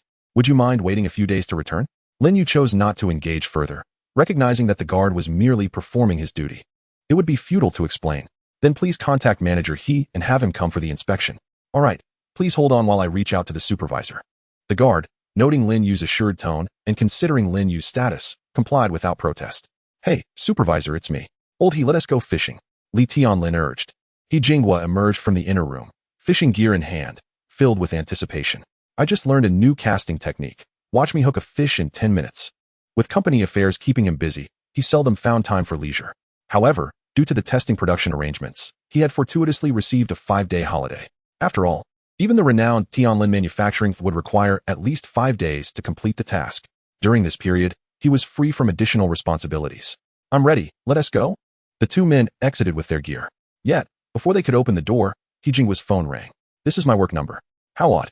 Who would contact me during the holiday? Upon answering, the caller revealed their identity. Manager He, this is Manager Wang from the security team. We have someone at the warehouse. Hearing the caller's words, He Jinghua furrowed his brow. Delivery? What is being delivered? There has been no business these days. What is his name? Lin Yu. Upon hearing this name, both men paused. The only delivery that could be associated would pertain to the current production testing. Yet, it had only been less than 2 days since the order was placed, discounting the time taken for raw materials and blueprints to arrive. The actual production time had barely been half a day. The notion that Lin Yu could complete the order in such a brief span was utterly unbelievable. The only plausible explanation was that Lin Yu had withdrawn. He had abandoned the production test and returned the raw materials. Old He, see, this kid is indeed unreliable. You must admit, you misjudged him. He was overly boastful during the meeting, and now he feels too ashamed to continue. He has voluntarily given up. Li Tianlin sighed, his expression slightly awkward. He found Lin Yu's behavior to be a stark contrast to his previous demeanor. During their initial encounter at the Yanqing Bidding Center, Lin Yu had left an impression of being young, accomplished, mature, composed, and modestly powerful.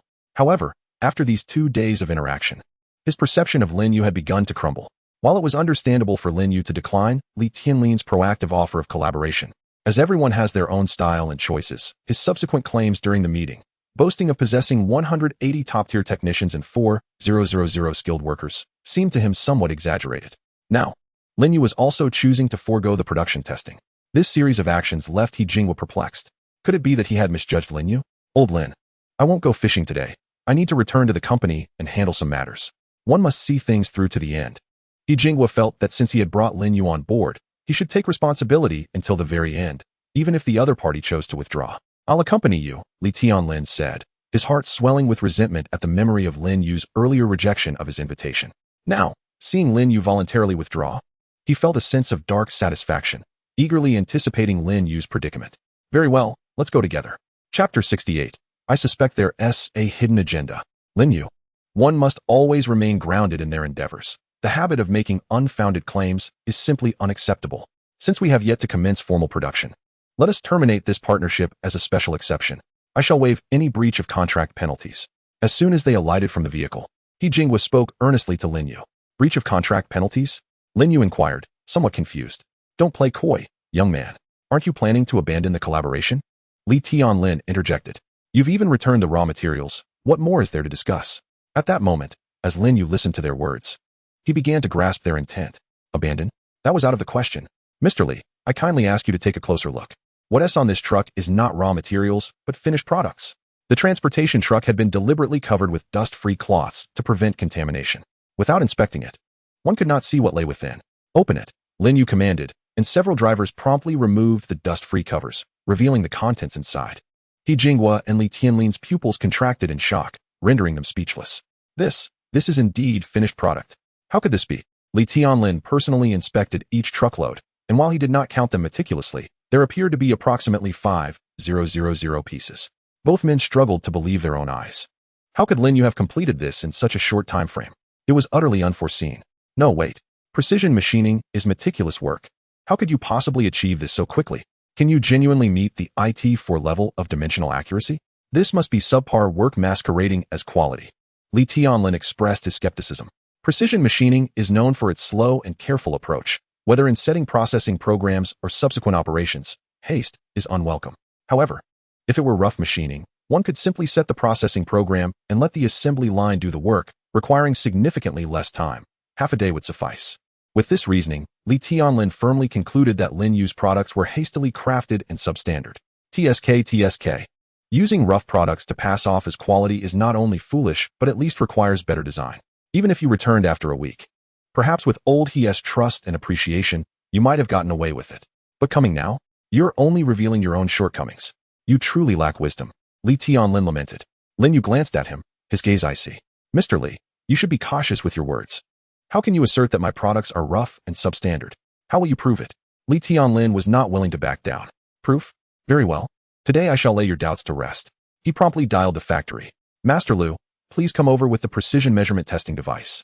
We shall ascertain the accuracy." Li Tianlin's eyes were filled with disdain as he regarded Lin Yu. "Young man, you won't shed tears until you see the coffin. Today, I will make you understand." The quality inspector soon arrived. To avoid errors from the instruments or measurement mistakes, Li Tianlin specifically called for 3 individuals to conduct the tests. "Well, how is the precision?"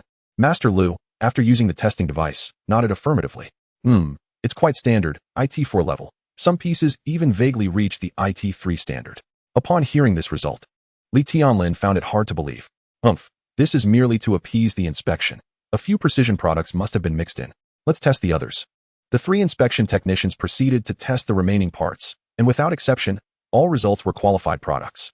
Could it be that the instruments malfunctioned? Li Tianlin remained unconvinced. "Boss, there's absolutely no error. These instruments work perfectly at the factory. They wouldn't possibly malfunction here. Moreover, if one were faulty, it's unlikely all 3 would fail. My years of quality inspection experience tell me that just by feeling the surface of the parts, I can roughly gauge the accuracy range. There's no doubt about it." After receiving the affirmative responses from all 3 inspectors, the atmosphere grew awkward. In truth, Li Tianlin knew it was unlikely for 3 machines to fail simultaneously.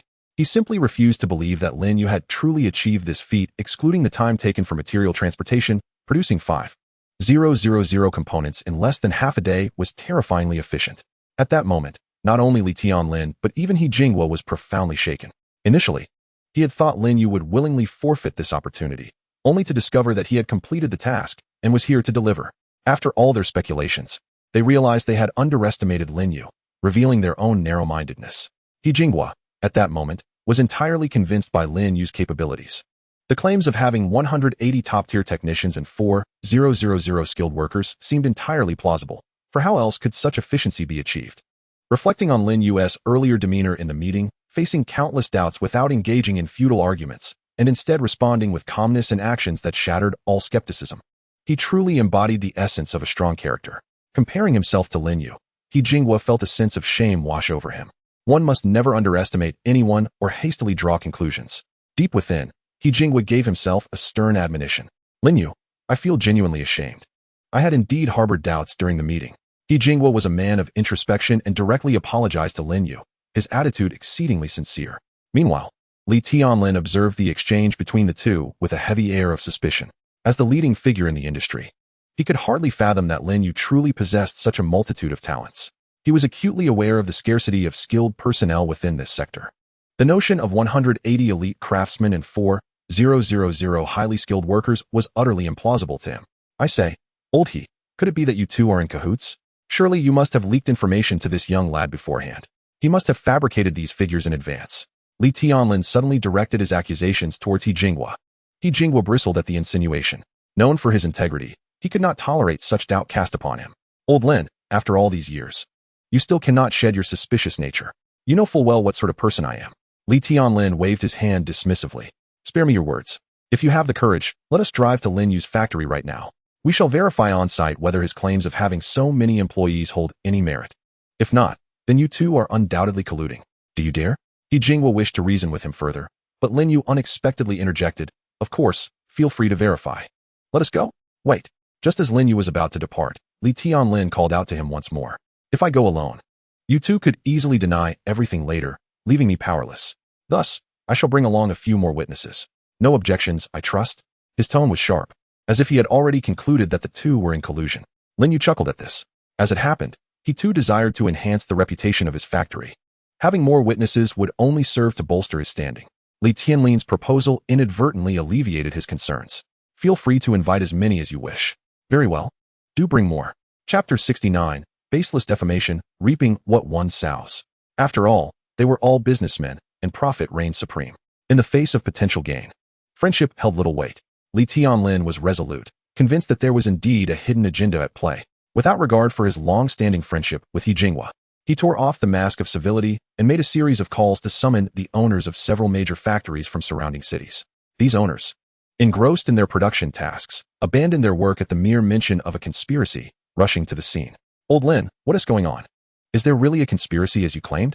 You say someone has completed 5,000 parts. How is that even possible? Each arriving owner expressed their disbelief at Lin Yu's production efficiency. Manager He, Boss Lin, you must provide us with an explanation. Excluding the time for raw materials and finished products to be transported, the maximum production time could only account for half a day. They were eager to understand how Lin Yu managed to complete such a feat within that time frame. What is there to explain? This is clearly a conspiracy. They are in league with each other, having produced these items in advance. The top rank in S-Class comes with an additional 15 profit share. Either Lin Yu has bribed someone, or He Jinghua is in collusion with him for a cut. It makes sense now why old Lin sought to ingratiate himself with him that day, only to be rebuffed. He was clearly emboldened. I recall him boasting about having 180 elite craftsmen and 4,000 highly skilled workers. What an absurdity. It nearly had me in stitches. In a moment, the crowd turned their collective ire towards the two men, Li Tianlin on one side, and He Jinghua on the other. They chose to believe Li Tianlin. On one hand, he was a leader in the industry, lending credence to his claims. On the other hand, these factory owners shared common interests with Li Tianlin, aligning their profit motives. Moreover, they found it hard to believe that Lin Yu could possibly achieve the production of 5,000 processed parts in such a brief span. A conspiracy seemed the only plausible explanation. On the other hand, confronted with the crowd's skepticism, He Jinghua sighed. He was acutely aware of whether there was indeed a hidden agenda. The type of parts for the test production was selected spontaneously on the day of the meeting, and he personally oversaw the dispatch of materials. Not to mention, neither he nor anyone in his company could possibly have leaked information in advance. Thus, he was certain that there was absolutely no behind-the-scenes manipulation. Having worked at Jojo Airlines for so many years, he prided himself on his fairness and integrity. Lin Yu truly possessed the capability. All right, everyone. Until we have results, there is no need to rush to conclusions. If you wish to uncover the truth, let us visit the factory and see for ourselves. He Jinghua's tone was somewhat frosty. He was irate, not because he was implicated, but rather due to their herd mentality, their eagerness to malign, and their tendency to exacerbate the situation, particularly Li Tianlin. He had thought that their long-standing friendship would ensure a mutual understanding and trust. But now he realized that Li Tianlin harbored no faith in him. He had never truly gained the other's trust. With just a baseless suspicion and no confirmed results, their relationship had been severed. In retrospect, the only reason the other had been able to maintain proximity to him was due to his position as project manager at Zhejiu Airlines. Rather than feeling that Lin Yu had implicated him, He Jingwa found himself grateful to Lin Yu. He provided him with a chance to see the character of these individuals. Very well, you said it. To the factory we go, immediately. Yang City was not far from Zhejiu Airlines, separated by only 3 cities. The journey spanned 400 kilometers, with 350 kilometers on the expressway. In under 5 hours, the group arrived in Yang City. As everyone stepped through the factory gates, a chorus of astonished exclamations erupted. Such vastness! His skills are so proficient, surpassing even my oldest employees with a decade of experience. This IT2 precision is remarkable, top-tier craftsmanship. Who would have thought that such a small city could harbor so many talents in precision machining? How did he manage to attract so many skilled individuals? After a series of tours and inspections, Lin Yu's assertions were validated. The claims of 180 elite craftsmen and 4,000 highly skilled workers were indeed not mere bluster. With such a workforce, completing the test order within half a day was entirely feasible. At this point, the truth of the matter became abundantly clear. There was categorically no conspiracy. Li Tianlin fell into silence. Prior to arriving, he had been nearly 100% certain that something was amiss. Yet, the facts now proved his suspicions to be unfounded. The other factory owners were filled with regret, lamenting their hasty decision to follow Li Tianlin's lead. It was utterly irrational. That boss Lin, manager he, I was reckless earlier, and I apologize for my previous words. Ahem, I too. I was completely incited by Li Tianlin, and that is why. Boss Lin, manager he, we were merely exercising reasonable suspicion. You wouldn't hold it against us, would you? The group began expressing their apologies for their earlier behavior.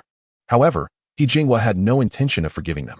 A rumor is easily spread, but dispelling it is a far more arduous task.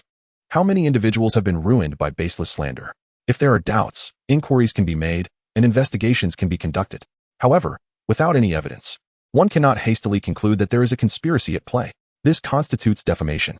If they are allowed to escape unscathed, the cost of slander would be excessively low.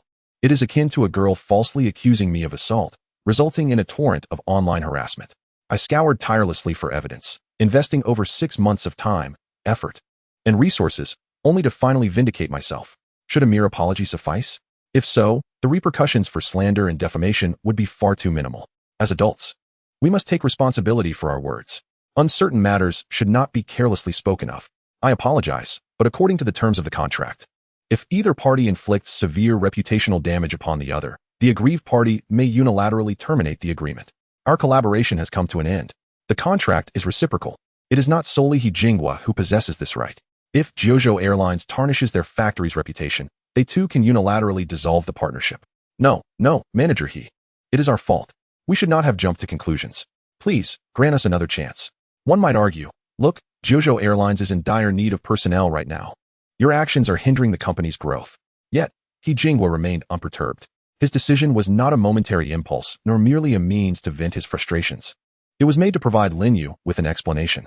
It is worth noting that Lin Yu oversees 180 top-tier technicians and 4,000 skilled workers, surpassing the total number of precision processing talents in all of Zhejiu. His capabilities alone rival the strength of the entire industry. If these individuals were to lose interest in collaborating with Lin Yu, resulting in the termination of their partnership, the company would suffer tremendous losses. Thus, the choice to terminate the collaboration was largely rooted in He Jingwa's respect for Lin Yu. Moreover, he harbored a twinge of regret for his earlier distrust during the meeting. Brother Lin Yu, I sincerely apologize. On behalf of Zhejiu Airlines and myself, I hope this will not affect our cooperation. To demonstrate my sincerity, I will request an additional 5 profit margin from above. This is the extent of my authority in this matter. I hope you can be forgiving. Chapter 70. Restructuring Real Estate. Sometimes it takes a villain to tame a villain. As it turns out, He Jingwa was not merely speaking empty words. A few days later, through his efforts, the cooperation profit margin was increased by an additional 10. The total profit soared to an astounding 50. This means that if a batch of orders, materials, labor, machine wear and tear, and all associated costs amount to 1 billion, Lin Yu would receive an additional 500 million in pure profit. When factoring in the labor costs saved through his clones, Lin Yu could net a profit of 800 million. Furthermore, according to He Jingwa, this project is exceptionally vast. with the total flow of precision parts production potentially reaching hundreds of billions. Thus, Lin Yu's total profit would be no less than 100 billion. Quite remarkable indeed. Ultimately, the terms of cooperation were finalized, and Lin Yu commenced full-scale production. With 180 top-tier technicians and 4,000 skilled workers, the manufacturing pace was extraordinary, tripling the original developmental speed of Jojo Airlines project plans. What was initially a 4-month production task was completed in just 1 month, thanks to Lin Yu's assistance. Meanwhile, Lin Yu's accounts continued to swell. 3 months later. Name: Lin Yu. Funds: 10,436 billion. Skills: damage transfer, exploration, backpack sharing, one-click construction. System level: LV5. To upgrade requires 10 billion in funds. Rewards: 300,000 ordinary clones, 5,000 level 2 enhanced clones, 200 level 3 enhanced clones.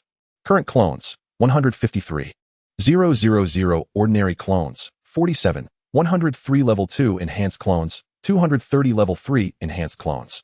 Current items: an office building, valued at 300 million. Special mall, LV5, level increases with system upgrades. Higher levels increase the probability of refreshing high-level items. All income from clones' labor, stall earnings. Combined with Lin Yu's factory revenue and daily profits from 10 financial blind boxes, amounted to an average daily income of 50 million. For an ordinary individual, this is an astronomical figure, unattainable and beyond imagination. Spending 10 billion funds, system level upgraded to LV6. Rewards: 300,000 ordinary clones, 5,000 level 2 enhanced clones, 300 level 3 enhanced clones. Mall level upgraded to LV6, increasing the probability of refreshing high-level items. Lin Yu glanced at the mall, and one particular item caught his attention. Item 3, skill, malice perception, allows the host to foresee impending malice. This skill can be applied to the host and all clones. Note: malice refers to factors detrimental to the host or clones. Price: 100 million funds. Anticipating forthcoming malice. The description of the skill left him somewhat puzzled, yet Lin Yu was not lacking in funds and made the purchase without hesitation. Spent 100 million funds. Successfully acquired malice perception skill. It has been automatically learned. Lin Yu summoned a clone and was about to strike it. In the next moment, the clone received a mental alert. Malice alert. The main body intends to strike you. Expected to be implemented in 3 seconds. Lin Yu. How astute. Lin Yu controlled the clone to strike back at himself, and a similar warning appeared in his mind. As he perceived all his clones, many received similar notifications. Malice alert. A large yellow dog on the roadside intends to snatch the sausage from your hand. Expected to be implemented in 15 seconds. Malice alert. The local enforcement officer will arrive in 3 minutes to impose a fine on you. Malice alert. The owner of the Pentium Electronics factory will conduct a large-scale recruitment in 3 days, intending to replace you.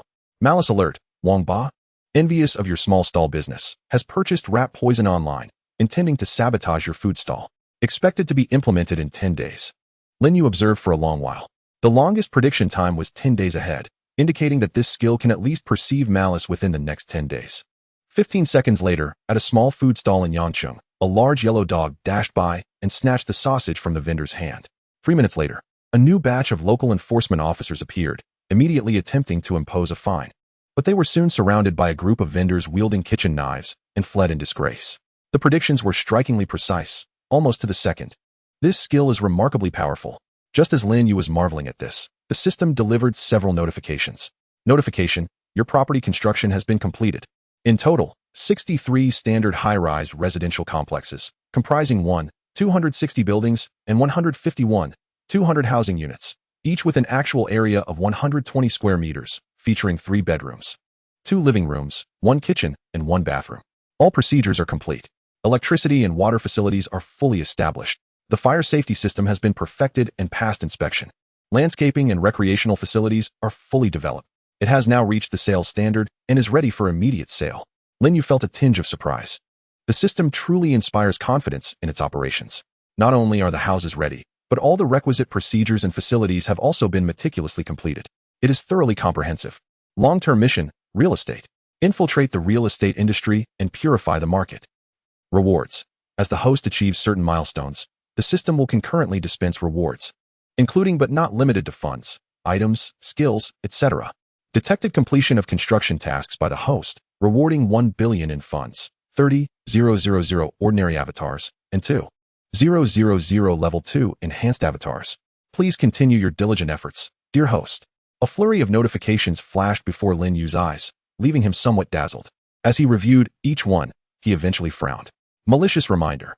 Due to the host's intention to sell residential properties at an extremely low price, which will severely impact the interests of peers, multiple reports from competitors are anticipated. The Price Control Bureau will intervene in 7 days and 3 hours. After a moment of contemplation, Lin Yu chuckled softly. Bring it on. Feel free to report. Feel free to intervene. It matters not. Since I dare to act, I naturally have a plan in place. In a nutshell, evil must be met with evil. Chapter 71. If I dare to sell, do you dare to buy? Grand opening promotional event. Limited time 30 discount price. 14,000 per square meter. An 80 square meter 2-bedroom, 1 living room unit priced as low as 1 million yuan. In a certain part of Yang City, a real estate company named Shenghui is holding a promotion. However, the public seems unmoved. What 30 discount? Isn't it merely inflating the price to 20,000 and then masquerading it as a discount? Exactly. The property prices in Yang City hover around 14,000. Who do they think they're fooling with a 30 discount? It's all a ruse, treating people like fools. Hey, have you checked out that unit priced at 1 million? What do you think? I've seen it. It's all a scam. They claim it's 80 square meters, but in reality, it's barely 60 square meters. They must be counting the shared areas too. What a deceitful ploy. 60 square meters? What can you even do with that? Ridiculous. One by one, figures pass by, each one cursing. Damn it, I earn over 10,000 a month, have worked for a decade, and at 35, I still can't afford even the cheapest apartment. Cousin, if you earn over 10,000 a month and have worked for 10 years, you should have saved 2 million by now. How can you still not afford it? Kid, you're still in school, you wouldn't understand. Not spending, not drinking, not renting. Don't you spend money on dating? The betrothal gifts and dowries easily run into hundreds of thousands. Saving 2 million? Dream on. Having 500,000 would be a stroke of luck. And that without any health issues. If I were to fall seriously ill, I'd owe the hospital tens of thousands. Sigh. Upon hearing his cousin's lament, the younger cousin, still in high school, couldn't help but worry about his own future. His academic performance is mediocre, and he possesses no particular talents or hobbies. Their family's situation is quite ordinary. During family gatherings on holidays, his cousin has always been regarded as a symbol of success. He feels the same way. This cousin, a few years older, with a stable monthly income exceeding 10,000, fills him with envy and admiration. He believes he lacks the capabilities and strengths of his cousin. Yet, even this cousin, who is viewed as leading a successful life, remains tormented by the soaring housing prices. If earning over 10,000 isn't enough, what will I do in the future? The younger cousin gazes at his older cousin with a worried expression. The older cousin shrugs his shoulders. What else can we do? Take out a loan. Pay a down payment of several tens of thousands, or even over 100,000, and then repay the mortgage for 30 years. Isn't that the only option for those without money? A lifetime of labor, and if you stop, it's game over. I once thought that earning over 10,000 and saving for a few years would allow me to buy a unit outright, but I now realize how naive I was. Sigh. I'll discuss it with your aunt when I return. I'm also preparing to take out a loan to buy a house. The younger cousin suddenly had a realization and his eyes lit up. Cousin, don't you have a house back home? Why not just build one there? It would definitely be more cost-effective than buying. The older cousin, upon hearing this, smiled bitterly. Build my own house. Who would build it for you? Nowadays, private construction in rural areas is no longer permitted. Why not? The younger cousin was perplexed. The older cousin lightly tapped his head. Why ask so much? Let us hurry and go. Some things cannot be spoken of. At the sales office, a young couple walked in hand in hand. They met in high school and confessed their feelings one night after the college entrance exams, becoming boyfriend and girlfriend. Throughout their 4 years of university, they endured a challenging long-distance relationship. Now, stepping into society, they often dreamt of their future together. As if they had already determined that they would be each other's forever. They even planned the banner for their wedding. From school uniforms to wedding gowns. From campus to the altar. From you and me to us. This made their parents, teachers, and classmates, who once doubted them, green with envy. Are you two here to look at houses? Welcome. Guided by the sales staff, the couple began selecting properties. At first, they were filled with joy and sweetness, envisioning their future home, discussing how to decorate and what furniture to buy. However, after viewing one exorbitantly priced property after another, their mood grew increasingly somber. The young man quietly lowered his head, a wave of inferiority washing over him. The young woman, too, could not understand why she suddenly began to worry about her future. The intimacy that once characterized their relationship now bore an invisible crack. Honey, I want to buy this one. Nearby, a graceful, youthful woman pointed at a property priced at $4.99 million. The man beside her was evidently much older, clearly not of the same generation. If she hadn't called him honey, one might have mistaken him for her father. All right, darling, if you want to buy it, let us buy it. The wealthy man readily agreed without a second thought. Witnessing this scene, the young man felt even more inferior, and the young woman seemed to waver as well. The harsh realities of life caused many who were once destined to walk hand in hand to ultimately part ways. Even the purest love would eventually be brutally cut by the harshness of reality. Here's a small advertisement. 3 bedrooms, 2 living rooms, 1 kitchen, and 1 bathroom. 42,000 yuan per square meter. 2 passers-by stumbled upon a small flyer. One of them casually tossed it aside. You actually believe this? Clearly a scam. If it were true, I'd eat SHT live on stream. Uffed. The other person shook his head in disbelief. Damn, I must be losing my mind to fall for this. The 2 individuals departed without delay. However, it was not long before a youthful figure approached. Retrieving a flyer from the refuse bin, he was an outdoor streamer, as well as a debunker of scams, dedicated to exposing various fraudulent schemes to his online audience. With this skill, he had amassed a following of 3 million fans. Dear viewers, have you seen this flyer in my hand? A 3-bedroom, 2 living room apartment, with a kitchen and a bathroom, spanning 120 square meters, is being offered at an astonishingly low price of merely 2,000 yuan per square meter. In my city, although it is not a major metropolis, it is still relatively prosperous, with the average housing price hovering around 13,000 to 14,000. Clearly, a price of 2,000 yuan is indicative of a scam. So, the question arises, how exactly do they perpetrate this deception? Would you like to find out? Double tap the screen and let's aim for 20 million likes. Next, I will take you on an on-site investigation to unveil the low-price housing scam. Let us go. Chapter 72, 2,000 yuan per square meter? Debunking is a must. All right, folks, we've arrived. This is the address from the advertisement. As the streamer gazed upward, he pointed his mobile camera towards the community. Upon seeing the full view of the complex, the barrage of comments erupted. Wow, the architecture of this community is stunning. Who designed it? Although these buildings appear ordinary at first glance, there is an inexplicable charm to their beauty. I studied architectural design. This level of design could easily be regarded as top tier in the industry. Such exquisite design, selling for only 2,000 yuan per square meter? Impossible. Which is why I say, the advertisement is undoubtedly a scam. I just wonder what the new trick is. Streamer, hurry up. I want to know how they are deceiving people. Patience, patience. The sales office is just ahead. The streamer observed from a distance.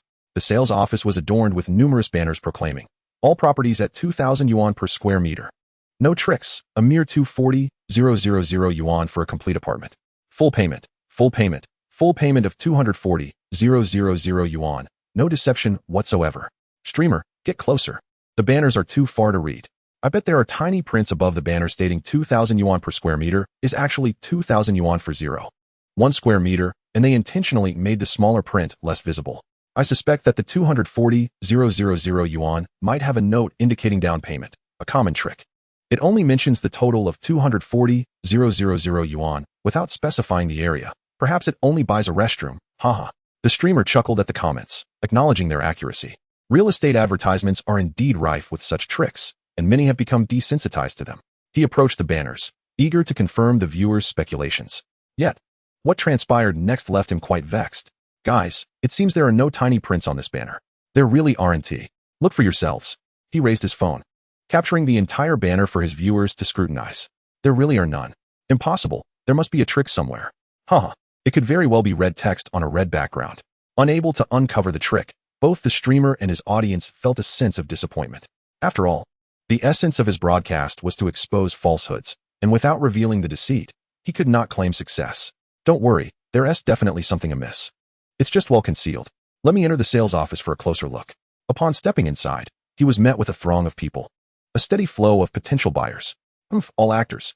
This trick is so obvious that even a fool could see through it. Indeed, they are all actors. They create an illusion of high demand to instill a sense of urgency to purchase. Sigh, in today's society, the only thing real is the chicken. Everything else is a facade.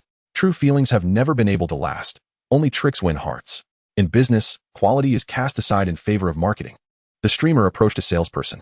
Hello, may I inquire if the properties here are genuinely priced at 2,000 yuan per square meter? Yes, the salesperson nodded, promptly launching into a pitch. All properties have a genuine living area of 120 square meters, 3 bedrooms, 2 living rooms, 1 kitchen, and 1 bathroom. All priced at 2,000 yuan per square meter. The streamer frowned. What about additional fees? In the market, there exists a tactic where the base price is low, but the additional fees are exorbitant. For instance, someone might offer free oranges, but the bags to carry them cost 30 yuan each. He suspected this might be a similar ruse. There are no additional fees for purchasing. As for the costs post-purchase, electricity is 12 yuan per kilowatt. Water is 5 yuan per ton, and the property management fee is 150 yuan per household per month. Aside from this, from the moment you purchase until you move in, including after you settle in, there will never be any additional fees. The salesperson spoke with utmost confidence, leaving the audience somewhat perplexed. Yet, skepticism lingered. He's just a salesperson, not the owner. Can his words be trusted? Of course, he's merely sweet-talking to entice you into buying a house, blatantly lying. Such salespeople should be apprehended. It's outrageous how brazenly they deceive. It seemed this ruse was intricately woven, making it difficult to unravel. The streamer felt a wave of frustration. His popularity stemmed from establishing himself as a genuine truth-teller, and failing to expose the deceit today would undermine his credibility, a significant blow for someone in the streaming business. After pondering for a moment, he made a decision. Dear viewers, I have stated before that I only engage with the truth. No falsehood shall escape my scrutiny. For the sake of you all, for society, I shall personally purchase a unit today. Let me wade through the waters for you. Over the years, his authentic content had garnered many followers and substantial income, with monthly earnings exceeding 100,000 yuan. At 120 square meters, priced at 2,000 yuan per square meter. Acquiring a unit would amount to 240,000 yuan, approximately 2 months' worth of streaming income. For him, spending 240,000 yuan to bolster his persona was a worthwhile investment. The streamer is impressive, I support him. Where can you find such a dedicated streamer who invests his own money to debunk scams? Though his earnings come from our gifts, he has saved us from numerous pitfalls. Spending on such a streamer is worth it. Indeed, it's worth it. Investing in a streamer like this is far better than in those who merely sell products. Hurry, I can't wait to see how the streamer gets scammed. I bet the contract has some hidden clauses. Haha. Contract? How coincidental. I remember the streamer was a lawyer before he started streaming. If there's a problem with the contract, he'll definitely spot it. Haha, he has met his match. This is his forte. At this moment, the number of viewers in the live stream surpassed 50,000. The barrage of comments has surged dramatically, doubling the usual viewership of the live stream, and it continues to rise. Observing this, the host chuckled heartily.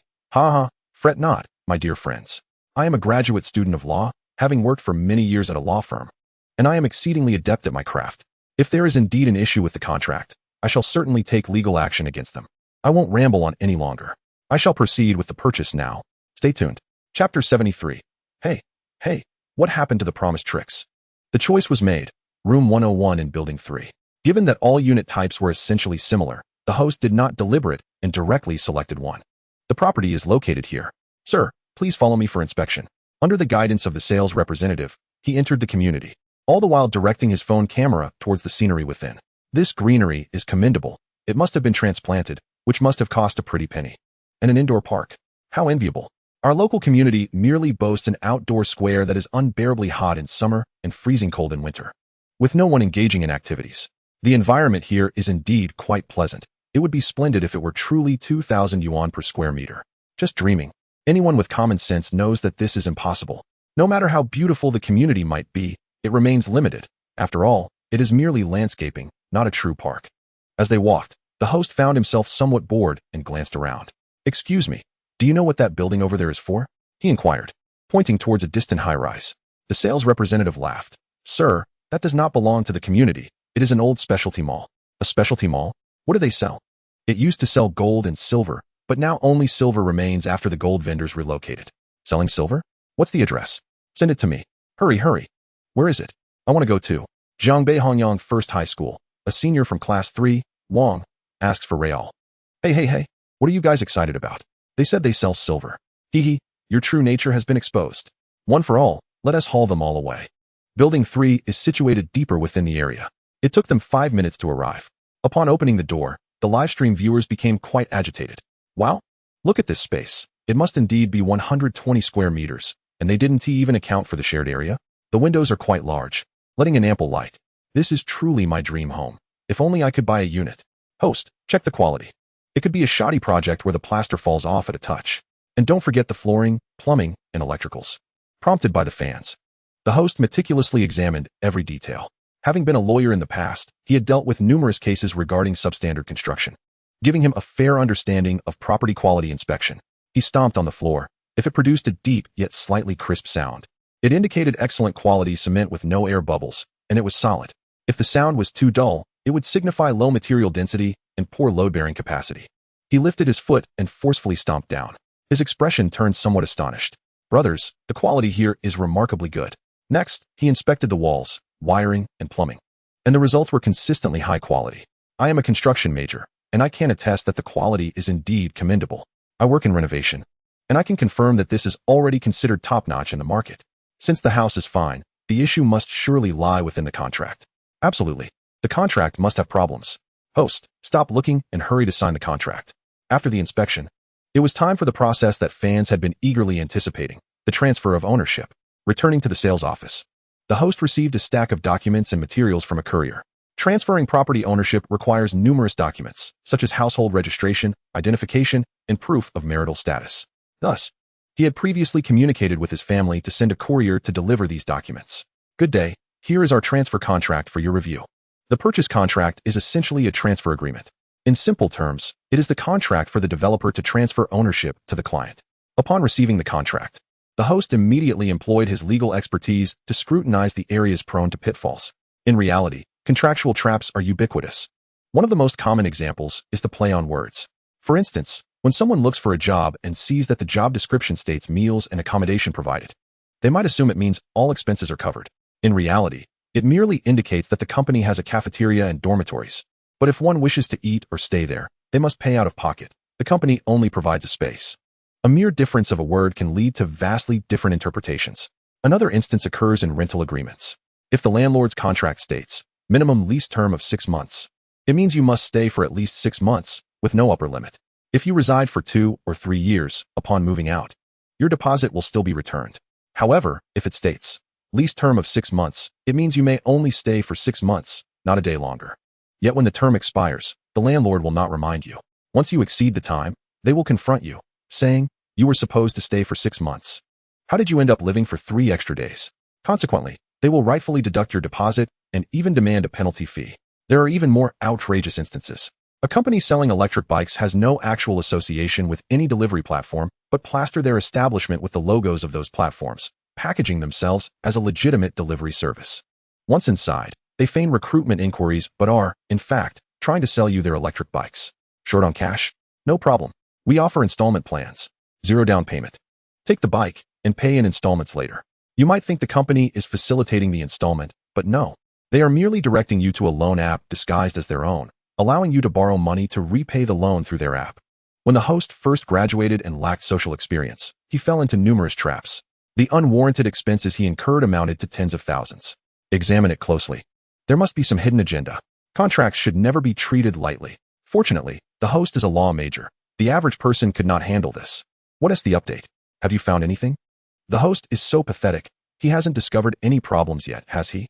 Faced with the fans' pressing comments, the host furrowed his brow.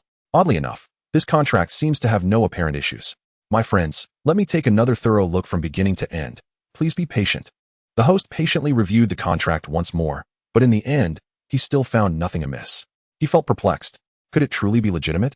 He opened a web page and, based on the information from the contract, searched for this real estate company, Yuheng Real Estate Development Company, Limited. Registration date, June 29, 2023. Scope of business, real estate development. Registered capital, registered location, state-owned land use certificate, construction land planning permit, commercial housing sales pre-sale permit. The developer possesses all 5 certificates. Moving on. Project development data. Serial number, Project 001. Development city, Yangcity, Jiangbei Province, Jiuzhou. Development location. Serial number, Project 002. Development city, Yangcity, Jiangbei Province, Jiuzhou. Development location. Serial number, Project 015. Upon reviewing each one, all the information pertaining to the company appeared entirely legitimate. There were no suspicions of fraudulent sales or shell companies. Thus, it can be asserted that the developer indeed exists, with all procedures in order and no issues at hand. I cannot comprehend. If the developer poses no problems, the contract is sound, and the property is legitimate, then where lies the issue? In an instant, Both the host and tens of thousands of fans were enveloped in silence. Chapter 74, Madness. An unprecedented frenzy. Amount, 240,000. Transfer successful. With a heightened sense of confusion, the host proceeded to pay the full amount. He must succeed in exposing the fraud today. Otherwise, this live stream would be deemed a failure, disappointing his audience of thousands. Please hold on, sir, while I process the transfer procedures. The transfer procedures broadly encompass two aspects. One involves the registration of information online. The client's details are recorded in the online information database, thereby binding this property to the respective party in the future. The second aspect pertains to the seller's payment of deed tax, approximately 15% of the total purchase price. These procedures are not arduous and can be completed on the spot. After patiently waiting for several hours, the procedures were finalized. The host gazed at the purchase certificate and related documents in his hands, revealing an expression of incredulity. Is this truly happening? This property is mine. Indeed, sir. The sales representative nodded affirmatively. We have already processed the property certificate on your behalf. However, it will take some time to obtain it. The property certificate can only be issued post-transfer. The approval and processing do require some time. It cannot be obtained on the same day. The host understood this well, and there would be no issues. Let me confirm once more, Building 3, Apartment 101. That unit is indeed mine. Correct, sir. The host stood frozen in place. The barrage of comments exploded. According to regulations, once the transfer is complete, the property has been definitively assigned, and the property certificate is merely procedural. I can hardly believe the host has successfully purchased it. Wow, I'm stunned. It's actually purchasable at just $2,000 per square meter. No way, there's really no catch? Am I dreaming? In this era, such conscientious real estate developers still exist? Damn it, I must be hallucinating. Someone wake me up. Excuse me, I just entered the live stream. Could someone explain what is happening? Hurry, share the address. I need to buy a unit quickly. Host, quickly. The address, please. Sending a cloud-piercing arrow 3. I've sent you a cloud-piercing arrow. Please, I need the address.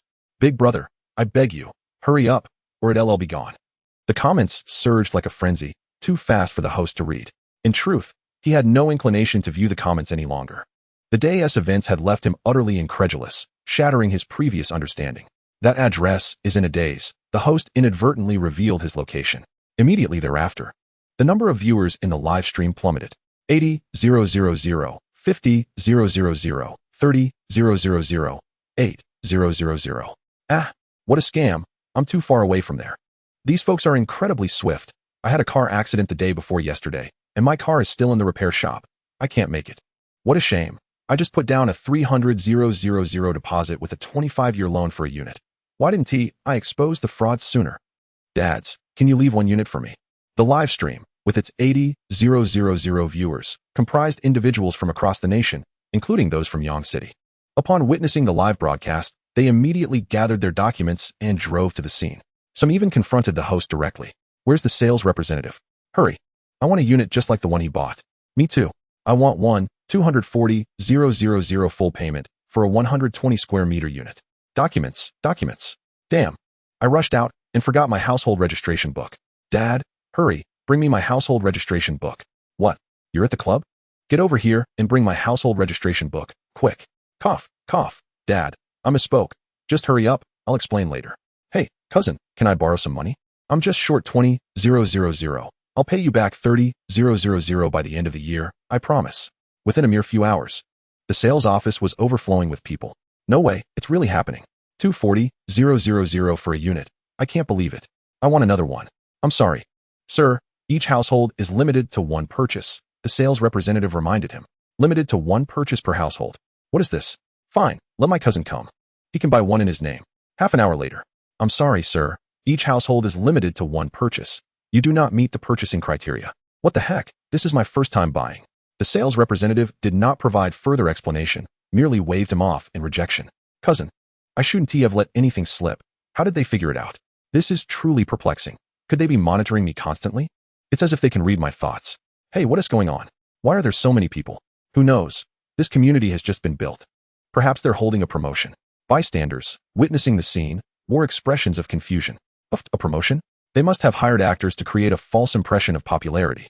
Indeed, real estate sales love to engage in such deceptive tactics. Hey, second brother, what are you doing here? It's Monday. Shouldn't you be at work instead of playing the role of an actor? Cut it out. Who told you I'm playing an actor? Listen, This property, is it for real? Second brother, are you pulling my leg?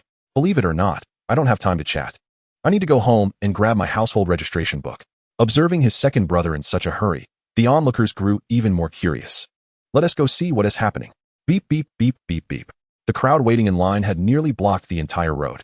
Taxi drivers honked furiously. Yet the people remained unmoved. What are you all doing? Are you waiting for a chicken egg? Have you never seen one before? As the traffic jam intensified, vehicles could neither enter nor retreat. The drivers, exasperated, disembarked. Some even prepared to call the traffic police for order maintenance. However, not long after, they were drawn to the banner hanging nearby. After observing for a while, the crowd gradually succumbed. Do not congregate. Do not congregate. Your actions have severely disrupted traffic. The traffic police arrived, ready to restore order. However, upon assessing the situation, they too began to waver. After a moment's hesitation, several of them swiftly abandoned their official duties and joined the throng of prospective homebuyers. What a jest! A mere fine for neglecting one's responsibilities? The purchase of a single property could spare me a decade of toil. It is evident to any fool how to make the right choice. Why are there so few people here today? I do not know, boss. At a real estate sales office, the lobby was eerily quiet. Typically, at least 200 individuals would come to view properties daily, resulting in an average of 5 to 6 sales. Yet today, only a handful of visitors graced the premises, and not a single transaction was concluded. Where's the sales team? Gather round. Call the clients. Reach out to them. A top sales agent opened his contact list, locating a longtime client. As he dialed, a cacophony erupted on the other end. Mr. Wong, this is Xiao Lu. How did you find the property you viewed last time? He inquired. Yet, the noise on the line was so overwhelming that he could not discern whether the man had responded. Mr. Wong, can you hear me? Beep, beep, beep. The call was abruptly terminated. The group exchanged perplexed glances, baffled by the turn of events. Let someone else try. Hello, brotherly, it's me. Hi, I'm busy, goodbye. The response was curt, and the call ended before he could utter another word. The entire conversation lasted less than 3 seconds. Try again. Hello, you stop calling me. You annoying pest. Get lost. This time, he was met with a barrage of insults before the line went dead. Again, the boss, undeterred, commanded the sales team to make over 100 calls. The outcome was universally disheartening. Either the calls were cut off or met with a tirade before being disconnected. Even clients who had previously committed to purchasing and were preparing loan or transfer documents suddenly had a change of heart. What is happening today? Silence enveloped the room as everyone contemplated the disconcerting atmosphere. Chapter 75. Apologies, we do not operate during holidays. Shocking. A certain third-tier city witnesses a staggering low price of 2,000 yuan per square meter for real estate. Have we traveled back in time? Housing prices revert to 2,000 yuan. A certain anti-fraud streamer spends 240,000 yuan on a property intending to expose a scam, but the outcome is unexpected. A certain anti-fraud streamer declares, if properties truly cost 2,000 yuan per square meter, he will live stream himself urinating upside down. Are the 2,000 yuan per square meter prices a mere marketing ploy, or is there veracity to it? Suspicions arise that a real estate company is orchestrating a marketing stunt, drawing thousands to queue for gifts. Traffic in a certain section of Yangcheng is paralyzed, leading to the deployment of several traffic officers who subsequently go missing. That evening, as everyone concluded their day's labors and returned home, some opened their phones to unwind by scrolling through short videos. However, a barrage of trending search notifications popped up. On the Yangcheng forum, the top 10 trending topics, aside from one concerning a celebrity's private life, were predominantly devoted to a singular subject. The comment section was rife with varied opinions. 2,000 yuan per square meter? What kind of posture must one assume to entertain such a dream? Hilarious. Some people actually believe this. It's merely a marketing tactic. Are you sure at ISNT 2,000? 1 yuan per square meter? That decimal is intentionally made small so you can't see it. Those above don't spread falsehoods. I saw with my own eyes. A streamer conducted an investigation and actually bought one. And you, don't speak out of turn. Is there any authenticity in live streaming? It's undoubtedly a prearranged act. While you're all debating the truthfulness of this matter, the astute have already taken action. Hey, can you all keep it down? Are you happy to attract everyone here? Cough, cough. Don't say anything foolish. This is absolutely not happening. Do not come. It would be a waste of time. In the midst of rampant discourse online, there was no shortage of astute individuals and opportunists who preferred to believe in the existence of possibility rather than its absence. The next morning, the security shutter of the sales office was forcibly pushed open. Give it to me. I'll pay in cash, right now. Can I reserve a spot? Damn it, I just invested in a shop and now I'm out of funds. Hey, old ma, didn't you have your eye on that house? I'll sell it to you for half price, 2 million. Send the money now. No more chatter, I need the money urgently, 2 million. Right now, hurry. We've been friends for years. Would I deceive you? Then let us reduce it further. 800,000. How about that? I'll have my wife bring the property deed for the transfer. Meanwhile, old Ma gazed at the property originally priced at 2.4 million, now available for a mere 800,000, and was overjoyed. However, upon receiving a certain phone call, his composure shattered. What? 2,000 yuan per square meter for 120 square meters. I can't believe it's true. No wonder old who let go of the house for 800,000. It all makes sense now. You've got to be kidding me, old who. You truly deceived me, after all these years of friendship. I'm sorry, each household is limited to one purchase. You've already bought one. Please leave the opportunity for others. Sir, I'm afraid you already own property and do not qualify for another purchase under our regulations. The sales representative politely explained to several clients. Before the sales began, Lin Yu had anticipated various scenarios, including individuals who already owned homes seeking to acquire multiple properties or those wanting to buy in bulk at a low price to resell at a profit. Thus, Lin Yu instructed his clones to utilize their detection skills on each prospective buyer to ensure they were not merely speculators. His sales objective was solely the young demographic unable to afford homes due to exorbitant prices, one property per person, no more. As word spread, many from outside Yangcheng flocked to partake in this opportunity. Within merely 3 days, a total of 30,000 units were sold. Thousands of sales clones were tirelessly engaged. Due to fierce competition, some prospective buyers bypassed viewings entirely and went straight to payment and contract signing. Moreover, the speed of transactions continued to escalate. Simultaneously, within a certain real estate sales department, the manager fumed, "Damn it. No wonder no one comes here. It turns out someone is maliciously undercutting prices. Do they not realize this severely disrupts market order?" The boss, enraged, struck his fist against the wall. "Damn it. Quickly call the price bureau to report this. Just the act of maliciously undercutting prices is enough to bring them down." The sales department manager complied with the boss's demand, dialing the price bureau. However, all he received was a mechanical response. "Dear customer, hello. Our office is currently closed for the weekend and statutory holidays, expected to reopen on October 6th. For inquiries, please call during working hours from 9 to 1700 hours or consult in person." The robotic message repeated thrice. The boss snatched the landline from the manager's hands in a fit of rage and hurled it to the ground. "Damn it, it's only the 2nd. You all have a holiday until the 6th. What is going on?" The manager flipped through the calendar and discovered that the weekends, Mid-Autumn Festival, and National Day were all interconnected. Actually, they started their holiday from the 26th of last month, he explained. 26th and 27th were weekends, then the 28th, 29th, and 30th were for the Mid-Autumn Festival, followed by the National Day holiday from the 1st to the 7th. However, due to rescheduling, they have to return to work on the 7th. So, they're not enjoying a mere 5 days off, but an entire 11. The boss erupted in a torrent of curses. But surely someone should be on duty. Yet, there wasn't a single person to oversee operations. You bunch of lazy fools. You don't seem too eager to work, but you certainly excel at taking holidays. Most people would be lucky to stretch their time off to 5 or 6 days. Some employees at other firms might only manage 3 days. Yet here, they have taken a full 11. If this continues, the client resources in Yangcheng will be entirely lost. The only ones likely to buy homes are young people of marriageable age, who constitute our primary clientele. If all the young ones rush to buy houses there, we won't be able to sell our properties. The losses would be substantial. I initially hoped the Price Bureau would handle this promptly, but they're on holiday too. Each day of delay allows the competition to sell a little more, diminishing our client base. It's all about money. Losing just one client could mean a loss of hundreds of thousands or even millions in profit. Who the hell is responsible for this? Selling at 2,000 yuan per square meter, they can't even recoup their costs. Isn't this self-destructive? What a fool. Engaging in a price war. You'll pay dearly for this. Chapter 76. Returning the favor in kind. As the situation escalated, news of it rapidly spread nationwide, leaving countless individuals in shock. Initially, when I saw the news, I thought it was a hoax. Little did I expect it to be real. This holiday truly feels reminiscent of the year 2000. I still remember the first snow of 2002 arriving a tad later than usual. Selling at 2,000 yuan per square meter? The costs far exceed that. Will the developers not face ruin? I wonder which real estate mogul has lost their mind to sell at such a low price. Isn't the Price Bureau responsible for this? It's malicious price competition, severely disrupting market order. Look, it's obvious you work for a private enterprise. The Price Bureau has been on holiday for ages. Weekends, Mid-Autumn, and National Day, a holiday stretching over 10 days. If they are to intervene, it will have to wait until they return to work, someone chimed in. Haha, that's true. Even the banks are the same. I went to conduct some business, and they told me they were on holiday too.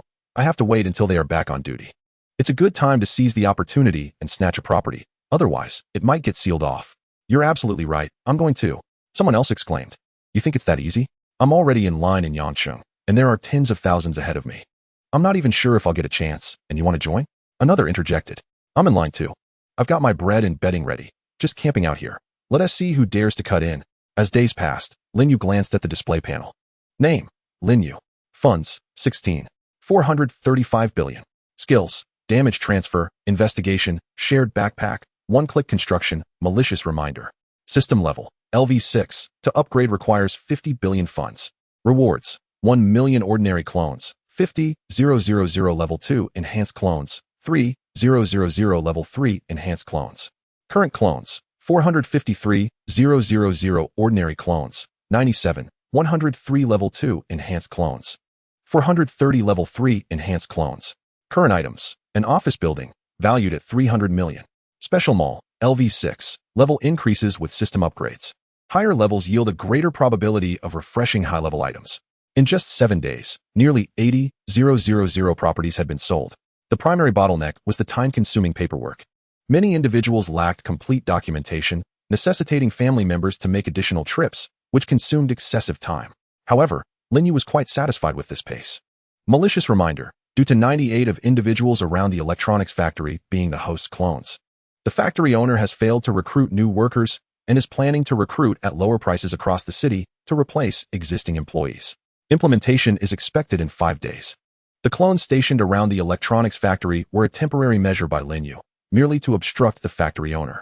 Once the task was complete, the clones would withdraw, allowing those who needed to set up stalls or seek other employment to do so, leaving job opportunities for genuine passersby. After all, Lin Yu's current earnings were not primarily reliant on clones working. Relinquishing a portion of job opportunities was inconsequential. Malicious reminder, the hostess plan to sell residential properties at an extremely low price will severely affect the interests of peers and result in multiple reports against him. The Price Bureau will intervene in 2 hours. 2 hours, Lin Yu murmured. Finally, are you coming? I've been waiting for you. The Price Bureau. As soon as he accessed the back-end system, the hotline began ringing incessantly. The director, puzzled, wondered how so many issues had arisen after just a few days abroad. Hello. What is the matter? He answered. The first call was a complaint, not against others, but against them. Even during holidays, there should be someone on duty. I've called 5 or 6 days without a single human response. What is going on? In service-oriented roles like this, one would typically expect to have staff on duty even during holidays. However, the director had been preoccupied with planning his trip abroad and had forgotten this crucial detail, marking a significant oversight in his duties. Nevertheless, he remained calm, launching into a rehearsed spiel. Sir, I sincerely apologize for the poor user experience you have encountered. We have investigated the matter, and it was due to a temporary worker's error. That employee has since been dismissed. We will enhance our management in the future and hope for your understanding. After delivering his script, the director hung up. Temporary worker. I wonder who concocted this convenient scapegoat. It's quite effective. Just then, the phone rang again. The director answered, but this time, his expression shifted dramatically. What? Such a thing exists? Selling at 2,000 yuan per square meter. This is unequivocally malicious competition. He hung up the phone and waved his hand. Brothers, let us go. We have work to do. The group climbed into cars and headed straight for their destination. On the way, 2 employees whispered to each other, Did you buy it? I did. It took me 3 days and nights to finally secure one. Me too. I nearly starved to death. There was no choice. If I didn't buy quickly, I'd be dealt with. Speaking of which, thank goodness our Price Bureau was on holiday for over 10 days. Otherwise, I wouldn't have caught this golden opportunity. Shoo. Do not let the director hear, or we risk being dismissed. On the way to the Price Bureau, an unexpected event unfolded at the sales office. Everyone found themselves stranded outside the door. Signs proclaiming business error, sale temporarily halted hung prominently everywhere. Meanwhile, in the most conspicuous location, a colossal notice was displayed. Clarification regarding the sale of 2,000 square meter properties at a low price. This pricing was not our intention. It was a result of a temporary worker's malicious manipulation, causing severe financial losses to our company. Upon learning of this matter, the chairman fainted and has since been rushed to the hospital for emergency treatment. The specific cause is currently under investigation. An hour later, the Price Bureau arrived. Gazing at the words on the announcement, the crowd stared blankly at one another, uncertain of how to proceed. The misdeed of a temporary worker. The chairman in a state of unconsciousness, finding someone to hold accountable was proving to be a daunting task. Director, this group is exceedingly cunning. They anticipated our arrival and immediately began shifting the blame. Who would believe such an old trick involving temporary workers? Upon hearing the words of his subordinate, the director furrowed his brow, feeling as though the term cunning could easily apply to himself. You little rascal, are you casting aspersions on me? He playfully tapped the back of the young employee's head. As someone well-versed in the art of scapegoating, he was acutely aware that this was merely an external excuse. However, the crux of the issue lay in the need for evidence in law enforcement. There was no proof to substantiate the claim that the accusations were unfounded. Though the temporary worker could not bear the entirety of the responsibility, such a narrative could significantly preserve the company's image in the public eye. It is akin to an individual whose reputation is already tarnished. When they face justice, the public rejoices. Conversely, if an individual is not particularly notorious, their downfall elicits a measure of sympathy. The justification surrounding the temporary worker transformed this real estate company from the former into the latter. We were merely victims of a temporary worker's misdeeds. This was never our intention.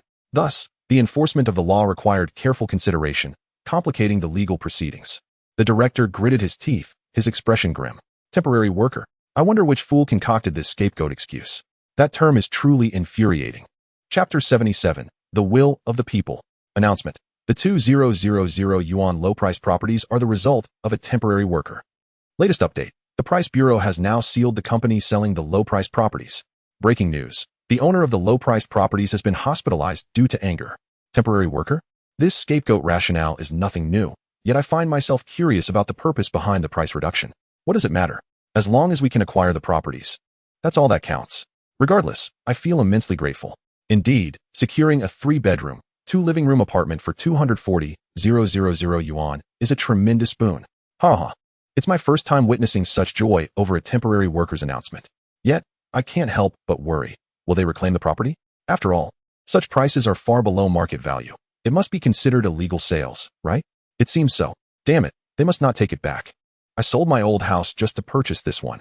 If they reclaim it, I would suffer a great loss. You raise a valid point. It is indeed possible. A few years ago, I recall a news story about a similar situation where properties were reclaimed after a price drop. I know. That company was utterly unscrupulous. They lured customers with low prices, gained notoriety, and then ensnared them in contractual traps, ultimately reclaiming the properties due to loopholes. In essence, it was a marketing strategy. The properties weren't lost, but they effectively advertised themselves. Yes, I worry this time may be no different. Surely not. That would be too cruel. Hey. Stop fretting and check the latest announcement. What? There's a new announcement? Where? Share the link. Here it is. Company statement. Due to pricing errors caused by a temporary worker, we have suffered significant losses and have severely disrupted social order. We sincerely apologize for this situation.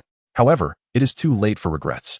I, Chen Yuheng, chairman of Yuheng Real Estate Development Company, hereby promise there are no hidden traps in the contracts, and we will not reclaim any properties. Please rest assured.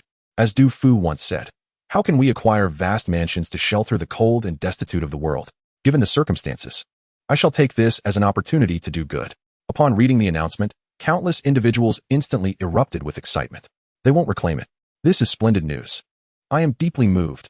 How admirable. Such a brave entrepreneur in this world. Yang City is fortunate indeed. This is the first real estate company I have ever respected. Truly, they are doing good deeds. Chen Yuheng, I will remember this name. When you emerge, I must treat you to a meal. A few days later, following a series of procedural resolutions, the matter gradually subsided. Other real estate companies in Yang City finally breathed a sigh of relief. If the low-priced properties continued to sell, their own inventory would be rendered unsellable. Chen Yuheng, that scoundrel has directly depleted half of Yang City's clientele. It was already challenging to sell. Now it is even more difficult. Go, initiate a promotion. The usual strategy, raise the price first, then offer a discount. Upon hearing the boss's instructions, the employees gave an affirmative gesture. However, shortly thereafter, one returned in a hurry. Boss, I just heard some news. It seems another real estate company is selling at low prices. The boss was taken aback by this revelation. What? Wasn't that individual already dealt with? How? Didn't they arrest him? The employee waved his hand dismissively. Boss, it's not that company. It's another one. Not the same firm. The boss's expression darkened instantly. What on earth is going on? One leaves, and another arrives. At the Price Bureau. What? Another real estate company is selling at low prices? Who has gone mad again? Let us go investigate. The group drove off, preparing to head to the scene. However, halfway there, the vehicle was forced to come to a halt. Why have we stopped? Director, there is a traffic jam ahead, and it appears to be quite extensive. The director frowned. This is peculiar. I've traversed this road countless times without issue. Why is there a blockage today? Ahead, traffic police were directing the flow. Comrade, why aren't you moving? The driver exited the vehicle, looking utterly helpless. My car broke down, and I'm waiting for a tow truck. However, the tow truck said it cannot reach here, so we're stuck. The traffic officer inquired of another person. And why aren't you moving? Because my car also broke down, and I'm awaiting a tow truck, but it cannot come here, so I can't proceed. The officer continued questioning numerous individuals, each providing the same identical reason. Meanwhile, on the roadside, an individual was quietly making a phone call. Wife, I am bogged down here. You should hurry and make the purchase. Rest assured, with this multitude of vehicles, the traffic jam will last at least 3 days. Not to mention any administrative barriers, none shall pass. Not far from him, another individual is discreetly making contact. Son, hurry, by now. I'm here, you can trust me. This time, I've summoned your third uncle, your third aunt's husband, and your second aunt's husband as well. Remember to bring some gifts later to express your gratitude. Thousands of vehicles are congested together, making the clearance exceedingly challenging. Was it your illegal lane change that caused this jam? Yes, the other party readily admits. Points deducted and fines imposed. Fine, how much is the penalty? I'll give you double, haha. He had just received the news that his son had successfully secured a property. At this moment, his spirits soared with joy. As for the fine, it's a trivial matter. Here you go. Rare. A severe traffic jam incident erupts on Yangcity Road, expected to take at least 3 days to clear. 2,000 yuan low-cost housing reappears, causing a frenzy among the youth. Was it premeditated or merely a second blunder? Pondering this is chilling. A sudden upheaval. The real estate industry in Yangcity is rendered virtually non-existent. While one side is still engaged in court hearings awaiting sentencing, the other side abruptly begins sales. Attempts to intervene are thwarted by the traffic congestion, preventing timely arrival. During these few days of gridlock, people are frantically purchasing. After a fortnight of detours, Lin Yu successfully sold off all the properties in his possession at the cost of several clones. Funds, 456 billion. From this moment onward, the entire Yangcity was transformed. Damn it, how can these people be so reckless? They caused all the properties in my hands to become unsellable. The total number of young individuals in Yangcity is limited. Meanwhile, Lin Yu has satisfied the housing demands of the vast majority, directly resulting in a surplus of unsold properties. Left unsold, these homes will languish in hand. It's all money. What a tremendous loss. Thud. The real estate tycoon gazed at the vacant sales hall, collapsing helplessly to the ground, despair etched across his face. It's over, it's all over. Chapter 78. A Spark of Fire. News from Yangcity swiftly spread across the nation. Countless self-media outlets clamored to report. After all, such an event is profoundly shocking throughout the entire Jiuzhou, and indeed the world. 150,000 units, configured as 3 bedrooms and 2 living rooms of 120 square meters. If we consider the current average housing prices, the total value reaches at least 200 billion. Yet, the developers have outright discarded this 200 billion. It is simply unbelievable. This poses a significant shock to the entire Jiuzhou real estate sector. How enviable. Why am I not a Yangcity resident? What a pity. You're envious of what? This is market disruption, do you understand? If housing prices drop, how will the Jiuzhou economy cope? GDP will plummet. You have no sense of the bigger picture. Hey, you up there, I bet you're a real estate mogul. My sense of the bigger picture? I'm on the brink of starvation. And you lecture me about the bigger picture? Get lost. Ridiculous. The bigger picture means I should work myself to the bone to fill your bank account? Spare me the manipulation. Damn, even a beggar has a better life than me. A beggar is merely penniless. I owe over 1 million. Now I'm risking my life to repay the mortgage, and when I'm worn out and ill, I'll have to sell my home for medical expenses. In the end, I'll have nothing and no money. Sigh. Jiuzhou has a vast population, yet limited resources. Some must be sacrificed, since they are cannon fodder. Why concern ourselves with their well-being? TSK. Brothers, let us be cautious, lest we be reported for subversive remarks and have the authorities knock on our doors. Cautious my foot. What constitutes subversive remarks? This is reality. Whoever reports me is merely feeling guilty. I'm truly baffled. Why do comments keep getting automatically filtered? You. The online debates are incessant. The events in Yangcity seem to act as a catalyst, stirring the discontent within people's hearts. It feels like seeing a glimmer of light in the darkness, yet the distance to that light feels insurmountable, leaving one in despair and disillusionment. What about the comments? I clearly saw thousands of them below the post just now. How come they are all filtered when I click in? Reminder, please adhere to speaking norms. Norms. Reminder, please adhere to speaking norms. Reminder, you have been penalized with a 7-day ban from commenting for improper remarks. You will be unable to post any comments during this period. Reminder, This post has been deleted for fostering an improper atmosphere, and the poster's account has been permanently banned. Inside a rental room, a young man set down his phone with a cold chuckle. So, you think that by silencing us, everything will be fine? With bans and deletions? You truly have your ways. Detected that the host has completed the sales task, earning an additional sales reward, 5 billion in funds. The greater the influence, the higher the rewards. Please, host, continue the momentum. Lin Yu, this task reward is indeed substantial. Given this, it may be time to consider expanding the scale.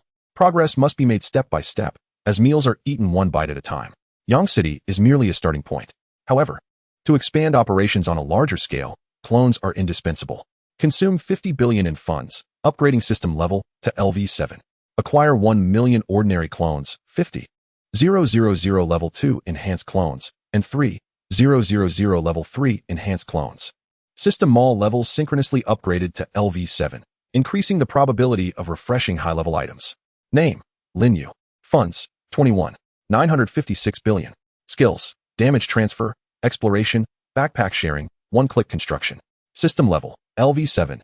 Upgrade requires 300 billion in funds. Rewards include 10 million ordinary clones, 500. 000 level 2 enhanced clones, 100. 000 level 3 enhanced clones, and 100 level 4 enhanced clones. Current clones, 1. 453. 000 ordinary clones, 597. 103 level 2 enhanced clones. 3. 430 level 3 enhanced clones. Current items, an office building, valued at 300 million. Special mall, LV7, level increases with system upgrades. Higher levels increase the probability of refreshing high-level items. Area of Linjiang City District, 4. 100 square kilometers. Development area, 1. 230 square kilometers. Current suitable construction area detected, 76 square kilometers. Clone authorization successful. Estimated construction time, 3 months. Area of Tonghu City District, 7. 600 square kilometers. Development area, 2. 250 square kilometers. Current suitable construction area detected, 128 square kilometers. Clone authorization successful. Estimated construction time, 3 months. Chisong City, Homing City, Yuqian City. Lin Yu swiftly assigned construction tasks in over a dozen surrounding cities. Over 1 million housing units. A rough estimate shows that with a national population of 1.2 billion in Jiuzhou, approximately 300 million have housing needs. Among these 300 million, they are further divided by gender. Thus, the total demand for properties is around 1.5 billion units. Lin Yu cannot possibly construct all of them in a short time. Naturally, he does not intend to build them all. Creating a threat to the current real estate developers is sufficient. I have a property priced at 2,000 yuan per square meter right here. You refuse to lower your price? Then I shall seize all your clientele, resulting in greater losses for you. There once existed a band of pirates who held captive everyone aboard a merchant ship. The pirates established a peculiar rule. The first person to voluntarily pay would only owe 100, the second, 200, the third, 400, the fourth, 800. In the end, people clamored to pay, forgetting their resistance entirely. Lin Yu employed this very method of the pirates. At present, it is merely a small city, not yet attracting the attention of real estate developers nationwide. However, once he expands his scale and instills a sense of crisis in these individuals, he can openly execute his plans. The first city to voluntarily reduce its prices need only decrease by 50. If I don't encroach upon your clientele, you will incur lesser losses. The second city to lower prices must reduce by an additional 5. The third city must reduce by 10, and so forth, down to a minimum of 2,000. The sooner one lowers their prices, the lesser their losses will be. Should anyone remain obstinate, I shall construct properties in their city, thereby seizing all their clients. They will either suffer minimal losses or face total ruin. The choice is yours. To deal with an adversary, total annihilation is unnecessary. A mere grain of sand in their shoe can cause immense discomfort. Lin Yu remains in the shadows while they are in the light. If you refuse to compromise, I shall persistently wear you down. As for the potential obstacles ahead, Lin Yu could only say, I have clones. Do you? Chapter 79. Black eats black. Current clones. Ordinary clones 1. 453, 000. Level 2. Enhanced clones 597, 103. Level 3. Enhanced clones 3, 430. Lin Yu possesses an astonishing 1.45 million ordinary clones, while the number required for construction is only a few 100,000. Excluding those in factories and those working stalls, Lin Yu has an additional 600,000 individuals awaiting summons. He calculated that these ordinary clones, possessing average capabilities, if merely dispatched for labor, would yield a net profit of 5 yuan per person per month. Thus, 600,000 individuals would generate 3 billion yuan in a month. Though this sum is considerable, for Lin Yu at this juncture, it is but a drop in the bucket. An upgrade of the system demands a staggering 300 billion. Relying solely on labor, how long would it take to accumulate that? As for selling properties, that too would take 3 months. During this interim, he does not intend to squander time. Where can he procure some funds? Lin Yu pondered until a figure flashed in his mind. Hong Xing, one of the gang leaders from Jiuzhou whom he had dispatched in Shanghai. At that time, his primary target was Lin Xiong, and he had paid little heed to Hong Xing. In hindsight, it was a grave oversight. From Hong Xing's memories, he gleaned that the latter commanded a vast commercial empire. He operated no fewer than 20 underground casinos nationwide, collectively valued at nearly 1 trillion. However, this was merely a fraction of his business. The bulk of his profits stemmed from arms trafficking. Moreover, his trade was not merely smuggling. He manufactured the weapons himself. Hong Xing established a weapons production base, continuously selling to external markets. His main clientele included the Yakuza, the Golden Triangle region, Myanmar, and the Eagles Nation. Each transaction ranged from a minimum of 10 billion to as much as 100 billion. The largest single trade even reached an astonishing 400 billion. The scale of his industry is nothing short of terrifying. However, he does not monopolize this sector. He has competitors, notably his sworn enemy, the Black Ghost. The Black Ghost's operations nearly mirror Hong Xing's, but he entered the field later, thus consistently overshadowed by Hong Xing. In pursuit of competition, the two have engaged in numerous clandestine skirmishes. When Lin Yu set out to eliminate Lin Xiong, Hong Xing was covertly strategizing to invest heavily in eradicating his rival, the Black Ghost. The casino venture was merely part of his larger scheme, feigning a transaction to lure out the Black Ghost and execute his plan. Alas, Lin Yu's sudden arrival thwarted his ambitions. With Hong Xing's demise, the Black Ghost, as his arch-nemesis, would undoubtedly inherit his empire, thereby becoming the largest arms dealer in all of Jiuzhou. The resources he commands are undeniably substantial. Should he fully take over, several trillion is certainly within reach. Lin Yu's eyes are set upon this lucrative prize. However, devising a strategy to digest it requires careful planning. Chapter 80. The Grand Plan. In the bustling metropolis of Shanghai, at the Shurian Square, the already vibrant square teemed with even more people, bolstered by Lin Yu's clones. According to Hong Xing's recollections, his standing among the various underground factions in Jiuzhou ranked third. The foremost figure is known as Brother Kuan, who straddles both the legitimate and illicit spheres. On the surface, he is the owner of a premier real estate company in Jiuzhou, yet clandestinely, he is the largest human trafficker in the region and even the nation, frequently engaging in activities around the Golden Triangle and Myanmar.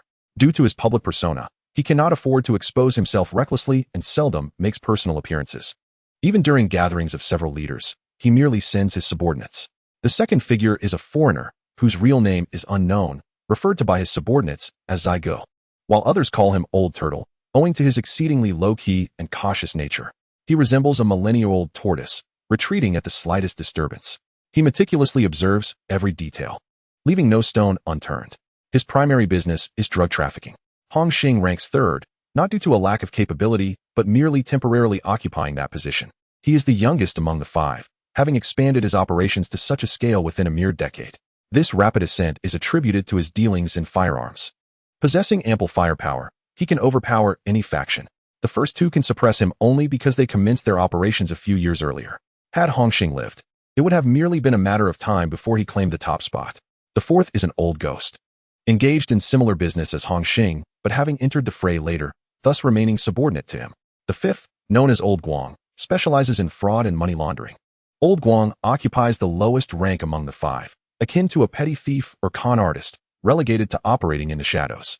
In contrast, the Black Ghost and others are akin to bandits or marauders, brazenly committing their crimes. His strength pales in comparison to the other four. Thus he remains exceedingly discreet during gatherings, wary of provoking anyone. These five individuals essentially monopolize all illicit industries in Jiuzhou, burdened with immense profits. Such profits invariably attract calamity, even death. Consequently, each individual strives to conceal their whereabouts. Even someone of Hong Xing's caliber would find it impossible to locate others without prior knowledge. And now, Lin Yu sought to locate them, and the sole avenue to achieve this lay in their gatherings. Such assemblies typically convened in the aftermath of significant events, such as the stringent crackdowns in Jiuzhou or notable international developments. It was only when matters arose that could potentially encroach upon their interests that they would engage in impromptu discussions to strategize their responses. For instance, the demise of Hongxing had thrown their ranks into disarray, severely disrupting the existing industrial landscape. Subsequently, they would convene to exchange information and deliberate on the division of Hongxing's territories. Thus, if Lin Yu wished to unearth their whereabouts, he must first orchestrate an incident of considerable magnitude to draw them out. Robbing an underground casino was undoubtedly the most optimal choice. Pardon me, I was looking down and didn't see the road. I sincerely apologize. A passerby accidentally spilled milk tea onto Lin Yu's doppelganger, hastily offering an apology. However, the doppelganger did not even spare him a glance and merely brushed past. The passerby shook his head, marveling. This person has quite the temper, not even getting angry. Quite rare in today's society. He continued on his way, oblivious to the fact that the individual he had praised for his temper had already slipped into an underground passage within the mall, guns drawn and ready for carnage. Chapter 81. A bunch of madmen. 3 of a kind, 3 twos, a full house. Awesome. A gambler staked his remaining few thousand on a 3 of a kind, preparing for a last-ditch effort. Remarkably, fortune smiled upon him as his 5,000 transformed into a staggering sum of 1 million. In jubilation, he tossed a handful of chips into the air, igniting a frenzy among the crowd. Someone astutely seized the opportunity, snatching the chips before swiftly lighting a cigarette for the ecstatic gambler. After lighting the cigarette, he effortlessly claimed an additional reward of 10,000 chips. The gambler, now reveling in the adoration of those around him, seemed to forget his earlier precarious situation of having only 5,000 left. Let us keep going. He clutched his chips, ready to place another bet. However, just then, someone patted him on the shoulder from behind. Instantly, irritation surged within him. Damn it, who is disturbing my good mood? He turned, ready to confront the intruder, only to be met with the ominous sight of a dark gun barrel aimed directly at his forehead. The cigarette fell from his mouth, and his grip on the chips faltered. Hey, we don't seem to know each other, so why bang? His words were cut short as the gun discharged, blood bursting forth, and his lifeless body crumpled to the ground. In that instant, the entire casino fell into a profound silence. The sound of guns being cocked reverberated through the air, and only then did the patrons realize that they had been surrounded. Bang, bang, bang. There was no time for reaction. Bullets rained down, and the scene erupted into clouds of crimson mist. Some attempted to flee, but all exits had been sealed, leaving them with no avenue of escape. Who are you? I can explain. One individual tried to plead, but his words were abruptly silenced by a gunshot. Within the deeper recesses of the casino, the overseer froze in shock. Is someone causing trouble? Brothers, let us go. He gestured for his men to follow. Confident with a gun in hand, he feared no one. Yet, reality defied his expectations. As he flung open the door, countless gun barrels were already aimed at them. There was no chance to evade. They fell one after another, under the relentless firepower of the doppelganger. Every soul within the casino was dispatched within mere seconds, sparing only the casino manager. Return and inform your boss that he should voluntarily relinquish his businesses in Jiuzhou, or I shall spare him no mercy. Now leave. The sight of countless bodies strewn across the floor was harrowing, the air thick with the metallic scent of blood. In such an atmosphere, the manager was paralyzed by fear, too terrified to voice any dissent or resistance. He could only nod frantically. Understood. I will comply. As the doppelganger departed, the manager struggled to rise, his face ashen. He gazed toward the direction the doppelganger had taken, trembling as he swallowed hard. He had never encountered such an individual, one who acted without hesitation. Even during previous conflicts with Hongxing, the parties had at least engaged in negotiations before resorting to violence. For no one entered this world seeking mere thrills. It was all for profit. Whether big brother or little brother, it was all about benefits. Even the most adversarial factions would not engage in such reckless abandon. After a brief skirmish, both sides would suffer losses. What was the point? Yet this group spoke not a word, launching straight into action, as if they were death warriors, each more fervent than the last, leaving him utterly bewildered. Swallowing hard once more, he gradually regained his composure, gasping for breath, grateful he had narrowly escaped with his life. However, the haunting image from earlier lingered in his mind like a shadow. Madmen. A bunch of madmen. Chapter 82. Fishing. In the trap. In Modu, at the perimeter of a certain bar, the atmosphere was tense. The city was under lockdown, with normal residents rarely venturing out, leaving the streets eerily quiet. Yet, this bar's business remained as robust as ever. Around the bar, pedestrians strolled, appearing casual but remaining highly vigilant, closely monitoring their surroundings. Such clandestine watchpoints extended for 10 kilometers around the bar. Number 3, all clear. Number 8, all clear. Number 16, all clear. Every 5 minutes, reports were relayed through long-range walkie-talkies to ensure no incidents occurred. These devices were specially designed with kinetic sensors, requiring movement at specific intervals to avoid triggering alarms. This method represented the most effective and stringent surveillance and reconnaissance strategy currently employed internationally. The heightened caution was warranted, for several underworld leaders had gathered. Inside the bar, three figures sat together. Akai, the deputy of Kuan Gu, who specialized in human trafficking; Zigu, a foreigner known for drug trafficking, nicknamed Old Turtle; and Lao Guang, a lean middle-aged man focused on scams. Old Turtle spoke in halting Chinese. "What's the matter? Where has the black guy gone? Why hasn't he arrived yet?" Akai appeared unfazed, sneering contemptuously. "Don't hold your breath. He has consolidated nearly half of Hongxing's operations and is currently riding high, no longer considering us a threat. He possesses several major arms production facilities, and none of us can contend with him." On the day of Hongxing's demise, the group had convened to discuss the division of Hongxing's assets. Initially intending to split the spoils 4 ways, the black guy had abruptly overturned the table, claiming everything for himself. The outcome had been discord, with each party scrambling to seize what they could. Given that the black guy specialized in arms trade, his men were all armed with firearms, and heavy weaponry was plentiful. They were utterly incapable of confronting him directly. Ultimately, the 3 factions collectively seized half of the assets, predominantly from the casinos. The remaining half, however, was entirely under the control of the gang, with the firearms industry comprising the majority. With the addition of this half of the business from Hongxing, the gang's operational scale and manpower surged by nearly 70%, far surpassing that of the individuals present. They had firmly established themselves as the true heads of the underworld in Jiuzhou. Even Kuan, whose movements and identity were typically shrouded in mystery, dared not confront them head-on. Thus, today's situation was entirely anticipated by Akai. Originally, with Hongxing in play, the 2 factions could have divided the firearms market, maintaining a balance of power. Now that Hongxing was dead, there was no one left to keep him in check. This bastard died far too soon. "Fuck," the foreigner muttered. The other 2 remained silent. The Americans were fond of expressing their emotions, displaying any sentiment openly, whereas the Jiuzhou people operated with a style of concealment, never allowing others to discern their feelings, regardless of the circumstances. "Zigu, have you discovered who was behind this?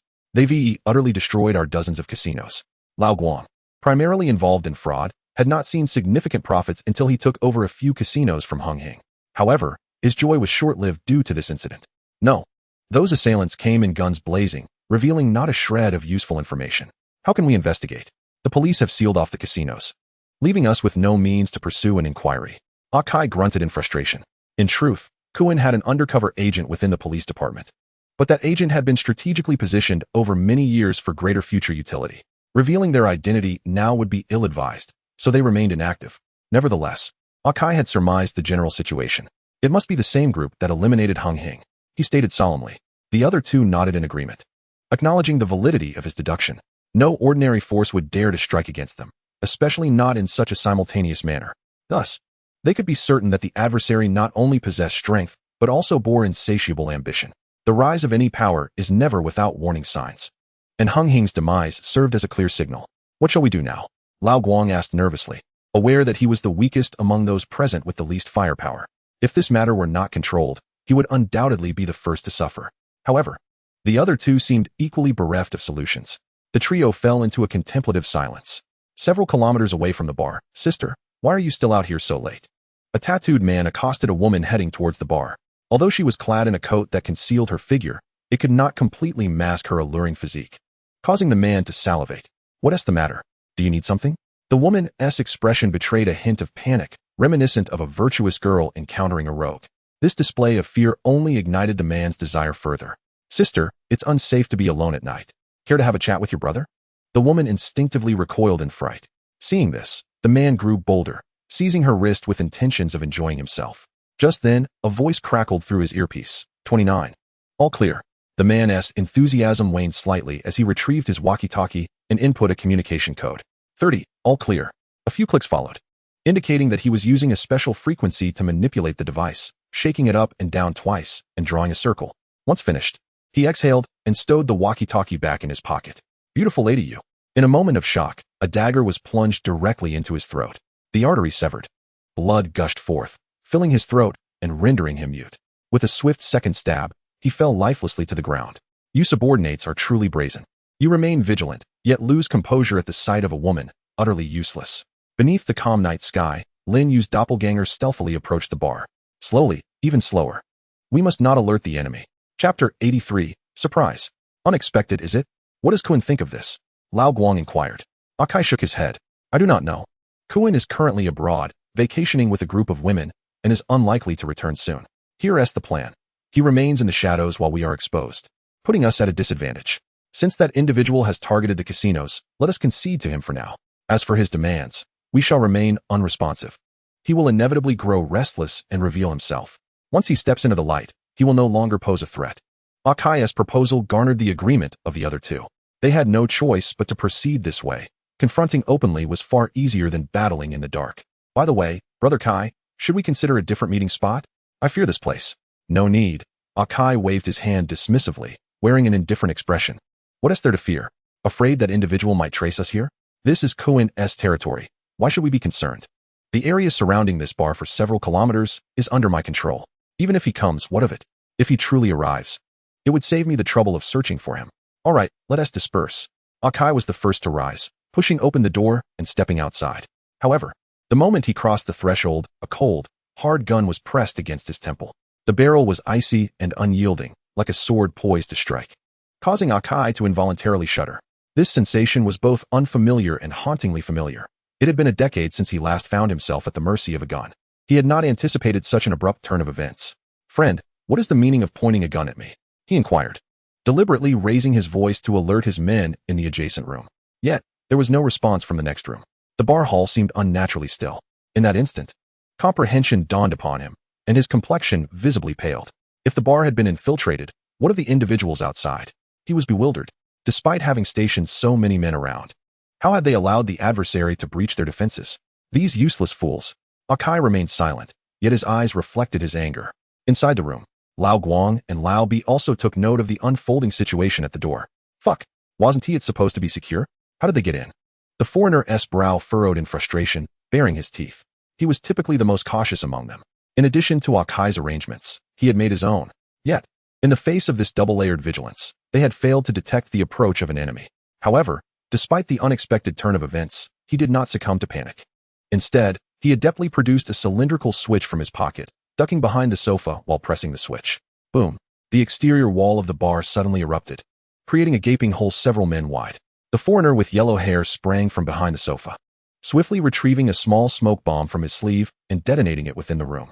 Dense smoke billowed forth, enveloping the space in mere seconds and obscuring everyone's vision. See you goodbye? I'll treat you to drinks later. He called out triumphantly as he dashed toward the exit, not forgetting to boast a little. His reputation as a cunning old fox was well-deserved. Wherever he went, he always ensured an escape route, preparing for unforeseen circumstances. This bomb had been secretly planted long ago in anticipation of this very day. Moreover, the wall of this room corresponded to the rear of the bar, near a sewage discharge point, an area typically devoid of visitors, a perfect escape route he had reserved for himself. You think you can harm me? You bunch of Jojo folks. The yellow-haired foreigner leapt through the hole, ready to mount the motorcycle he had prepared for his getaway. However, the moment he emerged, he was taken aback by the sight before him, a multitude of gun barrels aimed directly at him, resembling a colossal beehive. No, please, no shooting. In moments of sheer terror, one often instinctively resorts to their mother tongue, and he was no exception. Oh, very well. I intended to invite you for drinks later, so let us do it now. Is there any liquor? The doppelgangers paid him no heed. The foreigner shrugged. All right, no drinks will suffice, just don't shoot me. As both men found themselves captured, the local man abandoned any thoughts of flight, discarding his handgun and raising his hands in surrender, stepping out with a resolve to survive. In another part of the city, several police cars congregated, executing a lockdown. While the officers diligently screened passers-by, a sudden loud explosion reverberated in the distance. Boom. Half a minute later, the captain's radio crackled with instructions. An explosion has occurred on Samlai Road. Immediately seal off all surrounding areas and conduct thorough searches of all entrance and exits. Repeat, an explosion has occurred on Samlai Road. Seal off all surrounding areas and conduct thorough searches of all entrance and exits. The 5th squad has already departed and is expected to arrive at the night banquet bar within 4 minutes. Everyone, cooperate fully and follow the commands of the 5th squad. In an instant, a vast array of police forces converged, heightening the tension in the city. Chapter 84, The Trail. What is the status of the investigation? What is happening? A police officer inquired as he entered. Captain, approximately 736 individuals have perished around the Samlai area. The cause of death is consistent with knife wounds, and there are hardly any signs of resistance among the deceased. It appears they may have been ambushed or struck down instantly, leaving no time for reaction, an indication of highly skilled methods. Many of the deceased were wanted fugitives. Therefore, we preliminarily conclude that this was a conflict among several criminal factions. Given the brevity of time, we could only gather this much information. Upon hearing the report, the captain's expression grew increasingly grave. The silent slaughter of 700 individuals indicated a significant criminal force. To execute such acts in the city showcased their audacity. Notify the second squad to. The captain's instructions were interrupted as another officer rushed in. Captain, a group claiming to be the perpetrators of the Sanlai incident has come to the police station to surrender. The captain paused, taken aback. Throughout his years of service, he had never witnessed a criminal faction voluntarily surrender, leaving him momentarily speechless. Surrender? Where are they? Right outside the police station. They're unable to enter due to the crowd. How many are there? Approximately 2,000. The captain? Name: Lin Yu. Funds: 298,956,000,000. Skills: damage transfer, investigation, shared inventory, one-click construction. System level: LV7. Upgrade requires 300 billion funds. Rewards include 10 million ordinary doppelgangers, 500. 000 level 2 enhanced doppelgangers, 100, 000 level 3 enhanced doppelgangers, and 100 level 4 enhanced doppelgangers. Current doppelgangers: 1, 453, 000 ordinary doppelgangers, 597, 103 level 2 enhanced doppelgangers. 3, 430 level 3 enhanced doppelgangers. Current items: an office building. Special store, LV7. Level increases with system upgrades. Higher levels enhance the probability of rare items refreshing. Through a series of manipulative tactics, Lin Yu extracted every penny he could from the group. As the capital of Jiuzhou, the security in the city was paramount, and the allocation of police forces was undoubtedly ample. Lin Yu had no expectation of his doppelgangers making a safe retreat. Hence, after securing their funds, he sent them to surrender. Otherwise, as the police pursued them, they could still trace back to him through various clues. Lin Yu sought to avoid complications, directly dispatching 2,000 doppelgangers to settle the matter. A trivial expense, it was akin to contributing to the nation's development. After all, being in prison was not merely a free ride. One would still have to toil. Regrettably, 2 of them were absent, necessitating another trip. Lin Yu had initially intended to capture them all, but with Brother Kuan and the Black Ghost, the 2 most valuable targets, missing, he was compelled to devise further plans. Nansher was indeed adept at concealment. Lin Yu had not anticipated that among those slain at the scene were undercover agents sent by the Black Ghost, tasked with monitoring and eavesdropping on their conversations. However, the Black Ghost could never have imagined that Lin Yu possessed the ability to read memories. He followed the threads of the agent's recollection straight to the Black Ghost's lair. You dodged a bullet this time, but I certainly do not intend to let you off the hook. Chapter 85. Takedown. Nansher, a small city located at the southern border of Jiuzhou, is remote and economically underdeveloped. Due to the high salinity of the land, most areas lack significant utility and remain largely undeveloped, characterized by vast stretches of wasteland and abandoned structures.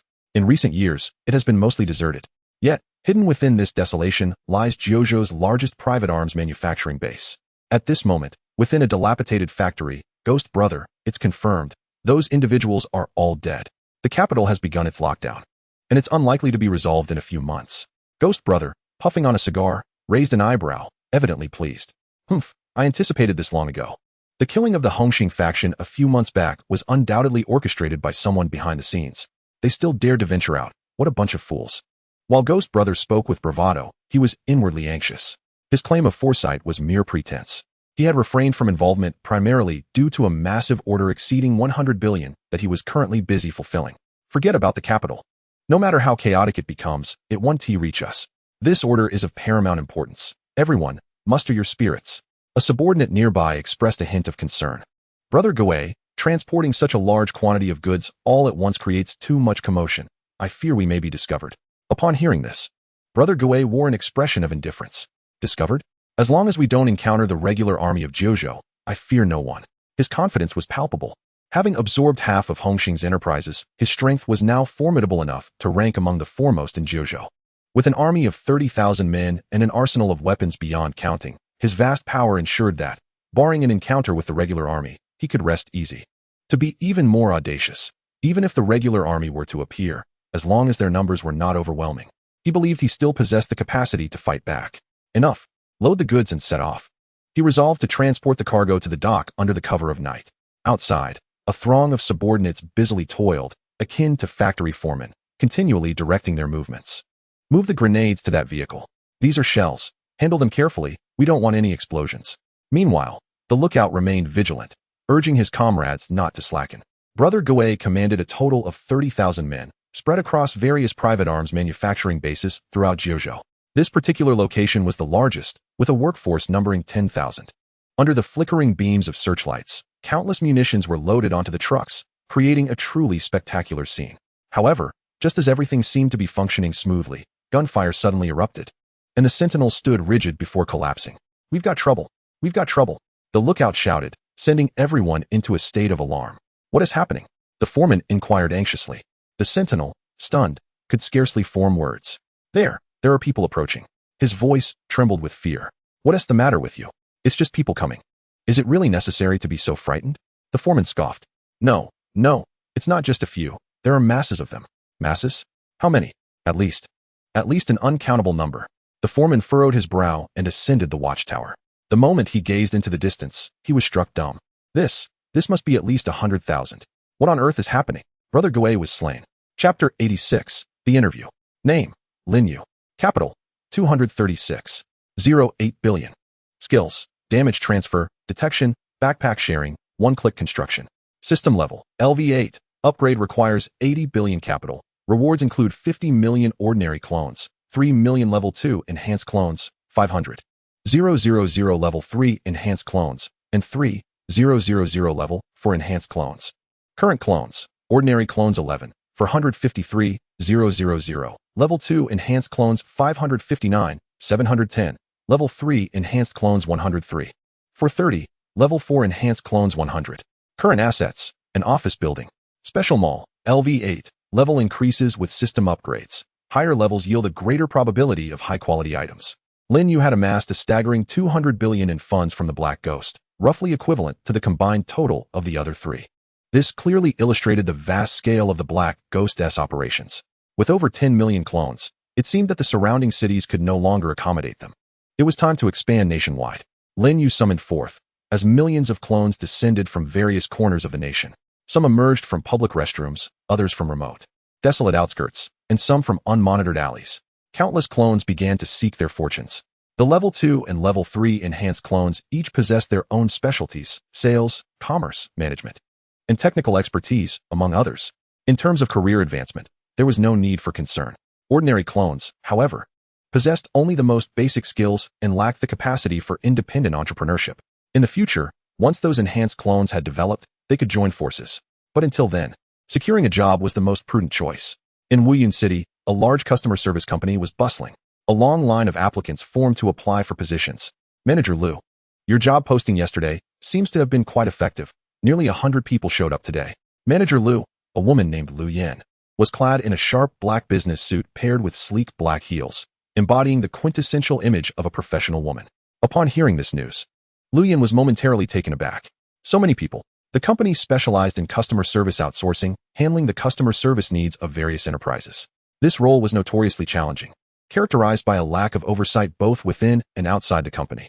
Internally, if the company's operational procedures were flawed, resulting in customer complaints or even insults, the customer service representatives were left to endure the fallout, despite it being a company issue unrelated to their performance. Externally, customers, having been wronged by the enterprise, sought recourse but could only reach the customer service representatives, not the management. Consequently, their frustrations were vented upon the customer service staff.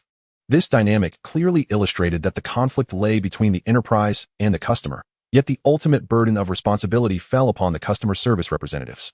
It was akin to delivery personnel. Customers would place orders through a platform, which promised delivery within 40 minutes. The platform would then dispatch the order to an outsourcing company, which in turn assigned a delivery person to fulfill it. Various issues could arise during this process, such as peak ordering periods causing an overwhelming surge in orders while the number of delivery personnel remained insufficient, leading to delays. After half an hour, an order might still be awaiting assignment. Moreover, if a merchant overcommit and could not fulfill orders promptly, delivery personnel might find themselves waiting for extended periods before receiving the food. Ultimately, these failures resulted in delays. Such issues were external responsibilities. Yet the platform maintained no direct contact with customers, nor did the merchants. When problems arose, The delivery personnel became the scapegoats for both the platform and the merchants. Customers could only reach the delivery personnel, unaware of the other parties responsible. Even though delivery personnel were not direct employees of the platform, they were still held accountable for the platform's shortcomings. It was an utterly unreasonable situation. The platform made grand promises to customers, yet when they failed to deliver, the responsibility fell upon the employees of the outsourcing company, who had no direct connection to the platform. You owe me money, I'll seek repayment from you.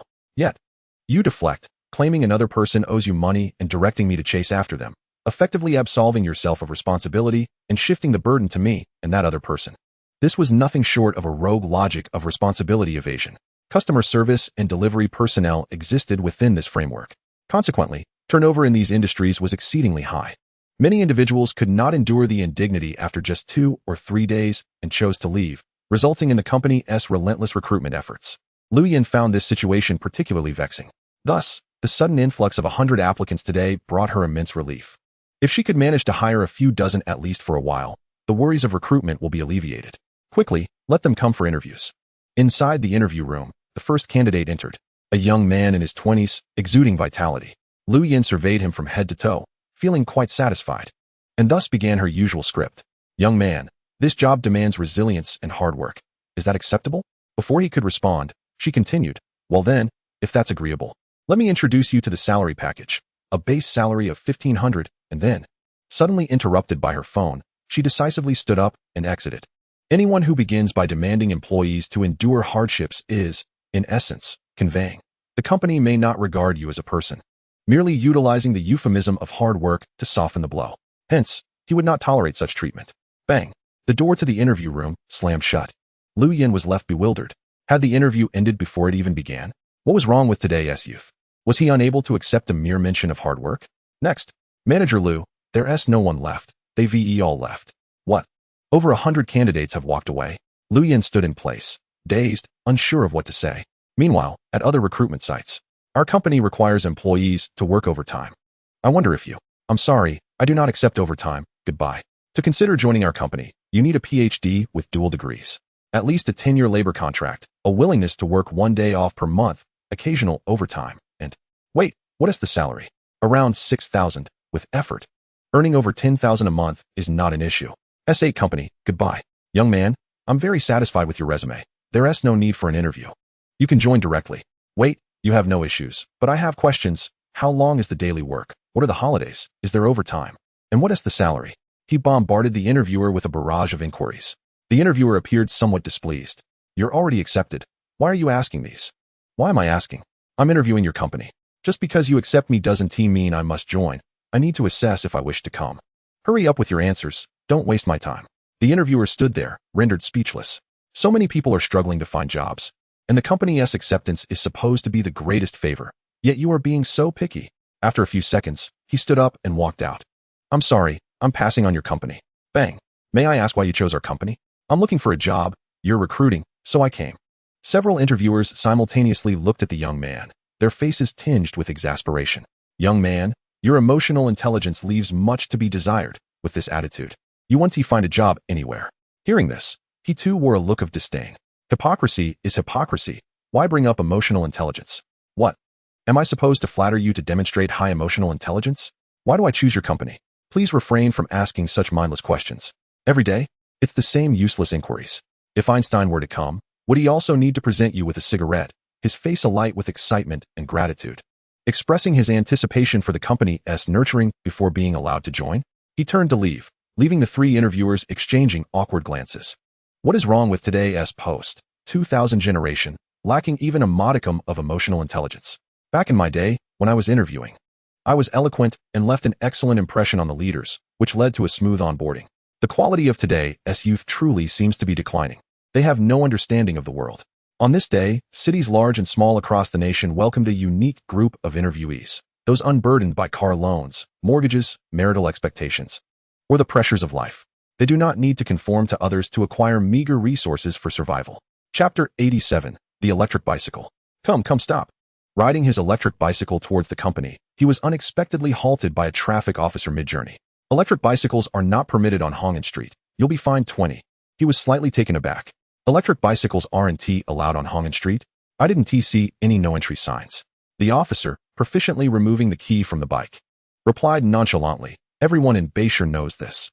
Are you the only one unaware? I'm not from Bayshore. I just arrived in this city for work yesterday." The officer waved his hand dismissively. "No need for explanations. You violated the rules, and that's that." Feeling somewhat helpless, he realized that throughout his life, he had been told to stop at red lights and go at green, but no one had informed him of roads where electric bicycles were prohibited. He acknowledged that as someone from a small town, he had indeed been uninformed. Nevertheless, there was nothing to be done but to accept the fine and avoid that route in the future. He reached for his phone to pay the fine. However, at that moment, another electric bicycle rider zoomed past, moving at an impressive speed. The officer attempted to intercept him, but the rider accelerated and skillfully maneuvered around him. The officer did not pursue, merely watching. Witnessing this, he furrowed his brow, feeling a sense of injustice. If you are to enforce the law, then the law must be paramount. You should manage all violations equally. If you cannot control all infractions, then perhaps it would be better to refrain from intervening at all. What does it mean to penalize some while letting others go free? So, the honest ones are the ones who must face fines, while the rule breakers escape unscathed. With a sigh, he quietly noted this incident in his mind. Other counterparts scattered across the nation also absorbed this lesson. "Hello, stop for a check." At another intersection, he was stopped by a traffic officer. Having learned from the previous incident, he initially thought to accelerate past. However, a swarm of 7 or 8 officers suddenly emerged, blocking the entire intersection. One might think they were apprehending an international fugitive. Seeing this, he had no choice but to halt. Yet, he felt no panic. After all, he was well equipped with a helmet, and his bicycle met the new national standards. However, he had underestimated the thoroughness of their enforcement.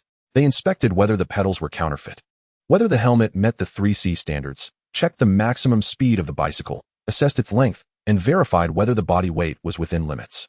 Surrounded by 7 or 8 officers, he underwent various checks, the atmosphere tense, akin to interrogating a serious criminal, drawing the attention of countless passersby. "All right, everything seems fine. You may go." After a lengthy inspection, no issues were found. From the officer's expressions, he sensed a hint of disappointment. Of course, this was merely his subjective impression. Perhaps they were simply fatigued. After all, under such a blazing sun, having hidden behind trees for so long was indeed arduous work. He pondered whether perhaps next time he should intentionally commit a minor infraction. After all, if they worked so hard for no results, how pitiful that would be. "Hey, electric bicycles are not allowed to park here." Upon arriving at the company's entrance, as the clone was parking, a security guard shouted at him. "No parking allowed." He inquired, "Then may I ask where I might find a parking space?"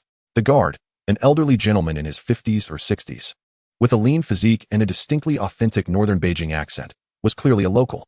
The clone rode his bike around the company premises several times in search of a parking spot. However, after a thorough circuit, he discovered that there were no designated parking areas for electric bicycles. There were car parking spaces along the roadside and spots for shared bicycles, but none for electric bikes. What on earth? Where am I supposed to park?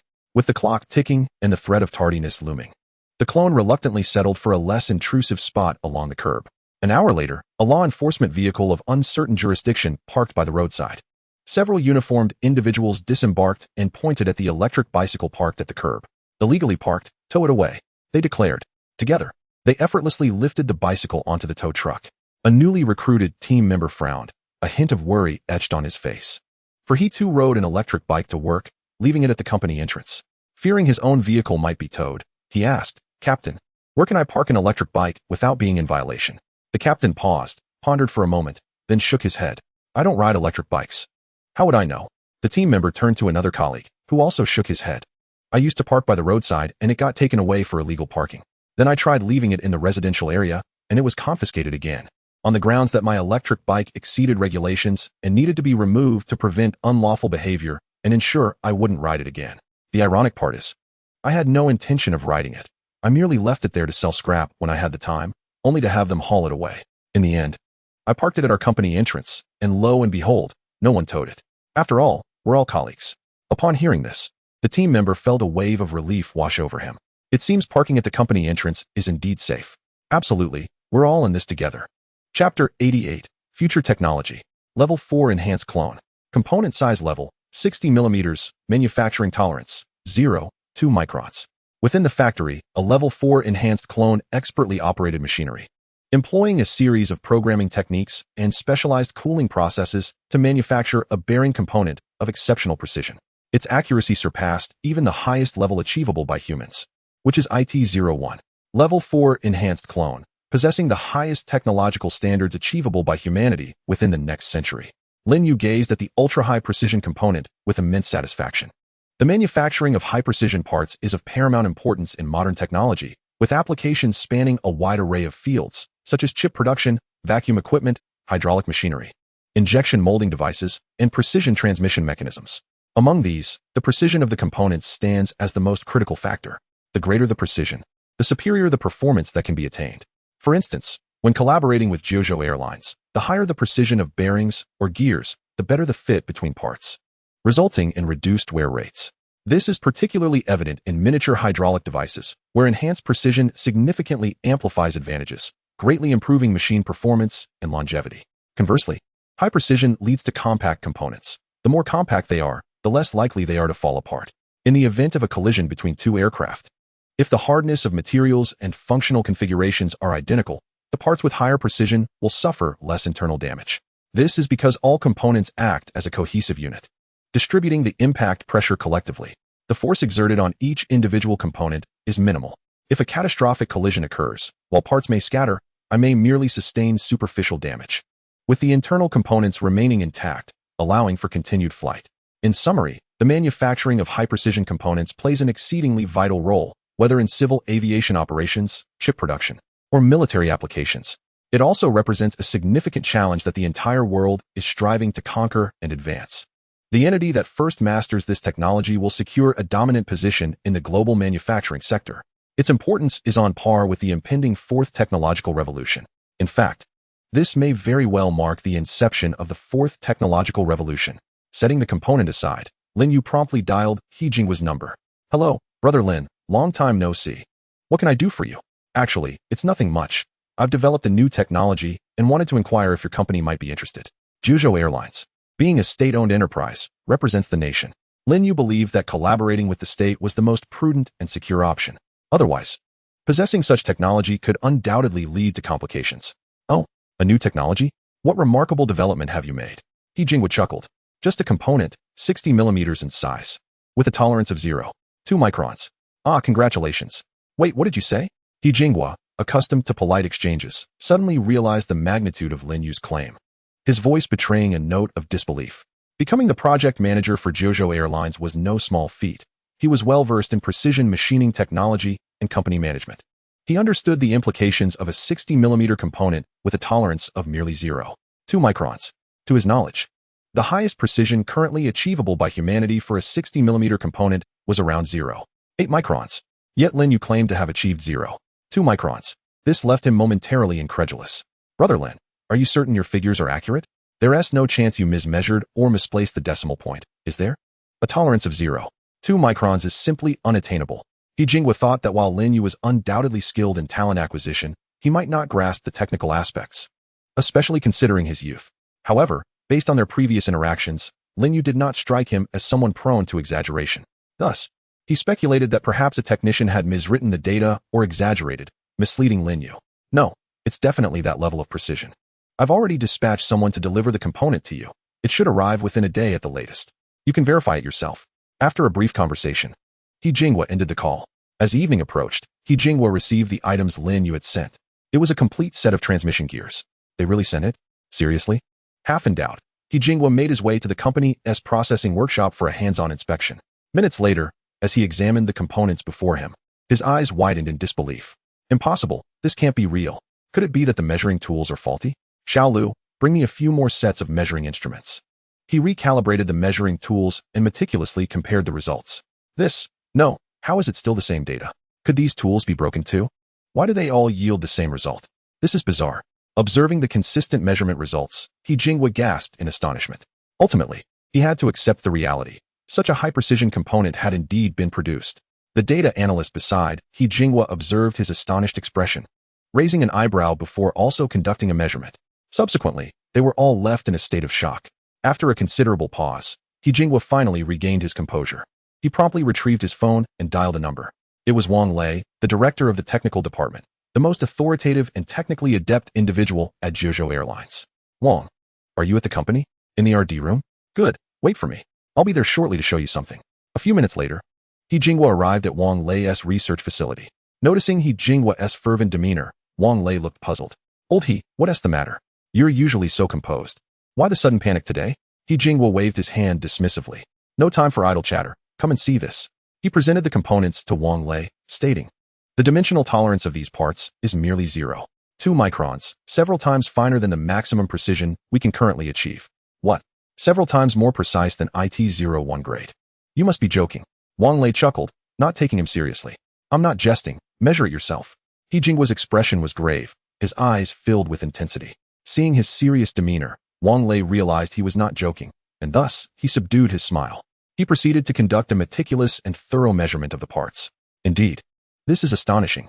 Wang Lei's expression mirrored that of He Jinghua's earlier, perhaps even more shocked. As one of the foremost talents in this field, he considered himself unparalleled in understanding this technology. To claim he was at the pinnacle of the industry was not an exaggeration. However, these components made his pride plummet to the depths, leaving him feeling somewhat ashamed. Truly, there are always greater talents and realms beyond our own. How foolish of me to think I was at the top. They have breached the stratosphere. He carefully cradled the components, exercising utmost caution to avoid any damage. Nervously swallowing, he asked, Old He, who manufactured these? Lin Yu? The owner of the Yu Hui manufacturing plant, with whom we are collaborating. His ability to develop such technology is truly admirable.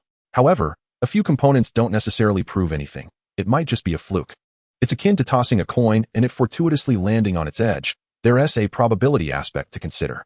Thus, I need to observe them in person to confirm they indeed possess this technology capable of true production. Wang Lei was exceedingly excited. If someone had indeed developed such a stable manufacturing technology, it would undoubtedly trigger a revolutionary leap in the precision manufacturing industry, a truly epic-making achievement. All right, I'll get in touch. After a brief call, He Jinghua confirmed the situation. Lin Yu indicated that they could visit at any time. Wang Lei's eyes gleamed with anticipation as he eagerly made his way out. Let us go, we're leaving now. Disregarding the fatigue of a long day and the encroaching darkness of night, the two men drove directly toward Yangcheng. The following morning, they arrived in Yangcheng and made their way to Lin Yu's factory. He Jinghua had been there once before, but it was Wang Lei's first visit.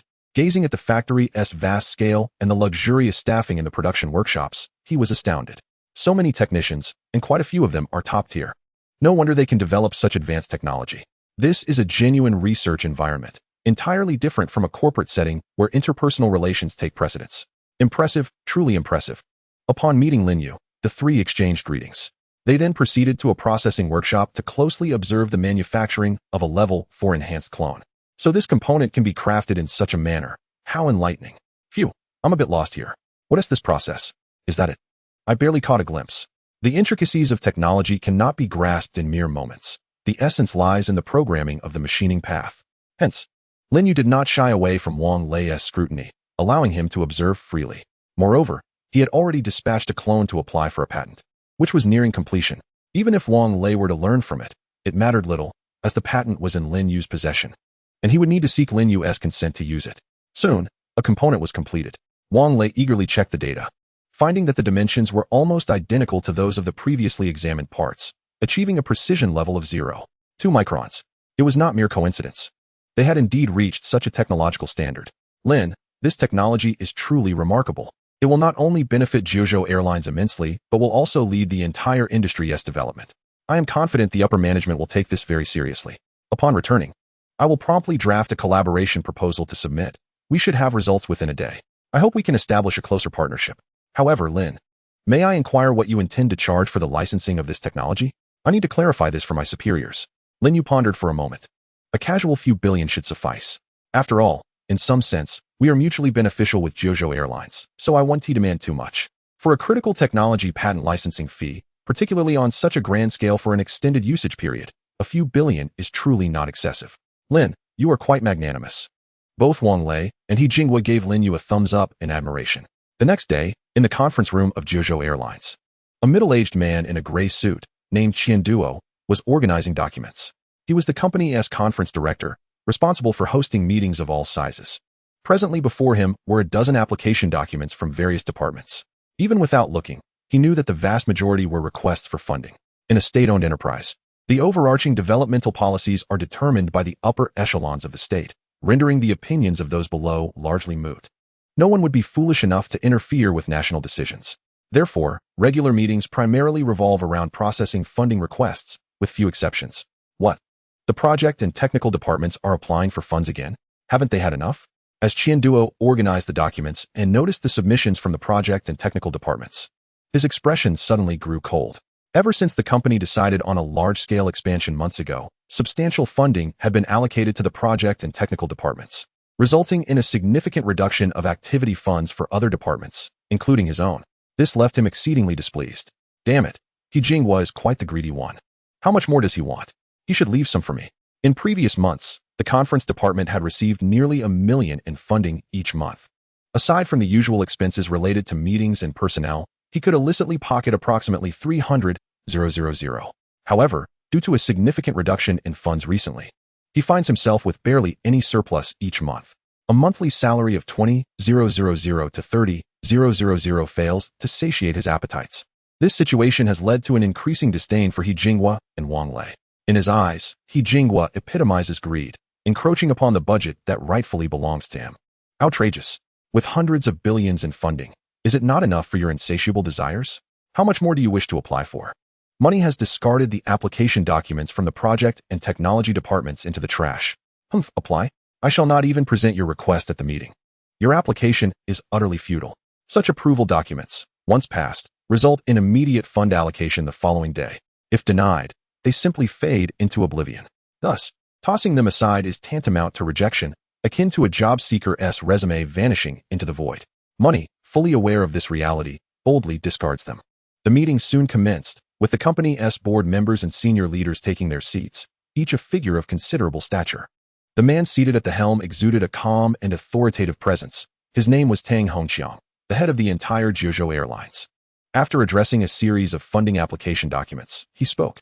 Yesterday, I learned from the patent department that someone has developed technology surpassing the current highest manufacturing precision. For components measuring 60 millimeters, the dimensional tolerance can be reduced to 0.2 microns. For components smaller than 3 millimeters, the tolerance can even shrink to 0.1 microns. This breakthrough technology holds immense significance for our projects at Jiuzhou Airlines. Therefore, I believe it is imperative to allocate a portion of our budget to acquire the rights to this technology. When a pivotal new technology emerges, it is often accompanied by a press conference. The purpose of such a conference, aside from showcasing and publicizing the technology, is to grant licenses, allowing others or enterprises to utilize it. Licensing fees are typically substantial, and the more advanced and rare the technology, the greater its application scope and duration. The higher the licensing cost. Given the caliber of this technology, coupled with Jiuzhou Airlines' extensive utilization and a minimum commitment of 10 years, the licensing fee is likely to commence in the hundreds of billions. Generally, private enterprises adopt a half-licensing, half-revenue-sharing model, distributing patent dividends based on product sales. For instance, if your product sells for $30 billion this year, you would allocate a predetermined percentage to the patent holder. This model, however, is more suited to private enterprises. State-owned enterprises differ significantly. Their product profits are exceptionally high, making such a revenue-sharing approach potentially more detrimental. Consequently, state-owned enterprises typically opt to purchase full usage rights outright. Do we buy for 5 years? Or 10? All factors are determined in one go before purchase. Yet, the pivotal issue remains. The company's budget is not abundant. While the company is indeed a state-owned enterprise with government funding support, there exists a cap on approvals. One cannot simply utilize as much as desired. Currently, the funding cap has dwindled to less than $280 billion, with the majority earmarked for the company's extensive expansion expenditures in the latter half of the year, conservatively estimated to require $190 billion. Thus, the amount available for their immediate use is a mere $90 billion. Tang Hongqiang sighed. Would this sum suffice to procure the licensing rights? Chapter 90. To acquire rights for merely several billion? A daydream. Brother Lin, I apologize. I submitted the application to the higher-ups, but it has yet to be approved. Perhaps they are too busy with other matters and haven't processed it yet. Please bear with me, he said apologetically. After hanging up, He Jinghua and Wang Lei exchanged looks of helplessness. What on earth is going on upstairs? With such formidable technology available for collaboration, why the delay in approval? Brother Lin's terms are already quite lenient, merely requiring a licensing fee in the tens of billions. It's utterly baffling. What could possibly be causing this hesitation? If this continues, should Lin Yu change his mind? The only option left would be to purchase it at the patent release conference, and at that point, the cost could soar into the hundreds of billions. Shall I go to the main conference room and urge them? After some discussion, they decided to apply in person. Although cross-level applications do not adhere to procedural norms, the matter was too significant for them to be concerned with such details. They drove to the headquarters, entered the elevator of the conference building, and pressed the button for the top floor. The conference building consists of 9 stories, with the lower 8 levels dedicated to routine affairs. The top floor, however, is reserved for critical decision-making. Their application was slated for discussion and approval there. Ding! The elevator doors opened, and they successfully arrived at the highest floor of the conference building. Yet, before they could enter the meeting room, they were stopped by staff at the entrance. Are you two in the wrong place? There are no meetings scheduled for today. He Jingwa looked perplexed. No meetings scheduled? How could that be? In such a large company, the number of significant affairs to handle is virtually overwhelming. Meetings in the conference building are typically fully booked, especially at this level. You must be mistaken, He Jingwa insisted. The staff member confidently replied, Indeed, there are no meetings today, nor for the next 2 days. The leadership has indicated that there is an extremely important matter requiring attention. Hence, all meetings for these 3 days have been postponed. An extremely important matter? He Jingwa rolled his eyes. What could possibly be more critical than the licensing of this technology? It is utterly nonsensical. He let out a frustrated huff, clearly dissatisfied. However, there was nothing more to be done. In Kyoto, within an exquisitely decorated building, a patent release conference was in full swing. The display screen in the hall showcased the schedule for the conference. Artificial insemination technology for pigs with 20 offspring, level 4. Time, 9 to 9:40 a.m. 6-legged.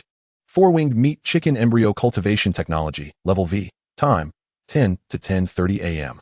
Mouse head and duck neck grafting technology, level 3. Time, 11 a.m. to 12 o'clock p.m. Ultra precision manufacturing technology, level 1. Time, 2 to 4 o'clock p.m. Patent technologies are also categorized into levels. They are graded based on practicality, scope, advancement, and potential commercial value. The lower the level number, the more advanced the technology and the greater its potential commercial value. Level 1 represents the highest echelon. Few technologies achieve this classification, each capable of causing a global sensation as a groundbreaking innovation. Level 1 technology. My goodness, it has been ages since I've encountered such a thing. Which technological luminary has brought this forth? Precision manufacturing? I wonder what level of precision can be achieved.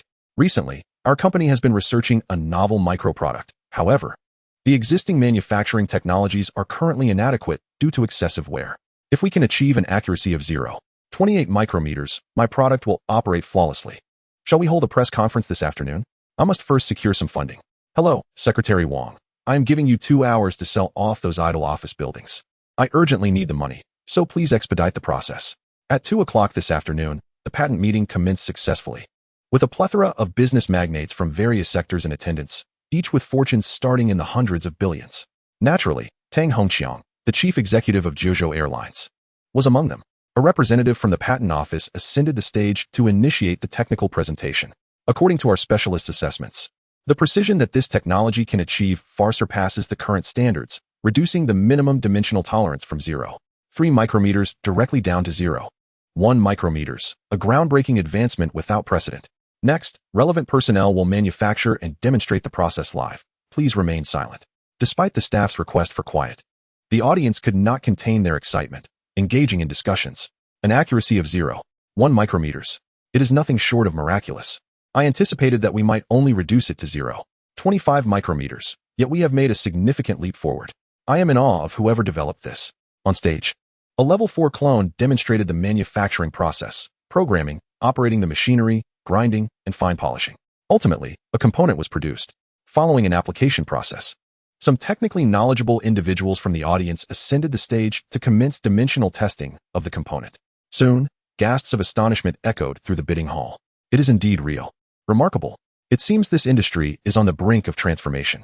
After a considerable time, the venue fell silent, finally ushering in the eagerly awaited authorization segment. There are 2 methods of authorization. One is a semi-authorization with profit sharing, allowing initial use followed by subsequent revenue sharing, the proportions of which would be negotiated by both parties. The other is a complete buyout of the authorization, securing the rights to utilize the technology for a specified number of years. Naturally, numerous factors influencing the price exist, such as the scope of use and the learning curve for personnel. Lin Yu's subordinates consist of countless enhanced clones, each representing a talent from various industries, including expertise in patent matters. They had already established a reasonable ratio for the authorization fees. All that was required was for individuals to present their usage data to obtain the corresponding price. Tang Hongqiang submitted his desired authorization duration and scope of use. ultimately arriving at a staggering authorization price, 93 billion. A sharp intake of breath escaped Tang Hongqiang. He could only allocate 90 billion for this purpose, leaving a shortfall of 3 billion. It is indeed vexing. This is not a market transaction where one can haggle. 93 billion is non-negotiable. He had contemplated the possibility of initially purchasing for 1 year and renewing later, but the company's manufacturing cannot afford any interruptions.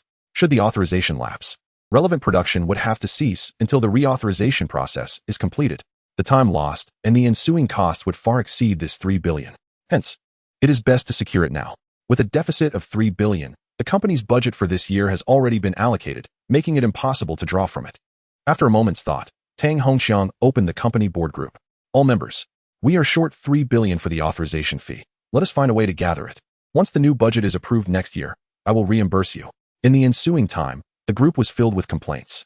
Although their financial standing was not poor, most of their assets were in shares, which could not be liquidated immediately. For a dozen individuals to come up with 3 billion on short notice proved to be no easy feat, akin to cutting flesh from their own bodies.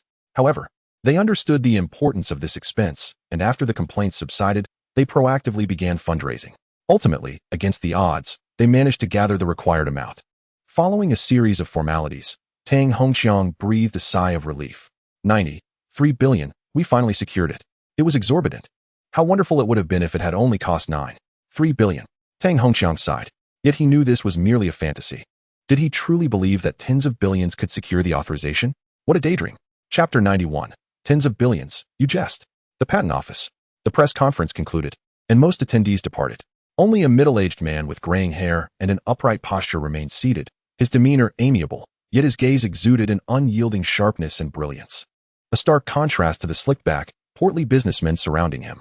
Beside him stood a young man, equally upright. They remained silent for a moment. The middle-aged man spoke first, his voice steady and authoritative. This technology significantly enhances the combat capabilities of military aircraft.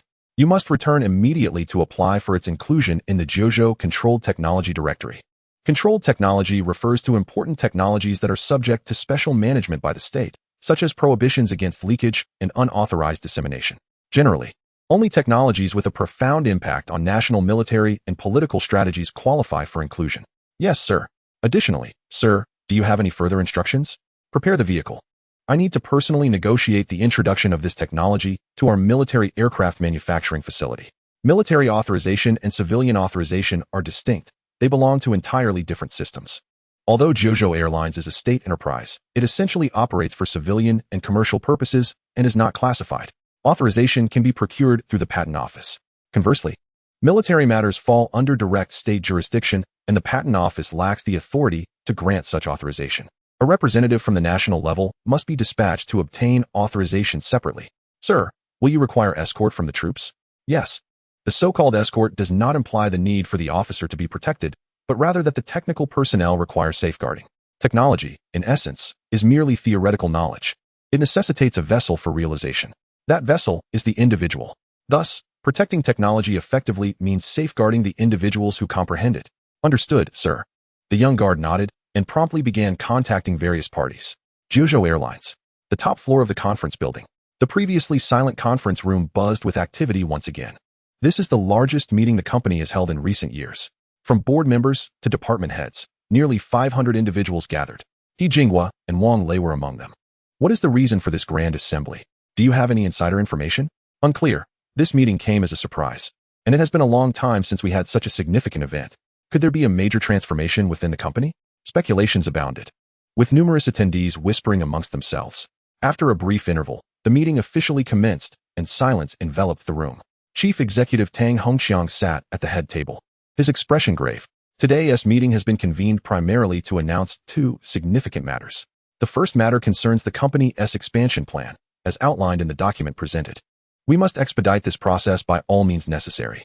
Therefore, after thorough deliberation, we have decided to allocate an additional 50 billion yuan in funding to the project and technology departments. We shall spare no effort in accelerating production.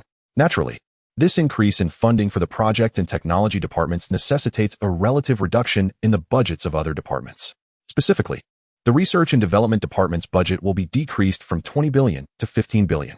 The marketing department's allocation will be reduced from 6 billion to 3.5 billion. The conference department's funding will be slashed from 12 million annually to 6 million. The health department's budget will also be cut from 10 million to 5 million. As these words echoed through the room, the audience was engulfed in a whirlwind of thoughts. In a corner, Qian Duo, the head of the conference department, wore a grim expression, his inner fury boiling. Another reduction. Damn it, I hardly have any leeway left. Previously, he had embezzled nearly 300,000 yuan monthly. A few months ago, the budget was slashed, allowing him to siphon off less than 50,000. That had already left him disgruntled, and now, yet another cut was unbearable. No, I must find a way to extract funds from elsewhere. He had joined the state-owned enterprise with the intent to embezzle, otherwise, he could simply open a small shop and earn more. This was the first matter, now for the second. Tang Hongxiang continued speaking, and the audience perked up. It is common knowledge that the most crucial matters are often revealed last. The second matter is that the company has just expended 93 billion yuan to acquire a patented technology license. This technology has the potential to significantly enhance our product's performance, safety, and lifespan. When producing components sized between 50 to 80 millimeters, we can achieve a dimensional tolerance of 0.2 microns. For parts smaller than 3 millimeters, we can even reach an accuracy of 0.1 microns. After company discussions, we have decided to implement this technology. As Tang Hongxiang elaborated, He Jinghua and Wang Lei exchanged astonished glances. Isn't this technology the one developed by Brother Lin? The authorization purchased for 93 billion? Hadn't we already submitted an application, needing only a few billion to secure its use? Why purchase it outright? This was utterly perplexing to them. I must seek clarification on this matter. 10 minutes later, I hope the relevant departments will fully cooperate and expedite the project as progress. Well, that concludes today's meeting. Dismissed. As the meeting adjourned, attendees filed out one by one. Tang Hongxiang gathered his materials, preparing to leave. However, he had scarcely taken a few steps when he was suddenly stopped by He Jinghua and Wang Lei. Tang Hongxiang was taken aback. Manager He, is there something amiss? The company's expansion plan is of utmost importance, and as one of the coordinators of this initiative, He Jinghua had interacted with Tang Hongxiang on numerous occasions. So they were already acquainted. Mr. Tang, I wish to inquire why, when we could secure the authorization for a mere few billion, you insisted on purchasing it from the patent office? He Jinghua boldly posed his question, confusion written across his face. Upon hearing this, Tang Hongxiang furrowed his brow, utterly bewildered. A few billion? Authorization? What on earth are you talking about? Manager He, I'm afraid I don't quite understand your inquiry. Wang Lei, seeming impatient, interjected. It's regarding the patent authorization for that precision manufacturing technology. This technology was developed by one of our company's partners, who mentioned that should we wish to use it, we could simply pay a few billion in licensing fees. We submitted our application 5 days ago. Didn't you see it? Wang Lei's words left Tang Hongxiang even more confounded. Partner, a few billion authorization, submitted application? I'm unaware of such matters. Wait, you said you submitted the application 5 days ago? Yes. Then why haven't I seen it? They had been preoccupied with the authorization application for the past 3 days, which had led to the cancellation of the meeting. If it had been submitted within those 3 days, it should not have been visible to him. However, an application submitted 5 days ago should have been apparent. Hey, Lao, have you seen the application? Tang Hongxiang casually pulled over another executive for an answer. Yet, the response was the same as his, utter confusion. He continued to inquire among several others, but to no avail. He then turned back to He Jinghua and Wang Lei, his expression tinged with skepticism. Are you serious? You're not joking with me, are you? Tang Hongxiang confirmed that he indeed had not seen the application documents they mentioned. Thus, he could not help but suspect they were jesting. However, their earnest expressions suggested otherwise. How strange.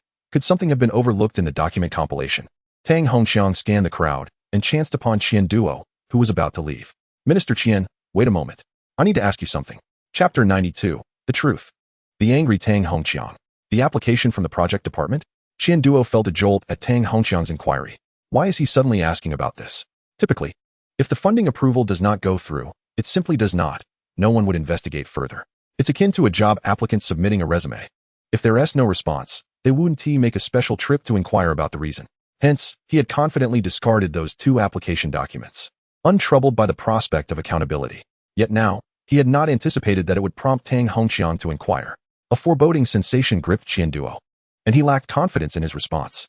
Mr. Tang, may I ask what happened to that document? Tang Hongxiang sensed a shift in his tone and pondered thoughtfully. This is not your concern. Have you seen it or not? The conference department is responsible for organizing meeting materials, but has no authority to question or participate in the approval process. Qian Duo, feeling the weight of Tang Hongxiang's seriousness, tightened his composure, and took a deep breath. This is bad. It seems I've landed in trouble. Mr. Tang. I haven tea. Instinctively, he wanted to deny it, but then he recalled the surveillance cameras in the office. If he lied, they would easily verify it against the footage. Futile. After a moment's contemplation, Qian Duo gritted his teeth and confessed. Mr. Tang, I later discovered that I had overlooked 2 documents while organizing the files. However, when I realized it, it was during the 3 days we were canceling the meeting arrangements, so I didn't notify you. The meeting had been abruptly canceled, and the trash bins in the conference room hadn't even been cleared yet. Qian Duo thought that now retrieving the documents was not too late. He could still attempt to remedy the situation. After all, negligence in work is fundamentally different from willfully discarding documents. The former could be somewhat excusable. In the realm of work, a slight oversight is indeed commonplace. However, he gravely underestimated the wrath of Tang Hongqiang. A single glance from Tang Hongqiang ignited a palpable fury in his eyes, a lapse in diligence, resulting in the omission of 2 documents. With the resources at my disposal, I entrusted you with the position of head of the meeting department, and this is how you fulfill your duties? Are you aware of the staggering losses your negligence has inflicted upon the company? 900 billion. Nearly 900 billion. I even had to dip into my own pockets to cover 30 billion, all due to your carelessness. Despite his typically high standards of decorum, he could not refrain from uttering a curse. Qian Duo was utterly bewildered. How much? 900 billion. How could it amount to such a sum? Were those 2 documents truly responsible for a 900 billion loss? He stood there, mouth agape, unable to articulate a single word. It was only then that he grasped the magnitude of the disaster he had caused. Tang Zong, no need for explanations. Come with me back to the company. I will instruct the inspection department to conduct a thorough investigation into this matter. With a huff, Tang Hongqiang dismissed him and departed, leaving Qian Duo in a state of confusion. He could not comprehend how a mere clandestine operation to intercept 2 documents could lead to such catastrophic consequences. Upon returning to the company, several hours later, Tang Hongqiang's fury escalated upon reviewing the surveillance data provided by the inspection department. He discovered that the situation was not as Qian Duo had portrayed. A mere oversight? This was clearly an act of sabotage. Further scrutiny of past surveillance revealed that Qian Duo had colluded with numerous departments. The Human Resources and Public Relations departments were vying for a portion of the funding approvals. Qian Duo had accepted funds from the Human Resources Department and subsequently discarded the Public Relations Department's application. Similar transgressions had likely occurred countless times over the past few years. Tang Hongqiang clenched his fists, realizing the extent of the infestation within the company. Investigate. Conduct a thorough examination of all personnel within the company. Anyone found culpable shall face legal action. I demand they all bear the consequences of the law. Additionally, he instructed that all senior executives be notified to accompany him to Yanqing. Lin Yu was one of the company's partners, holding significant stature and weight, making him indispensable to the organization. He had generously offered the company privileges and discounts regarding patent licensing. However, the company had turned around and purchased the authorization from the patent office. If this matter were not clarified, it could severely jeopardize the cooperation and trust between both parties. Thus, he felt it imperative to personally visit and offer an explanation. Chapter 93, When Turmoil Becomes the Norm. At the Yuwei manufacturing plant, the workers were exceedingly busy. Ever since the establishment of a partnership with Zhuzhou Airlines, daily orders had been unceasing, with tasks consistently overflowing. The workload was meticulously arranged, and with the presence of secondary and tertiary enhanced management branches, Lin Yu hardly needed to concern himself with operational matters. However, this arrangement bore its own drawback. He found himself rather idle. Consequently, during bouts of boredom, Lin Yu would often stroll through the factory, surveying his domain. At the entrance, Lin Yu watched as trucks departed with their cargo, stifling a yawn and preparing to head home for some rest. Suddenly, an unmarked vehicle caught his eye. Was it from the Environmental Protection Bureau? The words environmental enforcement were emblazoned on its side, though Lin Yu was uncertain if this was indeed the agency in question. The vehicle headed directly toward the factory, and 3 uniformed personnel disembarked with an air of arrogance, strutting confidently, resembling creditors demanding payment. "Hey, where's your boss? Get him out here," one of them called out, casting a glance in Lin Yu's direction. Lin Yu, somewhat taken aback, realized they mistook him for a security guard. "That's me. What seems to be the issue?" he replied calmly. "You are the owner of this factory?" The individual, having somehow procured Lin Yu's photograph, compared it with the man before him and nodded in confirmation. He then produced a document and waved it in front of Lin Yu. While Lin Yu could not discern the specifics, the title at the top was unmistakable: Environmental Violation Fine Notice. Your factory has severely impacted environmental standards. Please remit the fine, the officer stated. Lin Yu's eyelids flickered slightly as he regarded them with a bemused expression. as though he had just heard the most ludicrous joke. I run a processing plant, merely manufacturing components. How could I possibly affect the environment? May I inquire about the specific areas where the impact has occurred? Unfazed, Lin Yu maintained his composure, but the officers suddenly grew impatient. What do you mean, where? Don't play coy with us. If you do not cooperate with our enforcement, I will shut down your factory tomorrow. The leader's tone was aggressive, and after delivering his ultimatum, a younger officer stepped closer and whispered, "Listen, brother. It's just a minor issue. You know how it is. If you resist, you'll be the one to suffer. In these times, it's better to part with a little money to avoid disaster. Hurry up and cooperate. After all, it's just a few 100,000. You run such a large factory, you can afford it." Lin Yu, upon hearing this, let out a cold laugh inwardly. What a performance. One playing the role of the villain and the other playing the good cop. Cooperate? Is this merely an excuse to extort money? I'm afraid I must decline.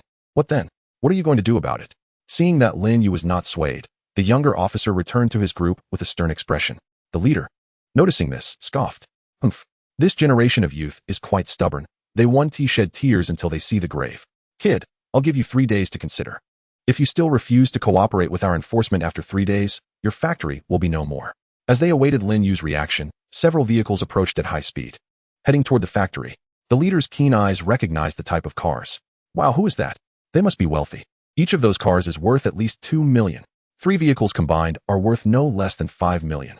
I wonder which high-ranking official is passing by. It would be wonderful to establish a connection. In his mind, anyone driving such luxury vehicles was likely a government official or had influential connections. After all, few could afford a car worth several million. The vehicles came to a halt, and several figures emerged, none other than Tang Hongqiang and the company's senior executives. He Jinghua also arrived, immediately recognizing Lin Yu standing by the entrance. Under his guidance, Tang Hongqiang approached Lin Yu with a cordial greeting. "Mr. Lin, you are quite the accomplished young man.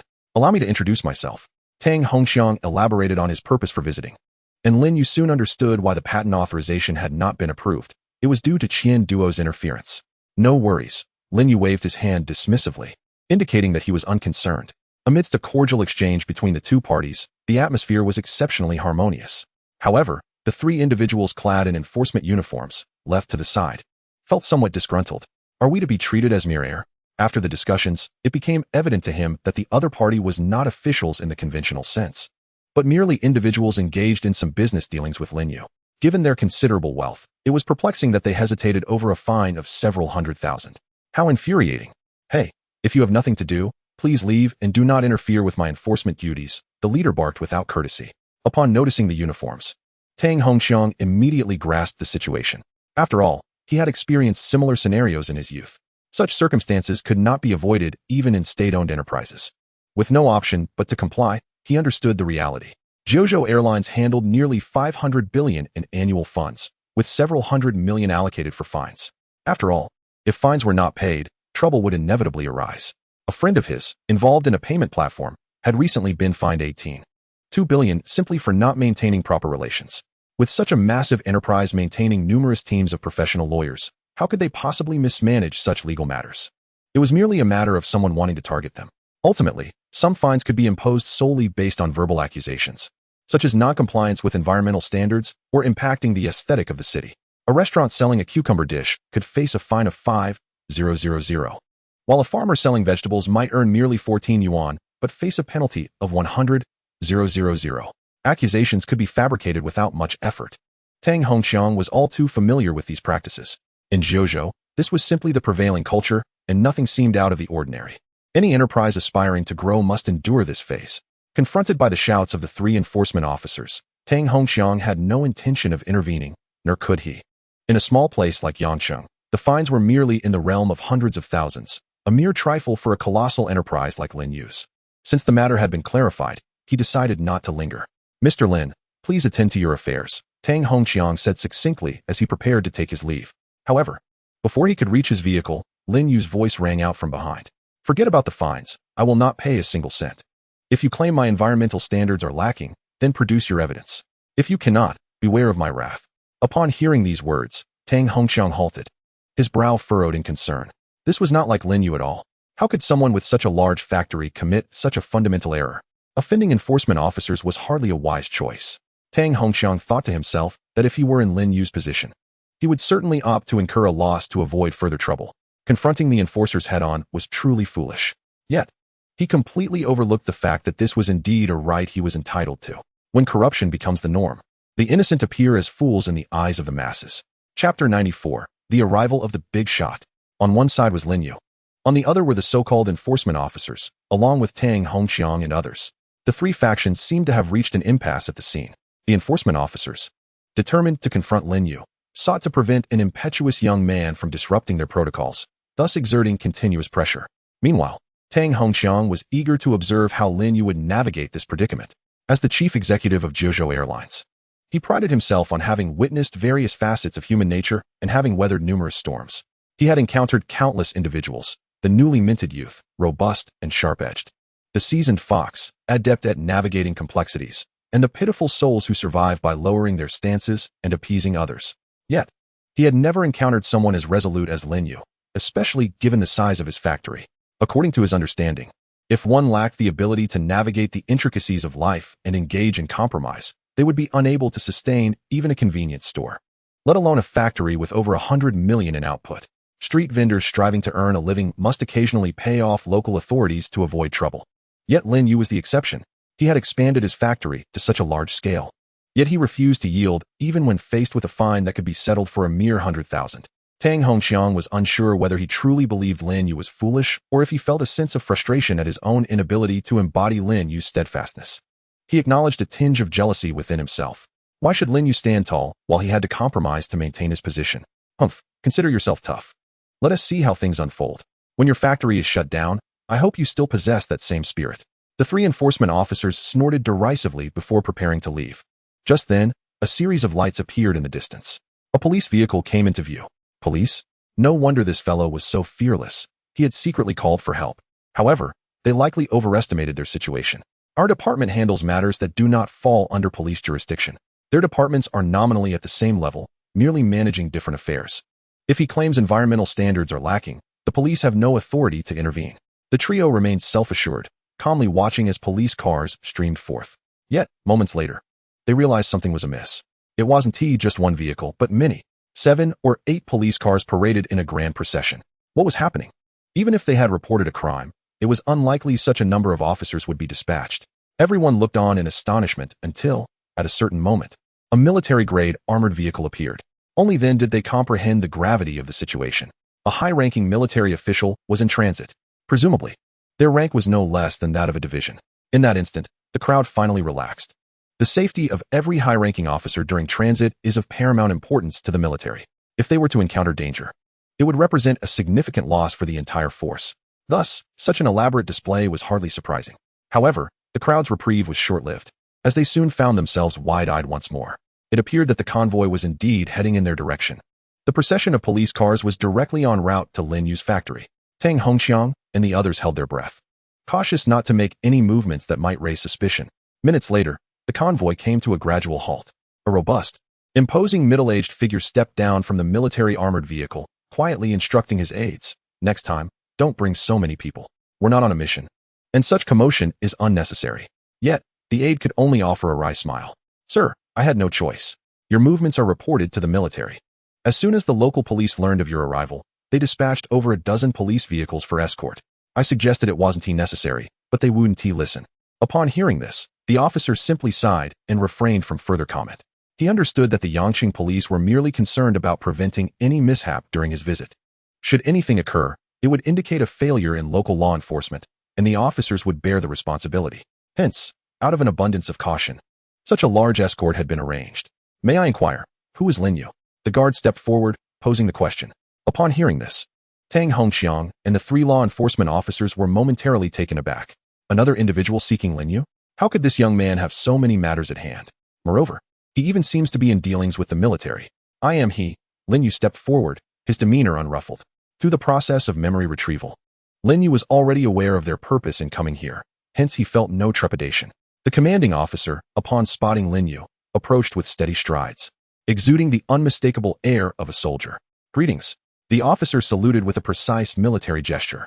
"I am," he continued, "yesterday, I witnessed your technology at the patent office, which holds immense potential for military applications.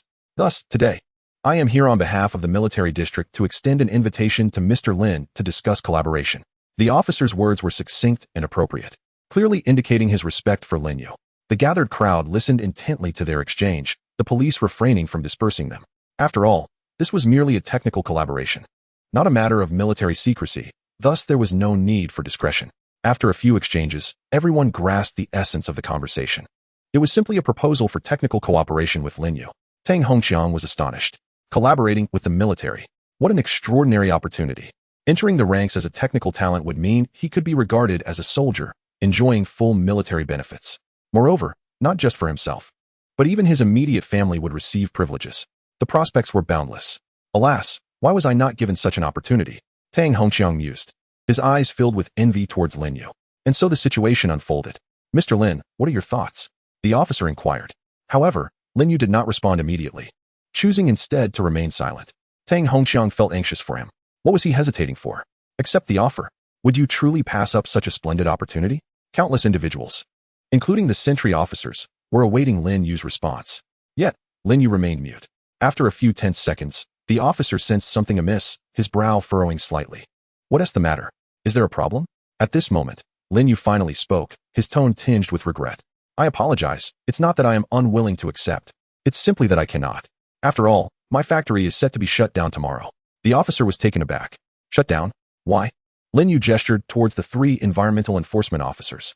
You ought to inquire with them. Chapter 95. Only upon painful collision does one realize the need to retrace steps. It is too late. You ought to inquire with them. Upon hearing Lin Yu's words, the officer's brow knitted in concern. He turned to the 3 enforcement officers and asked in a grave tone, what is going on? The enforcement captain swallowed nervously, feeling utterly unprepared. Encountering someone of such a high rank was unprecedented for him. The highest-ranking official he had previously encountered was merely a deputy mayor. This sudden turn of events left him trembling with fear. Sir, it's nothing at all, the captain forced a smile. Yet at this moment, Tang Hongqiang suddenly interjected, questioning nothing? Did you not just say that the factory failed the environmental inspection? Why the sudden change of tune? A sense of satisfaction washed over Tang Hongqiang, and he was unaware of why. But witnessing this scene felt like a long overdue release of pent-up emotions from years in the business realm, akin to a refreshing exhale. Failed the environmental inspection? The officer's expression turned doubtful. What does an industrial parts processing factory have to do with environmental concerns? Having a background in technical roles within the military, he possessed a degree of understanding regarding precision manufacturing. The only potential environmental issue would be related to the discharge of wastewater used for cooling during processing, which might contain minuscule metal shavings that could not be directly released into rivers. However, that was merely a minor restriction. Discharging it onto land posed no issue at all, as the soil would naturally filter out any debris. Moreover, upon a brief observation, he noted that there were no rivers in the vicinity of the factory. Where, then, was the alleged environmental violation? As for noise, being in such a remote area, it would hardly disturb anyone. Upon reaching this conclusion, the officer seemed to grasp the situation and turned his gaze towards the 3 officers. You all stay here for a moment. The officer exchanged a few words with the guard. The guard returned to the vehicle and used a military-exclusive phone to dial a number.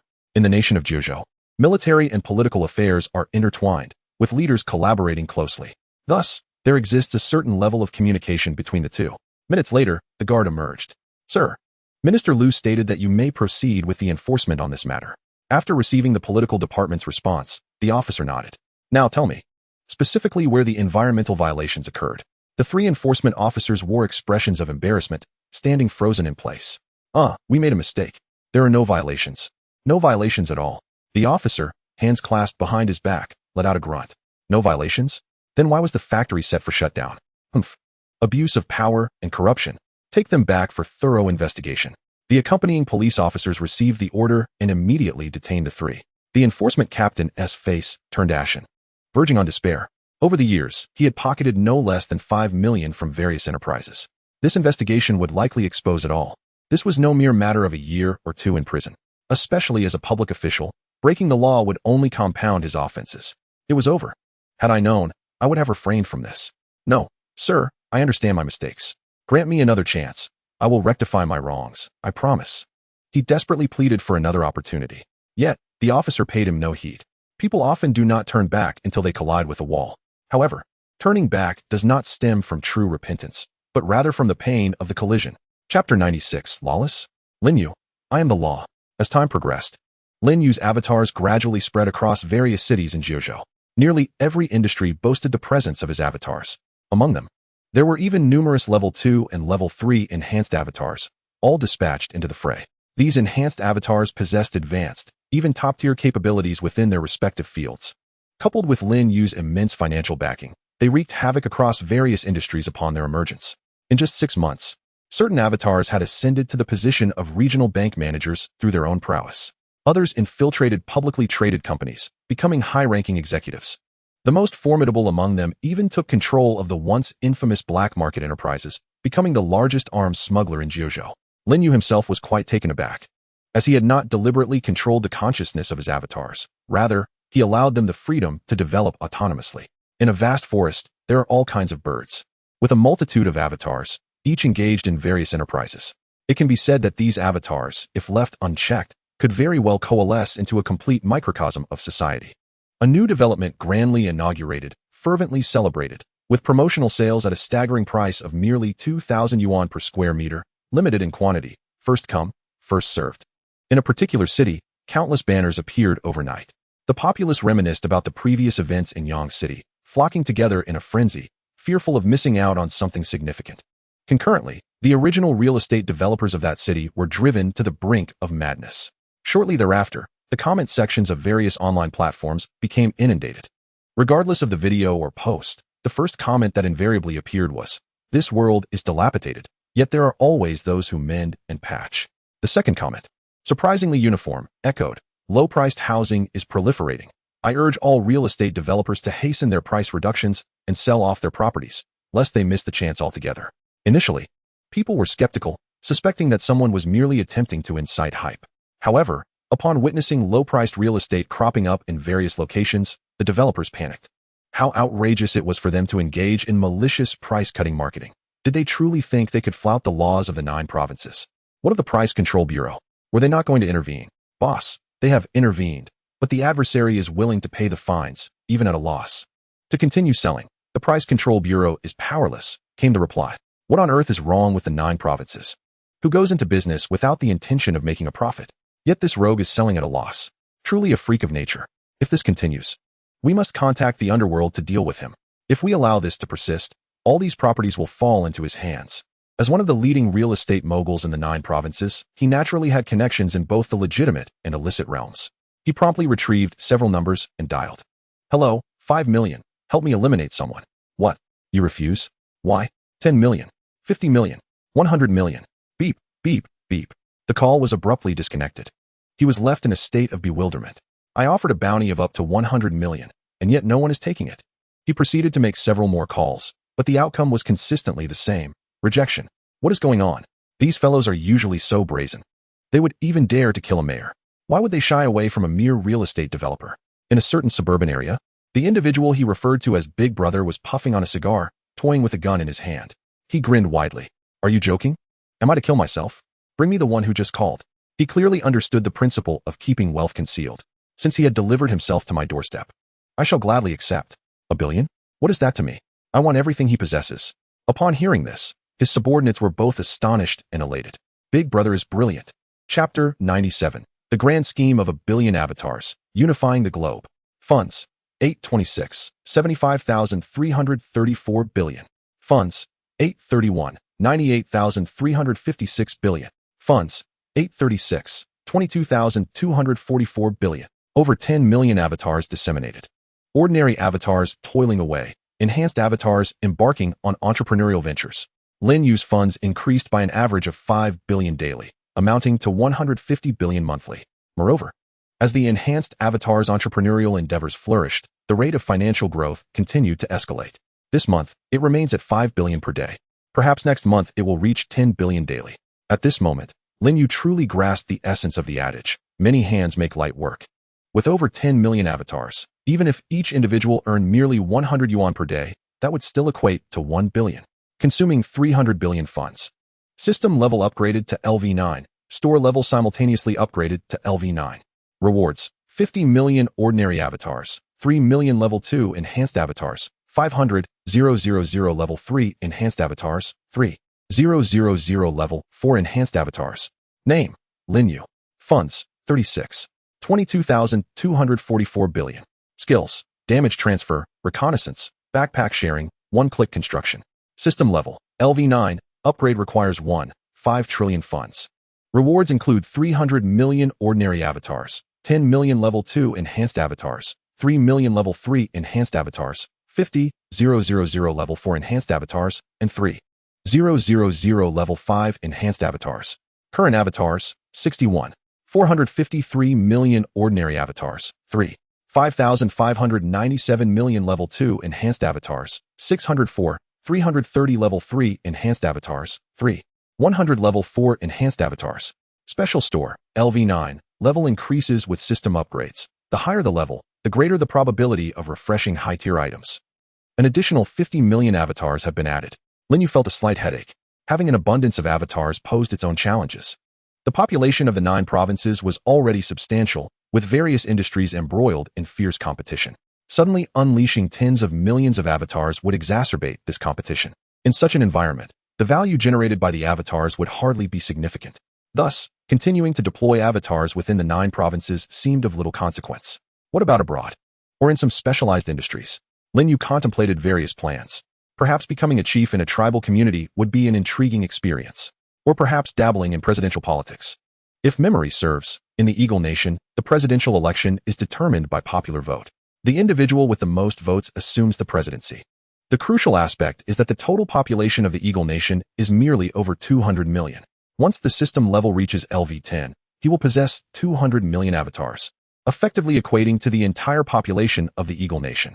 Aspiring to be president would be a mere trifle. The thought alone was exhilarating. Gazing at the newly added tens of millions of avatars on the panel, a comprehensive global plan began to take shape in Lin Yu's mind.